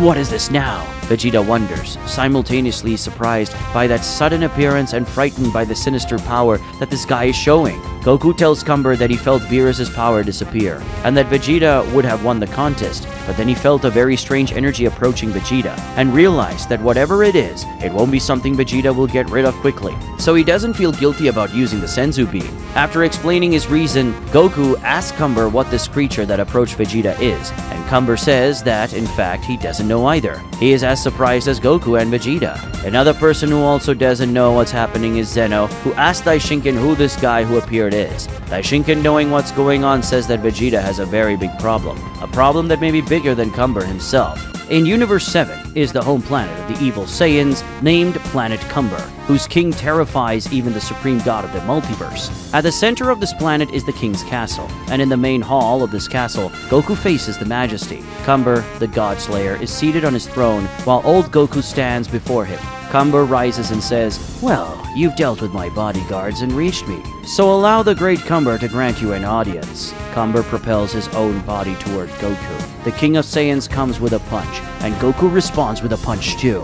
The impact of the fists of the two Saiyans causes a massive shockwave that simply shatters the great castle of King Cumber, sending the fortified structure flying into pieces through the air. In the center of the castle debris, Goku and Cumber remain with their fists in shock, neither retreating nor advancing an inch. Cumber, you've caused great terror in this universe and others. Today your reign of terror will come to an end. Goku vows. Let's see, Cumber responds. Vegeta has just noticed someone approaching him. This someone is a completely bizarre being with 4 arms, long hair, and wearing the attire of a god of destruction. This being exudes an extremely dense aura of destruction, and his power is utterly terrifying.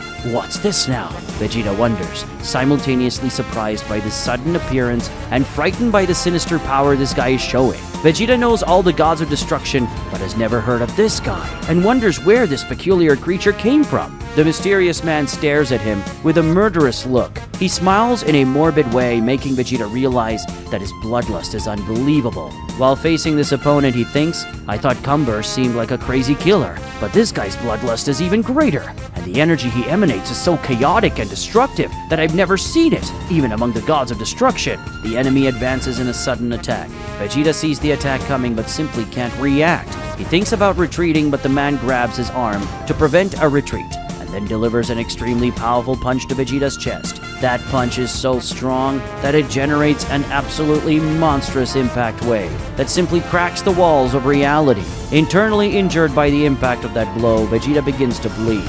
Blood comes out of his nose, mouth, eyes, and ears all at once. How is this possible? This guy's strength is absolutely monstrous. The Saiyan god of destruction thinks, completely shocked. But now that Vegeta has received a blow from this guy, he has managed to feel his energy a little better and recognizes him. It can't be, he thinks. In the palace of the Almighty, Daishinkan tells Zeno who this mysterious creature is. This is Iwan. The Grand Minister says, Iwan, the god of destruction of Universe 1? Zeno asks, completely surprised and confused. Daishinkan confirms and says that, in fact, this is Iwan's original appearance, a form that has not been shown for millions of years, a form that he simply hid from everyone all this time because he despises it. Lord Zeno, do you remember how the idea of creating the gods of destruction came about? Daishinkan asks. Zeno says no, as it has been a long time since that happened. Daishinkan recalls the entire story for Zeno, reminding him that initially the universes were complete chaos, as everything was very new,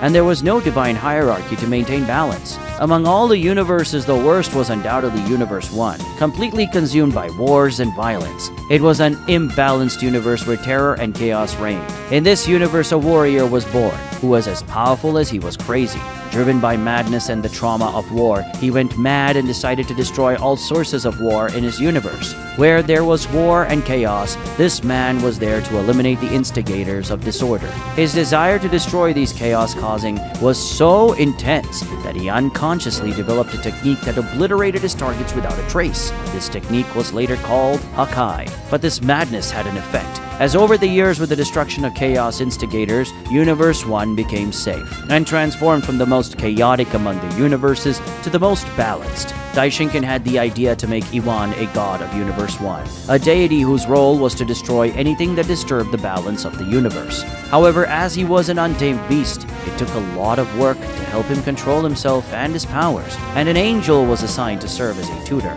After all the destruction Iwan caused, it was necessary to create new things, or else Universe 1 would be a vast emptiness. Thus, the idea of creating a god of destruction, the Supreme Kai, emerged. This experiment worked well in Universe 1, so they decided to do the same in other universes, giving rise to the gods of destruction, Supreme Kais, and angel tutors. It was all thanks to Iwan, the first god of destruction. Vegeta flies towards Iwan and lands a punch on his chest, but Vegeta's hand hurts much more than Iwan's chest. Iwan retaliates with a low side punch that crushes Vegeta's ribs, causing him to scream as he recoils, feeling his bones being crushed inside his body. Seeing no effect from physical attacks, Vegeta resorts to energy attacks, launching a point-blank power wave that hits Iwan directly. But he remains motionless, acting as if the attack is nothing. Seeing his indifference to his attacks, Vegeta is completely astonished. While watching in amazement at what is happening, Zeno tells Daishinkan that he still doesn't quite understand why Iwan has two such different appearances.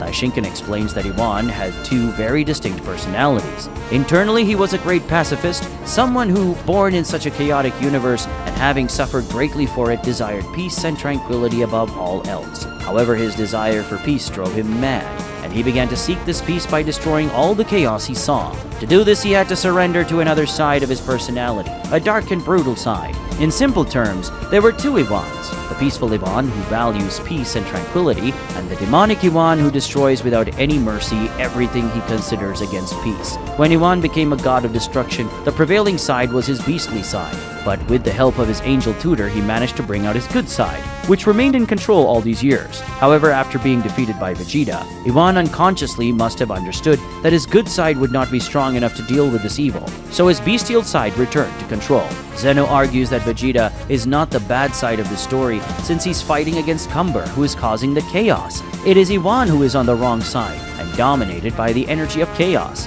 Daishinkan says that this is true, but explains that obviously Iwan is not aware of what is happening, and his mind is completely warped. In his mind, Vegeta is the evil that must be fought, not him. After creating a huge globe formed by the energy of destruction, Vegeta launches this power against Iwan, who, while advancing towards him, points one of his hands and explodes this globe with his Hakai, and then reaches Vegeta with a very powerful punch in the abdomen, simply penetrating the Saiyan's body with his hand. In a desperate act, Vegeta reacts by opening his mouth to launch a wave of energy point blank at Iwan's face, but he behaves as if it were nothing and simply covers Vegeta's mouth with one of his hands, and with one squeeze breaks his jaw.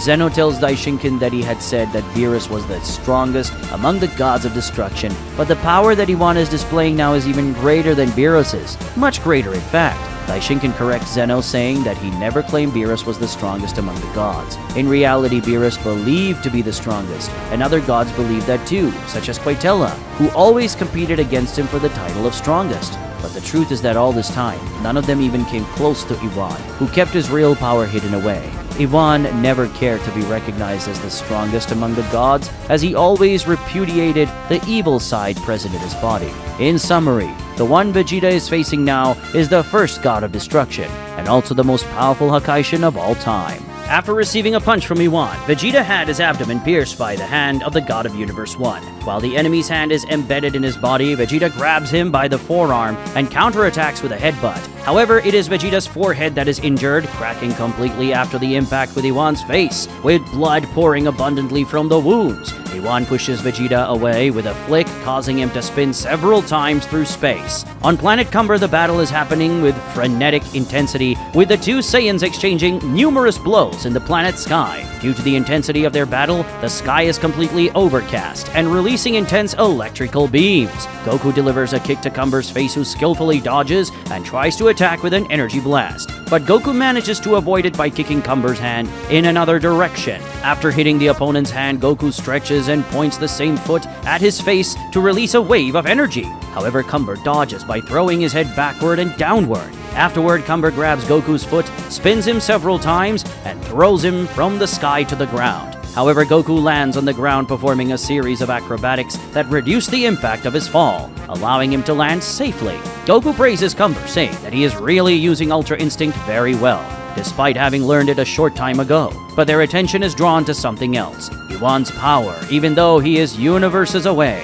Cumber is impressed by Iwan's immense power until now and complains that in their fight, the God of Universe 1 did not come close to using such power. But upon further reflection, Cumber says he is grateful for that, because if Iwan had used all that power when they fought, he wouldn't have had a chance of winning. Goku remains silent as he feels the monstrous power of the God of Universe 1. Cumber notices great concern in him and asks if Goku is worried about Vegeta. Cumber is right. Goku is very worried about Vegeta, as he senses his ki diminishing rapidly. Deciding what to do, Goku apologizes to Cumber and then uses instant transmission. Vegeta is floating in space, completely motionless. Damn! I didn't expect that this damn guy could be so strong. I don't stand a chance of winning in the state I'm in now. Iwan extends his hand toward Vegeta and fires a small spear of destruction power at him. Looking at that attack coming his way, Vegeta recognizes that it is enough power to kill him, so he closes his eyes to await his death. But then Goku appears and teleports Vegeta away with instant transmission, saving him. Goku takes them both to some empty planet, and on this planet he gives a Senzu bean to Vegeta, explaining that when he went to the Korin Tower, he took 2 Senzus, one for each of them, and he thought it would be the fairest thing to do. After eating the bean, Vegeta is completely recovered, but he reprimands Goku for interfering in his fight and also feels a bit embarrassed about using a Senzu bean. Goku says it was either that or Vegeta would die, so he preferred to intervene. Moreover, since he had faced so many opponents, it would be unfair to fight against the guy without being completely healed, so it's not cheating. Vegeta finds himself forced to agree, acknowledging that Iwan is a much more powerful opponent than he ever imagined, and there was no possibility of fighting him in such a wounded state. Goku agrees, stating that at least he is also fully recovered to face Cumber, which will be absolutely necessary. Even in this dramatic situation, Vegeta lets a smile escape and tells Goku that he never imagined they would encounter opponents this strong, which moves him emotionally. Goku also smiles and admits he feels the same way.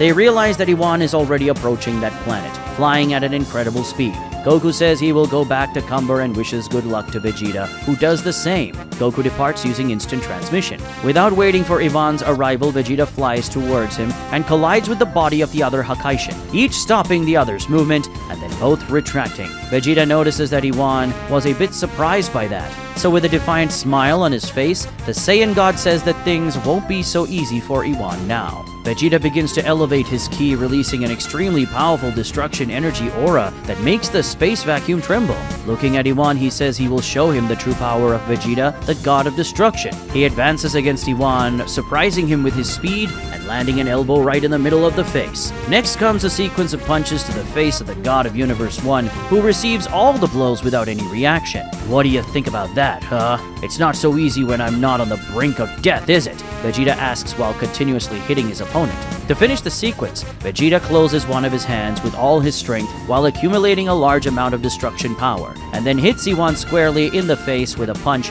that, at the same time as it hits the enemy, creates a massive explosion right in his face. Receiving this extremely powerful blow, Iwan is thrown far away at a speed that surpasses the speed of light by thousands of times. At an equal speed, Vegeta pursues the adversary, cutting through space behind his opponent while gaining momentum for another blow and concentrating his destruction power in another hand. Iwan's forced displacement speed decreases, but not Vegeta's, who comes at him with a punch at least 100 times more powerful than the last. However, when he delivers the blow, he is held by Iwan, who joins his 4 hands in front of his body to block the punch. Upon hitting his hands, it releases an absolutely gigantic shockwave at the same time as an absurd amount of destruction energy that spreads around. The reality walls of that universe are completely shattered, almost breaking apart. Damn! Did this damn guy manage to hold that? Vegeta wonders, impressed, while his hand is held by Iwan. Keeping one of his hands holding Vegeta's punch, Iwan uses the other 3 to deliver a sequence of punches to him, hitting Vegeta all over his body. Finally, he finishes with a triple punch with all 3 hands to Vegeta's abdomen, pushing him away. After pushing Vegeta away with his triple punch, Iwan joins his 4 hands to launch a quadruple energy beam, which, when Vegeta sees it coming, responds with an energy torrent that collides with Iwan's power. But Iwan's attack is superior and carries back Vegeta's energy until it reaches him. Vegeta escapes before being hit, and then advances towards Iwan, who launches several energy balls from his 4 hands, which the Saiyan has to dodge while continuing to advance. When he reaches Iwan, he throws a punch, but the blow is blocked by 2 of his arms, while the other 2 hit a double energy burst in Vegeta's abdomen from below, pushing him away again. And before Vegeta could recover, Iwan pursues and reaches him with a flying punch right in the middle of the chest, hitting the Saiyan with force. It's not possible. Even though I'm completely recovered, he's still stronger, Vegeta observes in thought, completely surprised. On planet Cumber, the battle had also resumed.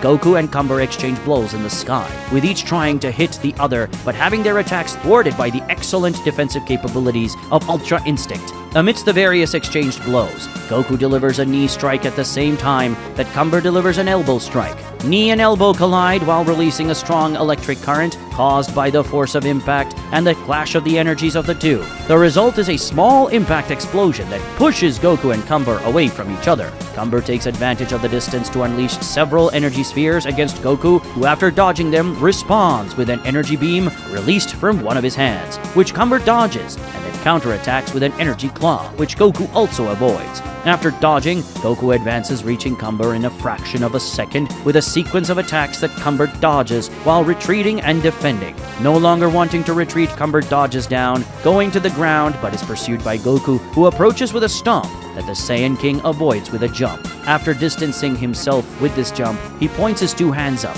and releases a sequence of energy beams that rise to the sky and then return to the ground, falling towards Goku like a rain of attacks. Goku moves with great speed and skill to escape the attacks, allowing the energy explosions to hit only the ground. After that, he teleports in front of Cumber, trying to surprise him with a kick, which Cumber defends with his forearm and then tries to counter with a punch. However, Goku dribbles the evil Saiyan by going to his back and attempts a point-blank energy shot from behind his head, hitting and stunning him. But despite receiving the shot, Cumber reacts immediately by turning around while trying to hit Goku with a kick. However, Goku slides under Cumber's leg to pass beneath it, goes back to his back, and attacks with another point-blank energy attack, this time hitting Cumber's supporting leg behind the knee and knocking him on his back.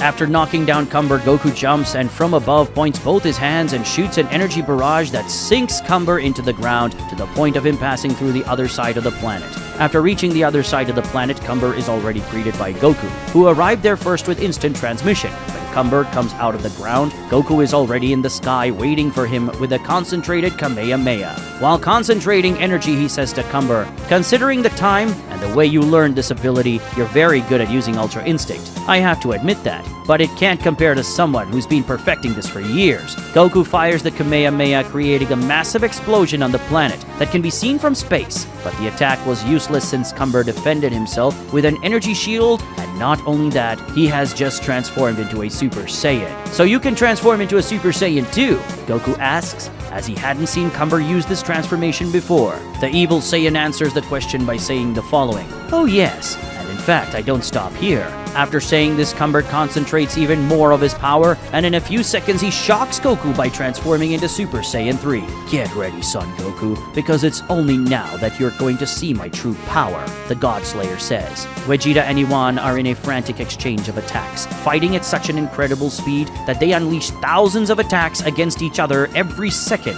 Despite his efforts, Vegeta is the one who's faring worse, receiving much more attacks than his opponent. Part of this disadvantage is due to Iwan's 2 extra arms, but the main cause of his disadvantage is the power of the other Hakaishin, which is simply superior to his. There comes a moment when Iwan's disadvantage is completely noticeable, with the God of Universe 1 hitting non-stop attacks, while Vegeta can only shrink in a failed attempt at defense. Receiving a rain of punches from the opponent, Vegeta reacts by releasing his energy in a way that pushes Iwan away. After doing this, he launches an energy attack against the enemy, but Iwan is quick to respond, launching an even greater wave of power that simply overwhelms Vegeta's attack and carries it back to him. "Damn, I didn't want to use this. There's no other way." Suddenly, Iwan's attack, which was advancing rapidly against Vegeta's attack, begins to be completely swept away by the Saiyan's energy, to the point where Iwan needs to dodge to avoid being completely engulfed by the power of the other God of Destruction. After dodging the attack, he looks at Vegeta and now understands what happened.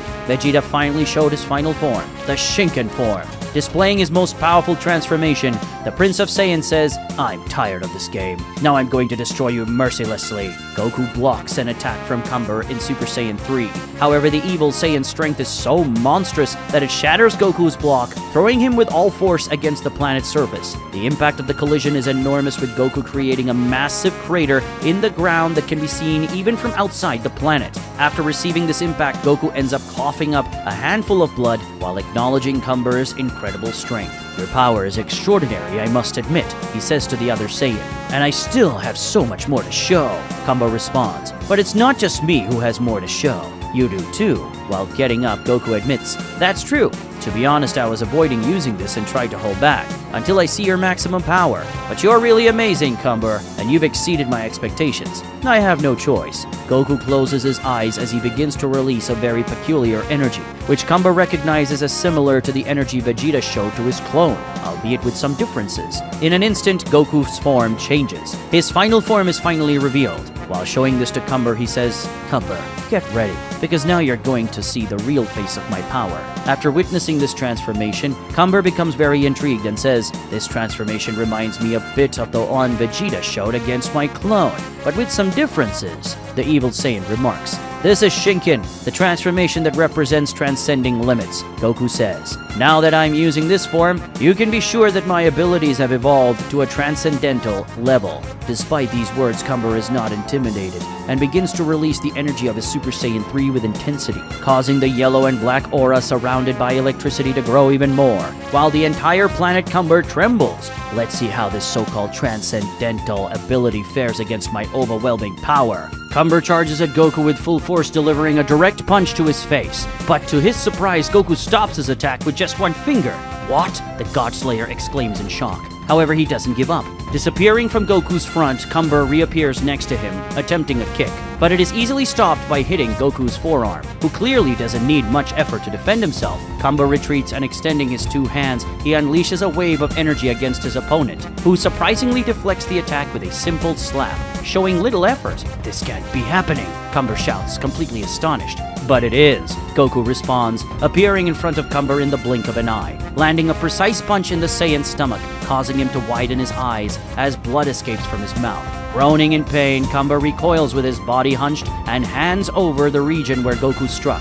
Iwan also retreats, moving away with his hands over his chest, which has evidently just been attacked. He distances himself from Vegeta, who, displaying his Shinken form, advances slowly, floating through the vacuum. As Vegeta approaches, Iwan shoots several energy balls at him, which hit Vegeta in sequence but dissolve upon hitting a thin layer of destruction energy that Vegeta generates around his body. Seeing that the smaller attacks weren't having any effect, Iwan resorted to a bigger attack, a huge wave of energy that, when it hits Vegeta, simply disappears into small luminous flakes that float through the void.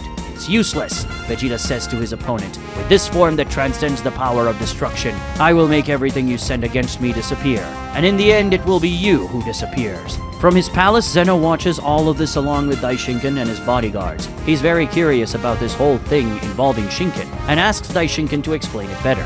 Shinken is what we can call the higher stage. Daishinken begins to explain. The Grand Priest says that Shinken is a stage where a being has reached a transcendental understanding of his own power, where its abilities are developed to the limit. Someone who has achieved Shinken is a person who has fully understood their own body and spirit, as well as all their power. Daishinken also says that this is a very difficult stage to reach, and there are few people throughout the multiverse who have reached this stage of development. He finally concludes that to have reached this stage at this age, Goku and Vegeta must have trained intensely and must have had an excellent teacher, as all the other beings he knows who reach this level have millions of years of life. Zeno is completely impressed by this and says that Goku and Vegeta are amazing. Cumber tries multiple attacks against Goku, unleashing blows with his hands, elbows, feet, knees, head.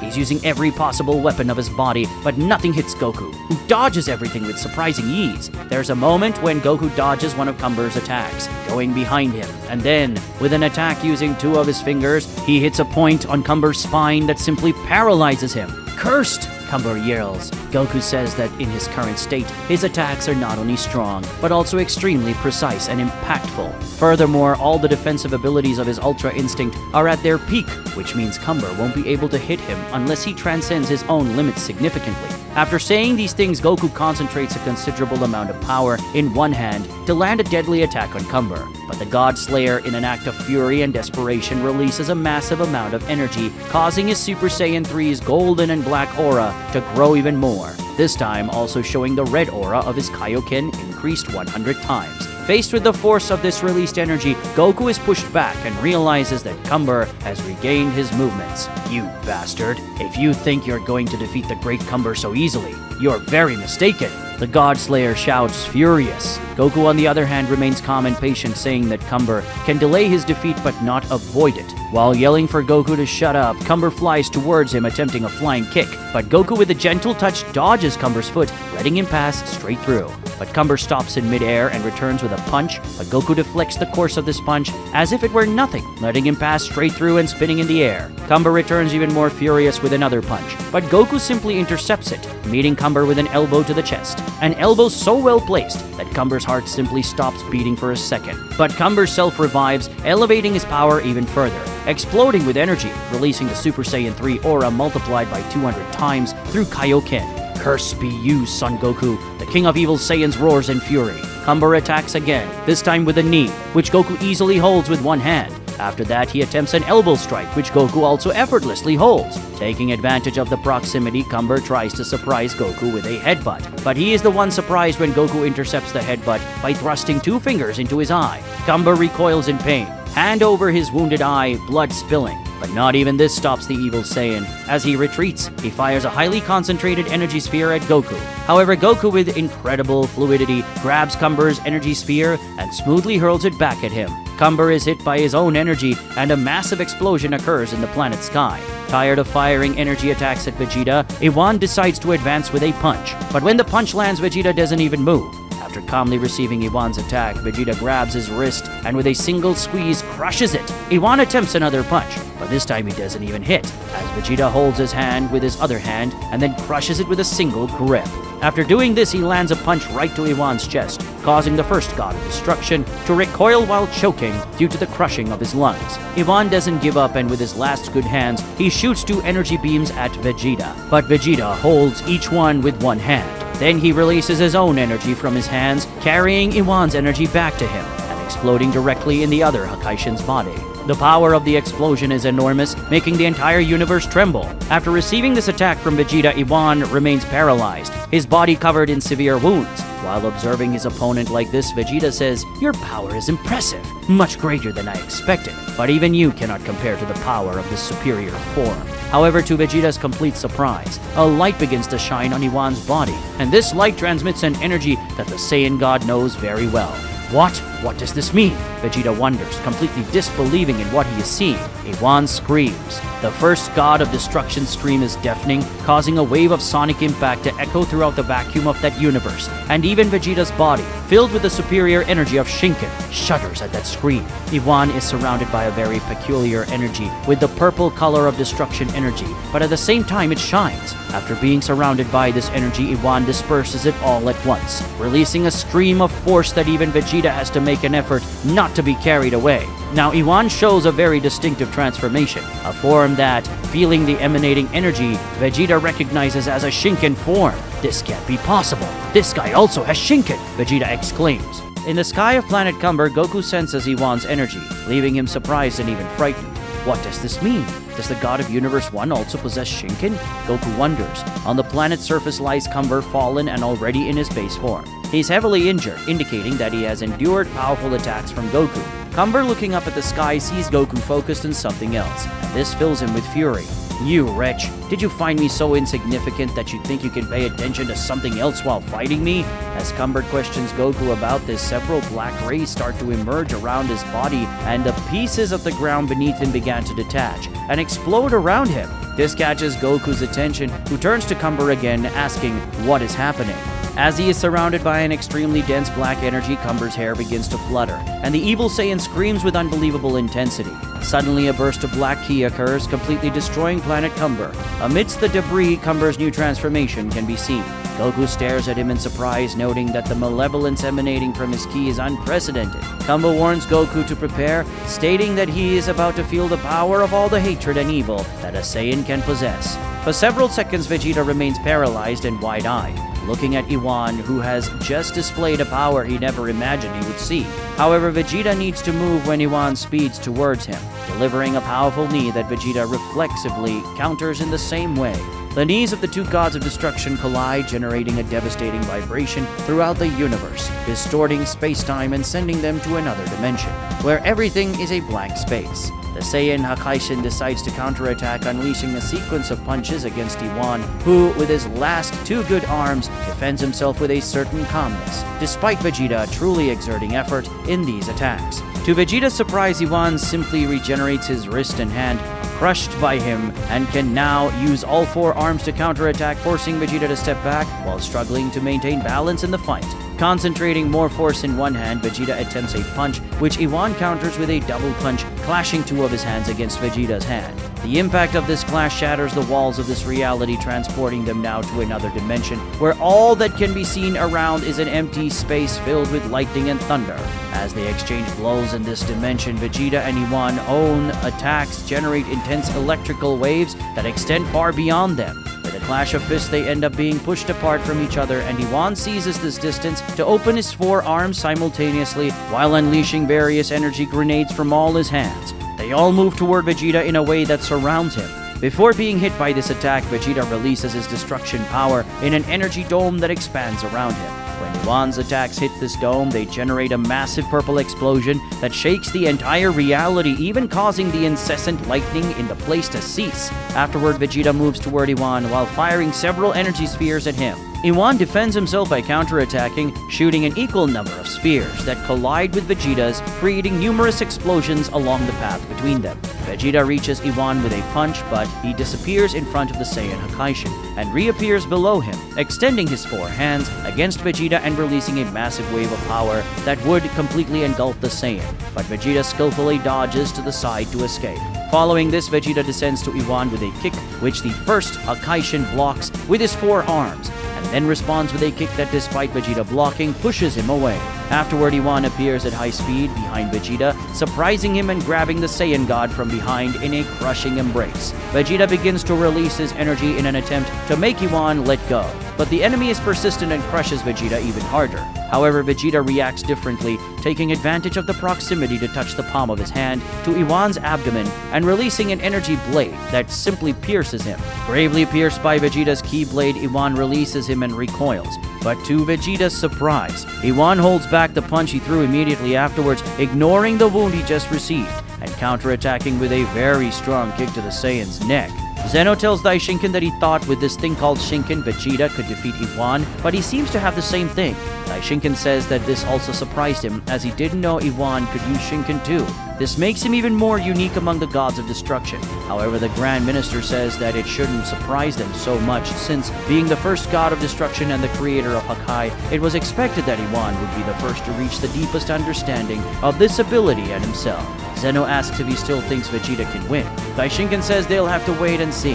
However, everything is leading to the belief that Iwan's Shinken is even more well-developed than Vegeta's, which is a significant problem. In the wreckage of what was once planet Cumber, Goku continues to observe the new form of the King of Evil Saiyans and asks Cumber what transformation this is. Cumber attacks. Goku dodges the blow from the evil Saiyan and immediately counterattacks, which is also defended. Then an exchange of blows begins between the two. As they exchange attacks, Cumber answers the previously asked questions, explaining that while Goku and Vegeta were facing all the gods of destruction, his evil energy consuming the Hakaishins was absorbing all the fury released by the destroyers, turning it into power. At a moment in the exchange of blows, Goku dodges a low kick from Cumber by jumping over it and hits his chest with both feet, pushing the evil Saiyan away. After doing this, he teleports to Cumber's back and attempts an attack, which the God Slayer turns to defend, and then they resume their exchange of blows. Cumber explains that after the battle against Piccolo, the Namekian god, he lost a considerable part of his power, as he confined a large portion of his energy in a dimension that was later completely destroyed. Moreover, he couldn't absorb Piccolo's powers and abilities because Piccolo's self-destructed. In summary, despite obtaining the Dragon Balls, he suffered a significant loss in that fight and needed to recover somehow. Cumber lands a kick that, despite Goku's defense, pushes him away. Meanwhile, he completes his explanation saying that thanks to the battle between Goku and Vegeta against the gods of destruction, he was able to recover all the lost power and even surpass his own limits, acquiring this new transformation. He creates a giant globe of black energy and hurls it at Goku, who responds to this attack with a Kamehameha. The collision of the attacks generates an explosion that shakes the entire Universe 7. From the Hell, King Kai and King Yema are greatly alarmed when they feel the entire world tremble. King Yema asks what's happening, and King Kai says that at this rate, Goku and Cumber will soon destroy the entire universe. Goku and Cumber fly towards each other with a punch, and upon colliding, they simply distort the reality around them, going from the vacuum of space straight to a planet. Goku recognizes this planet, but he doesn't have time to think about it, as he immediately needs to defend against Cumber's kick, which hits this block head-on and creates a very large shockwave. The planet they are on is the same as the Three-Eyed Race, where one of the cities trembles, and a large structure is about to fall on a child walking with the mother. However, Tien appears and holds the construction using his super strength, ensuring the safety of the mother and her child. After doing this, Tien in thought reveals that he has never felt such a monstrous impact, and understands that within a few impacts like this, the planet would be completely shattered. While exchanging several swift blows against Cumber in the sky of the planet, Goku realizes that the place won't withstand this battle. In a moment when Cumber defends one of his punches, Goku teleports them both away. They go to the other world. the two reappear above the palace of King Yema, exchanging insanely fast and strong blows. They move at extremely high speed, circling the region while leaving behind several monstrous impact waves. These waves not only destroy parts of the palace, but also throw away the various ogres and souls that were in that place. There is a moment when Cumber lands a kick that Goku blocks, but he's thrown from the sky towards the palace, piercing the roof and landing on his feet inside the hall. Inside the palace, Goku notices the various scared souls and ogres, and one of the ogres asks him to leave, because if they continue fighting there, they will kill everyone. Cumber enters the palace through the roof and comes towards Goku to attack, but Goku manages to evade his attack and by touching the enemy, teleports them both away.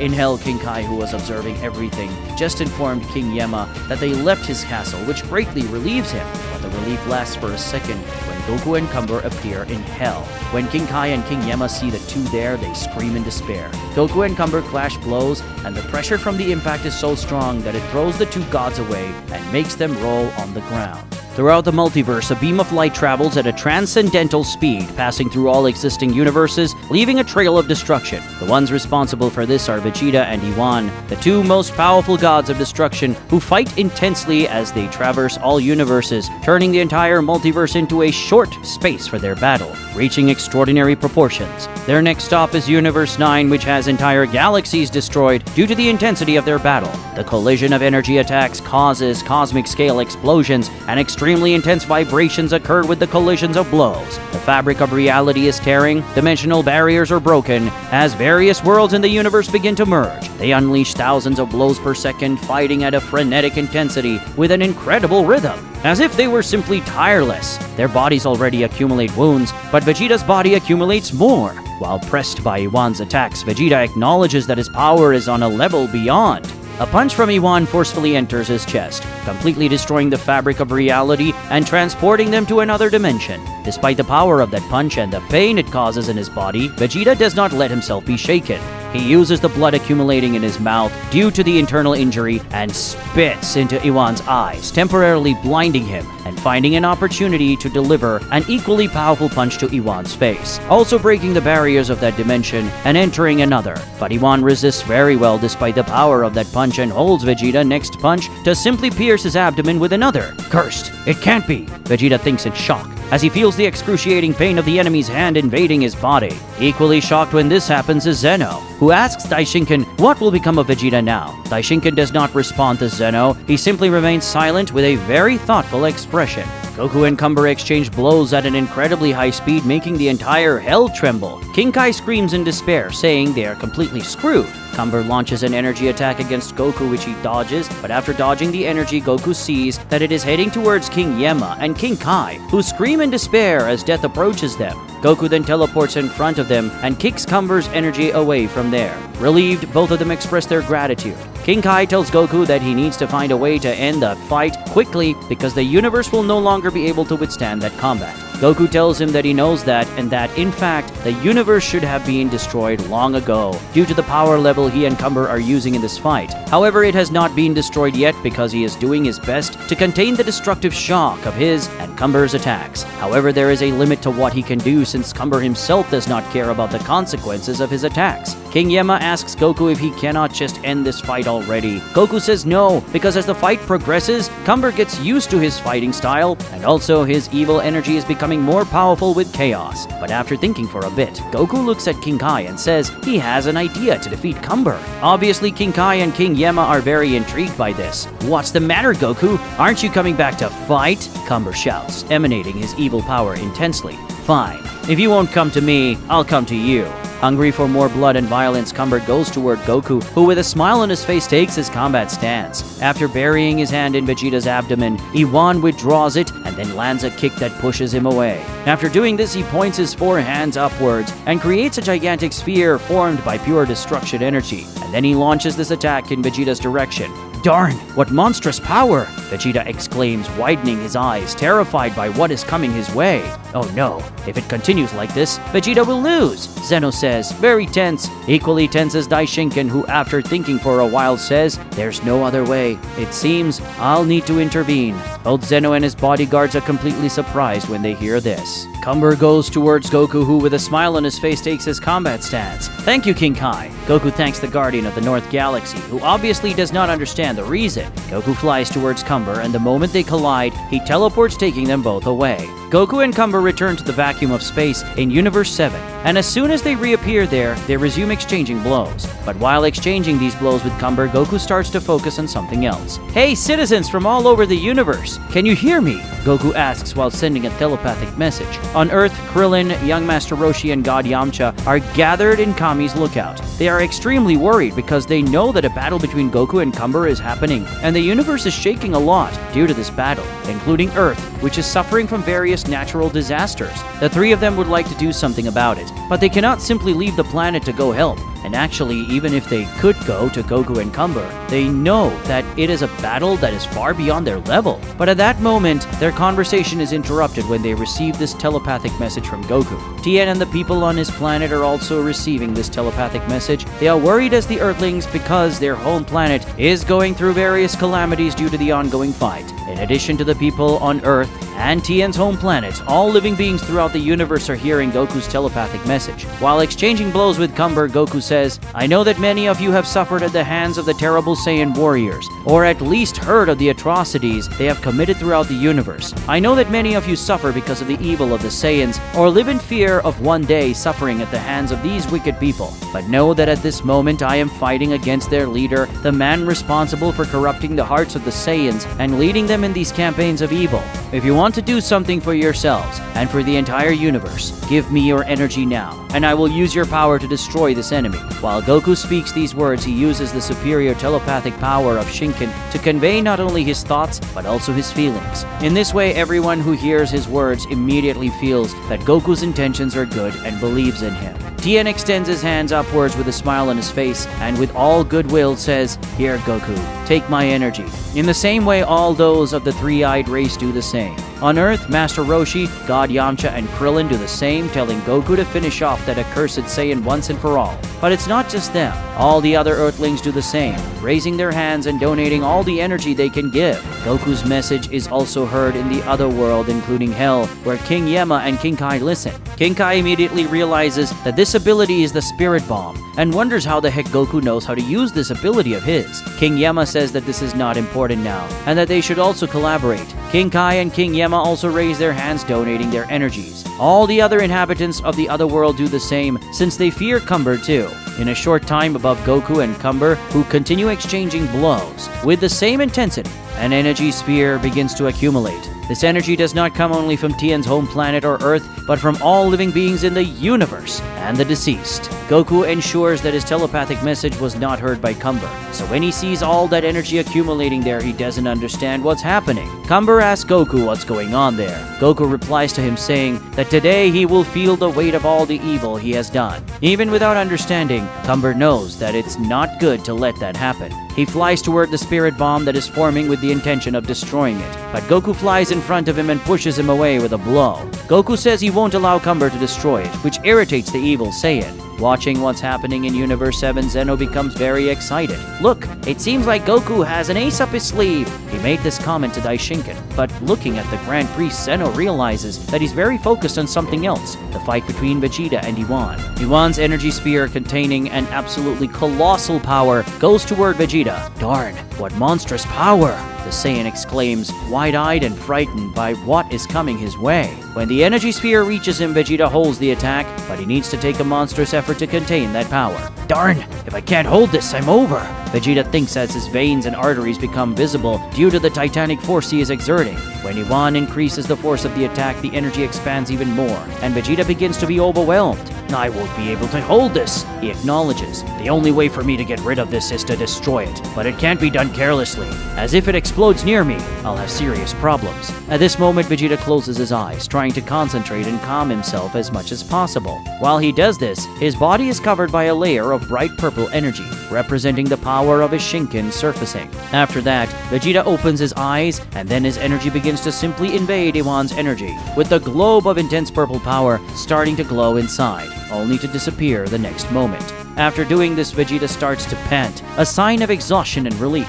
However, there is no time to be relieved, since Iwan does not give him a break and quickly reaches him to continue the fight. This guy is tireless, Vegeta complains in his thoughts, but then his thoughts are interrupted when a voice calls in his mind. Mr. Vegeta, focus on me. Vegeta recognizes this voice instantly. It's Daishinken. He asks what the angel wants, and Daishinken replies, as an angel I should not interfere in the natural course of things.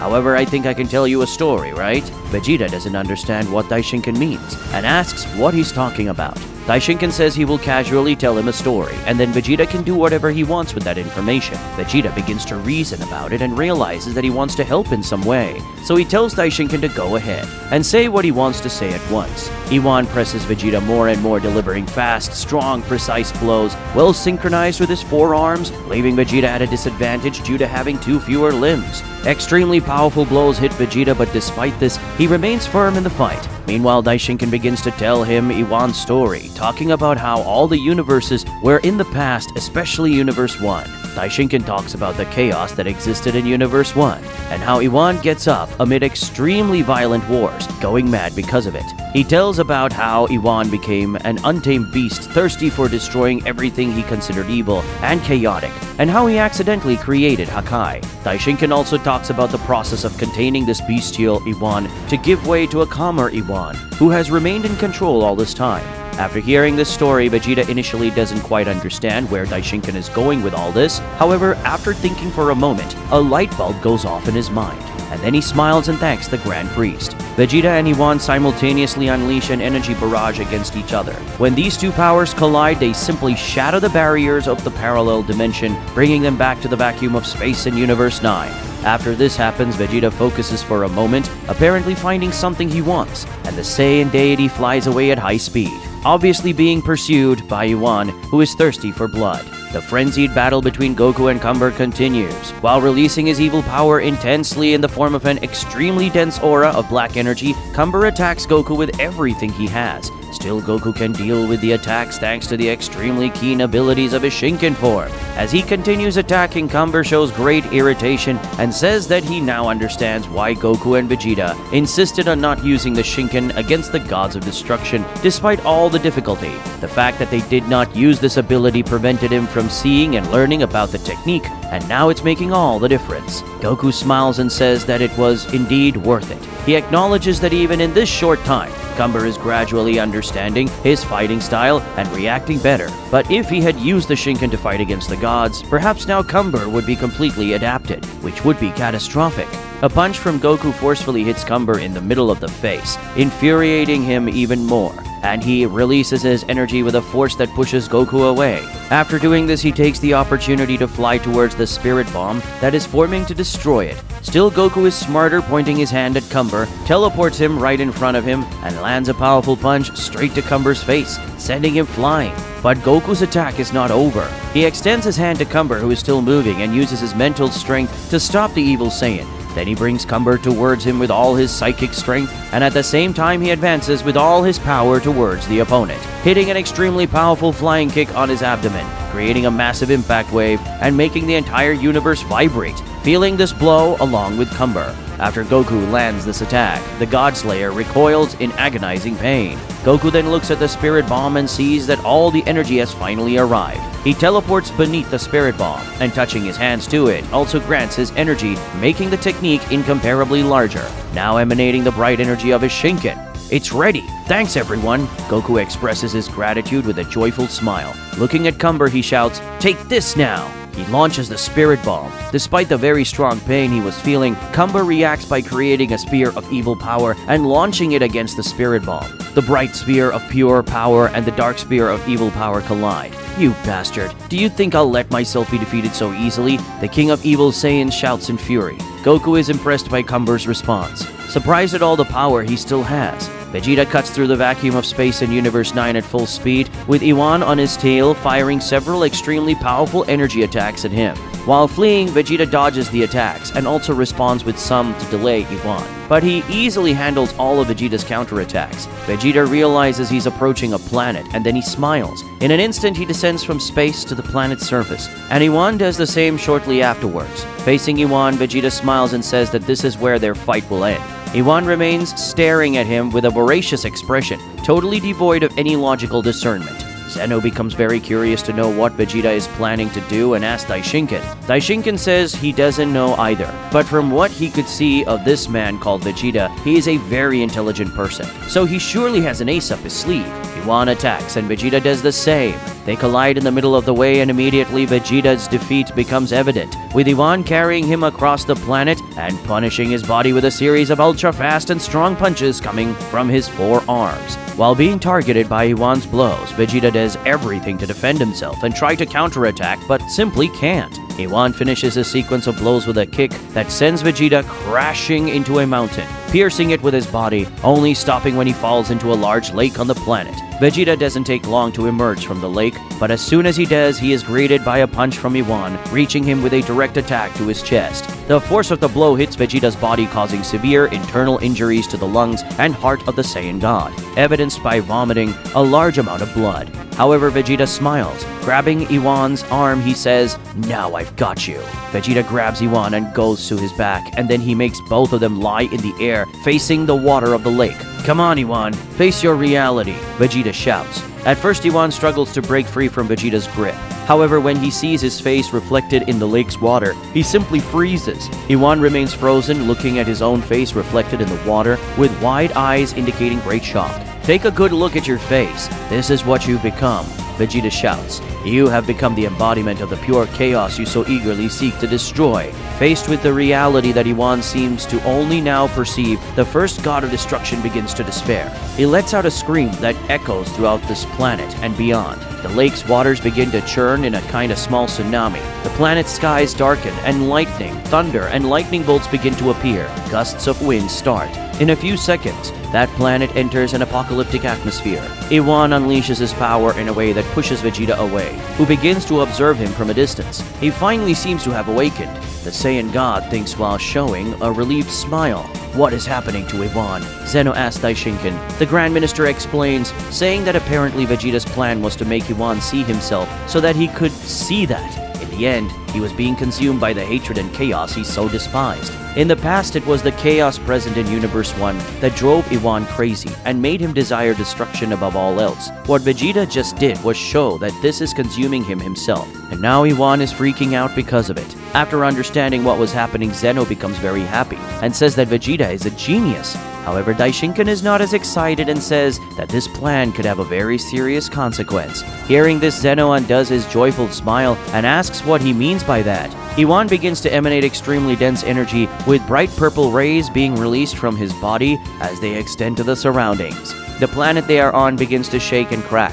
What the hell is happening? Vegeta wonders, starting to worry. Iwan's body also begins to crack. Don't tell me this bastard intends to self-destruct with all this power. Vegeta begins to understand and becomes desperate about it. Daishinkan explains to Zeno that in the state he is in, Iwan does not have a clear understanding of things, and his feelings are at an extreme level. Recognizing the evil he represents, he is really willing to destroy this evil with all the power he has. And if he releases all his power now in self-destruction, he will at least take half of all the universes with him. The cracks in Iwan's body intensify as light and destructive energy begin to leak from his body. Part of Cumber's evil black energy begins to be expelled, moving away from Iwan.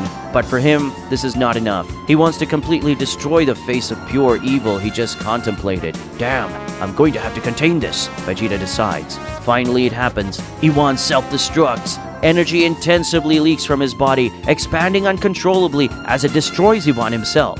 Vegeta wastes no time and extends his hands. Iwan's energy, which would expand uncontrollably throughout the universe, and others in a fraction of a second, had its expansion halted by the power of the Saiyan God, who needs to make a titanic effort to keep it that way. sweating abundantly as his veins and arteries become visible throughout his body. In Universe 7, the battle between the globe of pure massive energy and the globe of evil massive energy continues. On one side, Cumber is exerting maximum effort to repel the Spirit Bomb with his energy. On the other side, Goku is equally striving to make his Spirit Bomb advance against the evil Saiyan.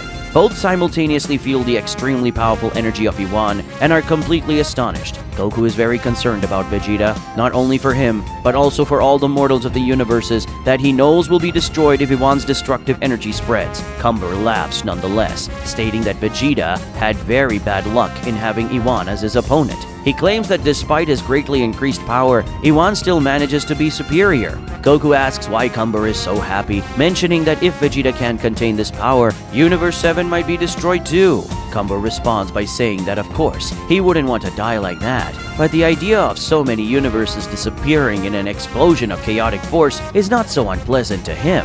It would be a comfortable death. Goku tells Cumber that he's crazy but says he trusts Vegeta and he'll handle it. Goku then increases the force exerted on the Spirit Bomb, pushing even more against Cumber's energy, surprising him. At this moment, the globe of black energy is simply absorbed by the Spirit Bomb, and when the spear of evil energy enters the Spirit Bomb, it is simply dissolved inside, to Cumber's complete shock. After destroying the evil energy of the God Slayer, the Spirit Bomb heads towards him, and now Cumber has to try to stop that attack with his own hands, exerting a monstrous force to resist. What happened? Cumber asks. Goku responds saying that the pure energy of the Spirit Bomb, carrying the hope of all those in the universe that he and his minions mistreated so much, simply defeated his energy, laden with evil. After hearing this answer, Cumber fills with fury. But it's useless because it's becoming increasingly difficult for him to hold the Spirit Bomb. In Universe 9, Vegeta continues his efforts to save himself and all those universes that will be destroyed if Iwan's energy spreads. But despite Vegeta's effort, the overwhelming and extremely destructive power of the first god of destruction is slowly starting to expand. I won't be able to hold this for much longer. I have to end this quickly, Vegeta thinks, in a complete state of urgency. He begins to concentrate his energy, releasing from his body an intense amount of destruction energy, emanating the brilliance of the superior power of Shinken. While doing this, Vegeta focuses on the power of Iwan that he's trying to contain, and then he screams with all his might. At that moment, from the center of Iwan's energy, his own energy begins to emerge, expanding within the massive power. The Saiyan's energy spreads in a way that simply occupies the place of Iwan's energy, and then undoes the power of the first Hakaishin into millions of energy flakes which disappear afterwards. After doing this, Vegeta returns to his base form, then floats down to the planet's surface and simply collapses on the ground, very out of breath. Damn, I almost couldn't make it, he comments to himself. Zeno asks Daishinken what just happened, since that extremely massive power of Iwan simply vanished. Daishinken explains that using the superior destructive power of Shinken, Vegeta destroyed Iwan's energy. Zeno is shocked by this, saying that he didn't think it was possible to do something like that with such dense energy. Daishinken says that normally it wouldn't be, but thanks to Shinken, Vegeta elevated the power of his Hakai to a transcendental level, and then he managed to do it. This was an absolutely impressive feat, since Vegeta simply destroyed an energy that had the potential to destroy multiple universes without leaving a trace and without causing great harm to what was around. This control over his own power is worthy of a true superior being. In Universe 7, Goku and Cumber have just felt Iwan's energy disappear. Goku smiles and says he knew Vegeta would handle it. Cumber is very irritated and says it's impossible that a power like that was repelled. Goku tells Cumber that his turn has come, and now he will feel the power of the universe that he terrorized so much. Goku increases the pressure of the Spirit Bomb, and unable to hold on any longer, Cumber is absorbed by the energy. Inside the Spirit Bomb, the evil Saiyan begins to scream as he feels the energy of all beings in the universe that he terrorized so much, and this makes Cumber desperate. Goku says, no matter if you're immortal, with this power, your body will be completely disintegrated, and you'll never be able to recover, which is almost the same as dying. Finally, he bids him farewell. Goodbye, Cumber. You were very powerful. It's a shame you used all that power for evil. While listening to Cumber's screams of despair, Goku expands the power of the Spirit Bomb even more, and then makes it explode in a true spectacle of light. After a colossal effort, Goku finally manages to hit Cumber with the Spirit Bomb, while Vegeta saves multiple universes from instant destruction by the extraordinary power released by Iwan. With the explosion of that spirit bomb, a wave of impact reverberates throughout the universe. However, the energy that reverberates brings with it a feeling of hope, which warms the hearts of all living beings. Filled with that feeling, Goku closes his eyes while smiling, returning to his base form. Man, that was really hard, he admits as he sighs in relief. However, Goku's eyes widen when he feels something. Oh no! From the center of the explosion of light, a being emerges. Surrounded by dark energy, he displays a new appearance, but this time, he emits a glow. What Goku feels is something transcendental, a feeling he knows very well. The one who has just been born is Cumber Shinken. Well, I admit I was truly terrified. It really came very close, Cumber admits. But now, it's you who will feel the real terror. Faced with that figure, Goku simply despairs. Vegeta is still lying on the ground of the planet where he indirectly defeated Iwan. He's very tired because of all the effort he had to make to prevent Iwan's self-destruction from destroying multiple universes. But despite his tiredness, even in base form, he is managing to use the power of the Divine Super Saiyan to heal the wound in his abdomen, which had been pierced by Iwan. But then Vegeta feels what just happened, and he's in shock. What is this? This is Cumber's energy? It cannot be! Vegeta gets up and then teleports. Vegeta arrives at Goku's side with the teleportation. Seeing him, Cumber greets him. Vegeta, I'm glad you decided to join us. Seeing his companion at his side, Goku says, Vegeta, I'm glad you're okay. I was afraid that dealing with all that energy from Iwan would have taken a toll on you. Cut the bullshit, Kakarot. What does that mean? Vegeta asks, referring to Cumber. Cumber says that he has to thank Vegeta for this transformation. At first, Vegeta doesn't get it, but in the next second he understands and tells Goku that Cumber got the Shinken through his energy that was possessing Iwan. Vegeta remembers that just before Iwan exploded, part of Cumber's energy that was possessing him dispersed. He thought that Iwan was repelling and destroying that energy, but it seems that that wasn't what happened. Cumber confirms Vegeta's theory and explains that in fact, Iwan would have completely destroyed all of his evil energy that was possessing him.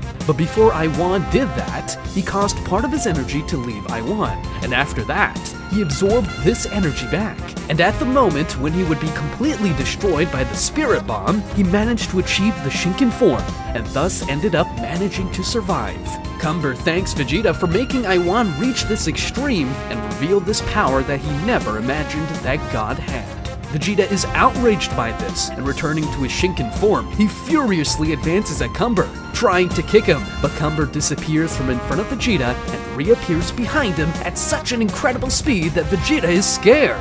The Saiyan God moves away, firing a wave of energy at Cumber, but he stops moving when he ends up bumping into Cumber himself, who is already behind him again. Impossible! Vegeta explains in shock at the enemy's impressive speed.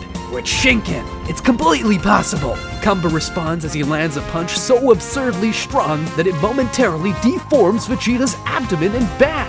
God Vegeta walks away while shrinking his body due to pain. Vegeta! Goku shouts wordly as he also changes into a Shinken form and charges forward. He reaches Cumber with a punch, which the evil Saiyan easily holds with one hand, and immediately responds with a kick from below that hits Goku squarely in the abdomen, and with the same leg, he lands a knee on Goku's chin, turns Goku around with the hand he's holding, and launches him at Vegeta, who is coming again to attack. Cumber's terrifying energy, which was amplified by Shinken's power, reaches every corner of Universe 7.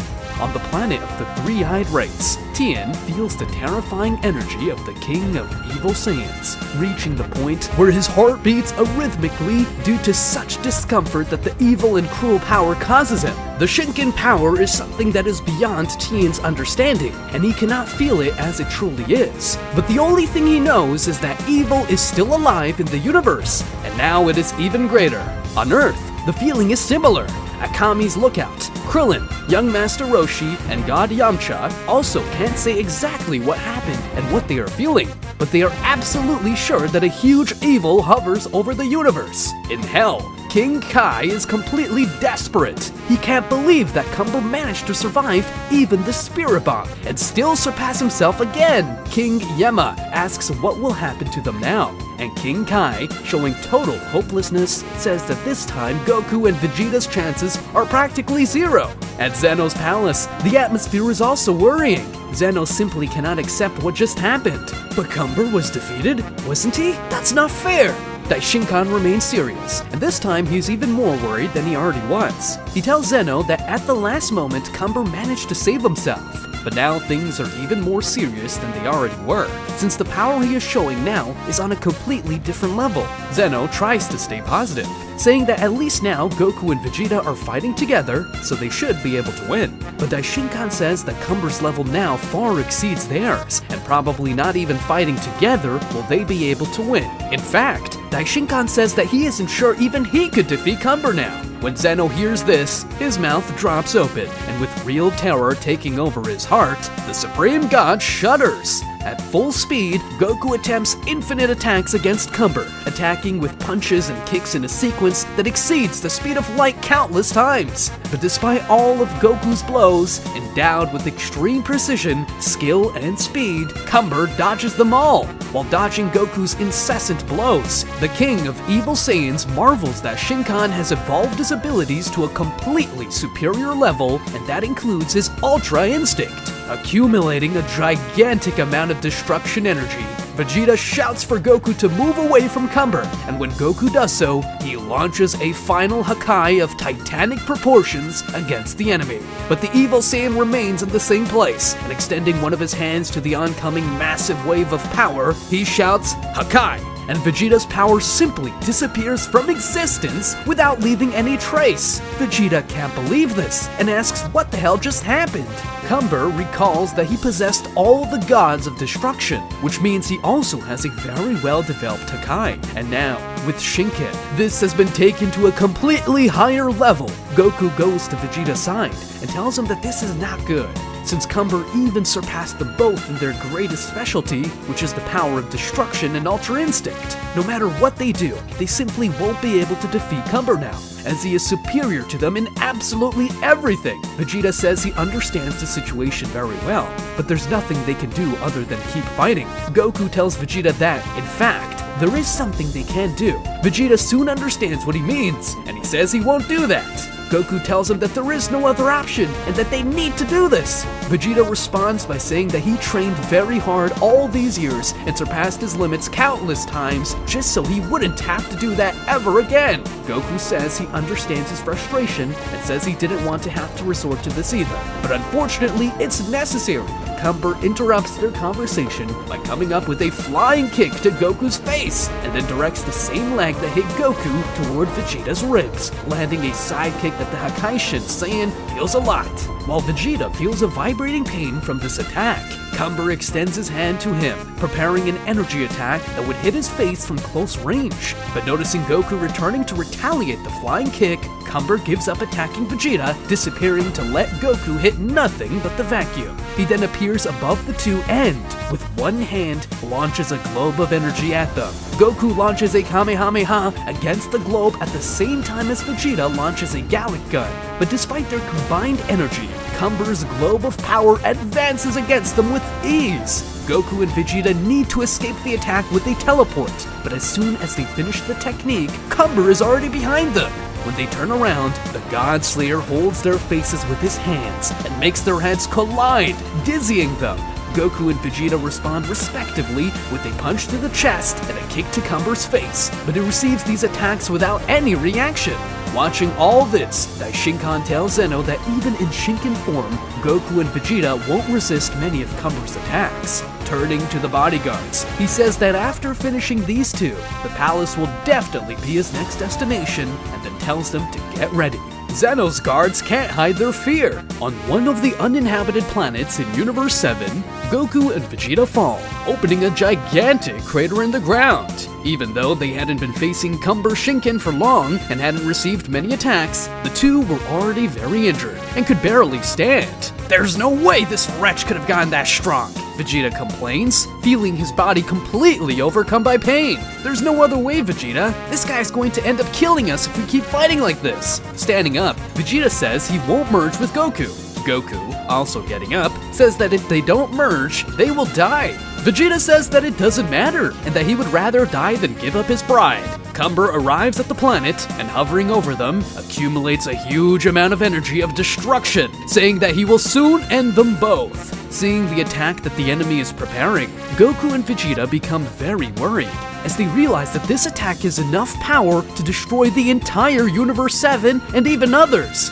Vegeta asks if Cumber is crazy, and says that if he launches an attack with such massive power and no precision like this, the entire universe will disappear. But the God Slayer says he doesn't care, because there is nothing else in this universe or in others that interests him. He says he will finish them both off, and after that, he will finally destroy the Supreme God and end his campaign of destroying the gods. Goku asks what he's going to do after destroying the universes and the gods. Cumber says that now he has Shinken, he can find other timelines and other realities. His intention is to continue getting stronger and stronger and destroy everything he finds in his path. He also says that thanks to the Dragon Balls, he knows which reality Goku and Vegeta belong to, and intends to go there and destroy everything too. This worries both of them, who are very irritated by this threat. After saying these things, Cumber says goodbye and then launches his attack.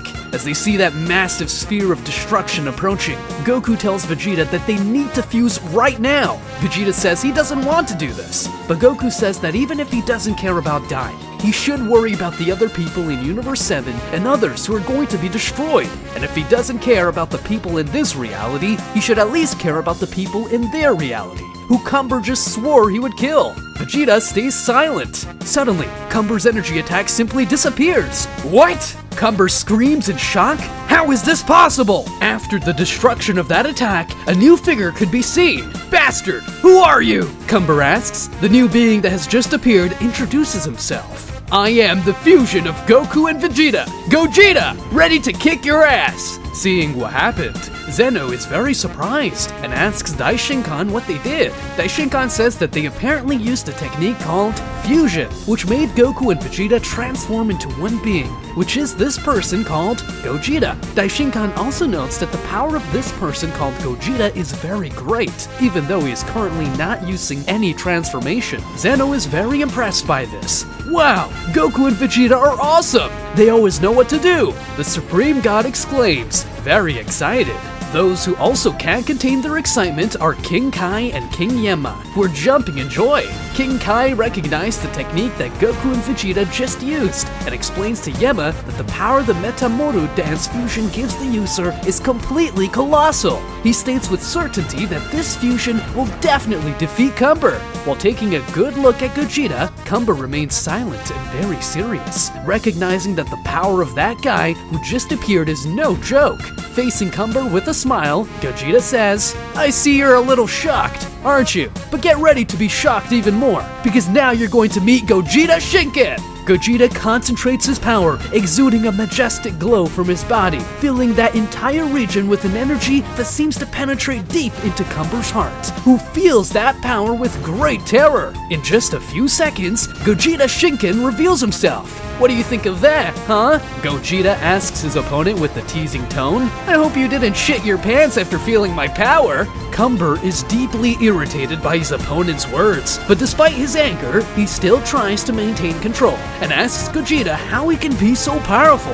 Gogeta says that the fusion not only added Goku and Vegeta's powers, but also increased them exponentially. The powers of those two, even in Shinken form, don't even compare to his power now. Gogeta tells Cumber that he could win without even using Shinken, but he thought it was appropriate to face Shinken with Shinken. However, if Cumber thinks it's not a fair fight, he can lower his power again. These words penetrate deeply into the King of Evil Saiyans, who lets himself be overcome by fury as his evil energy, mixed with Shinken energy, reveals itself in a very dense aura of power.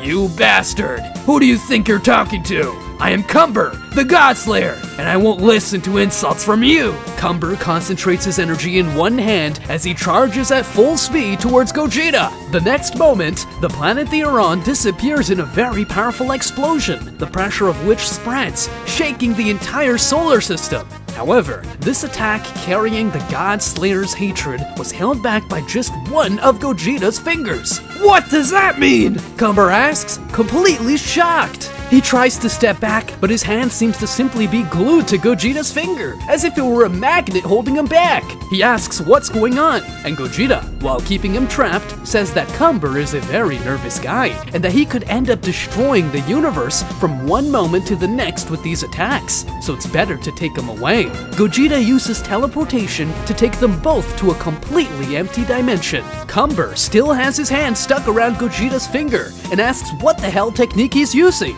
Vegeta says that he's just attaching his ki to Cumber's ki, which is a very simple thing for someone who dominates the own ki in a superior way like him. Cumber says that if Gogeta won't let him go for good, he will let him go for bad. The evil Saiyan tries to punch Gogeta straight in the face, but to his complete shock, Gogeta simply opens his mouth and makes a ki arm out of it to hold Cumber's hand. He is completely shocked and scared by that. But he is even more surprised when several ki arms begin to appear around Gogeta, as if they were ghost arms, and these arms begin to beat the Godslayer, who has no way to defend himself. After receiving hundreds of attacks, Cumber becomes enraged and releases his ki in a gigantic explosion, which completely shakes the entire dimension they're in. But when the explosion ends, Gogeta is still there, unharmed. It's not possible! Cumber screams. Man, you're very stressed. You don't have the slightest patience to play. Gogeta says ironically, it's okay. If you want me to let you go, I will. Gogeta releases Cumber, who quickly moves away from him while forming a Kienzan and shouting for Gogeta to stop playing around. Cumber launches the attack, which simply rips Gogeta in half. Oh no! Gogeta screams as his upper and lower body are split apart by Cumber's cutting disc. That's the price for fooling around while fighting the Great Cumber! The King of Evil Saiyans screams with laughter. But the one who laughs right after is Gogeta, who simply regenerates his body, making new legs grow from 1 second to the next. Cumber can't help but open his mouth and widen his eyes, seeing what just happened in complete shock. But his shock doesn't stop there. Gogeta's legs, which were disconnected from his body, advance against Cumber and land a flying blow straight into the Evil Saiyan's chest before landing a sequence of kicks on his face. Zeno watches everything that's happening with his mouth open and asks how this guy called Gogeta manages to do all this. Daishinkan explains that this is all thanks to Shinken, since with mastery of ki, a person can use almost any type of ability, no matter how unbelievable it may seem. There are races that, thanks to the control of ki, are able to become giants, regenerate their bodies, teleport, multiply, and many other things. Shinken, above all, is a stage where the user achieves transcendental control of their own ki, and is thus able to elevate their abilities to extraordinary levels. Once you absolutely master ki, almost anything becomes possible to do. Zeno understands what Daishinkan is trying to say, but says that he didn't see Goku and Vegeta using this type of ability, not even in Shinken form.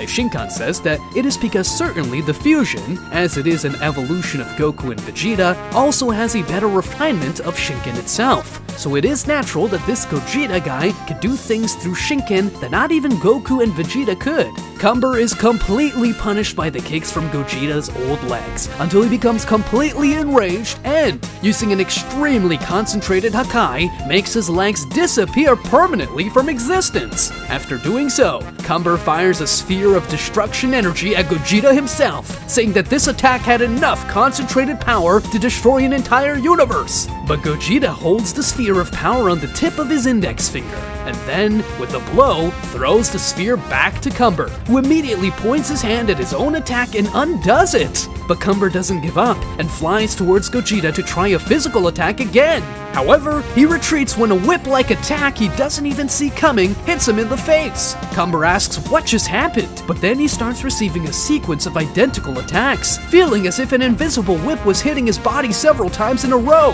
When the attacks stop, Cumber asks what Gogeta is doing, and tells him to stop cheating. But Gogeta responds by saying that he's not cheating, and that it's not his fault if Cumber is too slow to see things. Cumber asks what he's talking about. Gogeta sighs and says that he'll make things easier for Cumber by attacking more slowly. After saying that, Gogeta raises one of his arms and then stretches that arm and starts to spin it. Now Cumber understands what is happening, recognizing that he can stretch his arms like the Namekians. Gogeta throws his arm like a whip. Cumber, now seeing better, dodges and advances towards Gogeta, but soon after he's hit again.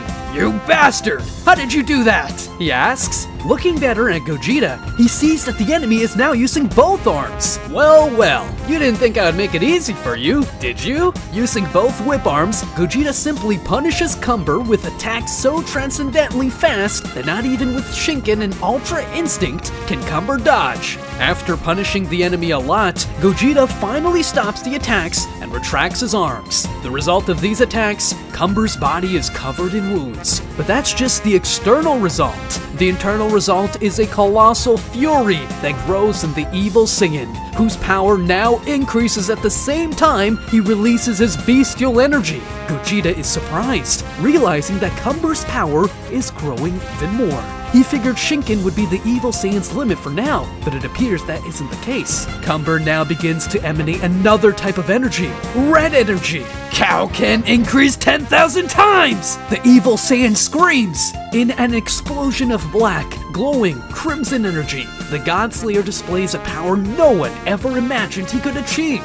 Only with the release of Cumber's power does that dimension begin to shake, with its walls beginning to crack and countless fissures opening in the fabric of space-time. Gogeta realizes that by using Shinken, Cumber has also raised the capabilities of his Cowkin to an extraordinary level. This was something he did not expect the enemy to do. Cumber's muscles expand at the same time as they become extremely vascular, with their veins almost popping out of the body. Not even Cumber's voice is the same anymore. Now it has an even deeper tone, which combined with the fury with which that man expresses himself, makes it seem like a real demon speaking. "I will destroy you!" Cumber threatens his enemy. Let's find out, Gogeta says with a smile on his face as he takes his combat stance. Daishinkan realizes that these two are now going to move on to the final move, and tells Zeno to keep his eyes open. But at that moment, Daishinkan notices something, and as he turns to someone who has just arrived there, he asks, "What are you doing here?" Only after Daishinkan asks this, do Zeno and the bodyguards realize they had visitors. The two visitors are two men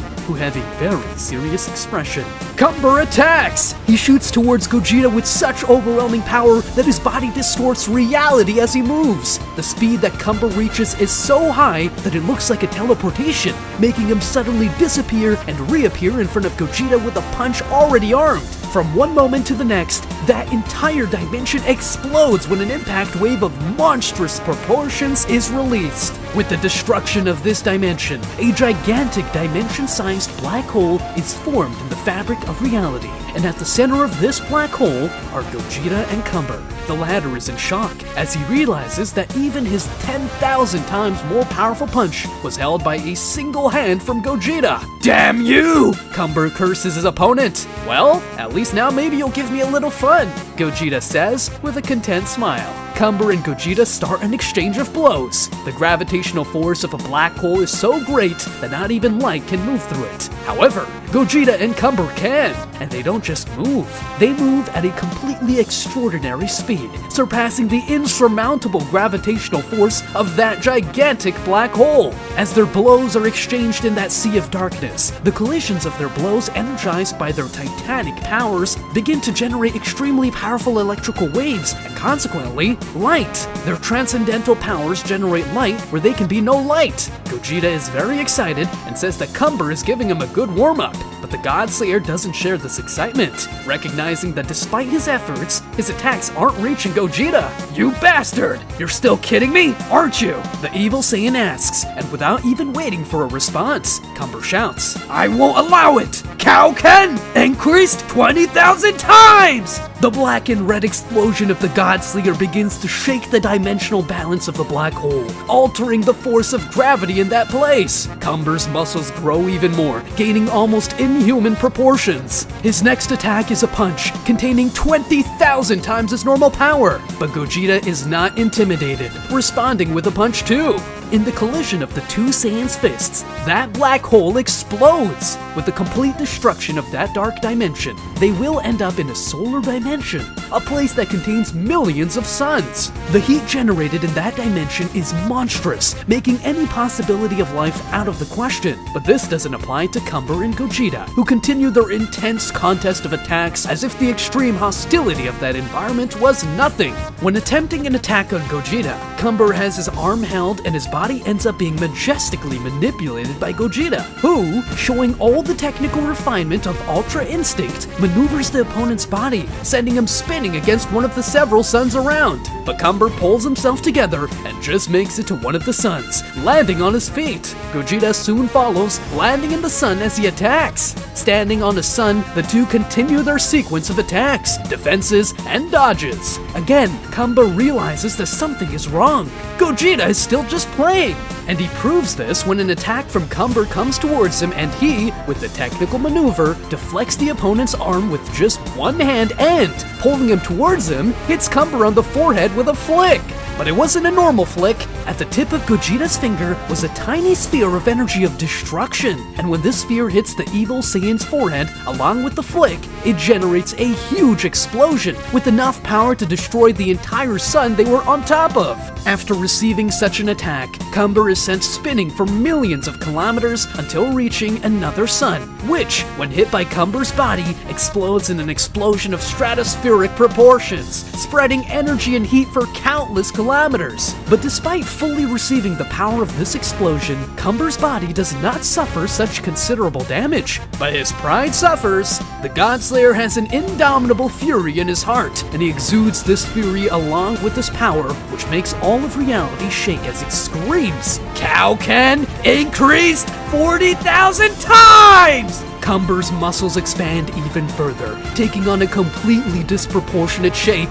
Gogeta warns him about the danger of continuing to do this, saying that even using Shinken, Cumber's body has a limit. But the Godslayer doesn't care about any of this. He just wants the blood of the enemy that humiliates him so much. Extending both hands, Cumber discharges an extremely powerful torrent of energy that goes towards Gogeta. But Gogeta promptly responds, creating a Kienzan of planetary proportions and launching the planet-sized Ki cutting disc towards Cumber's attack. The planetary Kienzan cuts Cumber's energy in half as it spins towards him, forcing the evil Saiyan to dodge. Cumber gets very angry about this and says, "What? Do you think it's a big deal for using this? Know that I also learned this technique from that Earthling, and I can do better!" Cumber creates a Kienzan the size of 2 planets and then launches it towards Gogeta. However, Gogeta doesn't dodge. He stands still waiting for the attack to arrive. What is that? Has he gone crazy to the point where he thinks he can receive that attack? Cumber asks himself in thought, surprised by the enemy's attitude.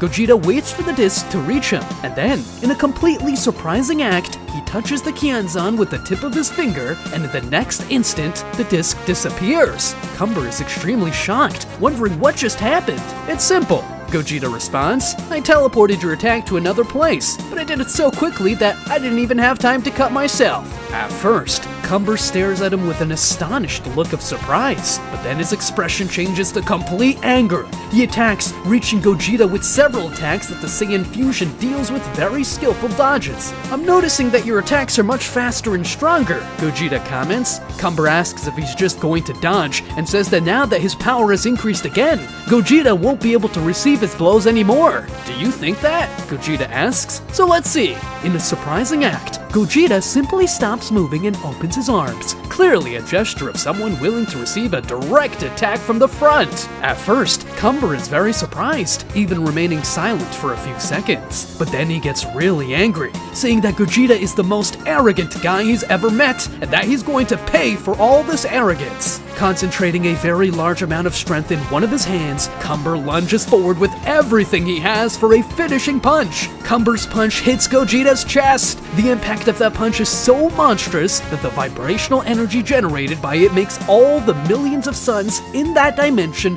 rattle, shaking those suns at an atomic level and causing instability in the energy molecules. However, nothing shook Gogeta's body, who received this punch and remained completely indifferent. Cumber's shock is too great. He remains static for a moment, staring at Gogeta with his wide eyes. He floats away, looking at his opponent in a catatonic state, as if a monstrous haunting were right before him. In a short time, the atomic instability of those suns is so great that they begin to explode, generating a chain effect that results in millions of almost simultaneous explosions that create an impact power at a cosmic level that simply destroys that entire dimension.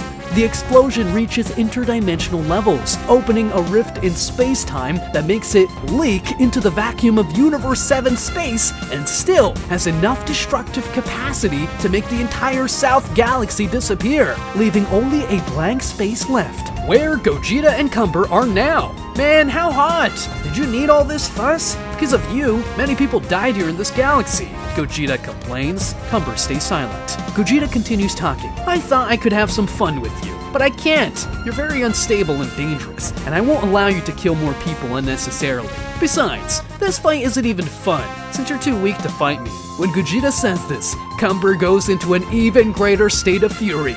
You wretch! How dare you humiliate me like that! I will not forgive you! Cumber begins to scream as he begins to exude even more power. Kaioken increased 80,000 times! When he shouts this, a ridiculously powerful aura surrounds his body, causing the entire universe to tremble desperately, while Cumber's muscles, already extremely large, grow even more. As he transforms into a true muscle monster, his skin begins to tear, and blood begins to squirt from his body from multiple points, the result of the rupture of veins and arteries that can no longer support such power. Cumber took on a terrifying appearance, completely deformed by his own power. Looking at Cumber, Gogeta says that he concentrated so much power in his muscles that he overloaded them, and now he will barely be able to move.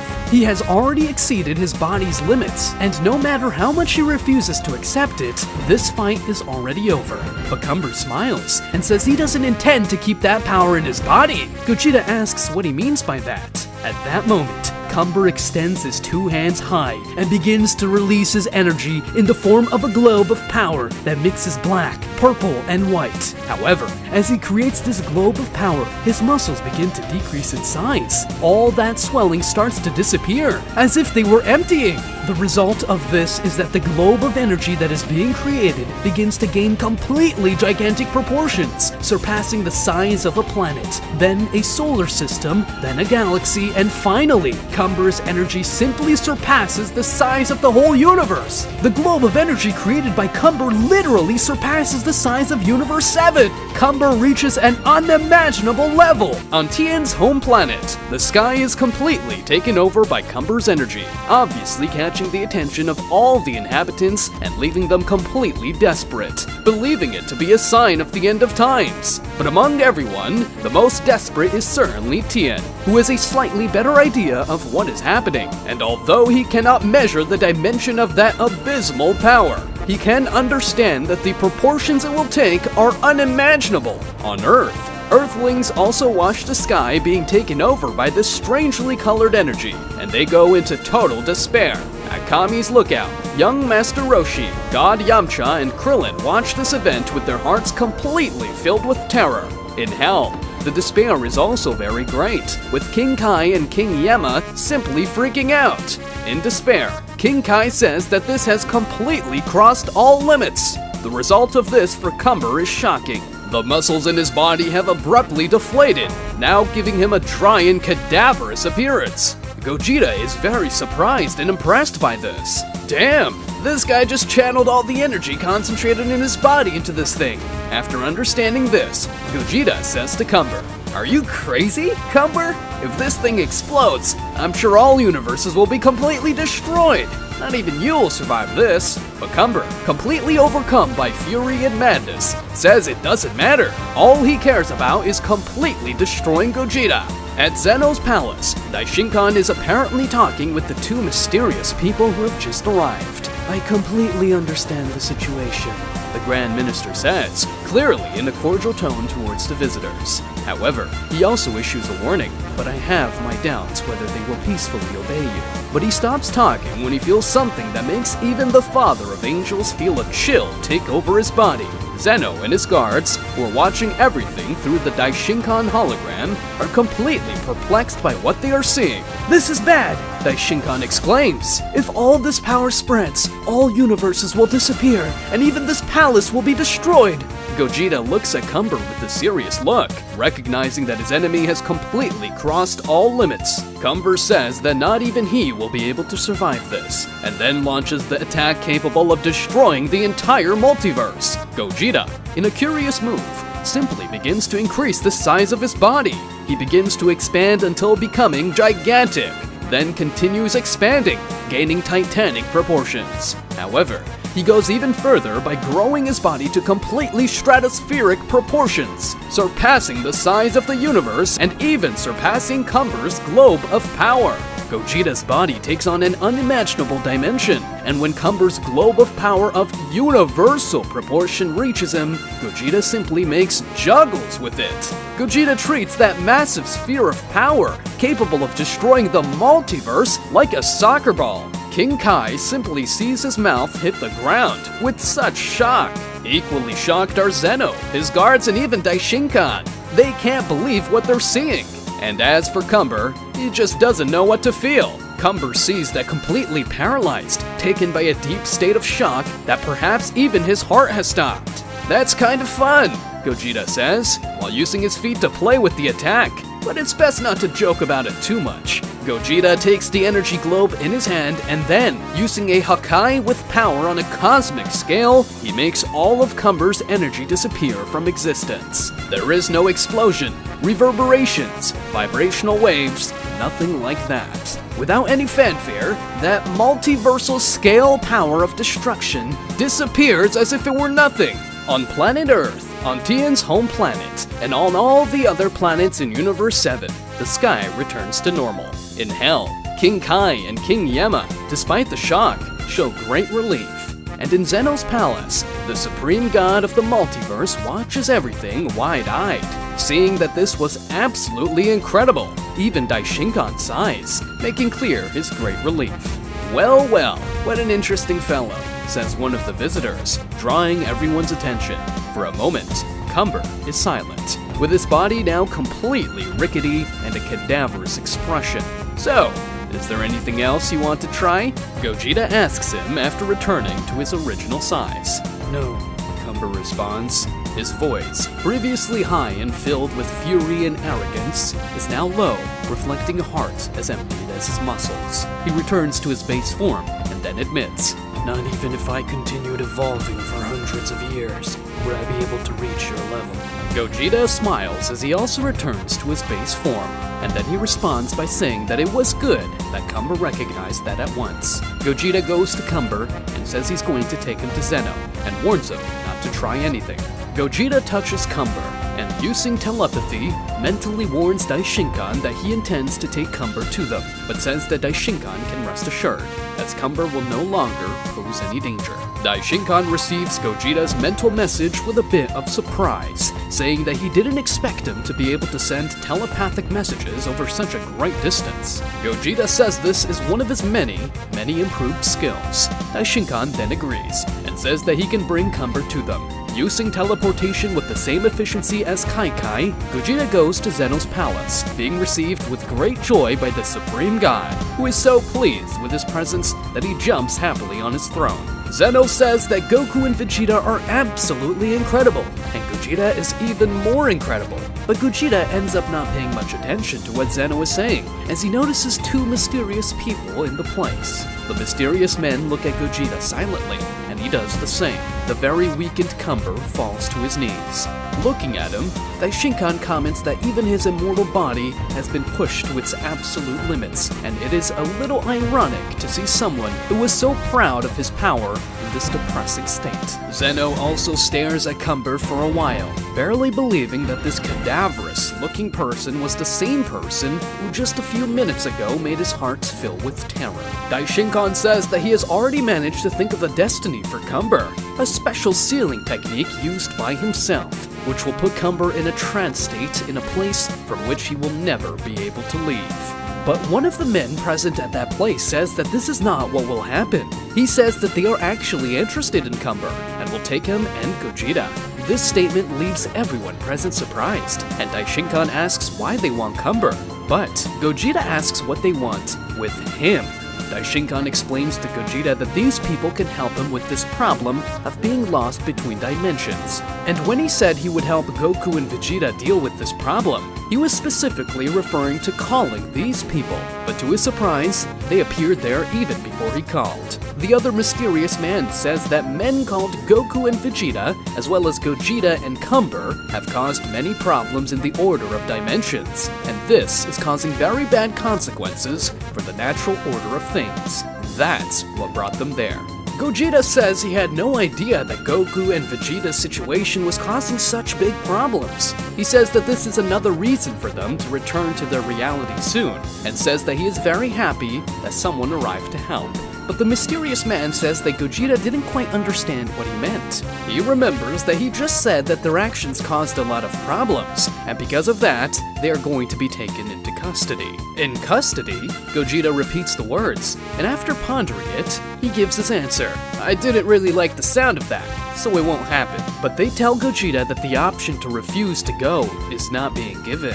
When he hears this, he smiles and says that he doesn't think there's anyone there who can make him do anything he doesn't want to do. One of these men steps forward, warning Gogeta with a serious expression that if he resists, he will have to be taken by force. But Gogeta also steps forward, and as he begins to slightly increase his power, says that he can try to do that if he wants. Only with this change in Gogeta's mood does the palace begin to shake intensely, even making Zeno bounce on his throne. The bodyguards are scared, sweating at their temples, and Daishinkan just shuts up and observes. But not even he is calm about that. Gogeta raises one of his hands. However, it is already being held by the mysterious man, who arrived at him in the blink of an eye. This impresses even Gogeta, who lets his surprise show through his eyes, which are discreetly widened. With that man's touch, Gogeta feels his entire body paralyze. It's as if the weight of the universe were on my shoulders. He comments on his own thoughts. This guy's definitely not just anyone. But Gogeta is not intimidated. He suddenly surrounds his body with the energy of destruction, and when this energy touches the mysterious man's body, it simply shatters him, turning him into dust. But in a completely unbelievable event, the dust begins to gather, and the man's body reconstitutes itself. What happened? Gogeta exclaims, this time certainly not being able to hide a surprise. The destructive power I put into this aura is greater than what I used in that energy globe that could destroy the entire multiverse. But Gogeta again doesn't let himself be intimidated, and advances with a punch that is as fast as a teleportation. But when his punch hits, it simply passes through the enemy, who goes behind him and, with the touch of his finger on Gogeta's spine, simply makes him paralyzed again. It cannot be! Gogeta exclaims, and then faints. With the exception of the other mysterious man, everyone present is completely amazed. Gogeta is passed out floating in the air when he suddenly wakes up with a start. He looks around, and all he sees is a huge, completely white space. Did I get sent to another dimension? He wonders. Gogeta closes his eyes, searching for some familiar energy. However, he finds nothing but his own energy. He finds this very strange, as his ability to sense ki is extremely refined, and he should be able to sense someone's energy, even universes or dimensions away. But for some reason, in that place, he can't. Gogeta remembers those two strange men and becomes irritated thinking about how easily he was subdued by one of them. When I meet that guy again, it will be different, he swears to himself, intending to heal his wounded ego. Suddenly, a kind of light door is created in the middle of that blank space, which alarms Gogeta. Must be one of those damn things! Gogeta prepares for the fight, already creating a sphere of power in one of his hands. A foot is placed out of the light, and then Gogeta shoots. But then he is surprised to see that whoever just arrived was not one of those guys, but a woman. And he is even more surprised when the woman stops the sphere of energy launched by him with one finger. Not bad, she says, while looking at the energy that Gogeta just released, but it's far from enough. the woman suddenly makes the energy sphere disappear from her finger, and suddenly, an explosion happens inside Gogeta's body. Smoke begins to come out of the Saiyan's mouth, nostrils, and ears, who is a little stunned and surprised by what just happened. What the hell was that? She made my own energy explode inside my body? He wonders, completely surprised. But after the surprise comes anger, and Gogeta, now recovered, tells this woman that she will pay for this. He moves forward to attack, but then the woman points one of her hands towards him and makes a squeeze sign. Suddenly, a handcuff appears on Gogeta's hands. Looking at this simple and fragile-looking handcuff, Gogeta scoffs. Are you kidding? Do you really think you're going to hold me with that little toy? Gogeta was absolutely sure he would break that handcuff in less than a second. However, that's not what happens. What is that? He asks himself in disbelief. Gogeta starts to put more strength into his arms, but it's useless. Then he starts screaming and emanating a large amount of power, but it is also useless. Gogeta suddenly weakens and falls to one of his knees, asking what kind of sorcery this woman is using. The woman maintains a calm and neutral demeanor as she explains, "You are in a higher dimension, a place where the rules of your reality simply do not apply.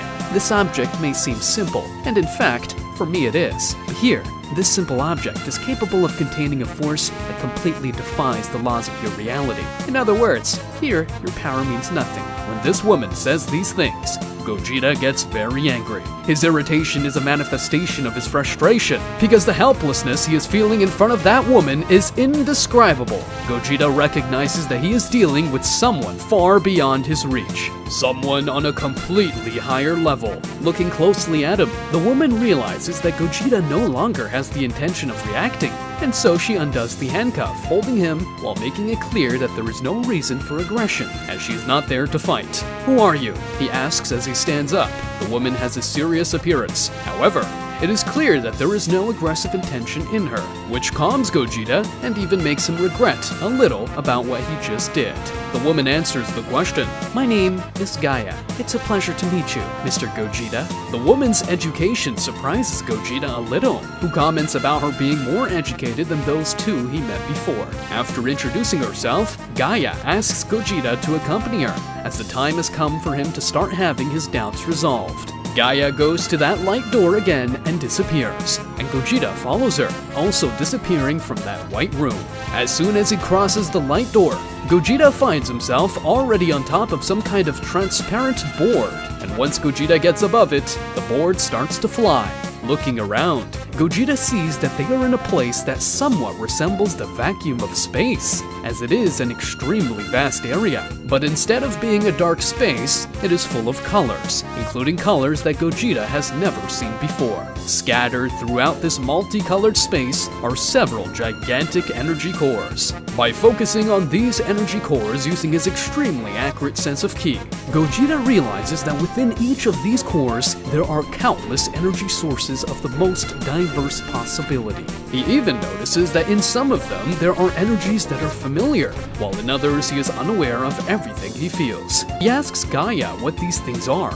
Gaia responds by saying that each of these things he is seeing are dimensions. Gogeta retorts by saying that he knows very well what a dimension is, since Goku and Vegeta have already been through several, and he himself too. And these things he's seeing now don't look like the dimensions he knows, since the dimensions, despite being separate areas of the multiverse, still share the general energy of the multiverse, and that doesn't seem to be the case with those things. Hearing this, Gaia lets out a smile, something that Gogeta recognizes as amusement or mockery, and asks what's so funny. Gaia responds by saying that Gogeta's concept of dimension is a little different from her concept of dimension. She explains that the dimensions he refers to are nothing more than parts of the multiverse in which he resides, but the dimensions he is seeing now are completely different. They are worlds apart. Gaia raises her hands, and suddenly, Gogeta sees giant mirrors appear in front of these dimensions, and these mirrors, as if they were a hologram,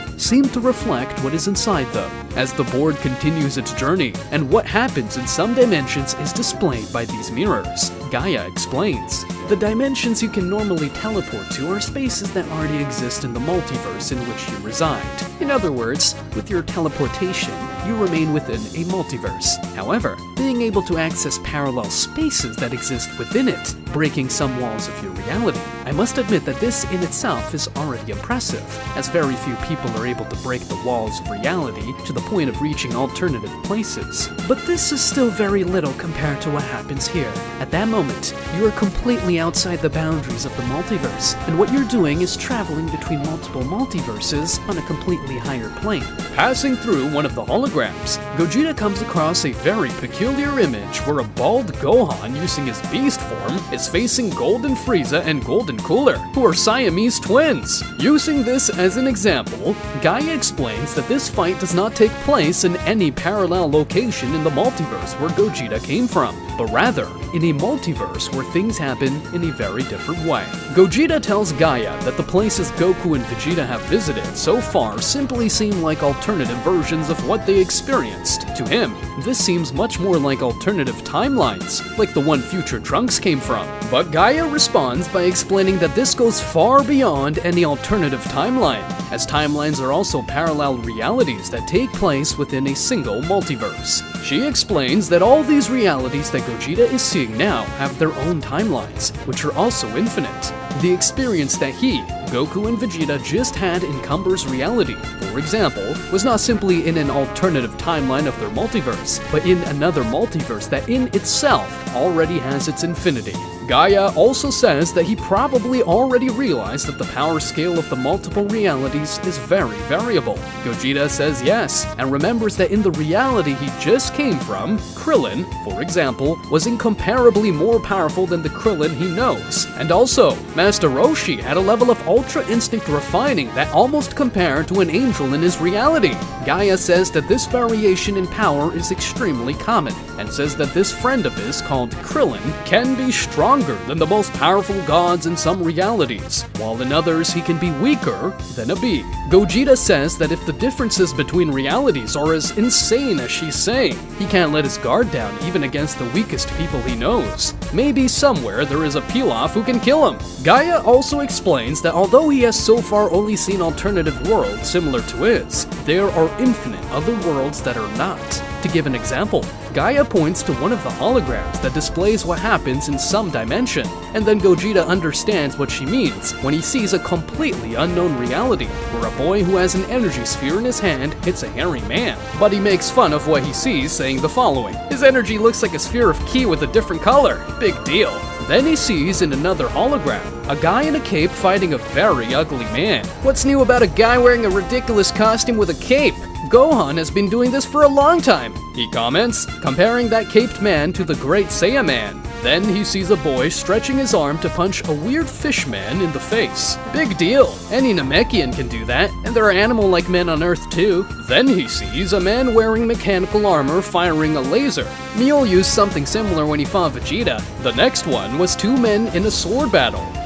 Even Yamcha knew how to use swords. Hearing Gogeta make an inappropriate comment for each reality that was shown, Gaia raises her hands again, and the holograms disappear. She explains to him that the point is not to find similarities, but to understand that in these realities that he has just seen, the way things work is very different than in his world, and that in these realities neither he nor those he knows exist. This is something that simply goes beyond common dimensions or alternative timelines, and that's not all. Each of these dimensions she just showed has infinite variations, where the scales of power are also extremely variable. While in one dimension a person may be considered weak in power, in another dimension, that same person may have completely transcendental power. Gogeta asks where they are now, and what exactly are Gaia and those other guys who kidnapped him doing. Gaia explains that this place where they are now, called Top of Infinity, is the place where it can have control over all dimensions,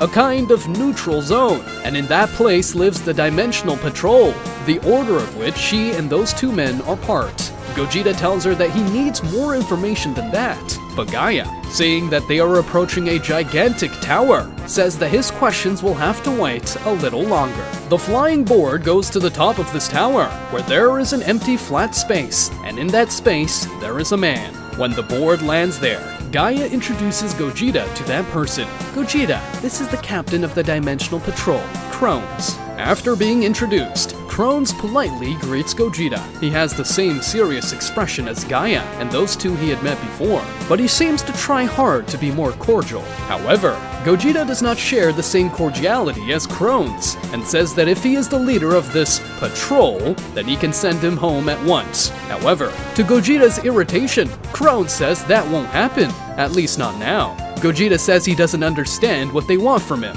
and tells them to talk at once. Crones says that Goku and Vegeta's actions have caused great instability between many dimensions, and this is causing a lot of problems for them. At first, the objective of the Dimensional Patrol was to arrest them and make a trial that would probably end in their death. But investigating the situation, they understood that nothing had happened was on purpose, so they decided that they can pay for their crimes in some other way. Gogeta sighs while saying that he already understands where this is going. Crones confirms his suspicion, saying that the Dimensional Patrol wants Goku and Vegeta to work for them, paying for their crimes with service. Gogeta says that he doesn't intend to be enslaved by anyone, and that if they intend to force him to do something, they are very mistaken. Crones patiently reminds Gogeta what happened when he tried to confront a patrolman for the first time, and also what just happened to Gaia. Trying to fight them is useless. Gogeta says that in none of these situations was he using his maximum power. If he uses his full power, things will be very different.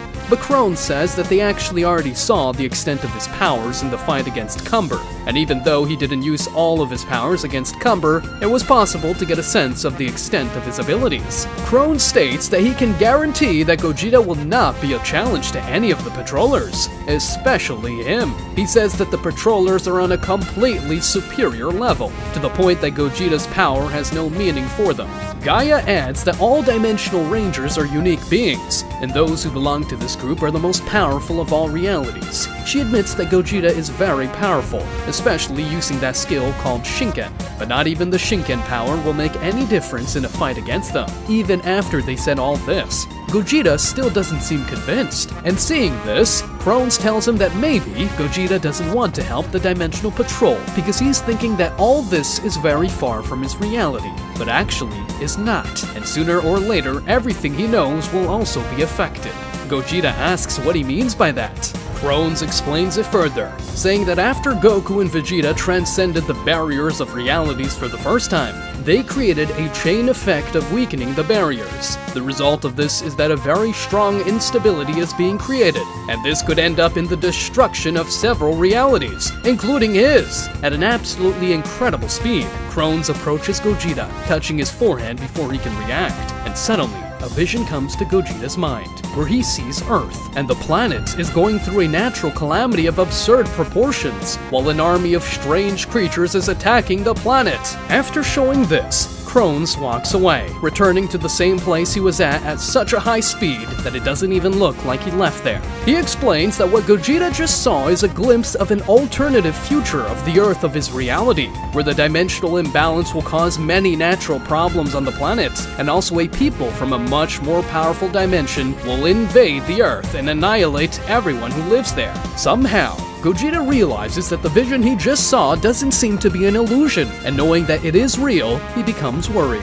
Crones continues talking, explaining that even if Gogeta returns to his reality now and tries to live normally, sooner or later this problem will catch up with him and the people he loves, and no matter how strong he is, he won't be able to avoid the complete chaos and total destruction of his reality. Gaia adds that helping the Dimensional Patrol will not only help Gogeta pay for his crimes, but also save his own reality. After pondering all of this for a few seconds, Gogeta finally gives his answer, and preceded by a long sigh, the answer is yes. But Gogeta says that he would like to know a little more about the Dimensional Patrol, like who exactly they are, what they do, who their leader is, and so on. Krone says he doesn't need to know these things now, and if he wants more information, he needs to earn it. He says that all Gogeta needs to know for now is that the Dimensional Patrol works for the balance of dimensions, and as long as Gogeta is working with them, his role will be that too. After saying these things, Krone asks Gaia to inform Gogeta of his mission. She raises her hands, and then suddenly one of those various realities approaches them. Wow, did she just move an entire reality? This must be like moving all 12 universes, Gogeta comments, very impressed. Gaia begins to explain his mission. This reality, like the others you have been to so far, has similarities to the reality you come from, but it is obviously very different as well. We have found that there is an imbalance in the dimensional barriers of this reality, but we have not yet been able to investigate because there are literally millions of other more serious problems that we need to resolve first. So your mission is to go to that reality, discover the cause of the problem, and deal with it. Gogeta asks how he will do that, and Gaia just replies that he will find a way.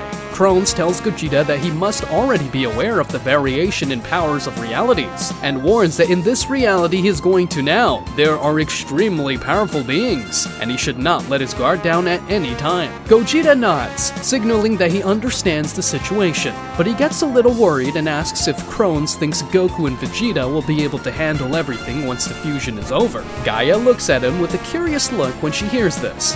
Oh, you didn't know? The fusion will not end, she says. When Gogeta hears this, his mouth drops to the floor. Krone explains that as they have Shinken, a technique that elevates all of their abilities to an extreme level, the same happened with the fusion technique. In other words, the time limitation was removed. Gaia says she is surprised he didn't know about it.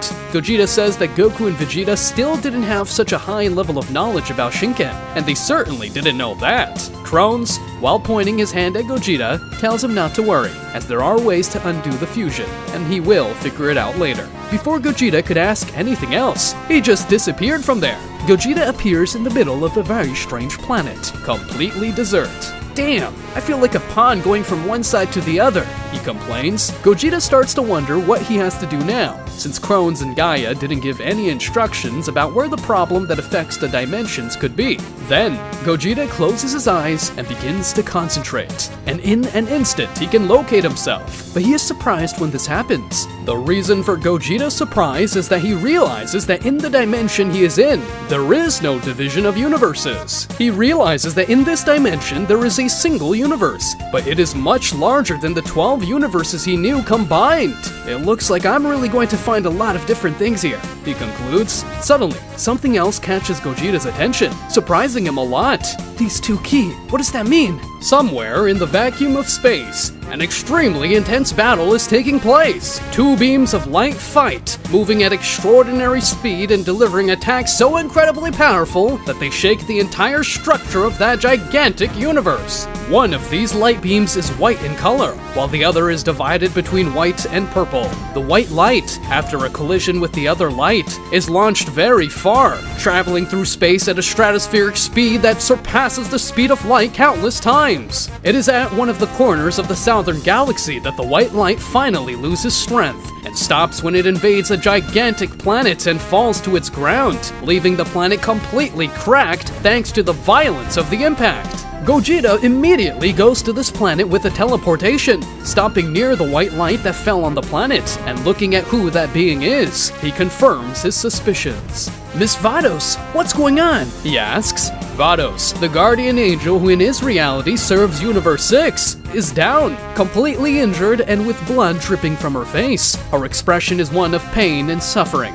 She asks who he is. Gogeta introduces himself, saying his name and making it clear that he is not an enemy. The ray of white and purple light approaches at extraordinary speed, landing on the planet while opening a crater in the ground. The one who has just arrived emanates an aura of intense power. The aura is double, where light and dark energy mix in an incredible balance. Gogeta knows those two energies very well. It is the power of Hakai and Ultra Instinct. And that's not all. He recognizes the wielder of that power too.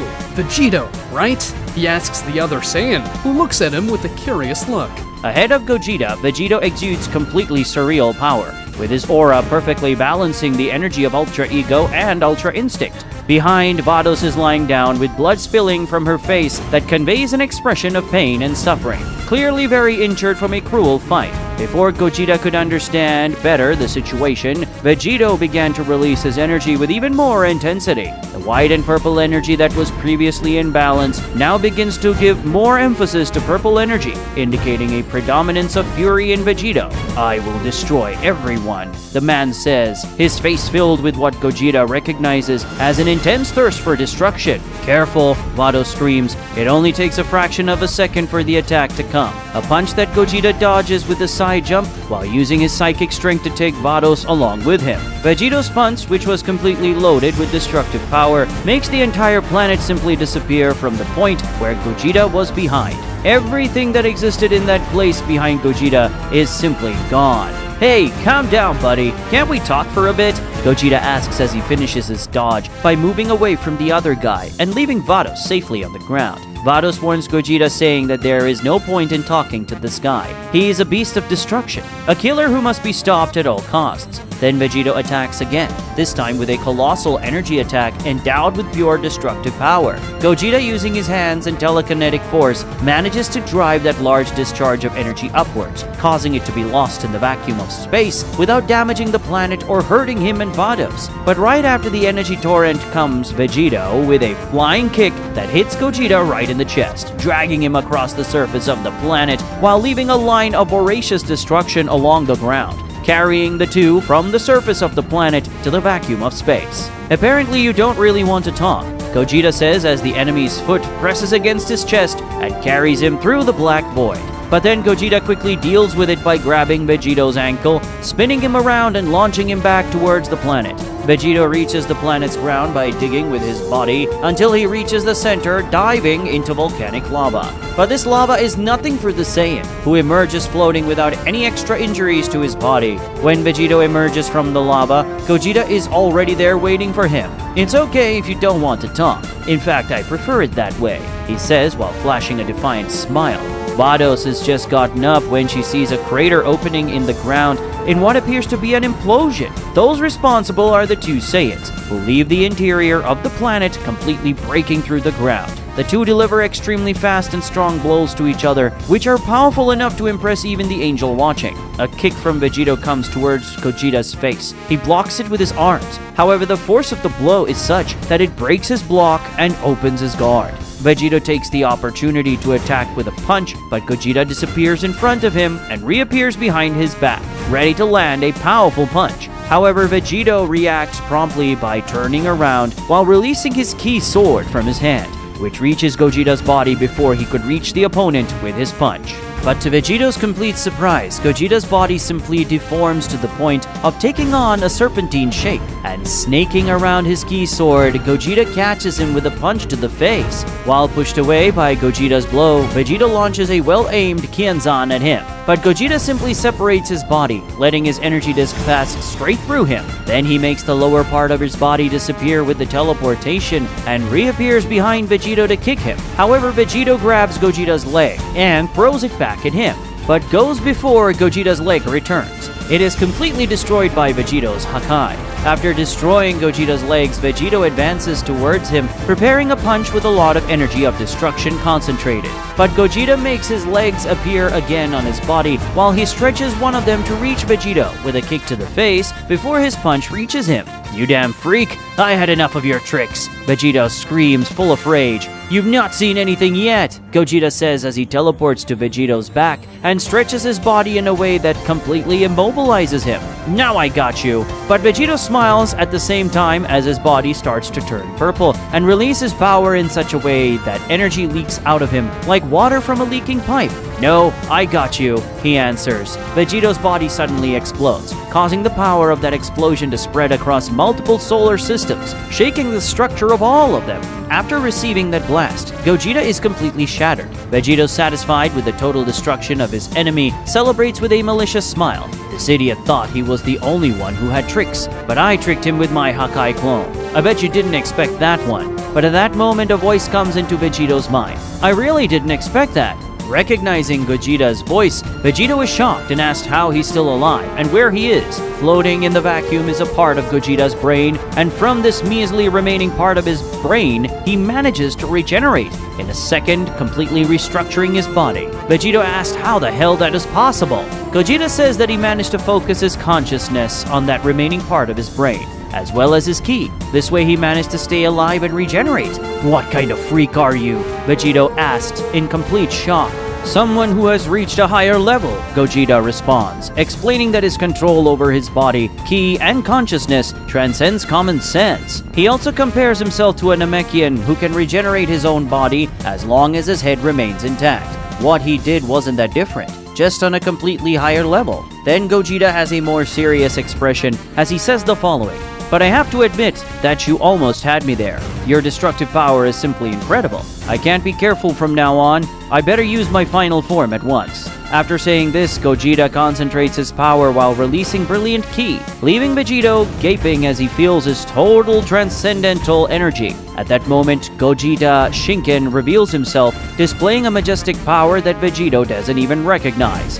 What do you think of that, huh? Now you won't blow me up as easily, Gogeta says, unable to keep from smiling. Proud of his own power, Gogeta doesn't take long to show his power in practice, reaching Vegeta by landing an extremely hard elbow on his abdomen, a blow that makes the enemy feel dizzying pain. Then a sequence of attacks that Vegeta barely sees coming hits him all over his body, crushing flesh and cracking bones, ending with a punch in the middle of the chest that makes the Saiyan feel a strong implosion in his body thanks to the extreme internal pressure caused by the blow, exhaling blood from his eyes, mouths, ears, and nose.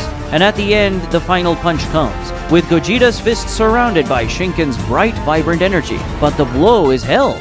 What? Gogeta exclaims. After that, a punch hits the Shinken warrior in the middle of the face, followed by a powerful kick that sends him millions of light years per second. Gogeta crosses a gigantic portion of that gigantic universe at transcendental speed, to the point that his simple locomotion distorts space-time in such a way that he is transported to another dimension, where he stops when colliding with full force into an invisible wall. But Vegeta soon follows him to that dimension, opening a dimensional portal thanks to his incredible speed, and reaching Gogeta with an extremely powerful knee to the face, an attack power so colossal that it breaks the invisible wall of that dimension, transporting them to another, where all that exists is a blinding light that surpasses the brightness and heat of 1,000 suns. But for Gogeta and Vegeta, this is nothing.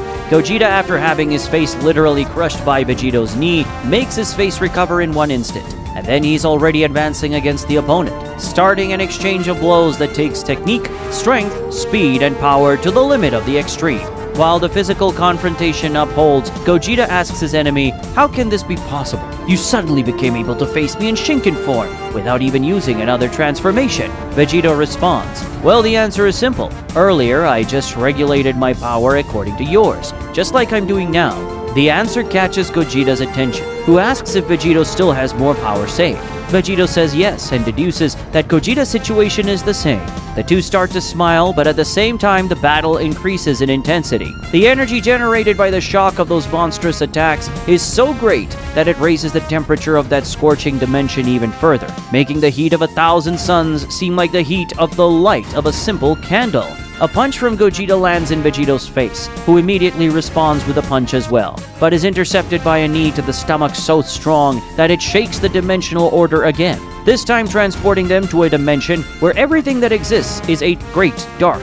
Another punch from Gogeta comes but is held by Vegeta, who tries to respond with a headbutt, but is intercepted by Gogeta's elbow, which hits his nose. Gogeta and Vegeta move away while concentrating their powers. At the same time, they fire a Kamehameha full of power, which when they collide creates a majestic explosion, filling that dark dimension with a spectacle of light and colors while shaking the entire balance of that place with overwhelming power. As expected, the dimension breaks, taking the two back to the void of the universe, facing each other while panting, but smiling. Vegeta says he's very surprised by Gogeta's power, but says he's going to destroy him the same way he did the others. Gogeta responds by saying that despite Vegeta is saying these things, his energy is declining much faster, as there is clearly a certain difficulty on his part in keeping the power of Ultra Instinct and Hakai in balance. After Gogeta makes this observation, Vegeta falls silent for a moment, surely recognizing that he is right. Their conversation is interrupted when Vados arrives at Gogeta, appearing behind him, and she's not alone. Whis is with her, giving a quick analysis of the situation. Whis comments that it appears that Vegito's energy has dropped considerably, which is impressive. He praises Gogeta for that. Vados thanks Gogeta and says that he saved her life, in addition to also weakening the enemy a lot. Gogeta tells them that he's not finished yet, and that soon this guy will be defeated. But suddenly a beam of energy passes through him from his back to chest. The person responsible for this is Vados herself. Looks at him with a malicious smile just like Whis. Gogeta is caught completely off guard by this and asks what the hell they're doing. And the person who also seems to be surprised by this is Vegeta. Vados says that she's very grateful for Gogeta saving her, but it is completely clear that he is a good person. And from the moment he understood the situation better, he would turn against them, and they cannot allow that. While Vados keeps Gogeta impaled on her energy sword, Whis quickly summons his staff, and using some magic he begins to suck Gogeta into the staff. As Gogeta is swallowed by the magical force, Whis tells him that he will live the rest of his life sealed in a special dimension. In a second, Gogeta has completely disappeared. Seeing everything that happened, Vegeta asks in surprise if that guy wasn't one of their lackeys. Vados replies no, and says that it was all just a happy coincidence. Using the magic of his staff, Whis heals Vados, who thanks her brother and says that unfortunately this bastard destroyed her staff. No problem, Daddy will make another one for you later, sister, Whis responds. With completely evil smiles taking over their faces, the two angels face Vegeta, who looks at them with a look of concern. Damn, I spent too much energy on that guy. Facing two of them at once will be a huge headache. The one who attacks first is Vados, who disappears from where she is to reappear in front of Vegeta, trying a very strong kick.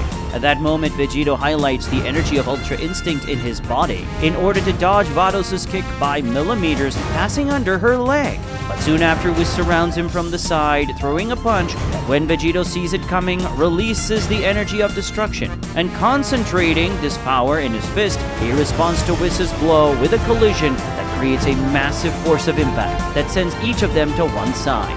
Vegeta takes advantage of the separation of the angels to attack Whis, but the angel dodges his blow with smooth mastery and then counterattacks with surreal raw power, making Vegeta's arm vibrate inside as he defends his blow.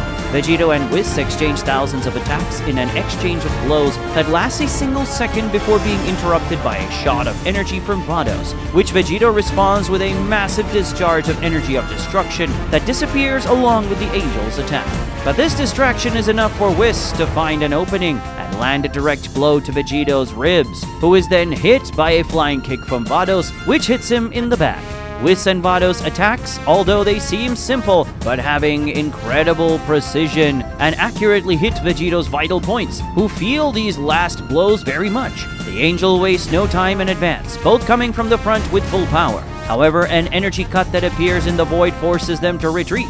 It's not possible, Whis explains when he sees what it is. It's Gogeta, who has just appeared between them and Vegeta. Gogeta tells the angel that it was a good try, but now his teleportation technique has reached such a high level that even the weird dimension where Whis sealed him has become considerably easier to escape. Vados tells his brother that if that's the case, there's no other way than kill them both. Whis observes Gogeta's body and realizes that the wound that Vados caused is no longer there, which means that this man has a very great healing capacity. Vegeta goes to Gogeta's side while agreeing with Whis, saying that this guy's healing capacity is so high that it's scandalous. Gogeta tells Vegeta that it looks like he's finally willing to listen. Vegeta apologizes for attacking him like that, and says that he only did that because he's already had to deal with so many invaders that he's simply in automatic mode. Gogeta says he doesn't know what he's talking about, but he can explain better later. Their conversation is interrupted when Whis simply appears in their midst with a slashing attack, simulating a blade with his hand that manifests into a keyblade. But thanks to Ultra Instincts, Gogeta and Vegeta manage to dodge that sudden, highly accurate attack, each going their own way. After the two dodge his attack, Whis turns to Gogeta, while Vados goes behind his back and turns to Vegeta. Once the angels choose their opponents, they go on the attack. Whis and Gogeta start the fight, and so do Vegeta and Vados. As he increasingly engages in the dispute against Whis, Gogeta asks what happened to him, and says that the Whis he knows doesn't act like that. Also, he can't help but notice that this Whis is much more powerful than the one he knows, and That seems to be the case with Vados as well. After hearing this, Whis deduces that Gogeta is not from this reality either, which was actually to be expected, since if there was someone like him in this world, they would already know.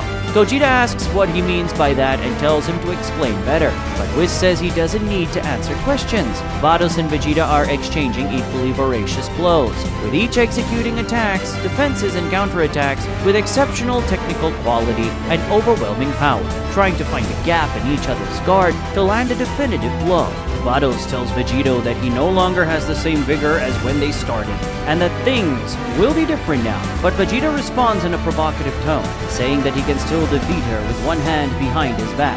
For a very brief moment, Vados allows herself to be irritated by this provocation, and it is precisely at that moment that Vegeta finds the opportunity to hit her right in the stomach with a kick. In the other fight, it is the Saiyan who opens a gap first, then the Angel, receiving a knife hand blow right in the throat. Whis smiles after landing this blow, but it is Gogeta who smiles last when revealing that it was nothing more than an energy clone which explodes after being hit. Even after receiving that full blast, Whis doesn't receive more than minor injuries, and tells Gogeta that he'll need much more than that to defeat an Angel. But Gogeta says he knows this very well, and guarantees that he's just getting started. Angel and Saiyan begin to move at an insanely high speed, starting a race that mixes with an exchange of high-level attacks that spreads throughout the region of the universe. Their bodies are distorted to the point of becoming blurs of light, leaving as the only clue of their presence very powerful impact waves that reverberate millions of light years away.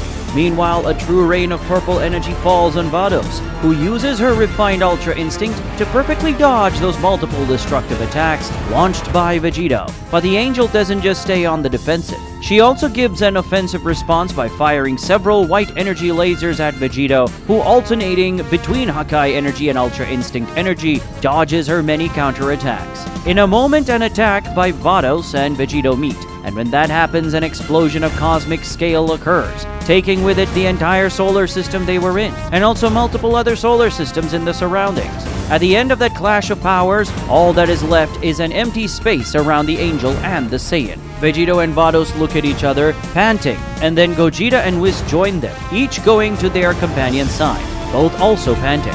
Whis calls Vados to leave, telling her that there is no point in them continuing to risk themselves in that battle. Vados agrees, but not before telling the two Saiyans that she will have their blood on her hands. Gogeta tells Whis that they will meet again, and next time they'll finish this. Whis says they will see, and after summoning his staff, he makes him and Vados disappear from there. When the Angels leave, both Gogeta and Vegeta sigh in relief as they return to base form, and Gogeta asks Vegeta if he can now explain what's happening. They go to the closest planet they can find, which despite being the closest, was several solar systems away, as the collision of Vegeta and Vados' powers destroyed many solar systems that were around. On this planet with a pleasant climate, the two sit calmly to talk, while using the power of the Divine Saiyan to completely recover from the wounds of the battle. When they start talking, the first thing Vegeta notices is that Gogeta is definitely not from this dimension. Gogeta obviously confirms it and says that he was actually sent to this dimension to solve some dimensional balance problem that he doesn't even know what it is. Vegeta says that he actually knows exactly what Gogeta is talking about, so he reveals the situation by explaining the following. It's been approximately 1 year since it all started. Suddenly, some strange creatures that were not part of the universe began to appear. Among these creatures were people of all kinds, from people who were simply confused by what was happening to people who were malicious, and also people who were not even aware of anything, such as monsters and beasts. In the beginning, the cases were sporadic, and it didn't tend to be a really relevant problem for someone who has a level of power like mine. But as time passed, I noticed that the cases were becoming more and more regular and stronger, and apparently better organized enemies were appearing. I began to suspect that there was something behind these appearances, and that's when I noticed them. Starting to understand things, Gogeta asks if angels are responsible for these appearances of strange beings in his dimension. Vegeta says he's not sure. He doesn't know if the angels are the ones causing these apparitions or if they appeared by chance and decided to take advantage of the situation. But the fact is that these angels want to destroy him, who is the protector of this universe, and their ultimate goal is to dominate this entire world. Gogeta asks why Vegeta attacked him like that. Vegeta justifies it by explaining that angels don't act alone. They usually act with minions, who are generally very powerful creatures, by the way. He says that earlier, before Gogeta arrived, he needed to eliminate some of Vados' minions before starting to fight her. When he saw Gogeta, he thought it was another one of Vados' lackeys, or perhaps a servant of another angel. After everything Vegeta said, Gogeta now understands the situation a little better, and he says that it was very good that they met, since apparently dealing with these angels in some way could be the key to him fulfilling his mission in this dimension. But this certainly won't be easy, since from what he could see, the angels are much more powerful than the angels in his dimension. Vegeta welcomes him and says he won't deny any help, since dealing with dozens of enemies every day isn't easy. Dozens? Gogeta repeats what the other Saiyan just said, a little amazed. But after thinking it over, he smiles and says, well, if these guys are really strong, then it will be worth it. Vegeta also smiles and says that it looks like they both speak the same language, but their chat is interrupted when someone appears in front of them with a teleport. That someone is Daishinkan. Damn! They already sent the most powerful of them all? Gogeta exclaims as he stands up and gets into a fight stance. Without thinking twice, he attacks. Daishinkan is on guard. Gogeta reaches Daishinkan in the blink of an eye, with a simple movement kick, but with overwhelming force. Daishinkan retreats in a discreet step, but it is enough to make him escape the range of the kick, which hits nothing but the air, causing a powerful wind in the region thanks to his extraordinary strength. Wait. Don't attack him like that, Vegeta screams, but Gogeta doesn't listen, focusing on the enemy in front of him and trying a second attack, another kick, which comes from above like an axe. Again, Daishinkan's response is to retreat, letting the ground below it hit instead and receiving a gigantic hole in its structure. This time, Daishinkan's retreat is wider, moving away from Gogeta by several meters, but the Saiyan can still reach him, extending his two arms while firing a machine gun of punches at the angel, who despite the multiple blows coming his way dodges them all with unparalleled calm and mastery. But even he didn't expect the appearance of a second Gogeta behind him. A clone? Daishinkan wonders in thoughts. The angel doesn't have time to think, as a downward punch from Gogeta's two clasped hands comes towards his head. Daishinkan intervenes with his arms defending the blow, but being buried in the ground, and in an instant crossing that planet from one surface to another. The two Gogetas go after him, one going around the planet to the west and the other to the east, both arriving at the same time on the other side to hit a flying kick in Daishinkan, who, having just emerged from the ground, separates his arms and hold the feet of the two Gogetas. The double kick hits Daishinkan's block with abysmal power, exploding the entire planet thanks to the force of impact. But even after that enormous impact that had his body as its epicenter, the High Priest remains in his full posture, as if it were nothing. Gogeta smiles, saying that he expected nothing less from the Supreme Angel. He then retreats. His clone breaks down the pure energy, and this energy returns to his body. But let's see how you'll do if I attack you with my real power, Gogeta says in a challenging tone as he puts himself in the power concentration position, ready to use his Shinken form. But then Vegeta appears in front of him with a teleport. Wait, he says, to then clear up the misunderstanding. This one isn't an enemy. He's one of the good guys. After receiving this warning, Gogeta is surprised, showing on his face the expression of someone who feels like a complete idiot. Vegeta clarifies everything, saying that this Daishinkan is not one of the invaders. He belongs to that dimension. Realizing that Gogeta no longer had the intention of fighting, Daishinkan takes his classic stance of putting his hands behind his back, and with his usual friendly smile, he says, "It's a pleasure to meet you in person." Gogeta asks if Daishinkan already knows him. Daishinkan says yes, since he was watching everything, and saw the way Gogeta fought against Vegeta, and then against Whis and Vados. Gogeta apologizes and says that he shouldn't have attacked so suddenly. Daishinkan accepts the apology, and says that at least it was a fun exercise. Vegeta turns to Daishinkan and asks what he was doing there. The angel responds by explaining that he thought his help might be welcome in making Gogeta understand everything that was happening. After saying this, Daishinkan calls Gogeta to return with them, and he accepts. In a completely obscure dimension, surrounded by an intense nebula, stands a tower of titanic proportions. At the top of this tower there is a huge hall, and in the center of this hall there are 17 creatures. 16 of these beings are positioned in 2 lines, each with 8 of them leaving in the center a corridor that has a being at its end. The huge doors of this huge hall open as 2 creatures arrive at the place. The 2 who have just arrived are Whis and Vados, who don't have a good expression. The one at the center of everyone greets the 2 angels, saying that they took much longer than expected. Whis and Vados each go to a line, now completing 2 lines of 9 members. Vados says that she unfortunately made a miscalculation and ended up having a lot more problems with the man called Vegeta than she would like to admit. Whis, in a completely provocative speech, corrects Vados' speech, saying that in fact she was completely humiliated by that mortal. Vados gets angry when she hears her brother say that and tells Whis not to exaggerate. She even says that if Whis had been in her place, things wouldn't have been much different. He smiles when she says this and disagrees, saying that he actually would have done much better against that guy. Vados also smiles, but her smile has a slight hysterical look. And as the whole place begins to shake, the angel questions whether her brother is insinuating that he is stronger than her. The shaking of the place becomes even more intense when Whis' expression takes on an equally frightening appearance, as he responds that yes, he is stronger than her. However, a voice echoes, "Enough!" At the same moment, the tremors stop, and a deafening silence becomes present. The one who just spoke is the one in the center, Daishinken, but another Daishinken, who has a much more malicious expression than the one Gogeta just met. After the Father of Angels manifests himself, he receives a frightening apology from his 2 children who are fighting. After calming things down, Daishinken mentions the second man who appeared and asks about it. It was a very inopportune appearance. Whis responds, returning to his refined tone of voice. This man appears to be as strong as Vegeta or even more, and to make matters worse, he seems willing to help our enemies. After hearing this, Daishinken remains silent for a while, pondering the situation. But his reflections are interrupted by an angel who steps hard on the floor of the room to the point of cracking it, and in a shrill voice shouts, "My father, we can't let that bastard who hurt our sister get away with this situation." A voracious gaze from Daishinken is directed at this angel, who at the same moment falls to his knees, feeling an overwhelming pain in his body. Next to this kneeling angel is Margarita, who watches her brother with a look of fear while thinking the following. The pressure of Dad's ki has invaded Bod's body and is pushing him to the limit. The feeling is so overwhelming that even I'm feeling sick.